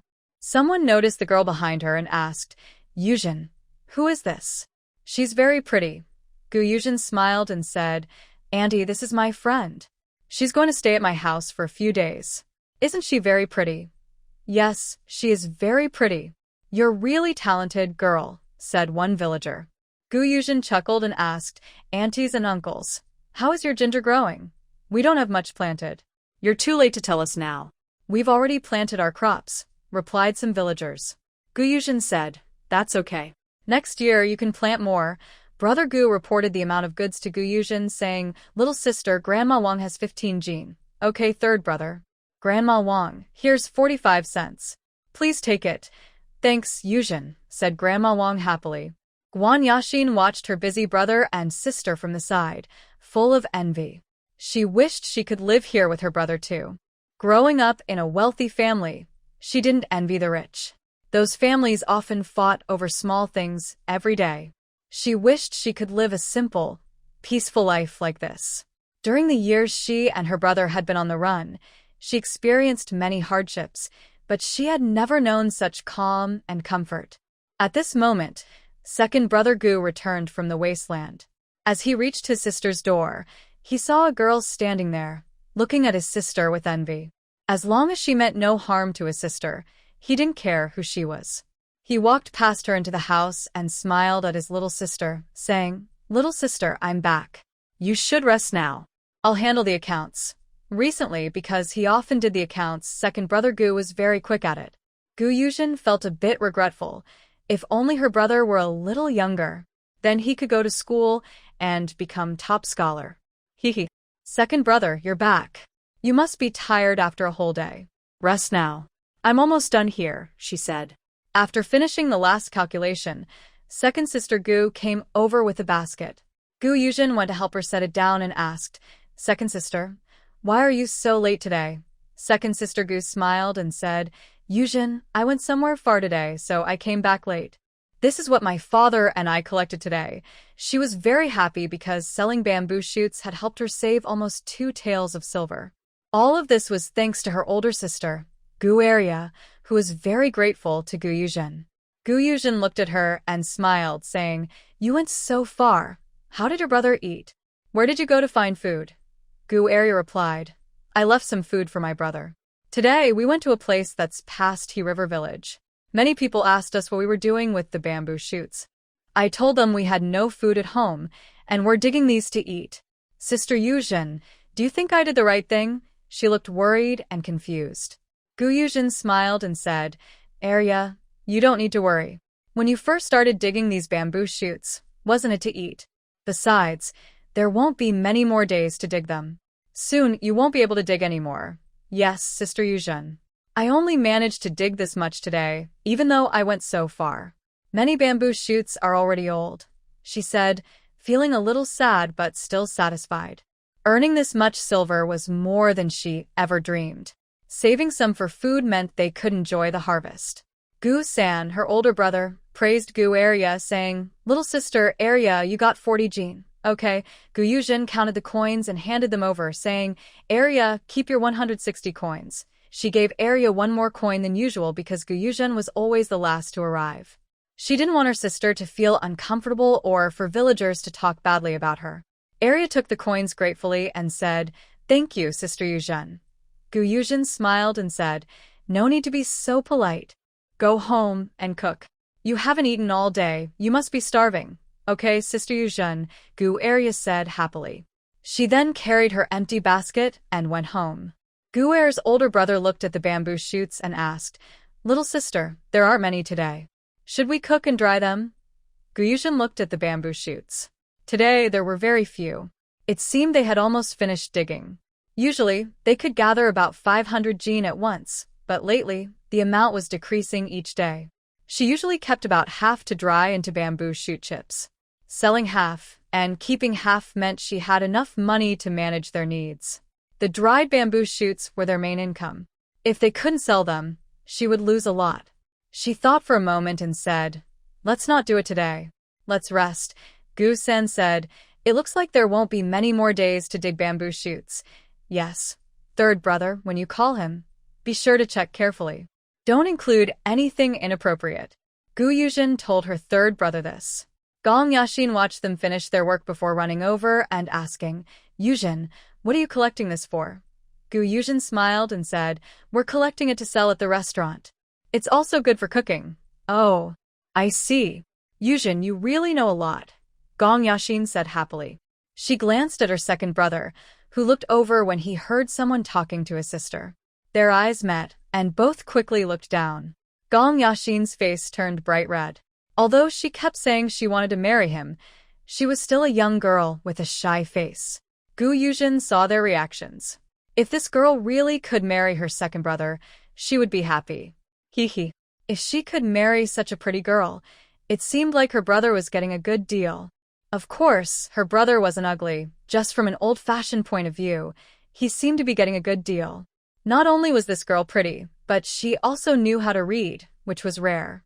Tomorrow, she definitely wanted to go to town to buy books and paper, and then she would ask Gong Zhenyu to teach her brother and others how to read. At this moment, Big Brother Gu came back from outside. Seeing the younger siblings smiling, he asked, "Are you all here?" Yuzhen answered, "Yes, Big Brother.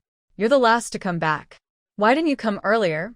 Big Brother Gu smiled and said, "I was outside letting the cows eat their fill before bringing them back." Yuzhen looked at her brother with concern and said, "Big Brother, next time, come home earlier. That way, the cows can eat sooner." She had bought a cow but hadn't done anything with it. Her big brother was in charge. Hee, it's okay," Big Brother Gu said happily. "Let's go home now. Mother's cooking should be almost ready." "Okay, let's go," Yuzhen said. When Big Brother Gu reached the door, he noticed a girl he hadn't seen before. He looked at her for a moment and asked, "Are you here to see my second brother?" He hadn't forgotten that girl's brother, who had asked him to marry his sister. Gong Yashin blushed and nodded. She was here to see Gu's second brother. There was nothing embarrassing about admitting it. Even if Gu's second brother didn't agree, she had her ways. She had only been here for less than 2 hours, but she already liked the atmosphere here very much. Second brother Gu heard his older brother's question and looked at Shangguan Yashin, who nodded. Red-faced, second brother Gu said to his older brother, "Who asked you to interfere?" Then he went home by himself. When second brother Gu got home, still blushing, his mother saw and asked, "Second son, what's wrong? Why is your face so red? Are you running a fever? I'll make you some ginger soup." Second brother Gu helplessly looked at his mother and said, "Mom, I'm fine. I just left too quickly." "Oh, that's good." Soon after, Yuzhen and the others returned, and their mother prepared dinner. Today, because there were guests, she cooked plain rice, a big pot of white rice, which is rare for their farm family. The dishes were simple: 2 stir-fried wild vegetables and scrambled eggs, which was their dinner for the day. Finally, their mother went to the kitchen and brought 2 bowls of steamed eggs, one for Yuzhen and one for Shangguan Zhenyu. Yuzhen felt a bit shy. Her mother had guests, but still made her feel special. She said to her mother, "Mom, please don't do this anymore. Whatever you eat, I will eat too." Her mother glared and said, "Eat when I tell you to, and don't talk so much. You're so thin, and if you get pregnant, it will be hard for you. All right." Her mother was only thinking of her. Her mother then said to Shangguan Zhenyu, "Young Master Shangguan, our farm doesn't have many good things to eat. Since you're not feeling well, I steamed a bowl of eggs for you. Please don't mind." Shangguan Zhenyu looked at the bowl of steamed eggs and felt very touched. He said to his mother-in-law, "Thank you, ma'am. I like this bowl of eggs very much." Then he picked up the bowl and ate. Watching this family, he believed that entrusting his sister to stay here was a good choice. With a caring mother-in-law and harmonious siblings, his younger sister wouldn't be lonely in the future. After dinner, Shengguan Zhenyu said to his mother-in-law, "Ma'am, I must tell you that 6 days ago, I met Gu's wife and the two brothers in the county town by chance. Because of an accident at that time, the second brother of the Gu family bravely protected his sister, which moved me. So, I want to entrust my sister to the Gu brothers. I hope your family and the Gu family will agree." After speaking, he bowed to his mother-in-law. Gu Mu looked at Gu Yuzhen with concern. Her daughter was not at all like a proper girl. She was careless and did things without thinking, which made her worry every day. Gu Yuzhen smiled and said, "Mother, I'm fine. Right now, it's second brothers matter. What do you think we should do?" Gu Mu then looked at Shengguan Yaxin and asked, "Young Master Shengguan, my second son is grateful for your kindness, but I see you all don't seem like rural folks. Are you sure your sister can adapt to country life?" Shengguan Zhenyu looked at Gu Mu and said, "Auntie, you're right. We come from a wealthy family, but that was a long time ago. Our whole family was falsely accused and attacked. Now only my sister and I are alive, barely surviving. We're even worse off than ordinary people. While common folks can live openly, we can only keep moving and wandering. Thinking about the past makes my sister and me very sad." Gu Yuzhen understood now. They had been attacked, probably wiped out completely. She was a bit worried and asked, "Are you safe now? Are they still after you?" This was her main concern. If Shengguan Yaxin really wanted to marry her brother, would her brother also be in danger? Shengguan Zhenyu looked at Gu Yuzhen with surprise. This young lady was really clever, able to quickly find the main issue from what he said. He said, "Miss Gu, don't worry. Their reach isn't that far. We are not from Dongyang, so they won't come after us. Besides, in others' eyes, the brother and sister couldn't cause any trouble, so they probably already forgot about us." "Where are you from?" Gu Yuzhen asked again. Since she was going to marry her brother, she needed to know where they were from. Otherwise, if someone suddenly came to trouble her brother, she wouldn't know what to do and would be very passive. Shengguan Zhenyu replied, "My grandfather is General Shengguan Buyun of South Africa." After saying this, he silently lowered his head and didn't speak further.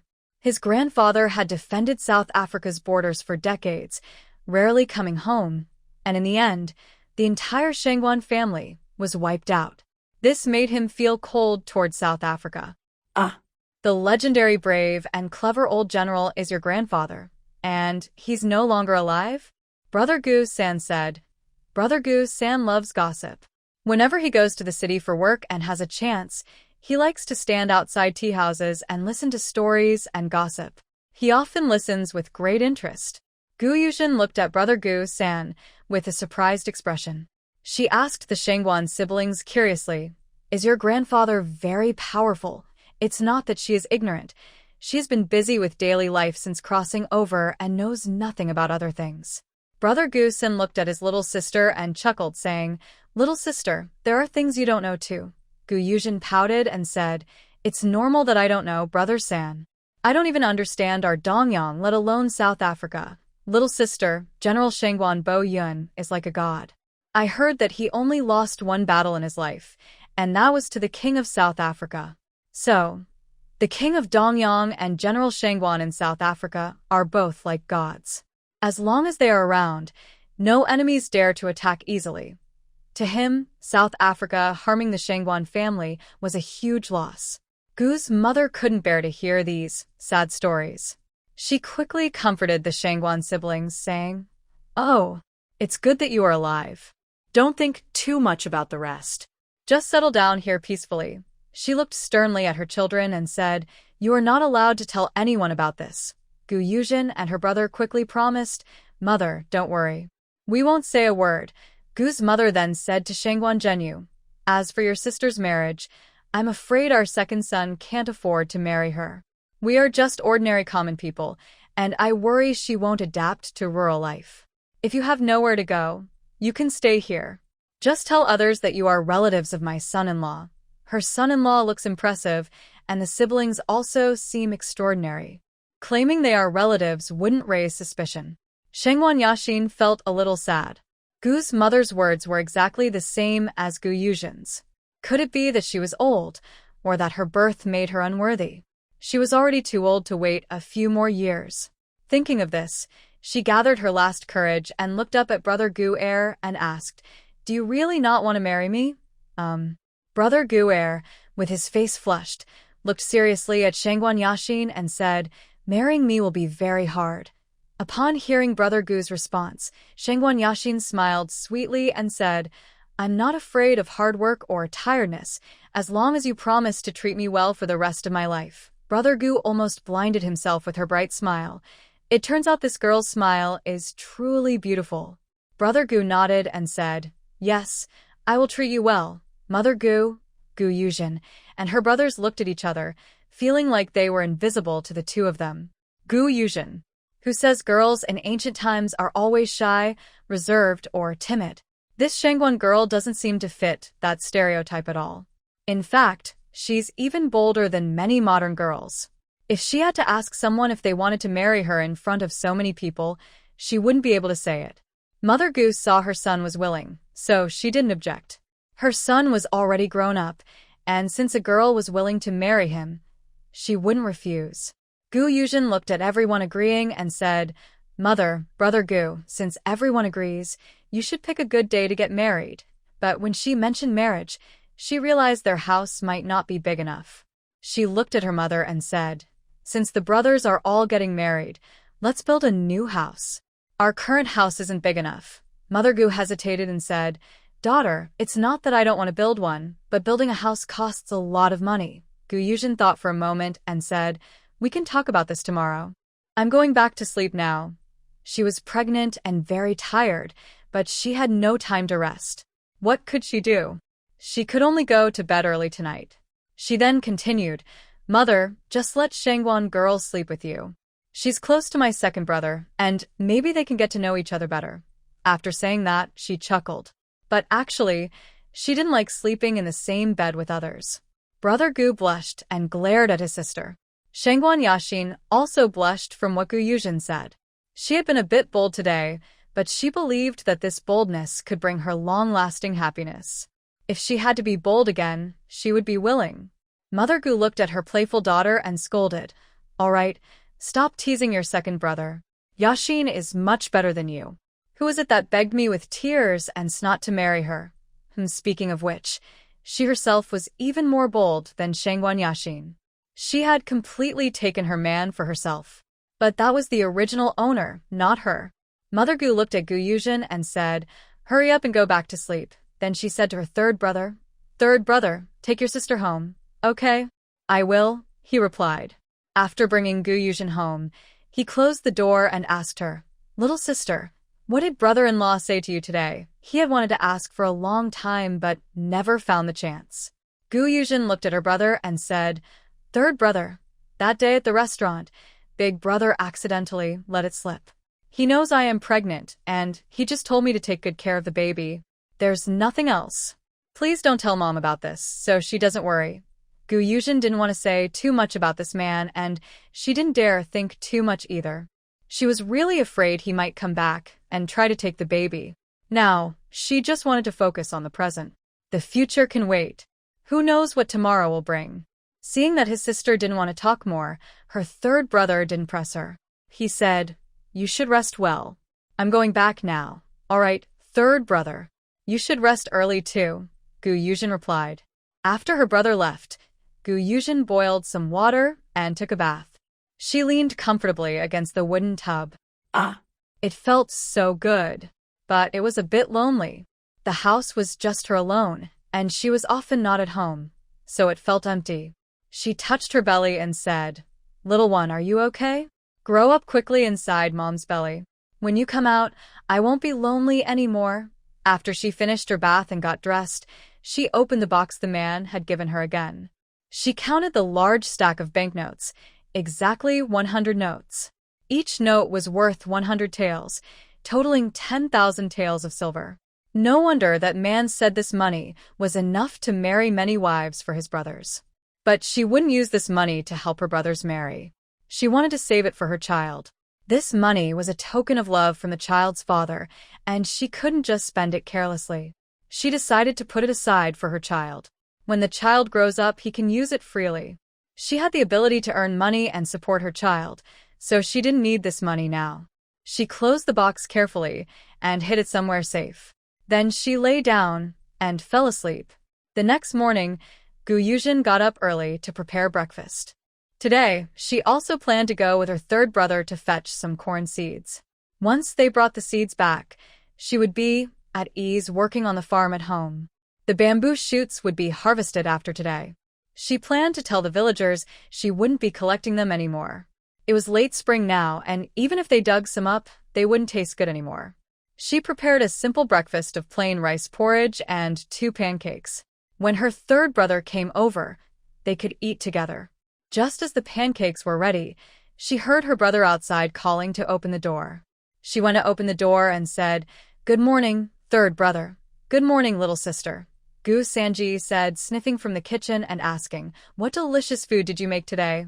Gu Yuzhen smiled and replied, "Nothing special, just porridge and pancakes." "Hurry up and eat, okay?" Gu Sanji sat at the table, picked up a pancake, and started eating. He said, "Little sister, your pancake-making skills are really amazing. It's so tasty." "Really, third brother?" Gu Yuzhen's eyes lit up instantly. She was worried about how to make money now that the bamboo shoots were gone.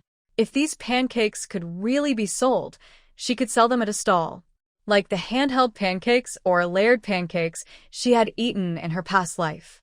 They could be made and sold with little investment, though the profit wouldn't be big because flour was expensive at this time. There were many small business ideas, but without ingredients and seasonings, the taste would suffer. Things like barbecue could be profitable, but they lacked basic spices like Sichuan pepper and chili, so the flavor wouldn't be very good. "Little sister, you're really worth more than gold," Gu Sanji said with a smile. "Third brother, what if we stop harvesting bamboo shoots and go sell pancakes at a stall instead?" she suggested. Gu Sanji finished eating, wiped his mouth, and said, "That's definitely possible. I used to work at the dock carrying grain. They sold those hard, rough grain pancakes for 2 coins each, but they weren't tasty at all. All right, after we plant all the crops, we'll go sell pancakes and earn some silver," Gu Yuzhen said happily. "Okay." Gu Sanji packed up the goods, and Gu Yuzhen closed the door before leaving. Yesterday, she told her boss she wanted to borrow some silver. First, to prevent him from demanding high prices for seeds later, and second, because as a woman, she couldn't get silver too easily to avoid attracting thieves. There's an old saying, "It's not wrong to have a desire to harm others, but one must also be cautious of others' intentions." Now, with a cart, traveling to the county town wasn't as tiring as before. As she entered the town, a modest horse-drawn carriage passed by her. Inside, a cold-looking man opened the window and looked out. When he saw a familiar figure, she was sitting lazily on the cart, leaning against the goods, with sleepy eyes, as if she had just woken up. Ha! She's really a troublesome and mischievous girl. He gave her so much silver, enough for her family to spend a lifetime. Normally, a common family wouldn't need to marry for a year, and 10 taels of silver would be enough for them for a whole year, and they would still be quite comfortable. At this moment, the indifferent man's eyes showed a hint of helplessness, though he didn't realize it himself. Gu Yuzhen went to the restaurant, where the young waiter weighed the bamboo shoots for them. After weighing, he took Gu Sangu upstairs to get the copper coins. Today, they sold 300 jin of bamboo shoots, earning a total of 1,800 coins, more than usual. Usually, they only sell about 100 jin. Gu Yuzhen planned to finish eating the bamboo shoots first, then later sell her dried bamboo shoots. The reason she didn't sell them now was because many people had just eaten bamboo shoots and weren't interested in buying more. After leaving the restaurant, Gu Yuzhen and her brother went to the seed shop. The shop owner was already waiting there. When he saw the siblings arrive, he let out a sigh of relief. He was worried Gu Yuzhen wouldn't be able to borrow silver, and he wouldn't get his seeds. If that happened, he would lose a lot. More than 100 taels could earn him half a year's income. Plus, he didn't want to deal with her fierce wife, who wouldn't let him sleep in his room. Gu Yuzhen smiled and greeted the shopkeeper. "Good morning, shopkeeper." "Good morning, Lady Gu." The shopkeeper replied happily. Are all the seeds in the shop? Gu Yuzhen asked. Yes, Lady Gu. I've already moved everything here, the shopkeeper said. All right, please take us inside to move the seeds, Gu Yuzhen requested. Of course, Lady Gu.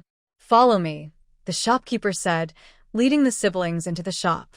He pointed to 3 bags and said, Lady Gu, these are the 3 bags. Please check them. Gu Yuzhen opened the burlap sack, took a handful of corn seeds, and examined them. The white corn seeds were full and uniform in size. It looked like a lot of effort had gone into preserving them. The seeds looked very good, with no rotten ones, which made her very satisfied. She said to the shopkeeper, Shopkeeper, the seeds are well preserved, and there are no rotten ones. I am very happy with this. Then she called her third brother. Third brother, you can carry the seeds away. Okay, little sister, Gu Singu replied, then carried 1 bag of seeds onto his shoulder and headed to his own ox cart. Shopkeeper, this is 123 taels of silver. Please take it, Gu Yuzhen said, handing the silver to the shopkeeper. Thank you, Lady Gu, the shopkeeper replied. The shopkeeper smiled warmly and said, after Gu Yuzhen and her brother left the seed shop, her older brother asked, Little sister, do we still need to go somewhere else now? Gu Yuzhen replied, Third brother, let's buy some meat to take home, and also get some eggs. She originally wanted to buy eggs in the village, but there weren't many households raising chickens, so there were no eggs to buy. Of course. If they can't even feed themselves properly, how can they raise chickens? She planned to buy some eggs to take home. When she was feeling lazy, she could just cook a little and eat. But whenever she thought about eating a little, a voice would ring in her mind, saying, Sweetheart, eat well, and give me a chubby little boy, followed by cheerful laughter. She thought to herself that her mind must be a bit strange. She shook her head and decided not to think about it anymore. She really was too thin and needed to eat better. Gu Sange took Gu Yuzhen to the meat stall. She got off the ox cart and looked at the big man at the meat stand, calling out, Boss, what kinds of meat do you have today? The big man at the meat stall saw Gu Yuzhen and smiled happily, saying, Little miss, you're here to buy meat. We have quite a lot today. Do you want it fatty or lean? Gu Yuzhen looked at the meat on the stall and pointed to a piece that was half fat and half lean, saying, Please cut me about 10 jin from that. Sure, the butcher said happily. He liked it when this young lady came to buy meat. She always bought a lot and didn't haggle over the price. Soon, he weighed the meat and handed it to Gu Yuzhen, saying, Miss, it's exactly 10 jin, total 120 coins. Gu Yuzhen smiled and asked, Okay, boss. Do you have pig offal today?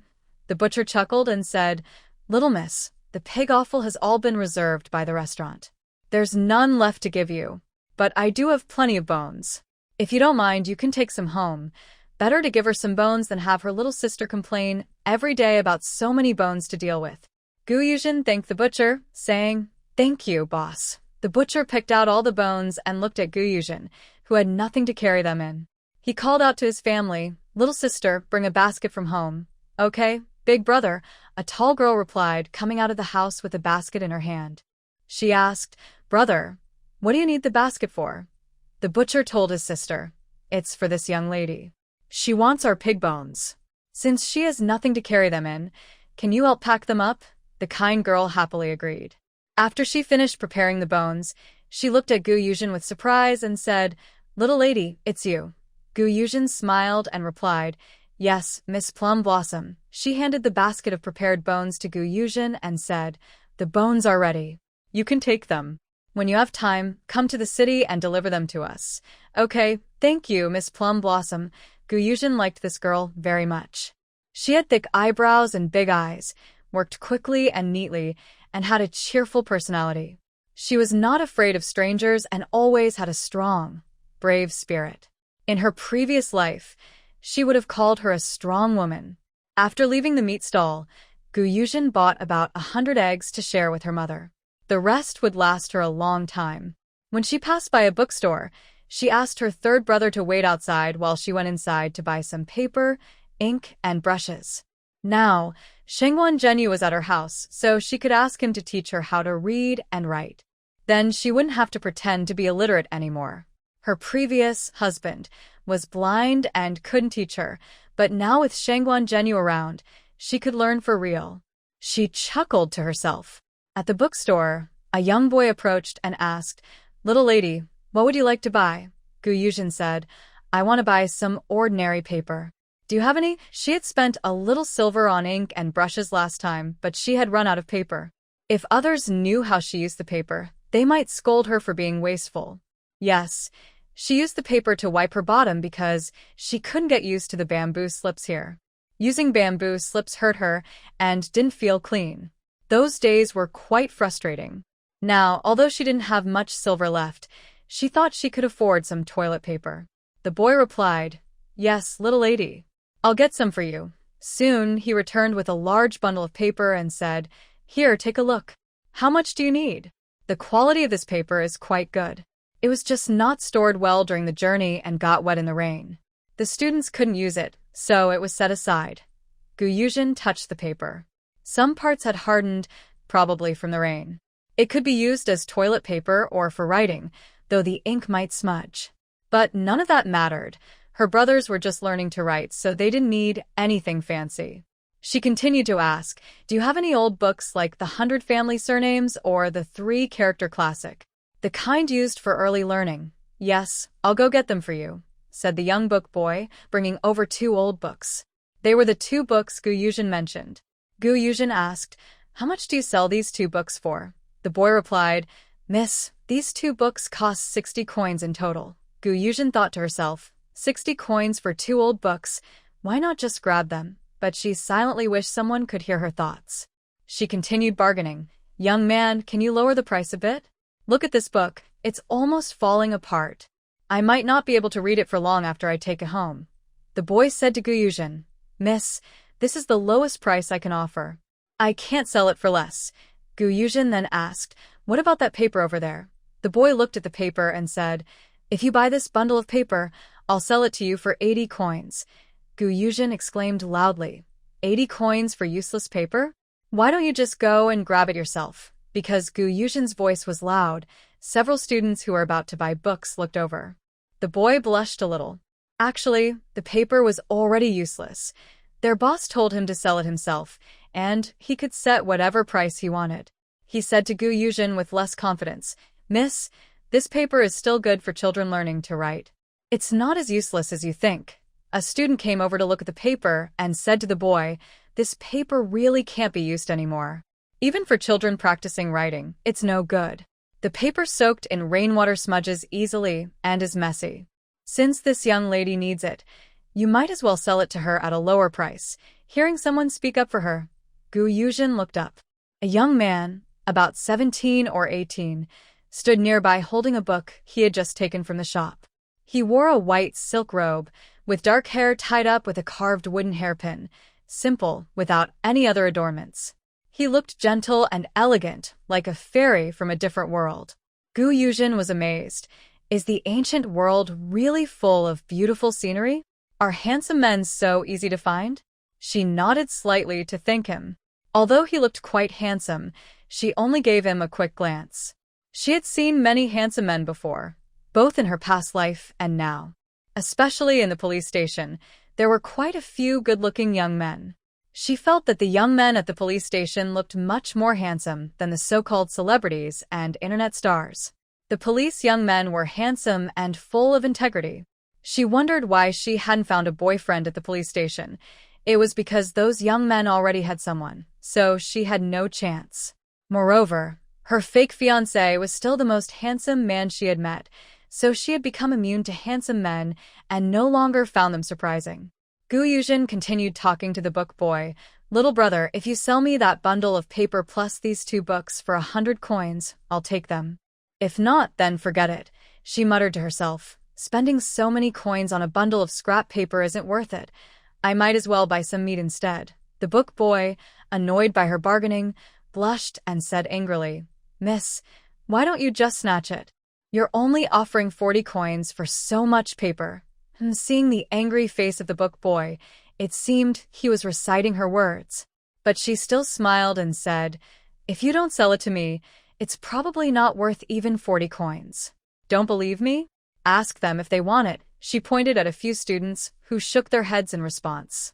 "All right, little brother, I won't trouble you anymore. My older brother is waiting for me outside. I need to go home now. With that, she lifted her foot to leave. The book boy hurriedly called out, Hey, hey, miss, take your time. I'll sell it to you. Here, take the money. Reluctantly, he handed over the bundle of paper and the books to Yuzhen. Yuzhen made a scissor sign with her hand behind her back, happily thinking, Yes, I really made a profit today. The amount of paper is about 40 jin, enough for her to use for a long time. Not far from her, Nangong Hao watched her small move clearly. This unremarkable little woman was quite interesting. She used a clever tactic to successfully buy that big bundle of scrap paper. He was curious about what she wanted so much scrap paper for. Then he also followed her, feeling a bit tense. When they left the bookstore, he called out from behind her, Miss, wait a moment. Yuzhen turned to see the handsome man who had helped her earlier and asked, Is it you, young master? Thank you for helping me earlier. I am very grateful. After speaking, she bowed politely to this handsome man. Nangong Hao held a fan, fanning himself as he spoke to Yuzhen. Miss, you're welcome. It was just a few words. Yuzhen looked at Nangong Hao, who was now acting like a charming young gentleman, charming all the young girls passing by on the street. Yuzhen thought to herself, Whoever marries this man will be very unlucky, attracting many suitors everywhere. Nangong Hao, still curious, asked Yuzhen, I'm really curious, little lady. Why are you buying so much scrap paper? Can you tell me? Yuzhen looked at his elegant appearance and mischievously asked, Young master, do you really want to know? Nangong Hao replied, Yes, I really want to know. Yuzhen said, Then you better look carefully. She mouthed to Nangong Hao, It's for wiping your bottom. After saying that, she burst out laughing and walked away. Nangong Hao was left standing there, his face turning from red to pale. Today, his head really must have been kicked by a donkey to ask such a question. He saw clearly from her mouth movements that the paper was bought for toilet use. Wiping your bottom. Ugh, what a cunning, rude, and shameless village woman. He swore he would never be curious about anything again, especially about women. Truly, curiosity killed the cat. Yuzhen happily carried her things to her brother's ox cart. Seeing her in a good mood, her brother Sange teased her. Little sister, did you find some silver today? You're so happy. Hee hee. Brother Sange, there are many interesting things in this world. You don't have to find silver to be happy. Yuzhen giggled, thinking about the blush on that man's face. She was so happy she couldn't help but laugh. Who would have thought the charming young gentleman was so adorable? That's true. Sange thought for a moment and replied, Shall we go somewhere else? Yuzhen answered, No need, let's go home. The brother and sister chatted casually as they walked. Halfway there, they met two people, none other than the famous Dr. Fei from Daming Peak, Fei Qingyang, and his apprentice. Yuzhen saw them and didn't want to bother. She told her brother to quickly get the ox cart ready. Since they didn't speak, they thought it best not to engage with the so-called divine doctor. As they were about to pass by, Fei Qingyang suddenly stopped and said to Yuzhen, Wait, are you the young lady delivering goods from Xuanfu restaurant? Yuzhen nodded shyly and said, Yes, Dr. Fei, hello. May I ask why you are here? Our family just came down from the mountains and are about to go to the city, replied the young herbalist beside Fei Qingyang. Yuzhen said, Oh, Dr. Fei, please take your time. We won't bother you. Then she turned to her third brother and said, Third brother, let's go home. Fei Qingyang looked at the little woman. His master seemed to like her cooking very much. He was also very hungry now and didn't want to leave. He thought it might be better to follow them to their home and share a meal. He boldly asked, Miss, we haven't eaten for 3 days and 3 nights. Could you kindly prepare a meal for us? Yuzhen smiled and said, Of course, as long as Dr. Fei doesn't mind our simple farm food. As long as he isn't difficult, sharing a meal is no problem. Everyone faces inconveniences when traveling, especially someone like a healer. Building good relationships is very important. Fei Qingyang said, I don't mind at all. As long as I can have a hot meal, that's enough. He was so hungry, he could eat a whole cow. All right, Dr. Fei, please come up, Yuzhen said with a cheerful smile. She was curious to see if this legendary healer would dislike her family's ox cart. To her surprise, Fei Qingyang easily jumped onto her ox cart. Her herbalist boy didn't find it strange and followed closely behind her. For someone starving, having a cart was much better than walking on two legs. Soon, they returned to Taohua village. They arrived around 10 a.m. When they got back, only Shangguan Zhenyu was at her maternal home. Everyone else had gone out. Today, 9 people would eat together, mostly grown men. Sigh, she needed to start cooking quickly. Not far from Gu Yuzhen's home, Shangguan Yaxin was holding a sickle, learning to work with the villagers. Gu Urge was nearby, digging the land with a hoe. Gu Yuzhen's farmland had been cleared of about 11 or 12 acres. With some fertilizer, they could plant crops. Some villagers curiously asked, "Young girl, where are you from? What are you doing here?" Shangguan Yaxin looked at them and smiled. "I am the fiancé of Heir Lang." The women exclaimed, "Really? You are Gu Jie's fiancé? How come we didn't know before?" Upper Officer Yaxin looked at them and smiled, saying, "I didn't know before, but now I do, and it's not too late." Afterward, she lowered her head and continued her work. Soon, Upper Officer Yaxin suddenly exclaimed, "Oh no!" Gu looked up at her and saw her holding her finger, unsure of what to do. Gu quickly ran over and asked, "What happened?" Yaxin said, "I accidentally cut my hand." She lowered her head, feeling useless and unable to do simple tasks properly. Gu said, "Let me see if it's serious." He took her hand and saw a small cut on her finger. He sighed in relief and said, "It's not too bad. I told you to stay at home and help cook. You can't handle this kind of work." He took her hand and sat on a nearby stone, telling her, "Rest here while I find some herbs to stop the bleeding." Yaxin nodded obediently, thinking her brother's judgment was very good. She liked the man he chose for her.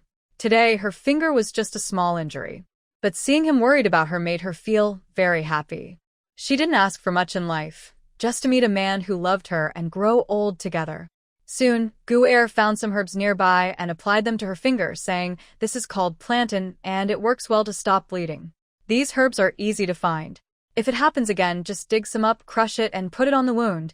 Yaxin looked at him and smiled, saying, "Okay, I remember." Gu saw her smiling at him and blushed a little. He said, "You're hurt, so go back now. Your sister should be back soon." Yaxin looked at the work she couldn't help with and agreed. "All right." She took a few steps, then turned back and asked Gu "Am I very useless?" Gu looked at her seriously and replied, "No, you just haven't done this before. You don't need to come anymore. I'll handle everything." Yaxin happily nodded and walked back. At this moment, Gu Yuzhen was busy in the kitchen. Today there were many people, so she cooked more rice and more dishes. Of course, she mainly cooked porridge because she couldn't handle dry rice. There are so many people that their family's small amount of food will be gone in just a few days. She is currently washing the meat she bought today, preparing to make twice-cooked pork and stew it with dried bamboo shoots. Fei Qingyang is lazily sitting in Gu Yuzhen's yard, sunbathing, constantly asking, "Little lady, how much longer until the food is ready?" Gu Yuzhen looks at him helplessly and says, "Dr. Fei, you've asked me many times already. The meal will take at least an hour. How about I make you something to fill your stomach first?" "Okay, that would be great." "Thank you, little lady," Fei Qingyang replies lazily.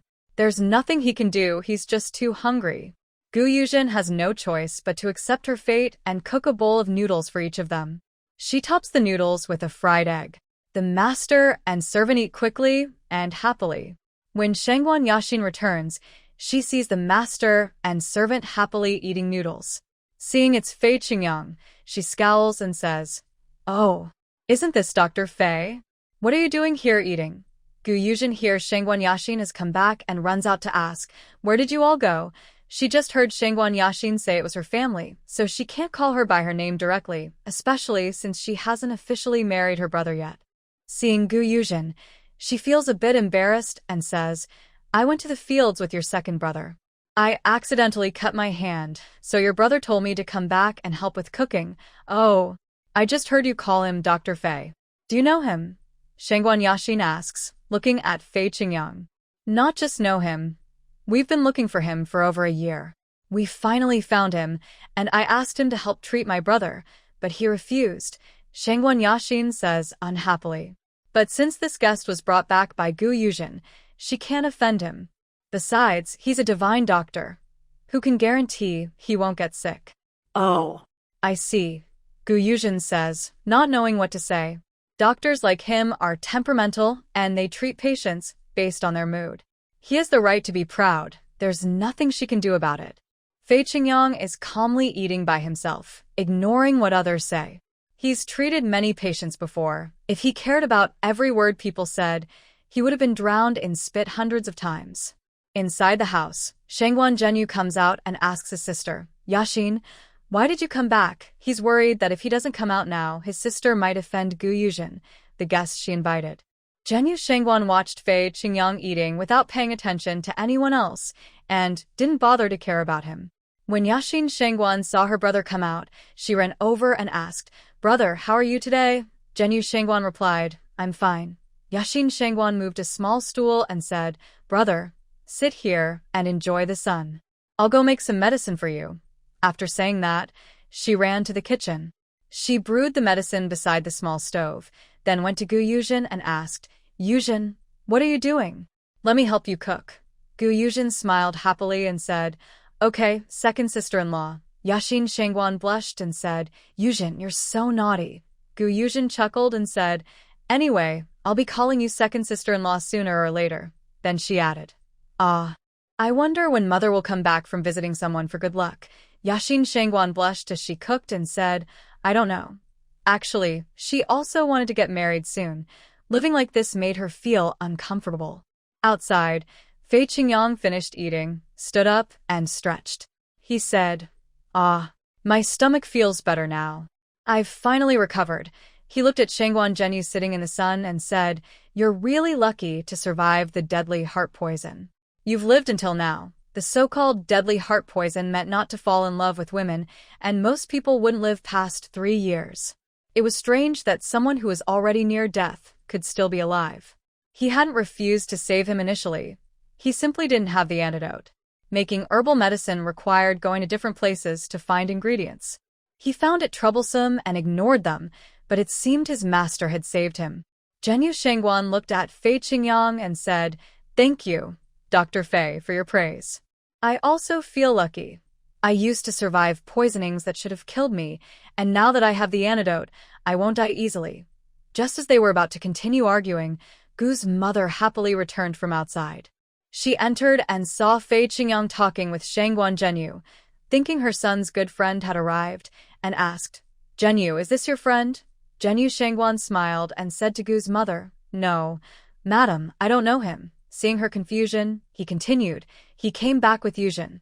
Fei Qingyang, being sharp, overheard their conversation and knew who she was. He smiled and said, Hello, madam.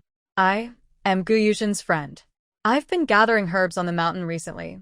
I haven't eaten anything for several days, so when I met Lady Gu on the road, I came to ask for a meal. I hope madam doesn't mind. Madame Gu looked at this handsome young man and smiled warmly, saying, Oh, I see. It's no trouble at all.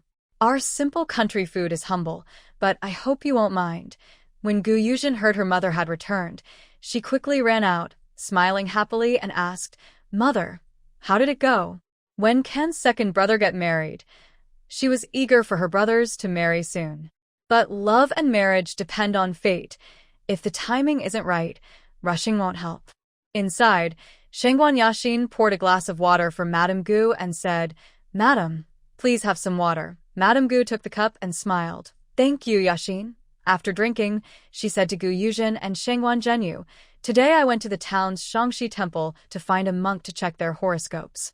The monk said that our second son and Yaxin are a perfect match. He said the 18th of this month is a good day, so I wanted to ask what you think. Gu Yuzhen thought for a moment and said, Mother, today is only the 6th of March, and there are 12 days left. Isn't that a bit too soon? There isn't enough time to prepare anything. Madame Gu replied, We'll discuss this again when your second brother comes back. Now I need to go cook. She stood up and headed to the kitchen. Seeing the meal Gu Yuzhen had prepared, she was surprised. Wow. Daughter, you've almost finished cooking today. Yes, mother. It's almost ready. Once the brothers return, we can eat. She was now dividing the eggs she bought. half for her mother, and the rest she took to her own place. It would take her a few minutes to leave her mother's house. She couldn't always eat there. Madame Gu looked at her picking eggs and felt sorry for her, saying, "Daughter, you can take these eggs to your place to eat. You work so hard every day that you don't take good care of yourself. You haven't been able to enjoy a proper meal. And now you're even thinner since you got pregnant." Feng Qingyang, who was nearby, was surprised to hear about Gu Yuzhen's pregnancy. He thought she was just a newlywed woman, but she was actually pregnant. Still, she was too thin. Oh well. Today he decided to be kind and return her favor for inviting him to eat. He walked over and looked at Gu Yuzhen, saying, "Young lady, are you pregnant?" Gu Yuzhen nodded at him. Feng Qingyang continued, "If you don't mind, I can check your pulse." Gu Yuzhen looked at him and said, "Yuzhen is very grateful." She then sat down on the side of the table and extended her hand. Fei Qingyang placed his hand on hers. After a moment, he said, "Madame Gu, the baby is healthy. It's just that you are too thin. You need to rest and eat well, or giving birth might be dangerous." He was not exaggerating. Currently, Gu Yuzhen's body couldn't handle childbirth in a few months. The old doctor had also told her to rest and eat well before, but she had no money then. Now, Fei Qingyang was saying the same, which showed her health issues were serious. She looked at Fei Qingyang and asked, "Dr. Fei, what should I eat to get better?" Fei Qingyang replied, "It's best to eat meat every day. Your body is naturally thin, and you caught a cold during pregnancy. Try not to stop eating eggs and meat. If someone has ginseng, it can help boost your health, but don't overdo it. 2 times a month is enough." "Okay, thank you, Dr. Fei. I will remember that," Gu Yuzhen said. "You're welcome," Fei Qingyang responded. Gu's mother worried and said, "Daughter, you should come here to eat more often. I don't feel safe when you're alone." Her daughter worked so hard every day, she didn't have time to cook delicious meals. Gu Yuzhen comforted her mother. "Mom, it's okay. After I harvest the bamboo shoots today, I told everyone I won't harvest anymore. Once I plant the crops, I will find someone to take care of the rest. I won't have much to do." "Good. You must eat well," her mother urged. "Mom, I got it. Let's set the table quickly so we can eat. My brothers will be back soon," Gu Yuzhen said happily. "Okay, I'll go now," her mother replied, then ran to the kitchen. Gu Yuzhen watched her mother's back and smiled, shaking her head. When the 3 brothers of the Gu family returned, they saw Gu Yuzhen standing there, smiling foolishly. The eldest brother asked, "Little sister, what made you so happy?"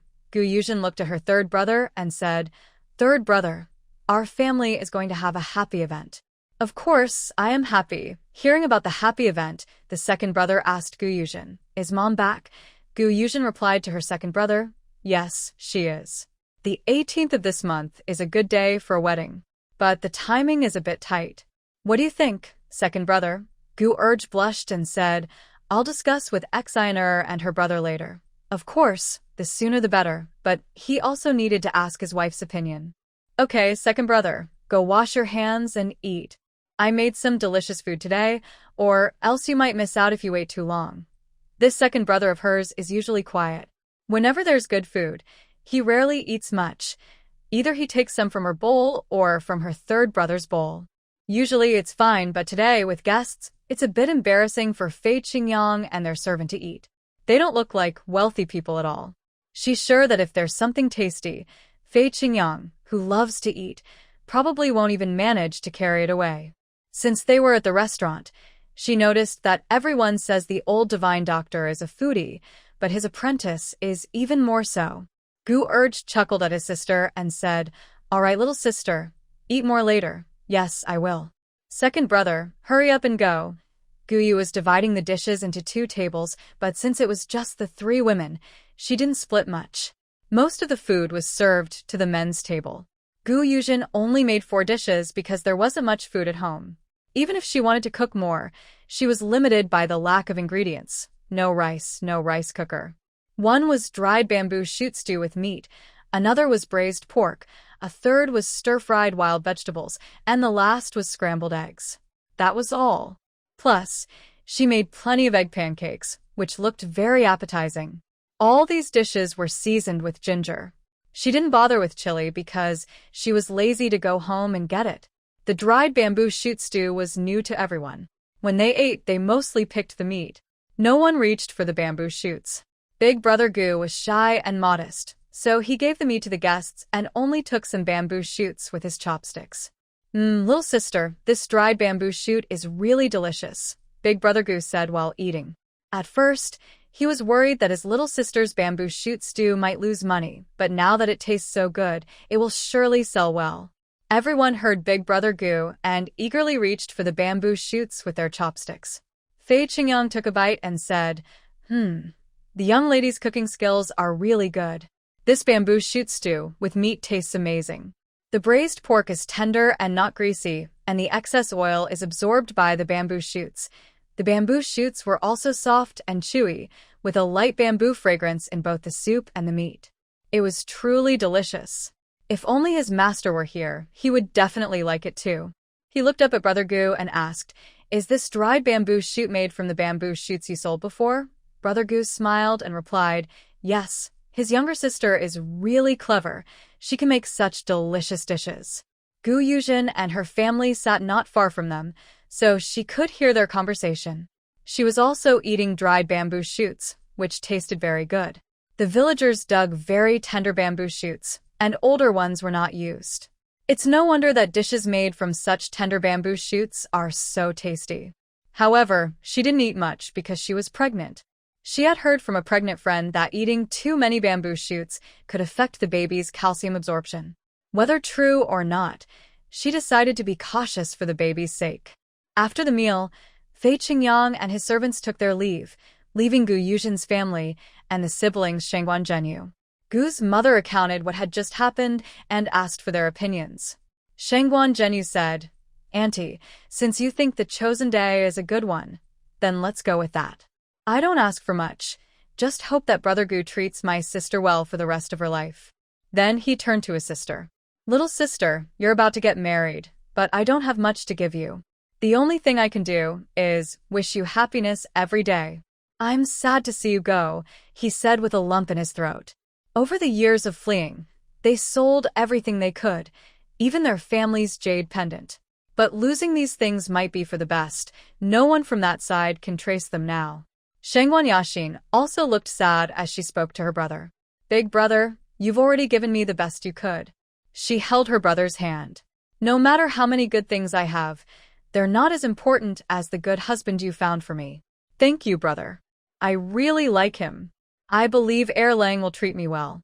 Based on today's behavior, she trusted her instincts. Her brother's choice of husband was very good. Gu's second brother blushed and said, "Big brother, don't worry. I will treat Yaxin well. It's just that the wedding was rushed, and Yaxin might have to endure a little." Shangguan Zhenyu looked at his brother-in-law and said, "The wedding is just a formality. As long as you treat Shiner well in the future, that's enough." Gu's second brother nodded and raised his hand. "Big brother, rest assured. I, Gu Jie, swear that I will never abandon Shangguan Yaxin and will love her forever." Upper Officer Zhenyu nodded and said, "Yes." Mother Gu looked at them and, since they had finished discussing, she happily said, "Then, in the remaining days, we should quickly prepare for the wedding. I also need to inform the relatives." Gu Yuzhen looked at her mother and said, "Mom, since we've all agreed, let's start dividing the tasks." Mother Gu asked curiously, "Dividing tasks?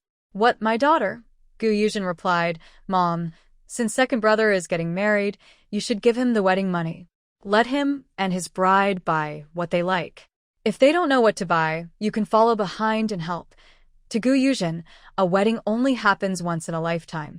She wants to do her best within her ability to make the bride happy. Mother Gu hesitated a little. She had less than 100 taels of silver from her daughter, and she still had 2 sons who weren't married yet. She didn't know how much to give her second son. Ouyang Yaxin saw her mother's difficulty and quickly said, "It's okay, madam. Just prepare what you can. Besides, we're young and don't have much experience, so we don't know what to buy." Mother Gu looked at Ouyang Yaxin and said, "Girl, it's not that I don't want to give you all, but I'm thinking about what's appropriate. Gu Ming and Gu Yu are both of marriage age now. I'm thinking about how to handle this." Mother Gu thought for a moment and looked at her sons. She said, I only have the 96 taels of silver your sister brought back. Divide it equally among the 3 brothers. Each gets 30 taels. The remaining 6 taels will be used for daily household expenses. Then she looked at her second son and said, give him 20 taels for buying wedding items. The remaining 10 taels will be used to prepare the banquet. Whatever is left after the banquet, you can keep for yourselves. How does that sound? Second brother replied, I'll follow my mother's plan. Yuzhen looked at her mother and felt truly lucky to be her child. At this time, it was usually the mother-in-law who held the power, and the daughter-in-law was not allowed to have a single coin of her own. She thought that such arrangements showed her mother was a kind and broad-minded woman. A good mother-in-law who doesn't oppress her daughter-in-law. If she were selfish, she wouldn't cherish Yuzhen so much. Actually, Mother Gu's real plan was that once her sons were all married, she would split the family and move in with her daughter. Her sons' wives quietly left her, probably because they disliked her daughter. Her daughter is still pregnant, and it will be even harder for her to remarry in the future. Don't think that Yuzhen doesn't know what's going on just because she doesn't say anything. When a man quietly leaves a woman, it only shows that he doesn't see her as important. She feels very sorry for her daughter. If she had been a bit stricter back then, her daughter wouldn't have become a woman abandoned by her husband. Everyone says her daughter is very ugly, but she is not really unattractive. She just has darker skin and has often gone hungry, which makes her look thinner. She is quite tall, but her overall appearance isn't very pretty because she is too thin. Yuzhen talked to her second brother and then said to her third brother, Third brother, later you go talk to the village chief. The bamboo shoots are only available until today. We will harvest again next year. She then continued speaking to her eldest brother. Big brother, I asked you to prepare a piece of land for me to grow seedlings. Is everything ready? Big brother replied, Yes, little sister. Then, big brother, come with me to the field later.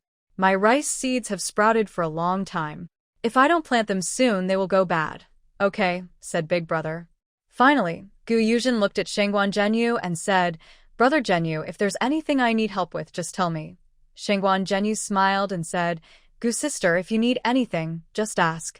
Yuzhen looked at him and said, Actually, I do need a favor. Brother Zhenyu, when you have free time, could you teach us siblings how to read and write? Shangguan Zhenyu thought it was something serious. It turned out to be just teaching them to read and write. He smiled at Yuzhen and said, Of course, I can do that. Thank you, Brother Zhenyu. For now, you should focus on recovering. We siblings might be busy and won't have much time to visit you.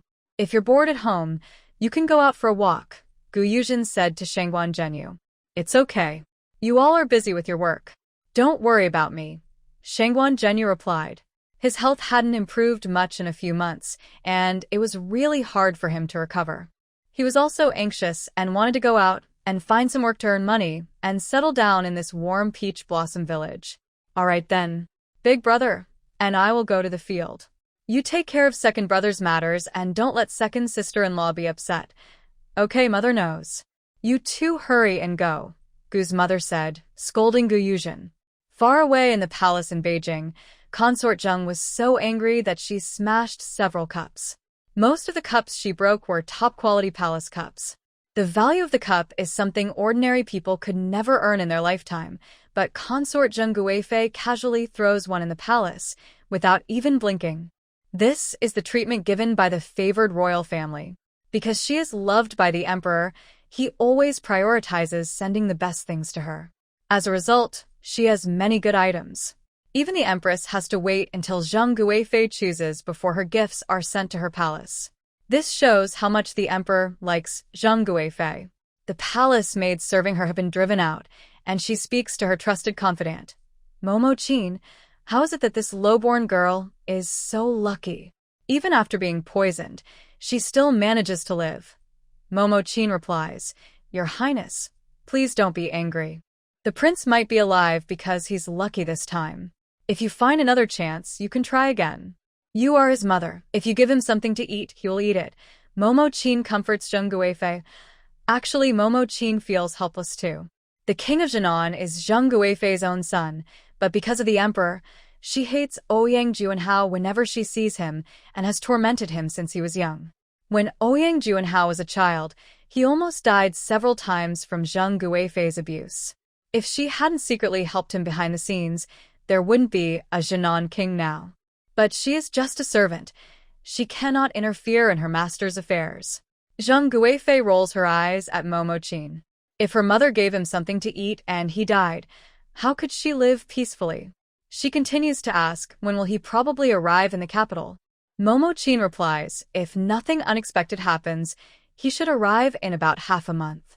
Zheng Guifei says, since it's still so far away, give him more surprises. If one doesn't work, try multiple times, until he's dead. Also, send this news to the second prince.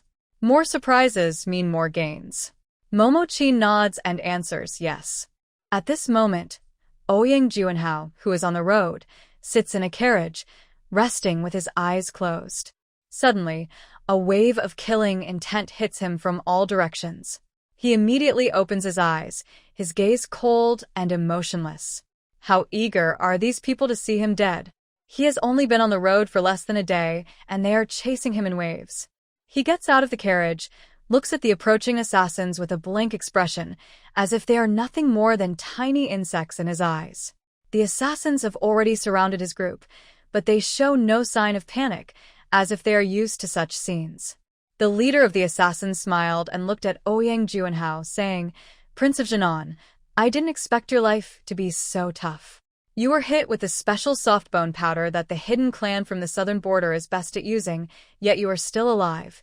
Next to the man, Jin Yi scolded angrily, Phantom, even if you die, my master will still live well. You bunch of heartless creatures chase after my master every day, trying to kill him. After so many years, you haven't even managed to hurt a single hair on his head. Oh, little Jin, I haven't seen you in less than 2 months, but your swearing has gotten much better. Do you want me to sew your nasty mouth shut first? The charming young man, called Phantom, said lazily. Pfft! You're the one with the nasty mouth. Your whole family has a nasty mouth. If you have the guts, come down and stand here instead of staying so high up. Ha ha ha. I know. Phantom is probably afraid that our master will pee in his face. He laughed loudly. Phantom's face instantly darkened, like a pot's bottom. This was the greatest shame of his life. Otherwise, he wouldn't take other jobs to chase after Ouyang Juanhao every day. He had paid a high price to try to kill him. He thought he was definitely going to die last time, but luck was on his side, and someone saved him. Without hesitation, he quickly flew toward Jin Yi and said, Today, I will first destroy your nasty mouth, then go deal with your master. Before Phantom could reach Jin Yi, Ouyang Juanhao swiftly drew his soft sword, tiptoed, and leapt into the air, rushing toward Phantom. This time, he didn't want to let anyone go, regardless of who they were. His life had been dull before, and occasionally, someone came to play with him, which was okay. Why was his martial skill so high? Mostly because enemies came daily to train with him. As long as he didn't die, he gained something from it. So, every assassin who tried to kill him left a few alive to report back to their master. However, when Phantom saw Ouyang Juanhao rushing toward him, he tilted his body slightly to avoid Ouyang Juanhao's swift attack. Ouyang Juanhao didn't care how Phantom dodged his soft sword. He kept holding his sword, which seemed alive, swirling toward Phantom like a bright moon. Seeing Ouyang Juanhao now, Phantom was shocked. His fighting style was completely different from before. His pupils shrank in surprise, and he hurried to dodge, but it was too late. With a scream, Phantom's arm was forcibly torn, revealing a large piece of flesh, blood streaming down his arm. Ouyang Juanhao said to Phantom, I remember I once said that your life is only mine, Ouyang Juanhao's, whether you want it or not. I used to find life too dull, and having someone to practice martial arts with was okay. But now I am bored and no longer want to train. At this moment, Ouyang Juanhao was extremely cold, expressionless, like a demon from hell. As he finished speaking, his flexible sword once again sliced toward Phantom. Phantom was shocked to see Ouyang Juanhao like this. He quickly raised his manhwa sword to block, and the weapons clashed with sparks flying. At this moment, Phantom just wanted to escape quickly.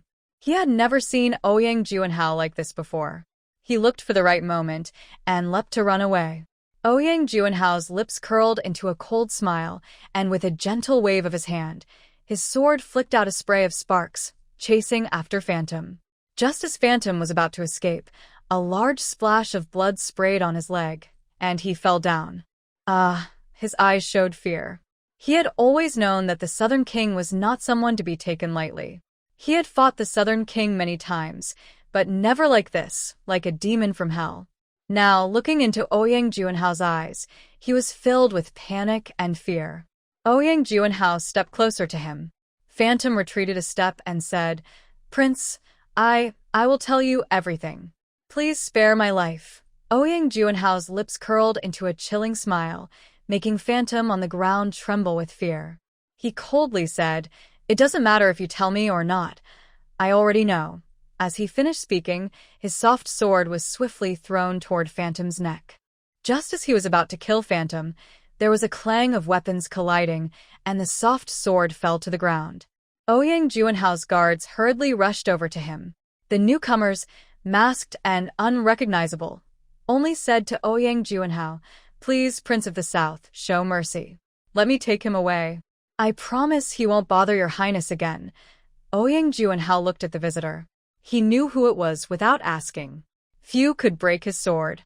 He coldly said to the visitor, "As long as the old master of Nangong guarantees that the Shadow Pavilion will never attack me again, that's fine. Otherwise, I will wipe out their nest and root out their remnants." Old Master Nangong looked a bit embarrassed and said, "Prince Shannon, please rest assured. I promise that Shadow Pavilion will not trouble us again." Then, Old Master Nangong, "Please feel free to do as you wish. I will not stay any longer." After speaking, he didn't look at the Shadow Pavilion people and got into the carriage with his group, leaving just like that. The old man looked at the person on the ground and said, "Why bother so much?" Then he carried Moing and left. As for the bodies of the Shadow Pavilion assassins on the ground, no one paid much attention. Someone would report to the authorities, and officials would handle it. The officials also had their difficulties. Every time Prince Shannon passed by, the nearby officials had to deal with many bodies. It wasn't that Prince Shannon was killing people everywhere, but that someone was trying to kill him. This was no longer a secret in Dongyang. Everyone knew who was behind it, some truly didn't know, but none of that was their concern. They just needed to do their jobs well. Yuzhen finished lunch and took rice seeds with her older brother to the rice fields near Hehe village.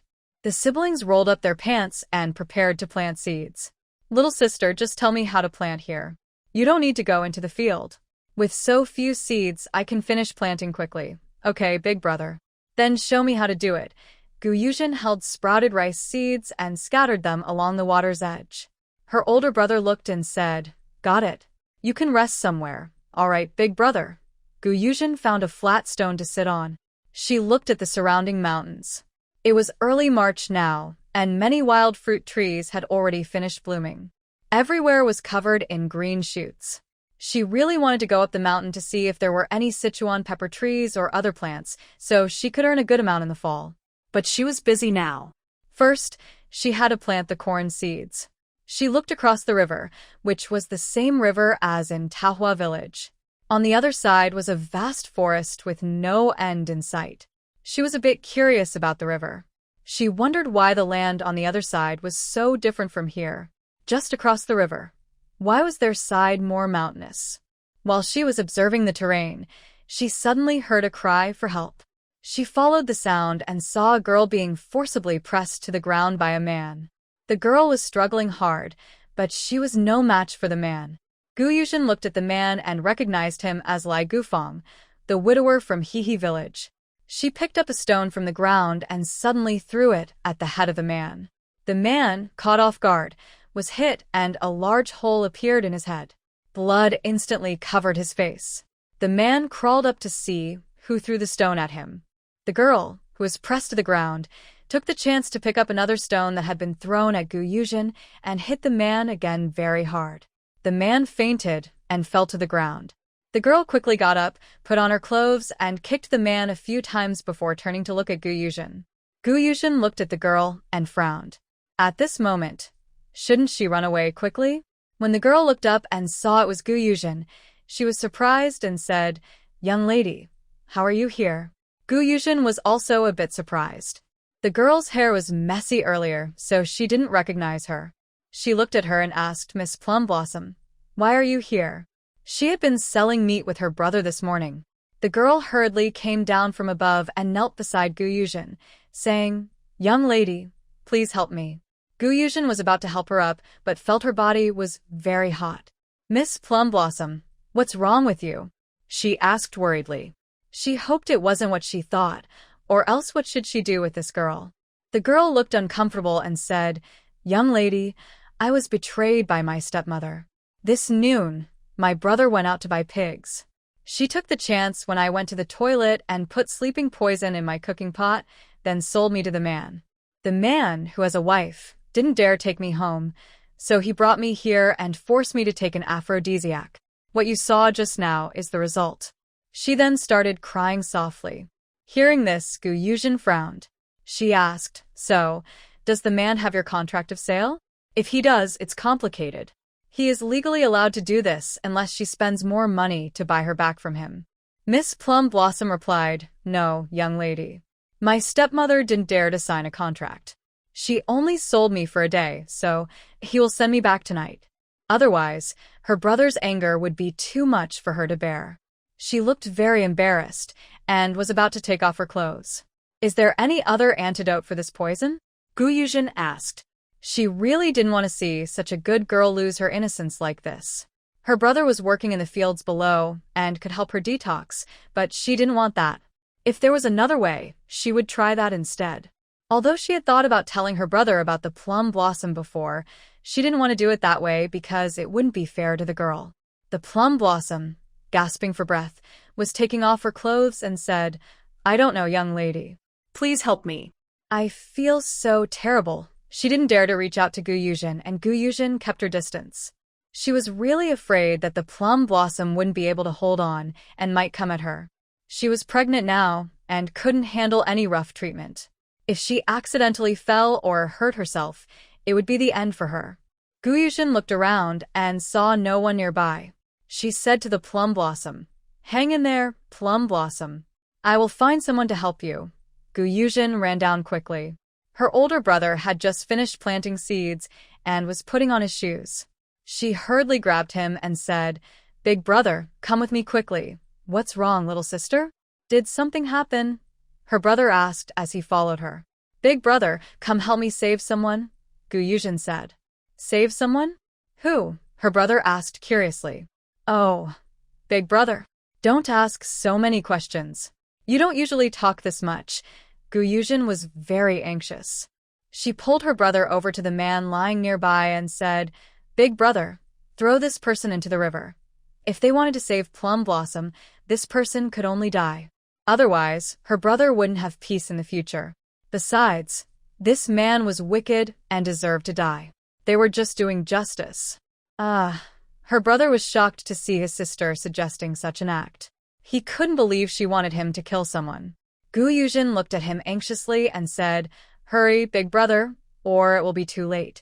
If she weren't pregnant, she would have already thrown the man into the river. She was afraid that the man might attack her suddenly and hurt her belly. She wouldn't take risks unless she was very sure. As a pregnant woman, she couldn't afford to be reckless. Usually, minor bumps and bruises didn't matter. At most, it would just be painful. Her brother, confused and unsure, heard her words and suddenly threw the person into the river with a loud splash. Gu Yuzhen watched the person fall into the water and quickly cleaned up the bloodstains on the ground. She then hurriedly pulled her brother back to Plum Blossom. At this moment, Plum Blossom's eyes were red and bloodshot, and she was lying on the ground, gasping painfully. "Big brother, carry her to that small cave and help her detox. Hurry. Otherwise, she might die soon. Look, her eyes are about to bleed, and if her 7 orifices start bleeding, it will be too late. I am outside watching over you. If anyone comes, I will chase them away. You can go ahead with confidence," Gu Yuzhen said anxiously to her older brother. Gu's older brother looked completely confused. He asked foolishly, "Little sister, How else can I help her detox? Gu Yuzhen sighed, thinking her brother probably wanted her to teach him how to flirt with girls. Big brother, she's poison with May poison. You need to help her, or she will definitely die. Can you really bear to see such a good girl die like this? Gu Yuzhen said to him. Her brother stammered, I don't think I should do that. Come on. It's urgent now.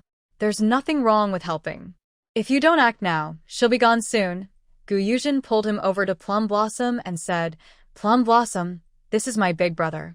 I asked him to help you detox. Once you're better, if you don't mind, I'll ask him to propose marriage, okay? At this moment, Plum Blossom felt she was about to die. Her whole body was hot, and she was gasping painfully. She said, Young lady, I'll listen to you. All right, then I'm sorry, Gu Yuzhen said, squatting down and handing her brother's hand to Plum Blossom. When Plum Blossom touched his cold hand, she felt her body's heat lessen significantly, and she was very eager to hold onto his icy hand. Gu's brother looked at Plum Blossom, who suddenly looked confused and was just sitting there dazed. Gu Yuzhen watched anxiously from the side. Her brother was really a fool. She quickly ran over and shouted, Big brother, hurry and carry her into that small cave, pointing to a tiny stone cave, urging him to go quickly. Gu's brother nodded blankly and did as his sister said. Gu Yuzhen stayed outside, keeping watch. When her big brother carried Plum Blossom inside, he looked at her awkwardly. Seeing her eyes already starting to bleed, he was very worried. His little sister said she wouldn't be able to save her once the bleeding started. He said to Plum Blossom, Miss, I'm really sorry. Gu Yuzhen sat outside and soon heard Plum Blossom's voice. She let out a breath of relief, glad that her foolish brother was not just staring blankly at the girl. But after feeling relieved, she blushed again. As a sister, she had done so much. There was really no one else like her. She stood outside, looking around. She was afraid someone might come, which would make things more complicated. She didn't know how long it would take for her older brother and manhwa to arrive. Fortunately, the fields around her belonged to Gu Yuzhen, and no one was nearby. After about half an hour, she heard voices from inside. Gu Dage and another person, both with red faces, said, Miss, I'm sorry. I will marry you. After saying this, they looked at each other, unsure of what to say. Finally, Gu Dage broke the awkward silence and said, I'm sorry. I didn't mean to treat you like that. My sister said that if I didn't do this, you might bleed from your 7 orifices and die. Don't worry, I will marry you. Which family do you belong to? I will ask my mother to find a matchmaker to come and propose. Manhwa blushed and nodded, saying, This isn't your fault. Thank you for saving me. Little lady, you know which family I belong to. Then she looked down and stopped talking. Actually, she felt very uncomfortable all over. After what just happened, her body was burning with pain. Gu Dage, on the other hand, was thinking differently. As a man who had just started being intimate, he still cared about the girl. But his reason told him he shouldn't act now, at least, not until he married her. Big brother, are you done? Gu Yuzhen's voice came from outside. When they heard her, both of them blushed even more. She had been waiting too long outside. It wasn't safe out here. What if they met someone later? Gu Dage, blushing, replied, Yes, we're done. They quickly put on their clothes and came out. Gu Yuzhen looked at their messy hair and told them to tidy up and go home. Manhwa didn't know what to do now. She felt confused about where to go. Gu Yuzhen looked at her and said, Don't worry. First go back to my house and we'll talk more. Try to act normal so no one notices anything unusual. Manhwa nodded at Gu Yuzhen. From the first time she met her, she felt a strange sense of peace. That was why she asked her for help. Without Gu Yuzhen, she was near a big river, and if she couldn't escape, jumping into the river might be her last choice. After they finished, Gu Yuzhen and the others went to the field where her brother had just sown rice. They took their bags and headed back. Gu Dage walked in front, Gu Yuzhen was at the back, and Manhwa walked in the middle. Today, I can only say that Gu Yuzhen was very lucky. Just as a few people ahead of her left, Lu Xiaotsue, leaning on a stick and limping, was walking towards the riverbank where they had just been. Today, a young girl told her she saw Lai Gonfo walking with a woman toward the river. She asked if she wanted to go see. Of course, she wanted to see. Why not? She wanted to find out which woman, like her mother, was blind enough to come and have an affair with Lai Gonfo. However, her leg was broken when Gu Yuzhen stepped on it, and she couldn't walk far. The village near the river was about a 2-hour walk for normal people. But she took almost an hour and still hadn't reached the place the girl saw. All of this was because of Gu Yuzhen. Lu Xiaozue swore she would get revenge someday. But she didn't see anyone along the way. Where did everyone go? Lai Gonfo, who was knocked out by a stone and then thrown into the river, had already drowned and been carried downstream by the water. That's why Lu Xiaozue couldn't see him.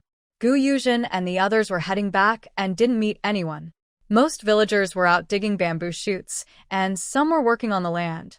Luckily, their home was at the end of the village, so most people wouldn't come here unless they had a reason. When they got home, Gu Yuzhen quickly opened the door and let manhwa in. Brother Gu also went inside. Fortunately, they didn't meet anyone on the way. Otherwise, even if manhwa married into the family, others might look at her with strange eyes. Gu Yuzhen looked up at the sky. It was about 3 p.m. Now, if she sent manhwa back soon, she could still make it back in time. She went inside to get a change of clothes and said, "Manhwa, change into these clothes, and then my brother and I will take you home." Manhwa nodded and said to Gu Yuzhen, "Thank you, young lady." She had suffered so much today. She wouldn't let her stepmother get away with it when she got back. Gu Yuzhen looked at her with admiration.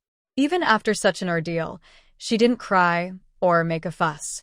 She looked calm, as if nothing had happened. Actually, manhwa wanted to cry, but what could she do? People risked everything to save her, and they even wanted to marry her.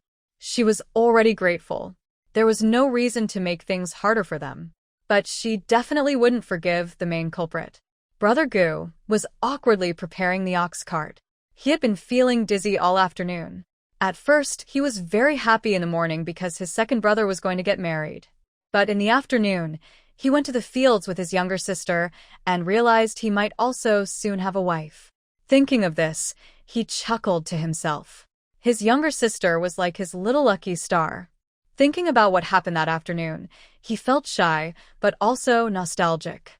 Now, he just wanted to marry his wife as soon as possible. Gu Yuzhen watched them both doing well, then left with her older brother, manhwa. She thought for a moment and said, "Manhwa girl, if someone asks where you went later, just say I was busy buying meat for our family. Don't ever admit that your stepmother sold you. Tomorrow, I will ask my mother to find a matchmaker to visit your family. No matter what, you must find a way to agree to the marriage so your stepmother won't sell you again." She was worried about going back to confront her stepmother, especially since the death of the widower Lai was involved. Then she quietly added, "That widower Lai has already been thrown into the river, and he's probably gone. Be sure not to admit that your stepmother sold you to Lai, or else none of us will escape trouble." Manhwa was shocked and asked, "Really?" Gu Yuzhen nodded and said, "Yes, it's true. Okay, I understand what to do now." "Thank you, little sister," she said with a smile. Hearing that the man who bought her that day had died, she felt much better. Gu Yuzhen smiled and said, "If you don't mind, just call me by my name." I'm Gu Yuzhen. "My older brother Gu Ming is the one driving the cart." "All right, Yuzhen sister. And you don't need to call me manhwa girl anymore. Just call me manhwa," Wang Manhwa replied. Gu Yuzhen teased her with a smile. "Any name is fine now. Maybe in a few days, I'll be calling you sister-in-law." Then she burst out laughing. Gu's older brother looked back, and manhwa and Yuzhen exchanged glances, both blushing like cooked shrimp. At the village entrance, they met an old woman coming down from the mountain. Seeing Gu Yuzhen, she asked, "Young Yuzhen, where are you going so late?" Gu Yuzhen looked at her and said, "Grandma Wang, I have some errands in town now." "Did you just come back from digging bamboo shoots?" "Yes, girl. When you go to town, please help me buy some coarse rice. Bring back about 10 jin, and I'll give you some copper coins." The old grandmother smiled warmly and said, "Because of this girl, I, an old lady, have earned almost a silver coin. Our family has run out of food long ago. Thanks to this girl, we can buy some grain to eat." "Okay, Grandma Wang, I will deliver it to you later," Gu Yuzhen replied. "All right. It's getting late. You should hurry back and forth quickly. The old grandmother waved her hand. On the remaining journey, they didn't meet anyone, and soon they arrived in the city. The ox cart went straight to Manhwa's brother's meat stall. The burly man selling meat saw Manhwa return and asked, "Little sister, you?" Before he finished speaking, Yuzhen interrupted. "Boss, thank you for letting your sister deliver the meat for us. We just happened to have some business in town this afternoon, so we brought your sister back." When the burly man heard this, he knew something was wrong with his sister. He quickly packed up his stall and said, "Thank you, young lady, for helping me bring my sister back. You've traveled so far and must be thirsty. If you don't mind, come to our house for a drink." "All right. Thank you, boss." Yuzhen looked at the burly man, who was quite clever and understood they wanted to talk. He invited them to his home and said to Manhwa, "Little sister, go pour a glass of water for the guests." Yuzhen said, "Brother Manhwa, there's no need to drink water. We just want to discuss something and then leave." She didn't dare drink his water, worried that his stepmother might have put medicine in it again. "Okay, young lady, just tell me," the man said. Yuzhen told Manhwa, "Go see if your stepmother and the others are nearby. If they are, just remind us." Manhwa nodded and said, "Okay." Yuzhen then said to the man, "Brother Manhwa, today I want to talk about your sister, Manhwa. This noon, your stepmother used a sleeping potion to make her faint, then sold her to a widower for a silver coin for 1 day. Hearing this, the man was so angry he grabbed his knife and went to find his parents. Yuzhen quickly said, "Brother Manhwa, calm down. If you cause trouble like this, it will ruin your sister's reputation and could lead to serious legal trouble." When he heard about legal trouble, he stopped. He looked at Yuzhen and asked, "What legal trouble?" Yuzhen told the big man everything about what happened. The man was sad and cried, holding his head, saying, "It's my fault. I didn't take good care of my sister." Yuzhen said, "Brother Manhwa, don't be sad. The most important thing now is what to do next. If you're willing, I can go back today and ask my mother to find a matchmaker tomorrow. I promise, my brother will treat your sister well." Brother Gu also blushed and said, "Don't worry, I will cherish Manhwa." The big man looked at the siblings and then at his younger sister outside, saying, "Let me ask her first if she's willing." Manhwa, who was outside listening, came in with her head down and said, "Big brother, I am willing." "Little sister, are you sure about this?" Brother Gu asked worriedly. "Big brother, I have thought it over. I agree to marry him." After saying that, she lowered her head, remembering the cave today, and her face turned red again. "Good, as long as you've made up your mind," he said to Yuzhen. "Then have your mother invite the matchmaker tomorrow to propose marriage." Sigh. If his little sister is like this, is there any reason for him to refuse? "Okay, thank you, big brother." Yuzhen was quite familiar and cheerful. She happily told Brother Gu, in her eyes, "Manhwa has become my sister-in-law.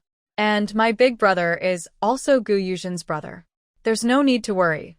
Yuzhen continued, "You shouldn't sell meat these days. I'm worried about your stepmother. She's probably planning to sell my future sister-in-law again." That's what she was really worried about. Her stepmother was too cruel. She couldn't believe she would ruin a young girl's innocence like that. In ancient times, girls without innocence found it very hard to survive. Many girls lost their innocence and ended their lives in various ways. Her stepmother was no different from killing Manhwa. After talking with her brother and sister, Yuzhen went to the grain shop to buy some coarse rice for her grandmother and then returned home. It was already dark. Seeing Yuzhen go out again, her mother asked, "Daughter, why did you and your brother go to town this afternoon?" "Mother, I have something to do. I'll tell you later," Yuzhen replied while washing her face and talking to her mother. "Okay," her mother answered. "Mother, has my third brother come back yet?" Yuzhen did not see her third brother and thought there were many things happening over there, so she asked. Second brother said to his younger sister, "There aren't many bamboo shoots today. We've already finished weighing them." But everyone is not letting third brother go, asking why he doesn't want the bamboo shoots anymore. Second brother also felt helpless. Recently, the villagers had earned some money. He understood their feelings because if they stopped collecting, there would be no more income. So, everyone kept urging third brother to continue, hoping he would keep collecting, even if they only earned 10 cents a day. Hearing her second brother's words, Yuzhen quickly ran home to rescue her third brother. At this moment, her third brother was sitting surrounded by people on one side. He looked helpless too. He understood how the villagers felt. If it weren't for his clever younger sister, his family would still be hungry. But the bamboo shoots were indeed too old now and couldn't be collected anymore.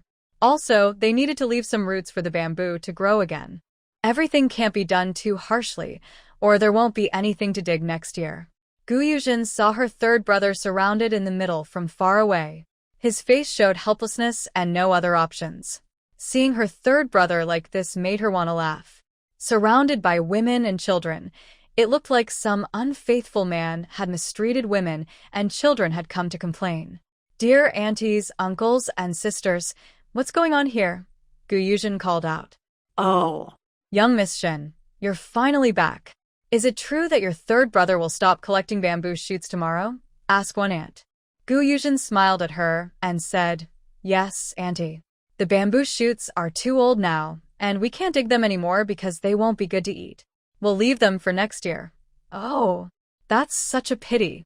It's hard to find a way to make money, and now we can buy food, but it's gone," said an older woman with a disappointed face. Seeing their sad expressions, Yuzhen felt helpless too. But she knew the bamboo shoots really couldn't be collected anymore. Recently, the villagers had earned quite a bit of silver from her, and as long as they spent carefully, they could buy food until harvest time. The money she earned from collecting bamboo shoots just about covered her costs. She had earned money from drying the bamboo shoots, but she hadn't sold them yet. She didn't know how much she could sell. Her wasteland was about 15 acres now, and she had already spent 8 taels of silver on labor. She had less than 70 taels of silver left. After planting the corn, she needed to find a way to earn more money quickly, or her pockets would be completely empty. "Madams, don't be too upset. When we started digging, we knew this wouldn't last long. Everyone has earned quite a bit recently. If we save some and add the money from clearing the land, you won't run out of food this spring and summer." The women listened to Yuzhen and agreed. Each family had 2 people helping her dig the land, and they settled accounts every 2 weeks. They often brought back a good amount of silver.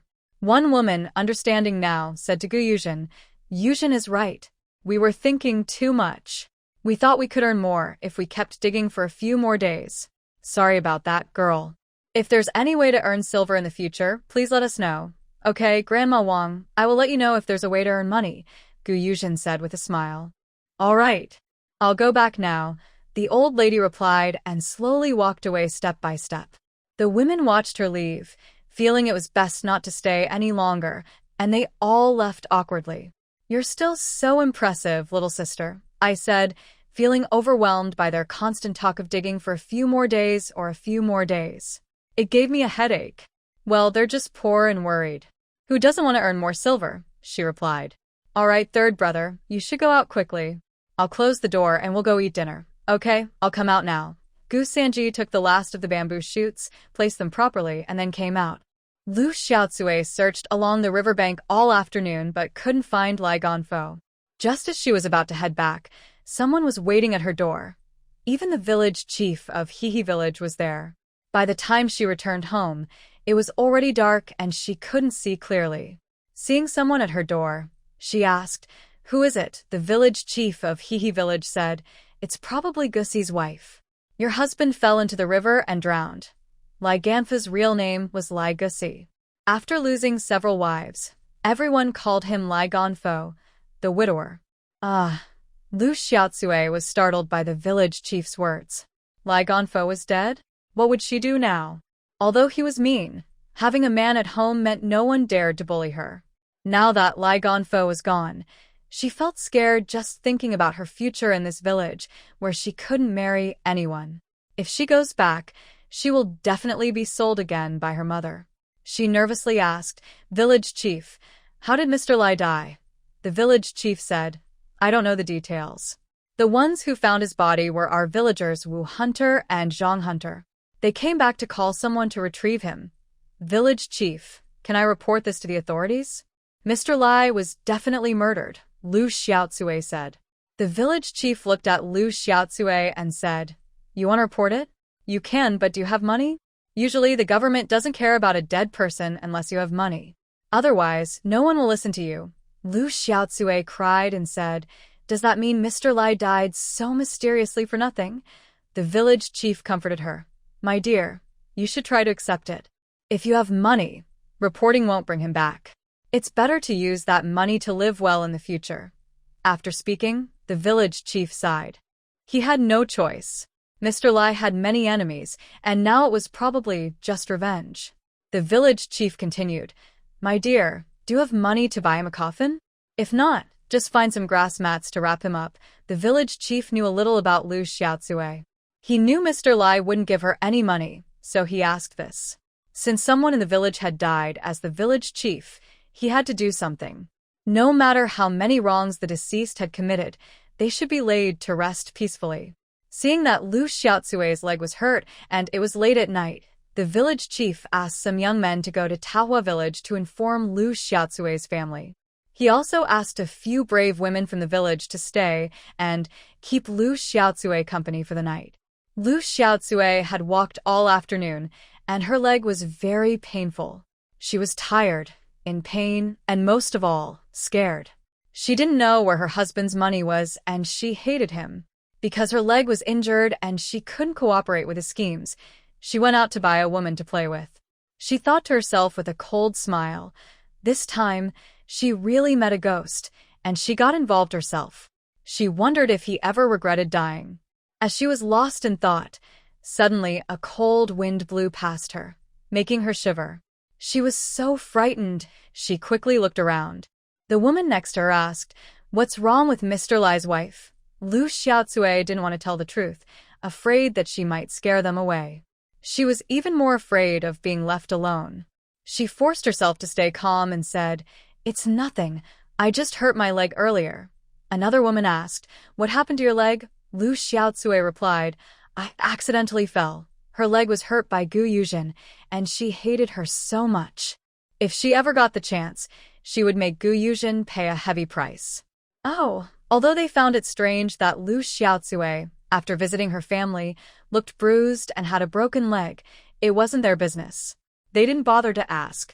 Lu Xiaotsue didn't seem easy to get along with, so it was better not to be too curious. At Gu Yuzhen's house, after a good meal, Gu Yuzhen said to her mother, Mom, tomorrow go find a matchmaker and come with me to the city to propose marriage. Propose marriage?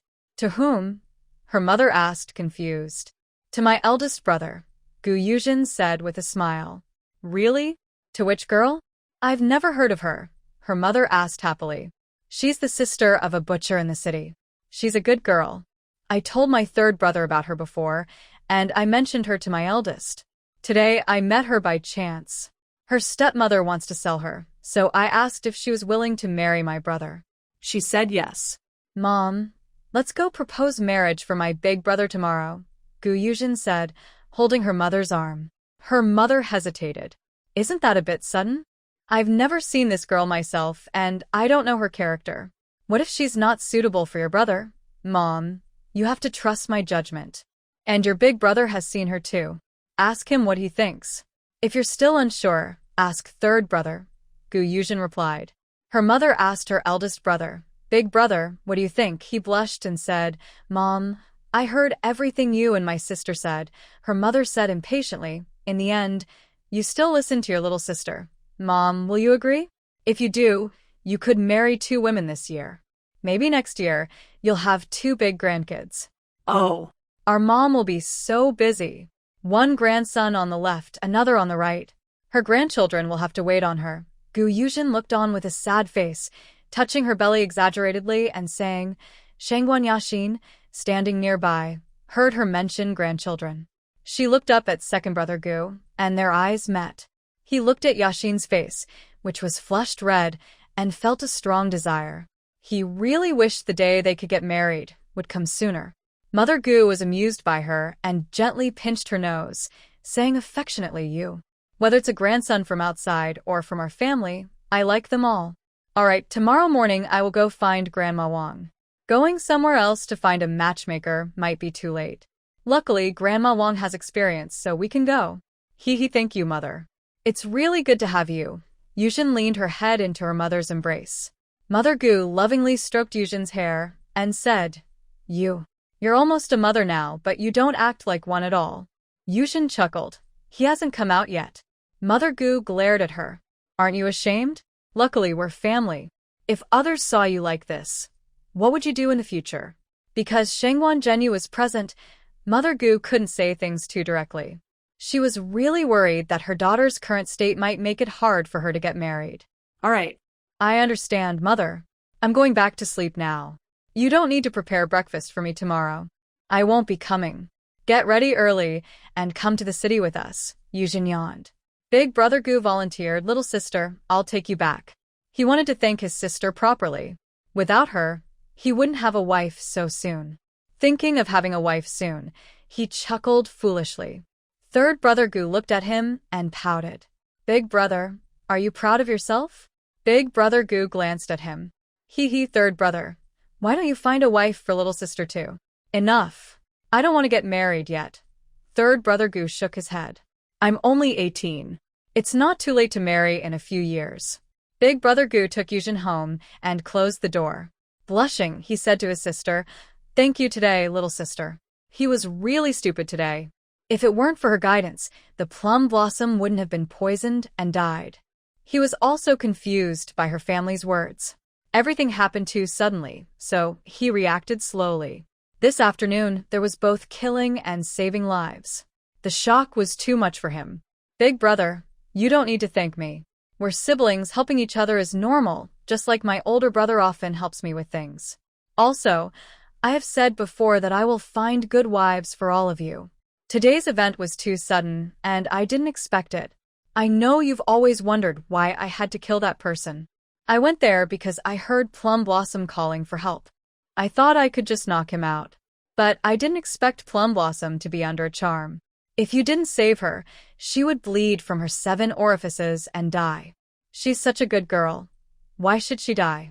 If anyone should die, it should be those bad people who often harm good folks. Only you could save Plum Blossom there. Since you saved her, you must take responsibility for her. To make sure both of your futures are peaceful, I had to let that person die. Brother, you won't blame me for being so harsh, will you? Yes, I'm glad you've thought it through, brother. But never mention this again. Let it stay buried inside. Gu Yuzhen said to her older brother. She's not worried because her brother isn't a talkative person. Yes, I won't tell anyone. If there's nothing else, I'll go back now. You should rest early and lock the door tonight. Brother, take care on your way. Okay, brother. Safe travels. Gu Yuzhen saw her brother out, then closed the door, boiled some water to wash up, and went to bed. In a small town, a cold man just arrived at an inn and sat down to catch his breath. Although he was used to fighting and chaos, he felt tired of it all today for some reason. He was beginning to miss the peaceful, warm days in that small mountain village. There, life was simple but very cozy. He never had to worry about someone stabbing him in the back, except for that rude woman. Thinking of her, a slight smile appeared on his face. He wondered what she was doing now. Suddenly, Jean Peng knocked on the door and said, Master, dinner is ready. A serious and cold voice responded from inside. Come in. Jean Peng pushed the door open with a squeak, placed the food on the table, and said to his master, Master, please enjoy your meal. You should also go down and eat. Let everyone have a good meal, and we'll take turns guarding tonight, the cold man ordered his subordinates. Though he was distant and aloof, he cared about his people. However, he was never stingy with his brothers. Whenever possible, he would make sure his brothers ate well and stayed warm. Yes, master.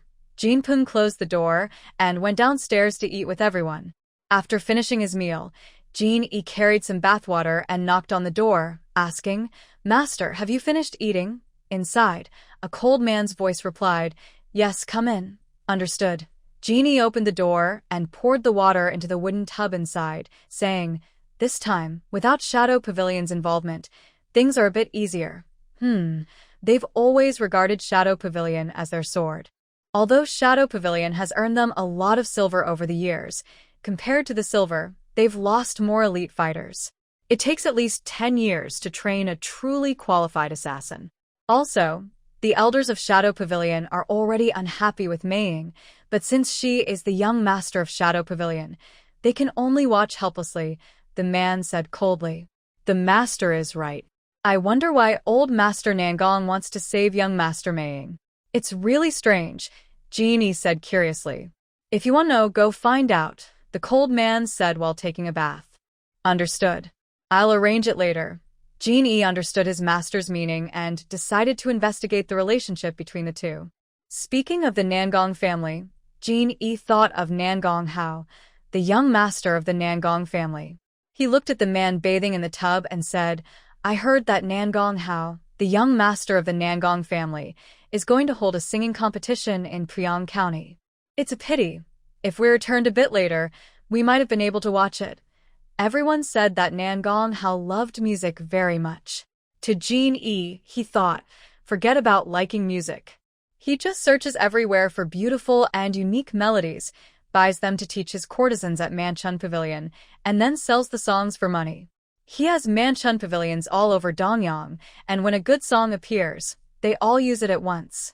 This way, Nangong Hao makes a lot of money every day, without much cost. He's really clever. The man in the bath looked up at him with an expressionless face and said, You want to go? Genie replied, I don't want to go. I'm just curious about what interesting songs Nangong Hao will find this time. The man in the bathtub said, If you want to know what's difficult, it won't take a month. Soon, there will be new songs at Jingqing's Spring Garden. Genie smiled and said, The master is right. Ouyang Juanhao finished his bath and lay on the bed to rest. The day's battles had been exhausting. He needed good rest to recover and prepare for tomorrow's challenges. Early the next morning, Yuzhen got up. She cooked a simple bowl of noodles with 2 poached eggs, which looked quite filling. While she was halfway through her meal, her third brother arrived. Yuzhen asked, Third brother, have you eaten breakfast? He smiled and said, Yes, I have. Today, I need to go propose to big brother. Mother got up early to cook. Oh, then you should load the goods. I'll be ready soon. Yuzhen quickly finished her noodles and washed the dishes.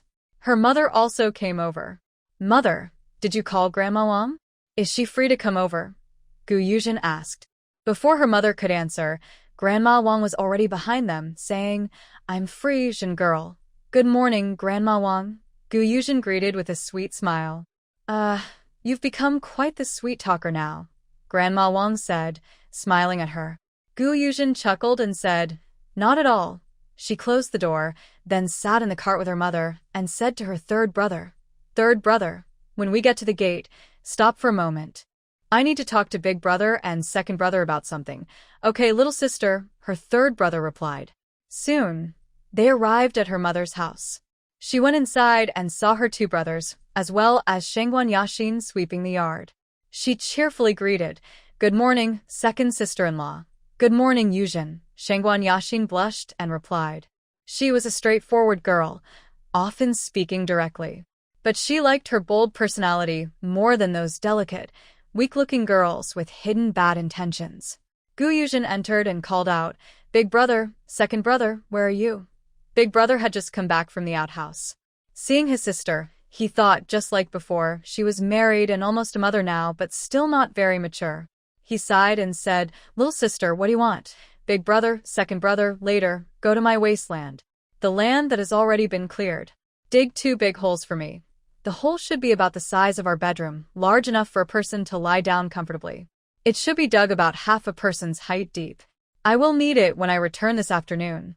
Also, remember to dig it in the middle of the cleared land, not near the edge or too close to the forest. Since we need to plant corn but have no fertilizer, she plans to burn the leftover branches or grass from clearing the land into ash to use as fertilizer. Although it won't be very effective, adding a little fertilizer is better than nothing.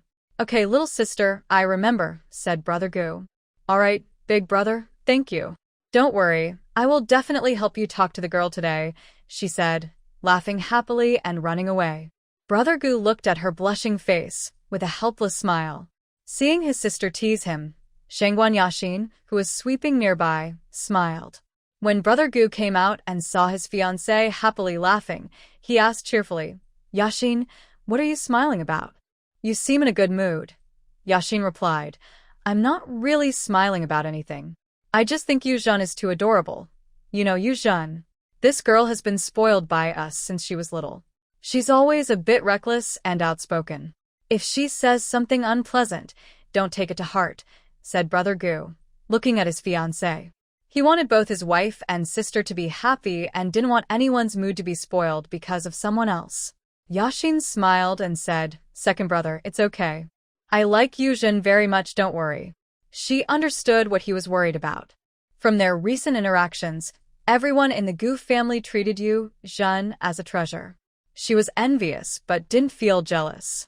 Whether it was her future mother-in-law, her husband, or her little sister-in-law, they all treated her well. She felt content. Yeah, I hope both you and your sister are happy every day, said Brother Gu, looking at Yashin. Yashin nodded happily and continued sweeping. At Hehe village, Lu Xiaocui ultimately decided not to report the death officially. Instead, she found an old, torn straw mat and asked the villagers to help bury the widower. The widower had a head injury, but the serious wound on the back of his head was not noticed.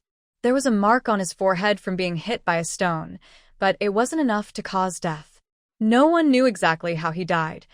Everyone just assumed he fell into the river while drunk and drowned. The villagers didn't feel sorry for such a villain's death. Since then, the young women in his village have been safer when they go out. Otherwise, they would be worried every day when they go up the mountain to pick wild vegetables. The village chief looked at Lu Xiaocui and said, Guzi's wife, there's nothing more to worry about now. We will go back, and you just focus on living your life well. People who die can't come back, so don't think too much. Lu Xiaocui promised the village chief, Thank you for your help, I will remember it. Just joking, would she really die over her lazy, widowed husband? Dream on. Now, this house is all hers to decide. Living alone is comfortable enough. Only a fool would be sad. Last night, she started feeling a bit confused. After thinking all night, she felt that it might be good that her lazy husband was gone. From now on, everything he owned would be hers. The village chief saw that Lu Xiaocui was fine and told everyone to leave. Lu Xiaocui looked at the house and land, knowing they would all be hers. As long as she wasn't lazy, she wouldn't go hungry. Her husband had 3 acres of rice fields and 2 acres of dry land. Even after paying taxes, she couldn't finish all the food herself. She used to do a lot of work at her parents' house, so she wasn't afraid of hard work. She wanted to laugh out loud, but she held it in. If others found out, they might think she was responsible for her husband's death. Gu Yuzhen and her friends went to the city in 2 groups. Gu Sange went to a restaurant to sell bamboo shoots, while she and her mother went shopping. They bought 2 good snacks. They also bought a bright pink piece of cloth for Wang Meihua. Honestly, Gu Yuzhen didn't like the color because it was too bright. Grandma Wang said that buying such colorful cloth was perfect for the new bride to wear happily. Fine. Since the elders liked the new bride to dress like that, they bought it. After buying the cloth, they went to the silver shop and bought a pair of silver bracelets and a silver hairpin, costing about 1.5 taels of silver. Finally, they bought some candies and a pair of chickens, 1 rooster and 1 hen. They wanted a pair of mandarin ducks, but poor families couldn't afford that, so they used chickens instead. Mother Gu looked at the basket and said, That's enough. Let's buy some meat to put in later. Okay, Mom. Let's go find my 3rd brother at the restaurant, then buy some meat. Meihua's family is not far from the meat shop, Gu Yuzhen said. Mother Gu replied, Good. Let's go find your 3rd brother now. As Gu Yuzhen passed by the entrance of Xuanfu Tower, she saw many people standing there. Curious, she ran over and asked, Excuse me, what are all these people doing here? A young maid replied, Miss, you don't know? There have been so many people here for several days. After a pause, she proudly lifted her head and said, Nangong Hao, the young master of the Nangong family, is holding a singing contest in Puyang County. The person who wins first place will get a reward of 100 taels of silver. That's why everyone is signing up to sing. Today is the last day to register, and the contest will start in 3 days and morning. She finished with a proud look, as if the young master Nangong was her own master. Hearing about the prize of 100 taels of silver, Gu Yuzhen's eyes lit up. She couldn't sing original songs, but she knew many songs. Although they weren't her own, she could borrow songs from her predecessors. It shouldn't be a problem. Moreover, there was no rule that the songs had to be original. She turned to her mother behind her and said, "Mom, wait here for me. Don't wander around. I'll go in and take a look and come out soon." "Girl, where are you going?" her mother asked before she could finish speaking, but Gu Yuzhen had already disappeared. Her mother helplessly said to Granny Wang, "Wang, let's wait here for my girl." Granny Wang smiled and replied, "All right." To her, Gu Yuzhen is really too lively. She's pregnant now, but she still acts so carefree. I really don't worry about her at all. Gu Yuzhen squeezed through the crowd and saw a young man registering people. She approached and asked, "Excuse me, is it really true what they said? That whoever sings the best can win 100 taels of silver?" She only had a few dozen taels in her pocket. If she could win that prize, she could last a little longer. The young man, who was busy registering, looked up at her and said, "Yes." Gu Yuzhen continued, "How do I sign up?" The young man looked at her again, sizing her up.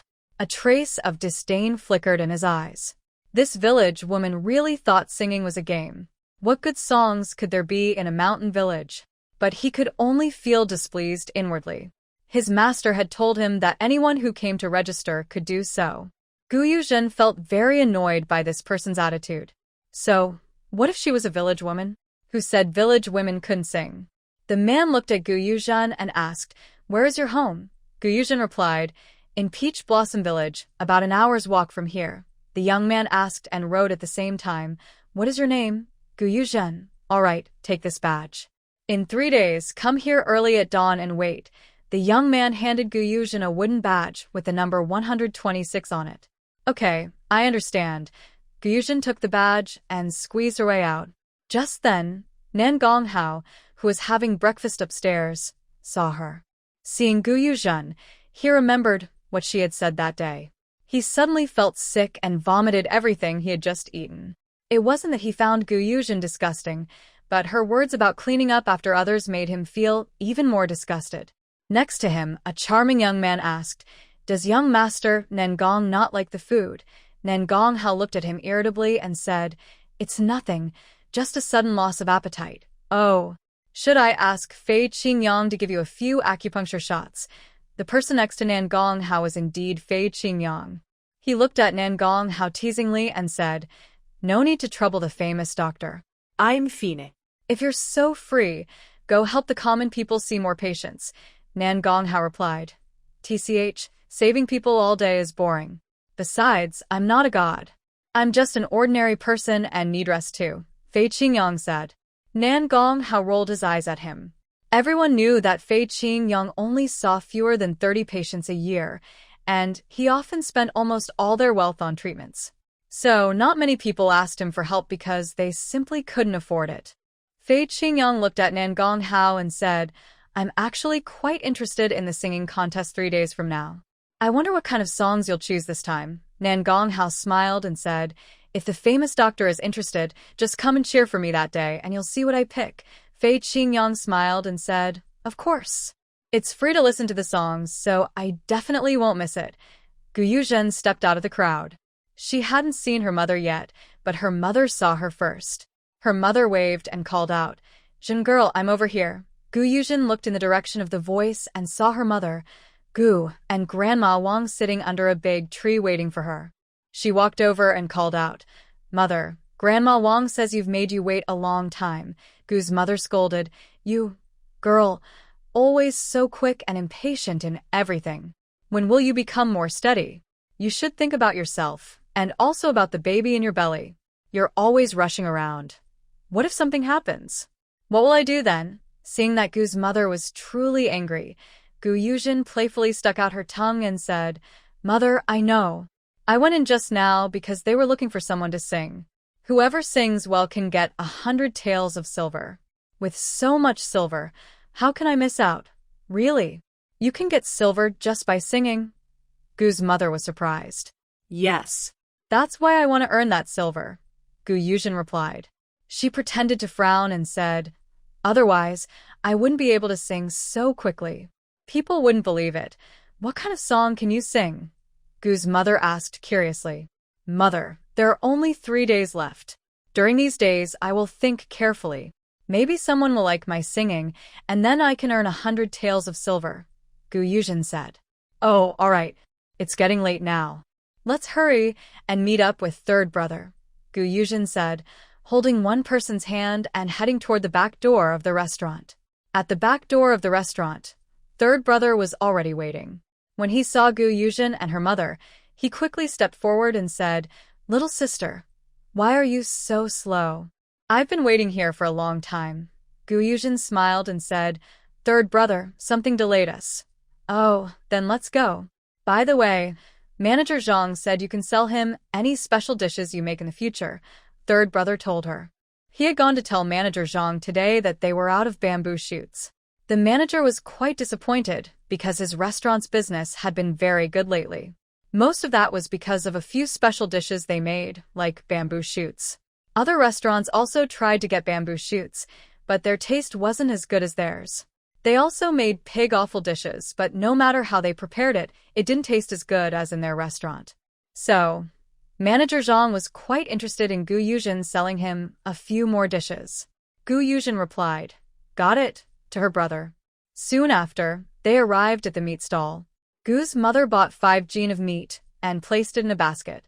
She said, All right, let's go to the girl's house now. Okay, third brother, take the ox cart to the place where I bought the pig for slaughter, Yuzhen said to her third brother. All right, little sister, Sango replied with a smile. Soon, they arrived at manhwa's house. Yuzhen knocked on the door, and after a short while, someone inside opened it.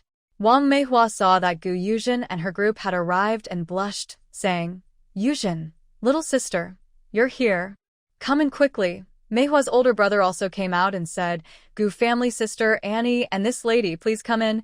Yes, Wang family brother, no need to be polite, Gu's mother said to Wang's older brother. Manhwa poured water for the 4 of them and then went into the kitchen. Since the matchmaker was hired by her family, the girls needed to avoid the kitchen, but because she had no parents and there were guests at home, she had to cook. Gu's mother looked at Wang's older brother and asked, I heard from my daughter that your family has a mother, but she isn't at home. Can you decide your sister's marriage? Wang's older brother replied, Honestly, yes, we do have a mother, but she is a stepmother. My sister and I have no relation to her. She never raised us.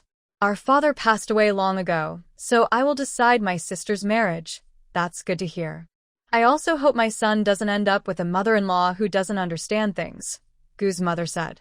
Her daughter told her that her stepmother wanted to sell someone's daughter, so she came to propose the marriage. Wang's older brother said, Auntie, don't worry. As long as I am here, my stepmother won't dare cause trouble for my little sister. All right, since the 18th of this month is a good day for the Gu family to get married, I suggest you also get married on that day to make it more lively, Granny Wang said. Wang's older brother replied, We will follow Auntie's arrangements. But I have a small request. Please, Auntie Gu and Brother Gu, treat my sister well. Gu's mother smiled and said, Of course, you can rest assured. My daughter is like my own, and I will treat them well. After agreeing, both sides exchanged their birth dates. Once everything was settled, Gu's mother said, Brother Wang, for our second daughter's wedding, I will give her 20 taels of silver, so she and her husband can buy their wedding items themselves. I cannot favor one son over the other, because both are equally important. Since the second son's wife has no family of her own, I gave her 20 taels of silver. Today, I spent about 1 tael on buying things for Plum Blossom. I have converted that into 1 tael of silver. I am also giving 19 taels to Plum Blossom, so she can buy her wedding items herself. Do you think this is okay? Madam Gu, this amount doesn't matter. Just do what you think is right. Brother Wang from the Wang family really doesn't mind. He has been selling meat for nearly 10 years and has several hundred taels of silver. Giving some as dowry for his sister is no problem.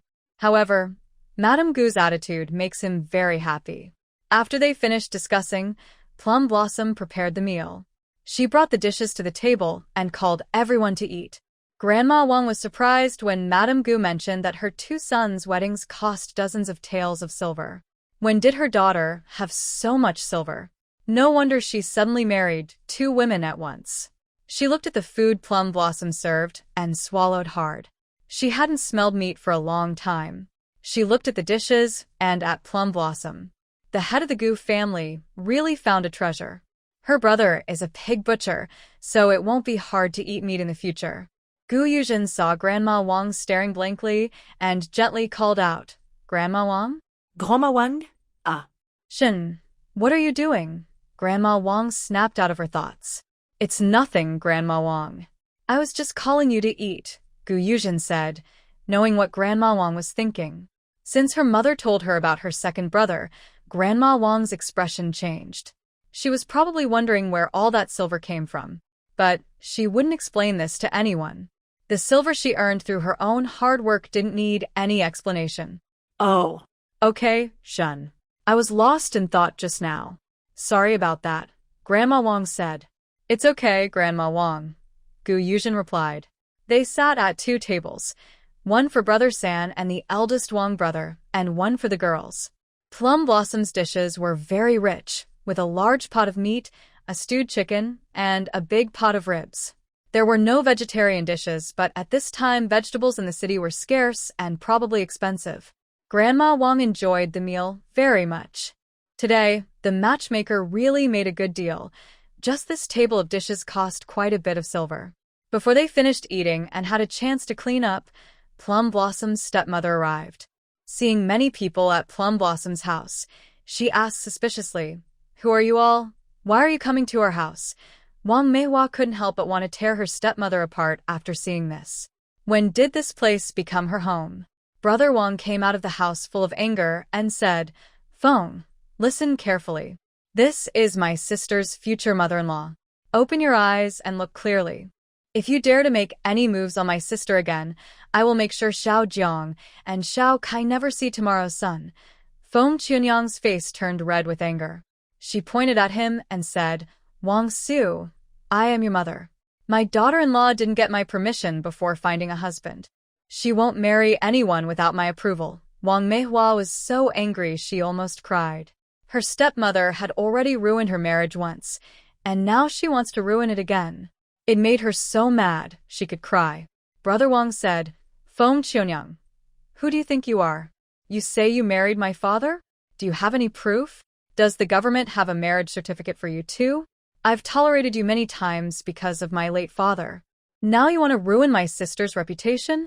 Get out immediately and don't step into the Wang family again.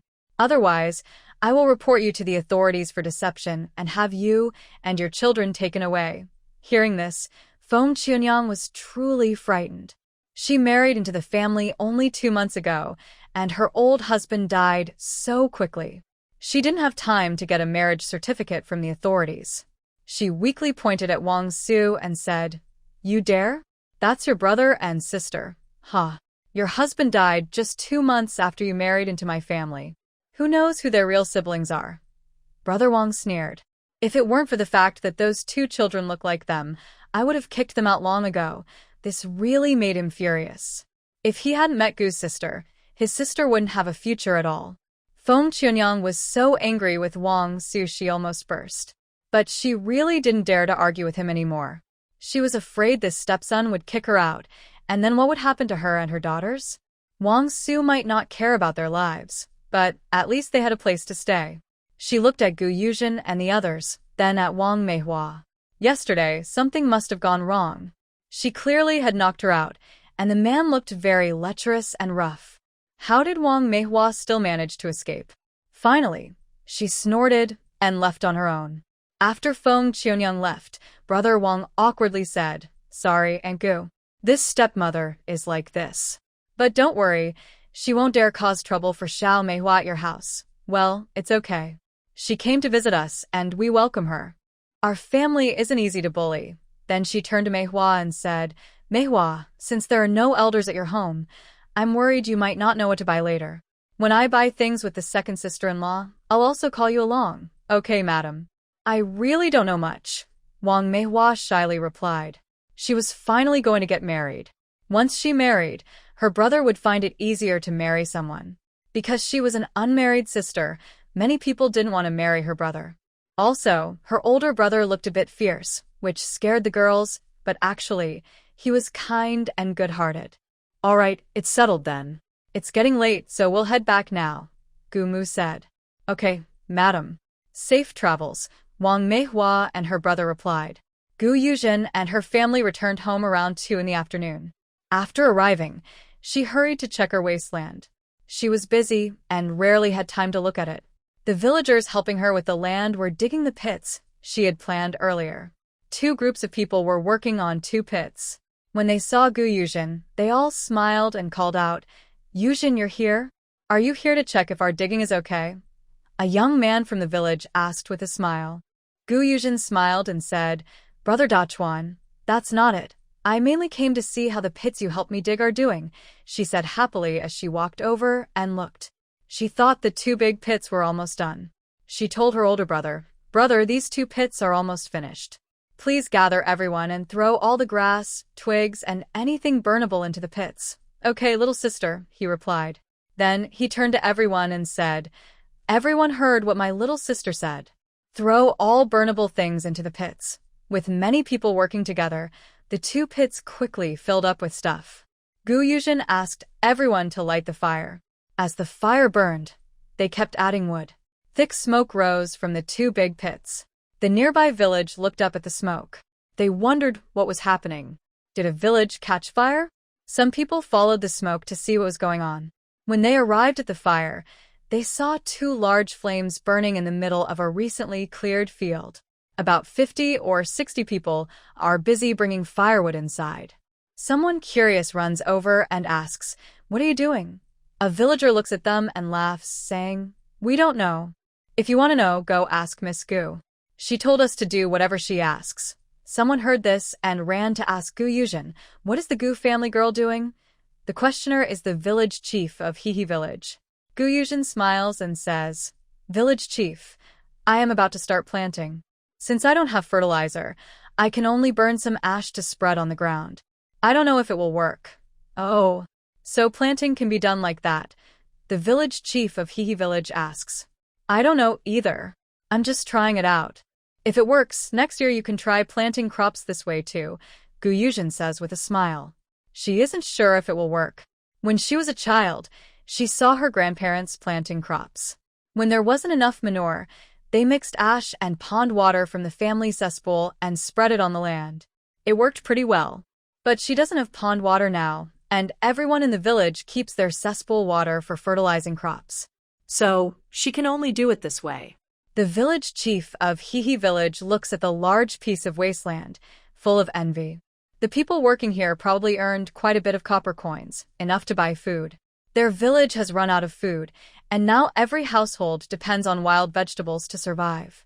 The village chief asks, Miss Gu, did you buy this piece of wasteland? Gu Yuzhen smiles and says, Yes. Do you need more people to clear the land? The village chief continues. Hearing this, Gu Yuzhen feels a bit helpless. The villagers of Taohua village are doing much better than before, but her own pockets are almost empty. After planting the corn, she needs to find ways to earn silver coins, or she won't be able to continue clearing the land. Her fake husband gave her quite a bit of silver, but she doesn't want to use that money. She wants to rely on her own hands to build a small farm in this different world, becoming a little landlady.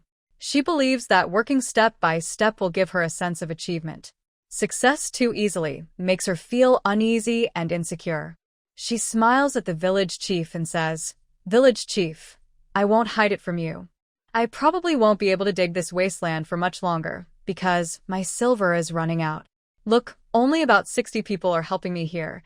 In our village, only 2 people are allowed from each family. If more come, I can't support them all. The village chief looked up at the workers and saw that it was indeed as the kind girl had said. Since the 2 villages are close, most people know each other. As he started to feel jealous of them, he thought to himself that this girl is kind-hearted. Her way of arranging things is fair to every family in the village. No one is earning more or less, so everyone can buy food with their money. He wished they could rely on the river village. How great that would be. The village chief of the river village silently thought. He finally couldn't help but speak again. Girl from the Gu family, if you still need people, could you please give the villagers from the river village a chance? Just one person from your village and one from theirs. His eyes welled with tears as he spoke, swallowing hard before continuing. The villagers from the river village have been eating wild vegetables for months. A few people who came along with him saw the village chief's red eyes and couldn't help but say, "Young lady, we will work hard. If you need help, please remember to ask us." Seeing the village chief like this, Yuzhen also felt sad. Life isn't easy for anyone, especially when times are tough. She had limited ability to help many people. To truly solve this problem, the government needs to improve the harsh taxes on common people. She was just an ordinary person and couldn't do much. But she still smiled and said to the village chief, "Hello, village chief. I promise, if you need new workers, I will come to the river village to find you." The village chief of the river village happily said, "Thank you, girl from the Gu family." Although she hadn't yet worked for them, as long as she agreed, she would surely keep her promise. Just from how she treated the villagers of Taohua village, it was clear she was a kind-hearted girl. Otherwise, she could have let everyone in her village work, which would have been faster, and she could have planted crops sooner. But she didn't do that. She only allowed 2 people from each household, so everyone could earn some money and have food to eat. Some families had 10 or more workers, while others only had 1 or 2, and they all went to the fewer workers to earn a little money. The village chief of the river village, along with the others who had just arrived, slowly walked back, looking at them with envy. Yuzhen looked at the sky and realized it was getting late. She told everyone to stop gathering firewood. A few people stayed behind to help, while the rest went home. After all the firewood was brought down, she asked a few people to cover some dirt over the fire pits. She was worried that having 2 large fires here might cause trouble. If a forest fire started, it would be a disaster they couldn't handle in this old time without proper firefighting skills. Third brother, call a few more people to the river to fetch water and pour it over the fire. Also, remember to give the water fetchers 5 coins each tonight, she said. Even after covering the fire with dirt, she still felt uneasy. Pouring more water would at least make the soil wet. Okay, Gu Sanga replied. When the people heard they would get 5 coins extra, they all cheered up. They hurried home to get buckets and poles to fetch water. 2 young men went together, joking as they carried their buckets, saying, "Honestly, this girl Yuzhen is really kind. She only did a little work and already gave us 5 extra coins." They laughed happily. Another person said, "That's right. She even said she wants us all to get married." That's probably true. Yes, let's work well with her. Now Gu Ming and Gu Jia are both getting married, so it won't be long before it's our turn, one of them said, and they both burst into laughter. The group, including the 3 brothers from the Gu family, had 10 people. They worked 3 times to almost finish putting out the fire. Yuzhen took out some coins from her pocket and gave 5 coins to each person, saying, "This is your payment for helping. The usual wages for work are still being paid as before. I'm giving you this extra now, so I won't forget." They took the coins and said, "Thanks, Yuzhen." Even if she hadn't given extra, they would still help her. Since she did, they accepted it happily. They were poor, so they worked hard and made the most of it. Yuzhen smiled and said, "You all don't need to be polite. This is what you deserve." She often heard her second brother say that the young men in the village worked very well. Maybe everyone was so poor that they valued this rare work opportunity. Even Lu Xiaozui's mother, who was usually unhappy with her, and her husband worked very seriously. They were the only adults in their family, so both of them came to help. Most of the land at home is managed by the children. The 2 youngest go to dig bamboo shoots to sell, and they have earned quite a bit this time. She is not a stingy boss. She rewards those who do well. She looked around and said to everyone, "Everyone go back now." She then went home with her brothers to eat dinner. It was dark outside. She was too lazy to cook and decided to go to her mother's house for a meal. Mother Gu looked at the sky, which was already dark, and saw that her children hadn't returned yet. She stood at the door, looking toward Yuzhen's house. After a while, she saw some figures coming from that direction.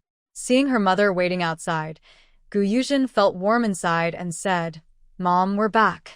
Did you make something delicious tonight?" "Oh, you. With just these ingredients at home, what can I make?" Mother Goose scolded gently. Now both her sons are about to get married, and most of the money has been spent. As the family grows, after paying taxes, there isn't enough land to eat. Yuzhen understood her mother's worries, but she believed that after the harvest, life would get much better. For dinner, they had porridge, fried wild vegetables with eggs, and boiled small greens. Mother Goo's own small greens were ready to eat, so she added another dish. Boiling the greens this way made them quite tasty. In front of Yuzhen, there was also a bowl with 2 eggs cooked in pig fat. She was used to it now. At first, she felt a bit embarrassed, but after 2 doctors said her health needed good nourishment, she no longer refused. After eating, she told her brothers, "Big brother, tomorrow I plan to plant the seeds I bought from the city. You need to feed the ox early in the morning and help with planting. Second brother, tomorrow let the villagers hold off on clearing new land. First help plant the seeds. Since they go early, tell them to retilt the land they already dug up. Relying only on her and her brothers to plant everything would take forever." Today, she checked the land that had already been cleared, about 20 acres. Each acre needs about 10 gene of corn seeds. She has 300 gene of seeds, so she still needs to plant on about 10 more acres. She needs to find a way to plant the remaining seeds. It would be a shame not to. If she uses 100 gene of seeds, how much less corn will she harvest? Based on the current yield of 300 gene per acre, 10 acres would produce thousands of gene less. Urge responded. "Okay." Gong Yashin looked at Yuzhen and said, "Yuzhen, I will go help tomorrow too.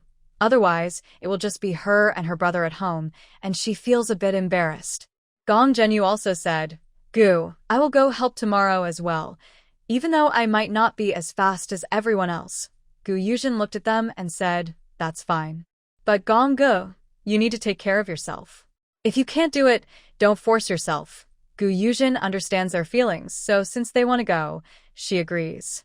She thinks Gong Zhenyu should exercise more to recover faster.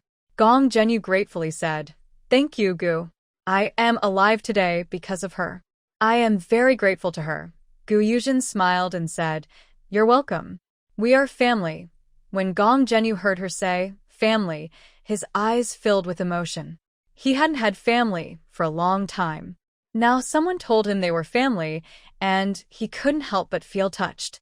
Yuzhen saw that there was nothing else, so she said, "All right, everyone rest early. I will go back and rest now." Gu's mother said, "Go back then. Let your third brother see you off." "Okay," Yuzhen replied. The brother and sister walked away under the moonlight. Lu Xiaozui's husband had just died, and that night, some people couldn't help but wander around her yard. Because she was pretty and a widow, many young men in the village, who hadn't married yet, couldn't wait. They thought whoever made the first move would be the one to win her over. So, people often came around her house. She was so scared, she didn't dare to go outside. She stayed at home every day. There was no food at home, so she cooked only once a day. She found some grains in her late husband's cellar, but it wasn't much. She had to save it and wait until her leg healed. But tonight, she was especially scared. Someone had been waiting around her house all night. She was afraid that if they really came in, she wouldn't know what to do. She was now disabled. She couldn't fight or run. Outside, Zhang Erniu had been waiting. He felt it was already around midnight, so he boldly climbed over the wall. The temptation of Lu Xiaozui was too strong for him. He saw that her family didn't care about her, so he took the risk and came in. Otherwise, he wouldn't dare come in even if he had 100 courage. On the night her husband died, he went with others to inform Lu Xiaozui's parents, but they said they were busy and sent them away. When he entered, Lu Xiaozui was already asleep. She had waited outside for a long time, but there was no response, so she finally fell asleep. Recently, she had been very tense and hadn't slept well. She was so exhausted that she fell asleep, and when Zhang Erniu came in, she didn't react at all. Zhang Erniu entered Lu Xiaozui's room and looked at her peacefully sleeping. His heart was itchy. He became bolder and approached her, touching her lips gently, then couldn't resist and leaned down to kiss her. Lu Xiaotsui sensed something was wrong. She opened her eyes and saw a large face very close to hers. She was so frightened that she quickly crawled up. She wanted to scream for help, but someone covered her mouth to stop her from speaking. Zhang Ernia looked at her and said, Lu Xiaotsui, I don't want to hurt you. Will you be my wife? I swear I will only be good to you. If you don't agree, I will keep covering your mouth like this. Lu Xiaotsui didn't want to get married, but now if she didn't, she would attract more trouble. If she refused, someone might come to find her every night. What should she do? Before she could agree, more people came outside. Zhang Erniu didn't care anymore and pushed Lu Xiaotsui down. He started to attack her fiercely. Someone outside saw the movement and said, Brother, are you done? If you're done, it's my turn. Lu Xiaotsui's face turned pale with fear. She looked at the man beside her and said, I am willing to marry you, but I will move into your house tomorrow morning. She was really scared of staying here. If this kept happening every day, how could she survive? Then she continued, Get this person out. Since she couldn't live freely on her own, she decided to find any man to marry. She didn't want to become a plaything for men. Inside, she was angry and thought, why can Gu Yuzhen, a widow, live so well alone? Is it because of her brothers? Or her fiery mother, who treats her like a treasure? Why is she so lucky? Lu Xiaotsui couldn't understand why this was happening. Zhang Ernia said, okay, when he heard she was finally willing to marry him. Zhang Erniu told the people outside, Brothers outside, I don't care who you are. I arrived first, and she is willing to marry me. So please don't think about her anymore. She is already my wife. The person outside was angry when he heard Zhang Erniu's words. He said furiously, Zhang Erniu, don't think I don't know it's you. Come out quickly. She isn't just yours. We should all have a turn to play with her. Zhang Erniu replied, She is now my wife, and you can't take her. If you try to bother her, I, Zhang Erniu, will fight you. Then he turned to Lu Xiaotsui and said, Lu Xiaotsui, tell him yourself if you are willing to marry me. Lu Xiaotsui said to the person outside, I am willing to marry Zhang Erniu. Tomorrow morning, I will go to the village chief to get a witness. So, brother, please go back. The person outside was furious when he heard Lu Xiaotsui. He said stubbornly, Lu Xiaotsui, if you want to marry someone, why not marry me? Zhang Erniu's brothers all sleep in one house. If you marry him, where will you sleep? Are you going to marry his brothers too? Zhang Erniu's family is very poor. All 5 brothers have not married. Zhang Erniu was worried Lu Xiaotsui would think he was too poor. He quickly said, It doesn't matter. As long as you are willing to marry me, after we get married tomorrow, I will build a house for us, and we will live together. Lu Xiaotsui agreed. Yes. The person outside was so angry, he cursed loudly. Good job, Zhang Erniu. You got away this time. But don't let Lu Xiaotsui ruin you. He's had several wives die, and he's fine. But if Lu Xiaotsui comes, he will die. Isn't that strange? After saying this, he stopped looking at them and left. Zhang Erniu spent the night at Lao Guanfu's house. In the morning, he took Lu Xiaotsui to find the village chief to witness their marriage. Gu Yuzhen woke up early and made herself a nutritious breakfast. After eating and tidying up, she went to find her brothers. When she arrived, her mother was already eating breakfast. Her mother saw her daughter and asked, Girl, have you eaten? Mom, I have eaten. You all should eat quickly, Gu Yuzhen said with a smile. Brother San finished eating quickly and asked, Little sister, are you ready to go now? Brother, if you finished eating, let's go now, she replied. Then she continued speaking to the people who were eating, saying, Second sister-in-law, take your time eating. Don't worry, I will go ahead first. Okay, Yuzhen, you go ahead. I will join you later. Shangguan Yaxin replied with a smile. Gu Sange followed Gu Yuzhen to her home. She brought out a small bag and poured half a bag of corn seeds. Since her home was nearby, she planned to finish planting and then come back to get more. When they arrived at the wasteland, most villagers had already gathered. Gu Yuzhen loudly said, Uncles, older brothers, today we won't dig the land. Let's all help me plant the seeds first, then we can dig later. Okay? the villagers agreed. A few young men curiously asked, Yuzhen, what are you planting? They were very curious about what Yuzhen was planning to grow. Usually, this kind of land is hard to produce crops, which is why no one had farmed here before.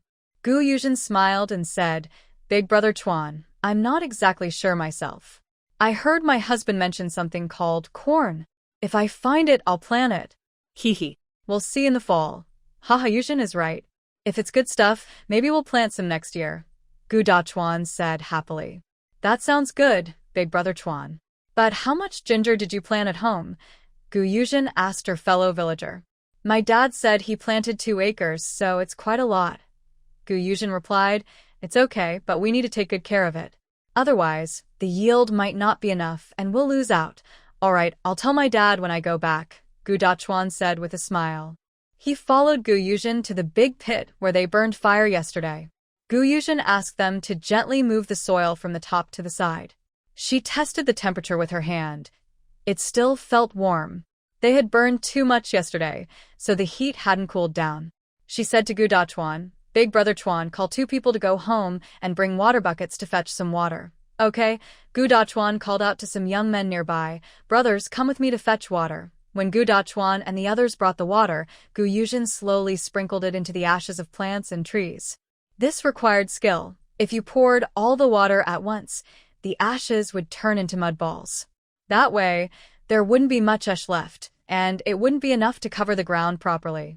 When Shangguan Zhenyu arrived in the fields, he saw Yuzhen watering and stirring ashes of plants at the same time. Her focused way of working made him mesmerized. Although she was just an ordinary village woman, she exuded a charming aura from inside out. Yuzhen noticed someone watching her, so she turned around and saw it was Shangguan Zhenyu. He was wearing his brother's clothes, simple farm clothes that couldn't hide his noble aura, which seemed to be ingrained in his bones. Shangguan Zhenyu felt a little embarrassed when he was noticed, but he quickly regained his composure and smiled at Yuzhen. He asked little sister Gu, What are you doing? Although he said he wanted to help with farming, he really didn't understand much. Yuzhen smiled and said, I'm cooling down the ashes so they don't burn my hands when I spread them later. Oh, I see. Teach me. I'll help you, Shangguan Zhenyu said. Sure. It's very simple. Just wet your hand with water and sprinkle it into the ashes. Not too much, not too little. Sprinkle a few times, then use a hoe to mix everything evenly, Yuzhen explained while teaching him. Okay, Shangguan Zhenyu took the task from Yuzhen and started. At first, he was a bit clumsy, but gradually he became more natural and quick. He didn't take long to mix her large pile of ashes thoroughly. Yuzhen tested the temperature. There was still some residual warmth, but it was fine for her hands. She looked at this former wealthy young master unexpectedly. He learned very fast, worked efficiently, and even his movements looked so elegant while doing farm work. Shangguan Zhenyu noticed Yuzhen looking at him and felt a bit shy. Little sister Gu, am I doing a bad job? No. Big brother Shangguan, you're doing very well, and you work very quickly, Yuzhen said with a smile. Haha, I'm glad I didn't make you laugh at me, Shangguan Zhenyu replied with a smile. It was his first time doing farm work, but it wasn't hard. As long as he got the hang of it, he could do it quickly.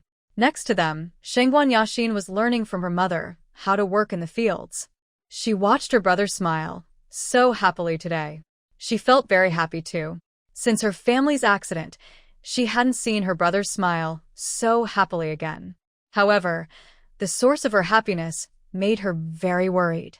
She was afraid her brother had feelings for her younger sister-in-law. She had secretly asked Erlang about her sister-in-law several times, but his answer was always that he didn't know. He said his sister didn't allow them to get involved in their matters, and only her sister-in-law knew the details. Even Mother Gu was not clear about it. So she was really worried that her brother had feelings for her sister-in-law. If that happened, he would definitely get hurt. Mother Gu noticed Shangguan Yaxin staring blankly and asked kindly, Yaxin, what's wrong? Are you feeling unwell? Yaxin looked away and smiled at Mother Gu, saying, Nothing, I was just watching what my brother was doing. Mother Gu followed her gaze and saw her daughter and Shangguan Zhenyu working happily nearby. She sighed but said nothing, just lowered her head and continued her work. She was also worried about her daughter. Her son-in-law had left, and she didn't know if he would come back.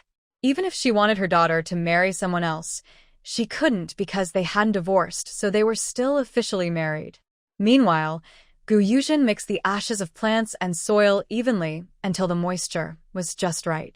This way, when she scattered it, the ashes wouldn't fly everywhere. She took a small basket filled with ashes, carried it on her back, and started spreading it on the ground. Next to her, Shangguan Zhenyu imitated her, doing a pretty good job. He was quick, too. From a distance, Mother Gu saw this and hurried over to take the basket from her. She said, "Oh, my girl, you're so careless. How can you press on your belly like that while pregnant? What if you hurt our little grandson? Go aside and watch if they're doing it right." I'll handle this. Ah. Mother, is it really that serious? I'm just scattering some ashes, and it's not heavy. How could I hurt my belly? After saying that, she reached out to touch her stomach and said, "Baby, your grandma says I pressed on you. Is that true? Why don't I feel anything?" Mother Gu was annoyed and scolded her angrily. "You really have no sense of being a mother. The baby is only a few months old. Can he hear what you're saying? Go away now." Shangguan Zhenyu listened to their mother and daughter talking, smiled slightly, and moved to scatter ashes on his own. Yuzhen was scolded by Mother Gu and smiled awkwardly, saying, "All right, Mother, I'll leave it to you now." She walked to the place where the villagers had dug, touched the soil, and felt it was moist, probably because it was near the river. At this moment, Brother Gu was driving an ox cart over and called out behind her, "Little sister, I'm here." Since he had to wait for the oxen to eat enough before bringing them over, Brother Gu arrived a bit later. Yuzhen looked up at her brother and said, "Big brother, you're so quick. Quick? Look at how much work you've all done." Brother Gu replied, "Big brother, you need to feed the oxen." "It's different," Yuzhen told her brother. Brother Gu tied the oxen and asked, "What should we plant next?" Yuzhen looked at the empty land and said, "Big brother, just follow along the edge of this land, and then we can throw the seeds behind." "Okay, I'll start," said Brother Gu. After speaking, he led the ox to a spot and began walking. Having just one person throwing seeds behind was definitely not enough. She called to Shangguan Yashin, second sister-in-law, "Come help me throw seeds." Yashin smiled and replied, "All right, Sister Yuzhen, I'll come." Yashin came over and Yuzhen showed her how to throw the seeds, how far apart each seed should be. It was simple work and Yashin quickly learned. The two of them threw seeds behind Brother Gu. By the afternoon, after lunch, the barren land had been turned over quite a bit. It was still slow with just Brother Gu and one ox. Yuzhen asked a few people to dig trenches at the front, while others threw seeds behind, and someone at the back covered the seeds. Unexpectedly, her family had visitors in the afternoon, her aunt and a cousin. Yuzhen didn't mind and told her mother to go and entertain them. She continued with her work as she pleased. To her surprise, her cousin actually came to the field looking for them and even went to her brother to help him with various tasks. Seeing this, Yuzhen couldn't hold back and said, "Cousin Jinhua, if you're so free, go help dig the trenches with the others." Li Jinhua heard her cousin ask her to dig trenches and smiled happily, saying, "Yuzhen, I'm not free. I'm helping Big Brother wipe his sweat. Look, he's all sweaty from working so hard." She didn't want to go help dig trenches, it's tiring, and she was only here to see her big brother. Yuzhen rolled her eyes and said, "Cousin Jinhua, you don't need to worry about my brother's sweat. He can wipe it himself. Later, my older sister-in-law will naturally come to help him wipe. It's better if you don't interfere. Let me tell you, my sister-in-law cannot tolerate even a speck of dust. If I accidentally mention that someone is helping her husband wipe sweat, she would definitely be furious and might even hurt that woman." Wow. "Is Big Cousin getting married?" Li Jinhua asked in surprise. She came this time because her mother wanted to arrange a marriage for her with her big cousin. Her mother said that Big Cousin is quiet and honest, so as long as she treats him well, he will listen to her. Since she married in as the eldest daughter-in-law, most of the household things are hers. Now she hears that Big Cousin is also getting married? She looked at Yuzhen and asked nervously, "Isn't the one getting married the second cousin? Why is it suddenly Big Cousin?" Yuzhen looked at her and said, "My older brother and second brother are both getting married." Since it's on the same day, there was no separate notice. Anyway, all the relatives will come that day. Shangguan Yaxin, who was not far from Gu Yuzhen, heard everything clearly. Luckily, she liked Gu Dege, not Gu Erge. Although she trusted second brother, it still made her uneasy knowing her husband was being thought of by others. What surprised her was her little sister-in-law's attitude. She strongly opposed others showing kindness to her brother. Usually, people wouldn't act like that because here, having 3 or 4 wives was common, and those with better conditions often married several women. Li Jinhua sobbed, covering her mouth, and ran home crying.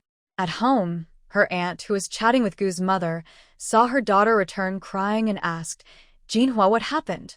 Li Jinhua said, "Mother, big cousin is getting married." "What should I do?" Gu's mother also looked confused and said, "Your big cousin is already 22. It's normal for him to marry. Why are you crying about this?" Gu Yuzhen's aunt said, "This girl has always been thinking about her cousin. She said that when she grows up, she wants to marry her big cousin. Now that she heard he's getting married, she's upset. If she were talking about other things, Gu's mother might believe her. But when she said she wanted to marry her daughter to her son, unless the sun rose from the west, she wouldn't believe it. She had previously mentioned to her about her eldest niece marrying her eldest son. But she disliked their poor family and refused. Since then, they had no contact. She didn't tell her about her son's marriage this time, and now she doesn't know how they found out and came here." Mother Gu chuckled and said, "Our family is poor, but we can't bear to see my nieces suffer. Besides, both my daughters-in-law are chosen by my daughter to find good husbands for her brothers. I trust my daughter's judgment. The wives she found for her brothers are all very good. She used to want her niece to marry into their family, but now she doesn't think that way at all. Her own family runs a small business in town and has some savings, so they look down on her poor older sister. Once, she tried to arrange her eldest niece to marry her eldest son, but her sister-in-law scolded her harshly. Since then, they haven't spoken much, and it's been several years." Mother Gu's sister-in-law awkwardly said, "We were poor before, but now we're better. I heard that Sister Yuzhen bought dozens of acres of land." Mother Gu looked at her sister-in-law and realized she was aiming for this. No wonder she said her daughter married her eldest son. She coldly replied, "Third sister-in-law, I really can't help you. My eldest son is already married. My daughter bought some land, but that's her own, not related to the Gu family. She bought it because her husband is away and her brothers went to help her." "Really?" Sister Yuzhen got married. Mother Gu's sister-in-law was surprised. She didn't know about this, and none of her sisters-in-law had mentioned it either. So, her sister didn't tell her family about her marriage? Does she no longer care about her family? She was a bit angry and said, "Big sister, why didn't you tell us when Sister Yuzhen got married? When Daling and Erling got married, you didn't tell us either. Do you still care about your brothers?" Hearing this, Mother Gu felt even angrier. When her parents were alive, they didn't dare to be too obvious. After they died, every time she visited home, she felt shut out. Later, when she tried to arrange her sons' marriages, her sisters-in-law scolded her harshly. Her good brothers pretended not to see anything and stayed silent. She said coldly, "Our family is too poor to invite brothers and sisters-in-law. Anyway, when you come, you probably won't like the food. Plus, it's my own family affairs. I can invite whoever I want." Since the two families had already fallen out, she saw no need to suffer any more grievances from her own family. She was naturally a fiery person and couldn't stand being wronged. Oh. "Big sister, do you still remember the old days? Back then, your brothers and we were young and naive, and we hurt your feelings. Do you forget that?" Mother Gu's sister-in-law said. Mother Gu no longer looked at them and pulled her daughters to the door. Then she took out the key from beside the door and quickly locked it. She turned around and said to her, "Third sister-in-law, I'm really sorry. My daughter is busy farming, so I won't keep you. Take your time, and you should be home before it gets dark." After saying that, Mother Gu headed toward Gu Yuzhen's field. This left Li Jinhua and her daughter staring at each other in surprise. It was so similar to a scene from before, but now they were not in control, they were actually locked outside.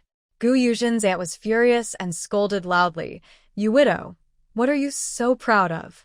When Huar leaves, we'll go back and have your father and the others deal with you, your aunt. Their conversation was overheard by Gu Area, who quickly ran toward Gu Yuzhen's field to find her. She was really afraid that this woman might hurt her sister Yuzhen. From afar, she saw Gu Yuzhen and shouted, Yuzhen sister, Yuzhen sister. Gu Yuzhen turned around when she heard someone calling her and saw it was Area. She called out, Area, I'm here. Area reached her, panting, and said, Yuzhen sister, I just heard your aunt want to go home and find your uncles to deal with your mother. Gu Yuzhen's expression turned cold. Anyone who wanted to trouble her mother could come and try. She asked, what else did they say? Area told her everything she had overheard. Gu Yuzhen said, Area, thank you for telling me. I understand now. You're welcome, Yuzhen sister. Area replied with a bright smile. Gu Yuzhen looked at her and asked, what have you been doing lately? Most of the crops were already harvested, and there were no more bamboo shoots to dig. She wondered what this girl was busy with. Area said, I've been chopping firewood these past 2 days. Since there were no bamboo shoots to dig, she was free now. Gu Yuzhen looked at her and said, why don't you help me take care of my yard? I'll pay you 10 coins a day. Her chili seedlings in the yard were almost ready to transplant, but she had been too busy to tend to the land. Seeing Area, she thought about asking her for help. Her own family was busy, and she didn't trust others. She trusted Area, this girl. Yuzhen sister, if you need help, just tell me. I don't want money, Area said happily, her eyes shining. She had been wanting to find a chance to thank her cousin from the same clan, but never had one. Now that she did, she was very happy. Gu Yuzhen looked at her and said, you can't refuse to pay because this isn't just for 1 or 2 days. My yard and the surrounding land are about 2 acres, plus almost 3 acres including my yard. I am giving you these lands to take care of. Whatever I ask you to do at each time, just do it. If you feel bored on your free days, you can go up the mountain to pick some wild vegetables. Just leave some for me, and you can take the rest home. You can also help me chop firewood, whatever you prefer. But I won't bother you with meals. She mostly ate at her mother's place, so it was inconvenient to manage a girl's meals. Yes, Sister Yuzhen. I'll start coming tomorrow. Whatever you ask me to do, I'll do it, Gu Area happily said. Since Sister Yuzhen said so, she would try to work harder. 10 coins a day was already a lot. Those helping her clear the land only earned 12 coins. Gu Area secretly decided to work hard for Sister Yuzhen in the future to repay her kindness.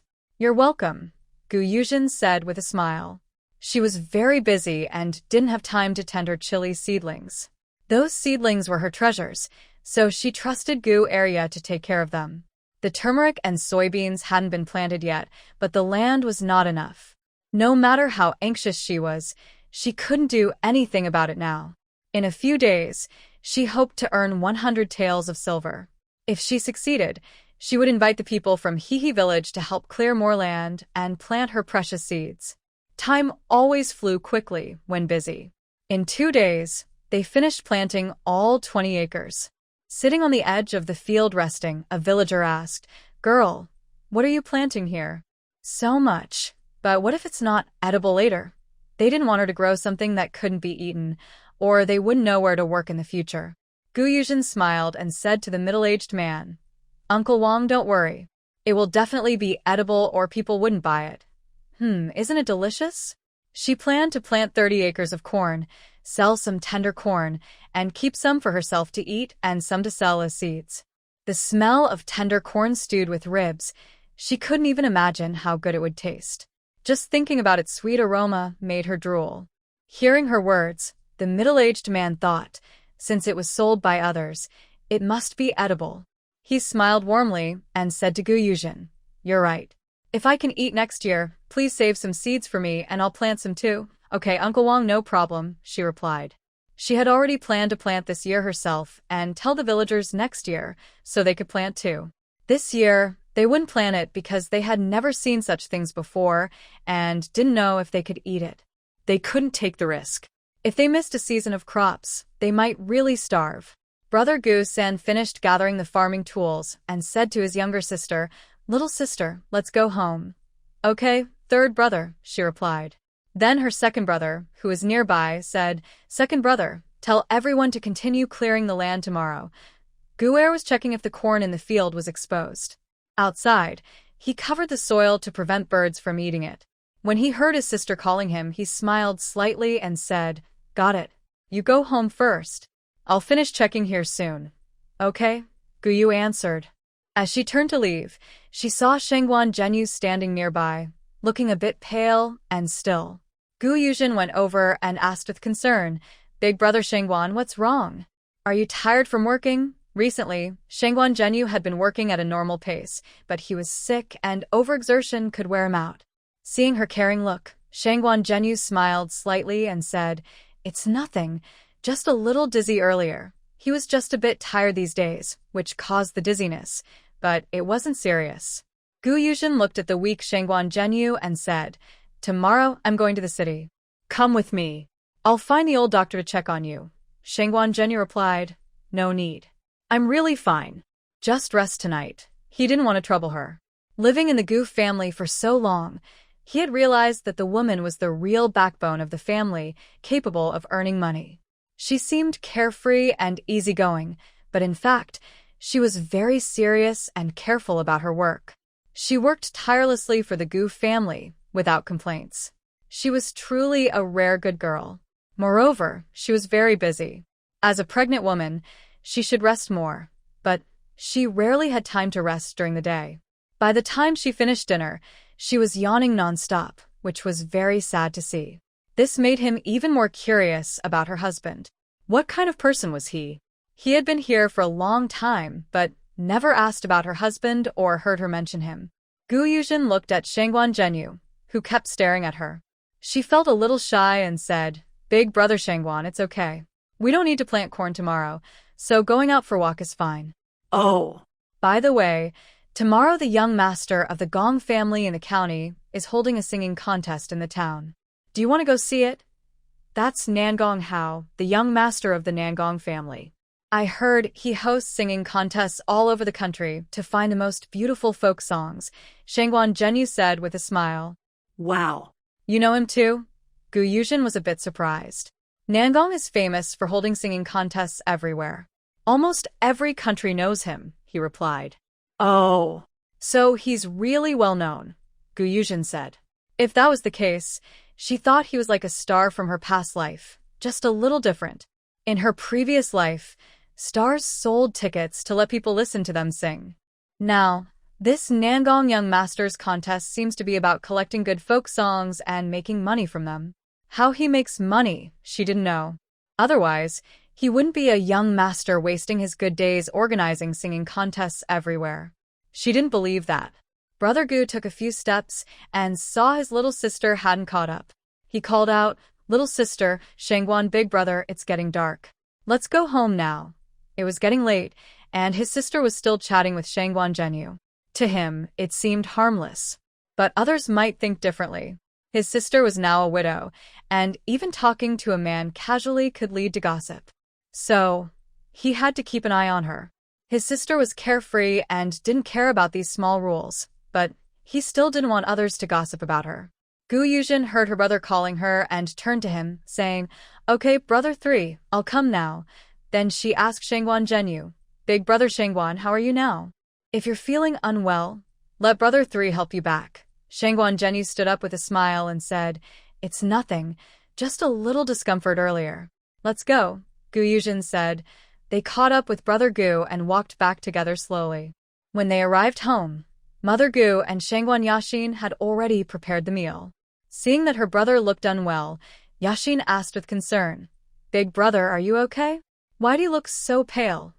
Over the past 2 days, she noticed her brother working in the fields and using martial arts.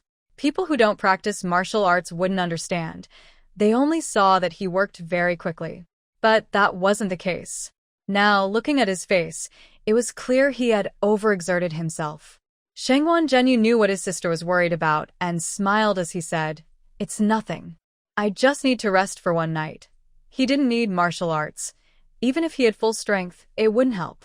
Still, he wanted to help her more, even though she didn't lack his help.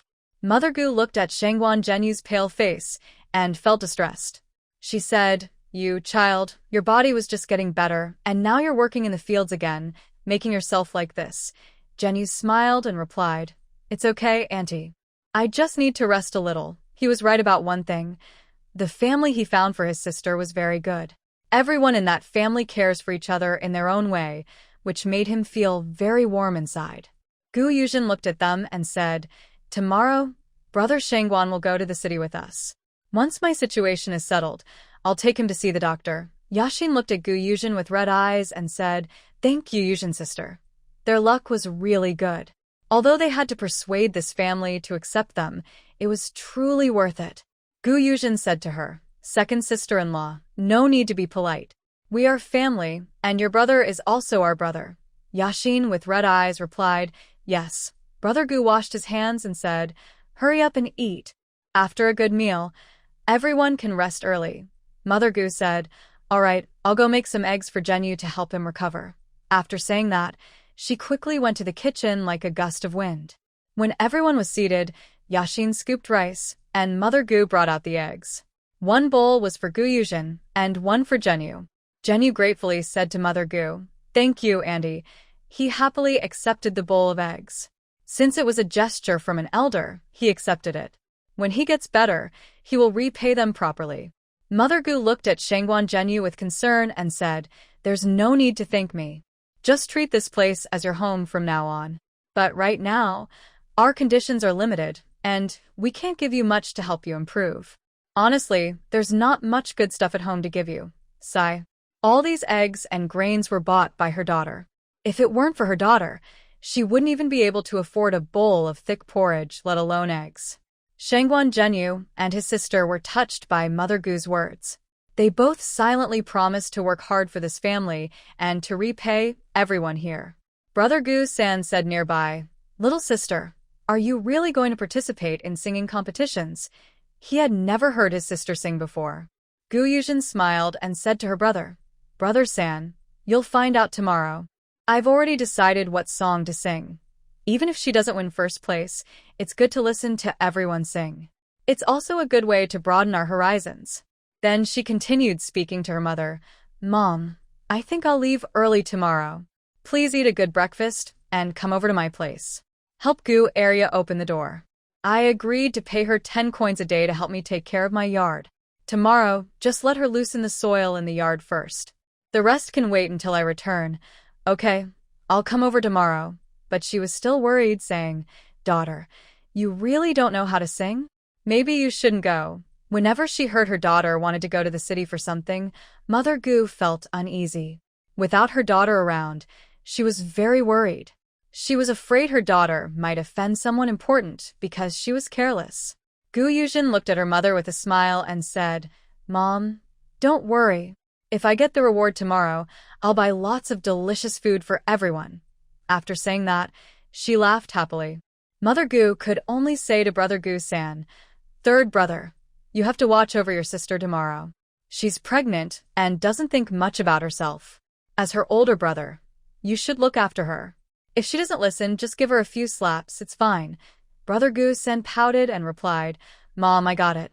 All right, hurry up and eat. After you finish, I'll send your sister over." Mother Gu said. After a good meal, Brother Gu sent Yuzhen back. He asked, "Little sister, are you confident you'll win the prize tomorrow?" "Third brother, I really want to win the prize no matter what. But I guess it depends on luck tomorrow," Yuzhen replied. No matter the era, there are many talented people, so she couldn't guarantee anything. Brother Gu looked at her and said, "Little sister, you don't have to work so hard. I know you're doing it for us, and you make yourself so tired every day. But I also feel sorry for you. Your body hasn't fully recovered, and you haven't had a good rest." He looked at his little sister with concern. He really cared, but he didn't have other options. He hated that he wasn't clever enough, lacking his sister's clever ideas. If he had those, he might find a way to earn more money, so she wouldn't have to work so hard. If Yuzhen knew what her third brother was thinking, she would be embarrassed. She didn't have any clever ideas. She was just lucky to have lived one more life than her brothers, in the same world, which gave her an advantage. Yuzhen said to her brother, "Third brother, I really don't feel tired. These days make me feel fulfilled and happy, so even if it's hard and tiring, it's worth it. Yes, as long as you're happy, he replied. I'm going back to rest now. You should rest early too. Okay, third brother. Take care, Yuzhen said, closing the door. She washed up as usual and then went to sleep. The next morning, Yuzhen got up early. She cooked 4 poached eggs for herself. She woke up a bit late today. If she made noodles and dough now, she was afraid she'd be late. Those 100 taels of silver were important. She tried not to miss the chance, but if she couldn't get it, it was okay. When she arrived at her parents' house, her third brother was already waiting. Sitting on an ox cart was Shangguan Zhenyu. He didn't want to go at first, but when he heard Yuzhen was singing to win the prize, he also wanted to go see.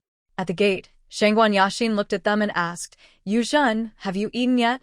Yuzhen smiled and said, Second sister-in-law, I've eaten. Have you? Later, you can tell my second brother to find some people to help me plant ginger.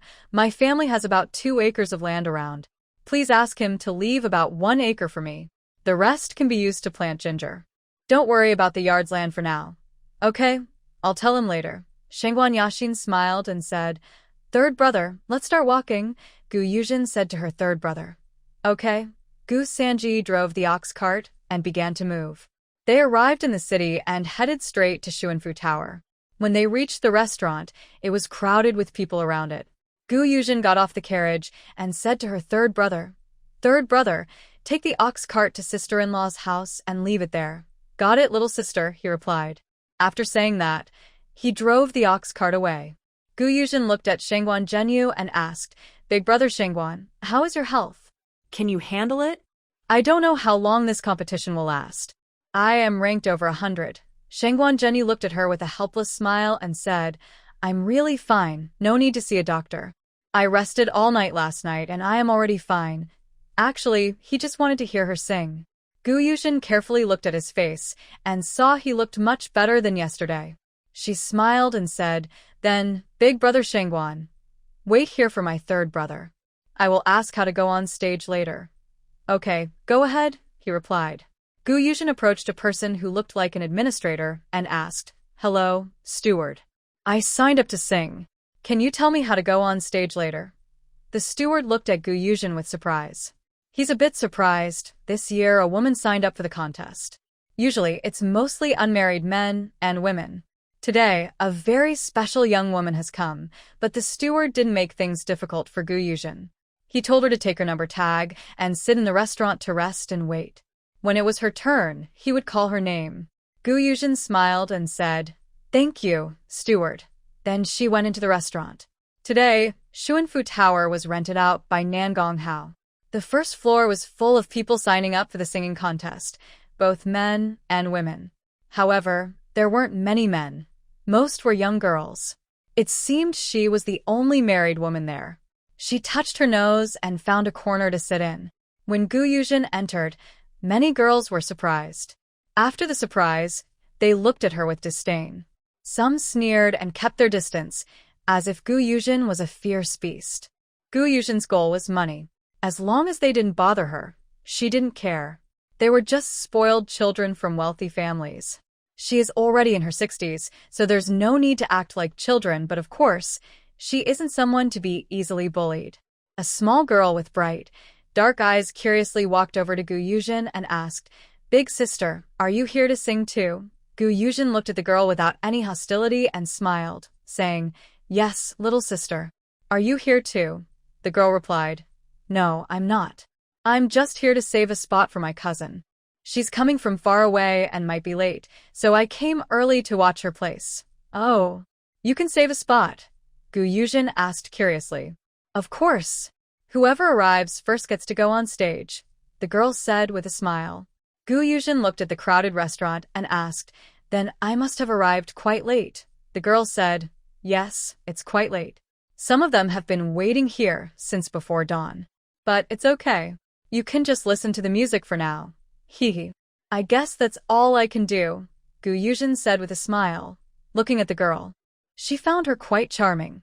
Her face was a bit round with a touch of baby fat. Her skin was fair and smooth, making her look adorable enough to want to reach out and playfully tease her.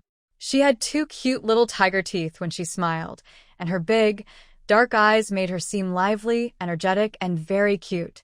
At that moment, a girl around 16 or 17 entered from outside. She looked around and then fixed her gaze on Gu Yuzhen's direction, calling out, "Cousin Qing," and then walked toward her. The small girl next to Gu Yuzhen heard someone call her and looked over. She saw her cousin approaching and happily called out, "Dream cousin, you finally arrived." The girl walked over to Gu Yuzhen, nodded in greeting. She then looked at the small girl and said, "Qing cousin, I really owe you today. Otherwise, I don't know how long I'd be waiting in line. It'll be dark by the time I get back." Her family lived very far from Puyang County. Although her uncle's family was in the town, she was now a young lady and couldn't stay overnight at someone else's house. The small girl happily said, "It's nothing. If Dream Cousin needs any help in the future, just tell me. As long as I can do it, I'll definitely help." Actually, she was helping her cousin just to have fun. Her mother watched her closely, worried she might run out to play. The girl who just arrived looked at Gu Yuzhen and asked her cousin, "Qing, do you know this young lady?" The little girl with big eyes said, "No, I don't know her, but I feel a special connection with her. The first time I saw her, I liked her very much." Gu Yuzhen's mouth twitched a little. This girl just met her once and already said she liked her. Luckily, she was already married. If she were a man, her parents might have scolded her for liking someone so quickly. The little girl with big eyes looked at Gu Yuzhen and asked, "Big sister, what is your name?" "I'm Zhang Chuqing. I'm 13 years old. Can we be friends?" She genuinely liked this older sister. She wasn't proud or snobbish, despite being poor. No matter how others looked at her, she stayed calm and confident. Gu Yuzhen smiled and said, "Of course. My name is Gu Yuzhen. I'm happy to be friends with you, Chuqing. People say a smile can open doors." Since this girl wanted to be friends, she wouldn't refuse. She also thought she was quite cute. Next to Zhang Chuqing, another girl looked impatient. She said to Chuqing, "Chuqing, you really need to change your habit of making friends everywhere. Not everyone is someone you can just be friends with." She thought Gu Yuzhen only wanted to use her cousin to get benefits. Her uncle was the magistrate of Puyang County, so if she could get close, she might gain a lot. Hearing her cousin say that, Chuqing was unhappy. She thought, "Who I be friends with is my choice. It's none of her business." She spoke sharply, "Dream, I can choose my friends. You don't need to interfere.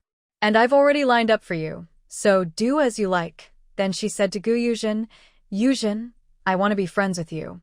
I don't have any other reason. I just feel a strange liking for you.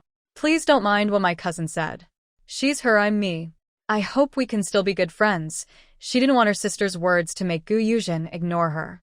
"As for what others say, I don't care. They're just strangers, not worth my attention." "Okay, Sister Yuzhen, I'm leaving now. This place is all about singing, so it's not convenient for me here. After you finish singing, we can have a good talk." After saying that, she ran out, ignoring her enthusiastic cousin, Meng Biaojia, who looked quite upset. Gu Yuzhen sat expressionless on the side, not caring about others. Most people here she didn't know, so there weren't many idle conversations. Soon, a young girl's voice came from the stage outside. "Brothers, sisters, uncles, and aunts, thank you all for coming today. On behalf of our young master Nangong, I want to thank everyone." She bowed politely. Then she continued, "This year, our young master Nangong is traveling and studying here. He really likes the local people and customs. So, he organized a singing contest. I believe many of you heard about it a few days ago, but I'll repeat it now. The winner of today's singing contest will receive a prize of 100 taels of silver. Just bring out your best songs and sing with your beautiful voices. I hope all the young contestants will do well. Now, let our steward come up and invite the contestants to the stage." The steward was the young man who registered at the inn earlier. He held a sign and called out, "First, Junzelin, please come up." A girl from the inn smiled and stepped onto the stage. Soon, her singing began, but to Gu Yuzhen, it was just SSO. The lyrics sounded a bit stiff, but overall it was okay. The contest went by quickly. Many girls went up but were off the stage in less than 2 minutes because they sang badly. With a wave of his hand, Nangong Xiao signaled the steward to let them down. The crowd cheered as they left, and soon only a few contestants remained. Nangong Hao was on the second floor of the inn, frowning again and again. Could he really not get a good song today? That would be a huge loss. He had already spent 1,000 taels to rent the inn, and if he didn't find a good song, he'd be heartbroken. Opposite Nangong Hao, Fei Qingyang gently fanned himself, sighing. Sigh. Looks like you won't find a good song today. Nangong Hao hesitated and said, there are still a few more. As long as one of them is good, I will win. At that moment, the steward on stage announced, participant number 126, Gu Yuzhen, please come up. Fei Qingyang upstairs heard the name Gu Yuzhen and felt it sounded familiar, but he couldn't remember who she was. Gu Sanga, nearby, heard that his sister was about to go on stage. He felt excited but also worried, afraid she might be disappointed if she didn't win any silver. On the side, Shangguan Zhenyu slightly smiled. Those who knew him well understood that this smile meant he was in a very good mood. He was eager to hear Gu Yuzhen sing. She wasn't particularly beautiful, but she radiated a natural kind of beauty that he had never seen before. She was just an ordinary woman, yet every move she made was so captivating. Gu Yuzhen stepped onto the stage and looked at the audience. She said, hello, uncles, aunts, brothers, and sisters. I am here today for a prize of 100 taels of silver. I am a humble woman, trying to make a living, and I apologize if I embarrass myself. She said this because she was now a woman, subtly telling everyone that she was poor and needed the 100 taels of silver to get by. In ancient times, women were often expected to stay at home and avoid going out too much, or they would be called unruly or flirtatious. Fei Qingyang upstairs heard her familiar voice and looked down. He muttered, is that her? Nangong Hao looked down curiously. Just one glance almost made the steward order her off the stage, but he hadn't found a good song to perform today. If he sent her away and she had a good piece, he would regret it. So, he restrained his impulse and didn't let anyone remove her. He looked at Fei Qingyang and asked, do you know this woman? Fei Qingyang replied, we've met a few times. But this woman is quite clever. Last time, she tricked the tavern out of 500 taels of silver. Now she's pretending to be poor again. Fei Qingyang didn't believe she was truly poor. So much silver could last her family many years. Soon, Gu Yuzhen's song began. She was singing The Cure for Longing, a song by Liu Zhaojun. Once, I thought love was the most beautiful thing. Falling in love with you made me feel helpless.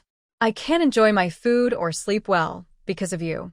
My whole heart burns with longing for you. Meeting you made me lose my mind. I don't want to lose sight of you for a second. I want to give you sweetness and hugs. But I forget that you are far away and I am at the edge of the world. I want a cure for longing. Help me completely get rid of the loneliness of missing you. Not be troubled by love or caught in feelings. Even if I grow old alone, I want a cure for longing. Help me forget the pain of missing you. Forget your kindness. Forget your smile. Taste the bitterness of loneliness alone. Meeting you made me lose my mind. I don't want to lose sight of you for a second. Everyone in the restaurant and the people on the stage are drawn in by Gu Yuzhen singing. Even Brother Gu is captivated by his sister's voice. He never expected his sister to care so deeply for her husband. Seeing her smile every day, he now realizes she was just trying not to worry them. Gong Zhenyu is also attracted by Gu Yuzhen's singing. Watching her sing passionately on stage, surrounded by a gentle sadness, makes people feel very sad for her. He truly envies her husband, who can make her sing such a song. Probably because Gu Yuzhen loves him very much. Nangong Hao and Fei Qingyang upstairs are also drawn in by this sad song. They look down and see Gu Yuzhen singing, blending with her voice. Listening to her song, they can feel her mood at this moment. I want to give you sweetness and hugs. But I forget that you are far away, and I am at the edge of the world. I want a cure for longing. Help me completely get rid of the loneliness of missing you. Not be troubled by love or caught in feelings. Even if I grow old alone, I want a cure for longing. Help me forget the pain of missing you. Forget your kindness. Forget your smile. Taste the bitterness of loneliness alone. I want a cure for longing. Help me forget the pain of missing you. Forget your kindness. Forget your smile. Taste the bitterness of loneliness alone. Taste the bitterness of loneliness alone. After singing the song about longing, Yuzhen looks at the quiet audience. She feels a bit confused. Could it be that her song wasn't good enough? She can only turn to the steward who asked her to come on stage and ask, "Steward, manager?" The manager was called 3 times before he finally came back to his senses. The manager regained his composure and looked at Yuzhen awkwardly, saying, "This young lady was just shy. Honestly, her singing voice is so beautiful that I was captivated. Hee. Really? When will the results be announced?" Yuzhen smiled and asked the manager. The manager smiled at Yuzhen and said, "Please wait at the restaurant for a moment. Once the others finish singing, our host will announce the results. Okay?" Yuzhen replied. The people below heard Yuzhen and the manager talking and called out loudly, "Young lady, your singing was wonderful. Could you please sing for us again?" Yuzhen looked at the crowd and smiled, saying, "I'm sorry, everyone. I am pregnant and shouldn't exert myself. Thank you all for liking my song." After that, she bowed politely and headed toward the main hall of the restaurant. Hearing that she was pregnant, the crowd didn't press her further, understanding that pregnant women tire more easily. Still, it was such a pity they couldn't hear her sing again. Her voice was too beautiful to miss.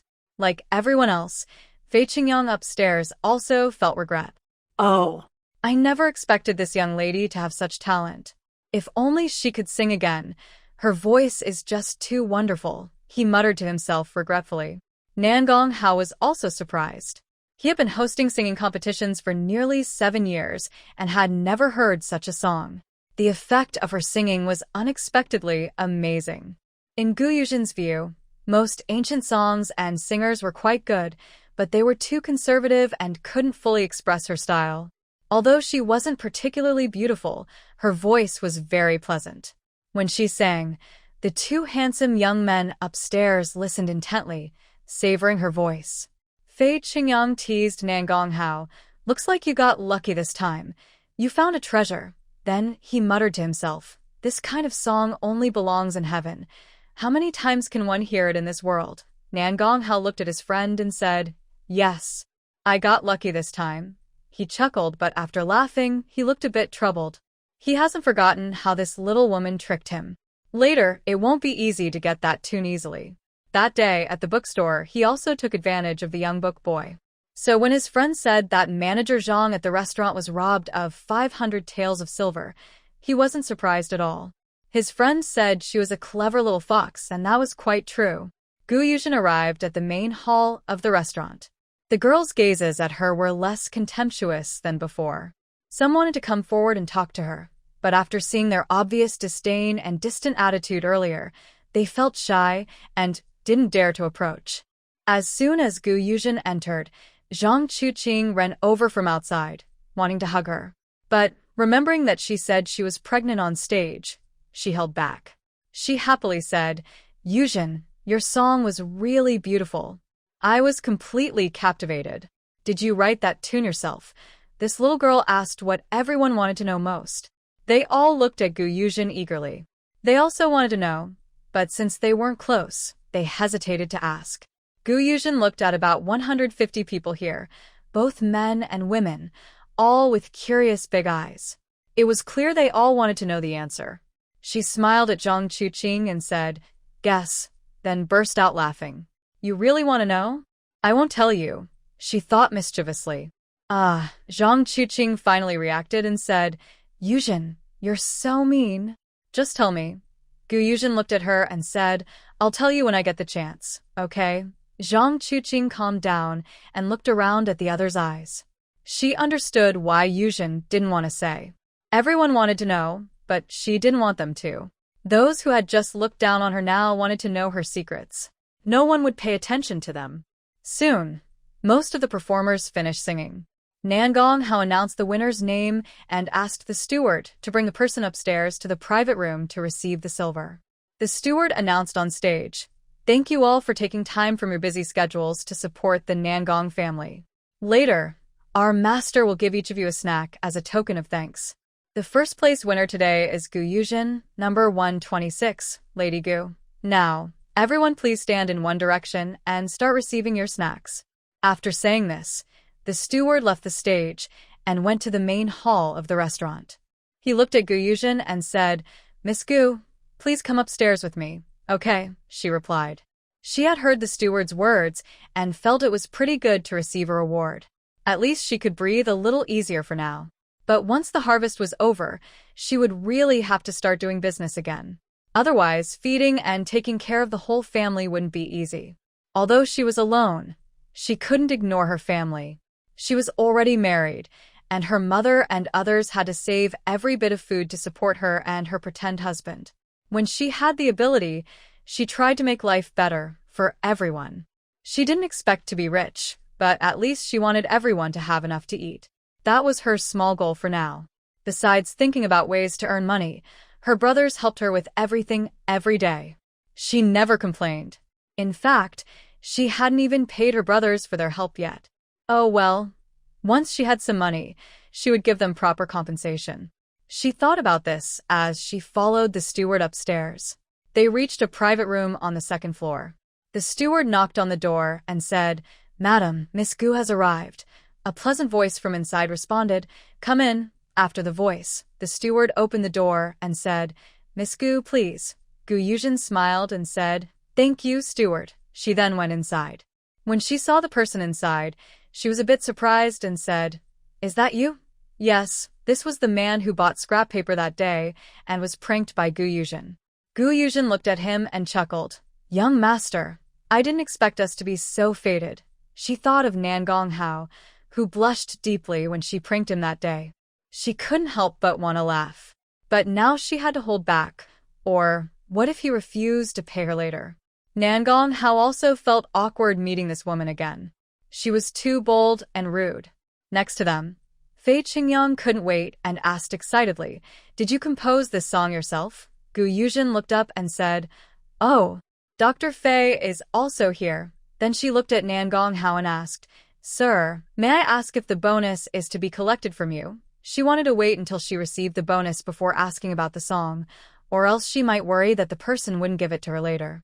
Nangong Hao looked at Yuzhen and said, Yes, but I also want to know if the song is yours or someone else's. Yuzhen smiled and said, That's easy. Just tell me if you give me the prize money, I will tell you. Nangong Hao rubbed his forehead. This little woman is really hard to deal with. Then he called to the door, Bring the prize money here. As he finished, someone came in carrying silver. Yuzhen saw 10 silver ingots, each about 10 taels of silver. She looked a bit worried and said to Nangong Hao, Could you please help me exchange these for banknotes? Carrying these silver bars is inconvenient for me. If she took these silver bars down, she might be targeted by thieves soon. Nangong Hao smiled slyly and said, Sure. Little lady, first tell me if that song is yours. Yes, he deliberately let someone bring the silver bars just to make things difficult for her. She didn't expect Nangong Hao to be so cunning. He must be intentionally using the silver to trouble her. She looked at Fei Qingyang and said, Dr. Fei, after the harvest, there will be many delicious things on my family's land that you haven't tasted before. Do you want to try some? And it's the first batch in Dongyang. After saying this, she pretended to be mysterious and stopped talking. Fei Qingyang was tempted and almost drooled. He had no resistance to good food, and she said it was the first batch in Dongyang. He was really excited. He looked at Yuzhen and asked, Is it really the first batch in Dongyang? Yuzhen nodded and said, Yes, as long as you are still in Puyang County then, the things I grow can be eaten. I will let you try the first batch. Hee hee. This foodie doctor, if he doesn't fall for it, she will just take the silver and leave. She just needs to be careful, but for safety, she might as well take banknotes if she can. Fei Qingyang looked at her and asked, What do you want from me? Oh, it's not as exaggerated as Dr. Fei says. I just want to exchange some silver with you, Yuzhen said, touching her nose. Nangong Hao gave Fei Qingyang a warning look. He still wanted to know if that song was hers. Fei Qingyang stroked his chin and looked at both of them, saying, It's a tough decision. One is a good friend, and the other is delicious food. What should I do to have both? Yuzhen and Nangonghao both turned their heads away at the same time, refusing to look at Fei Qingyang. Hee. Fei Qingyang forced a polite smile and said, "That young lady Gu, I really can't help it. My friend doesn't allow me to exchange your silver notes." In the end, he chose to help his friend, which was understandable. After all, betraying a friend is wrong. Gu Yuzhen didn't blame him. After all, they weren't very familiar. She looked at Fei Qingyang and said, "It's okay, Dr. Fei. I understand." After saying that, she stepped forward, put some silver coins into her own coin pouch, and kept a few in her arms. She was about to open the door and leave.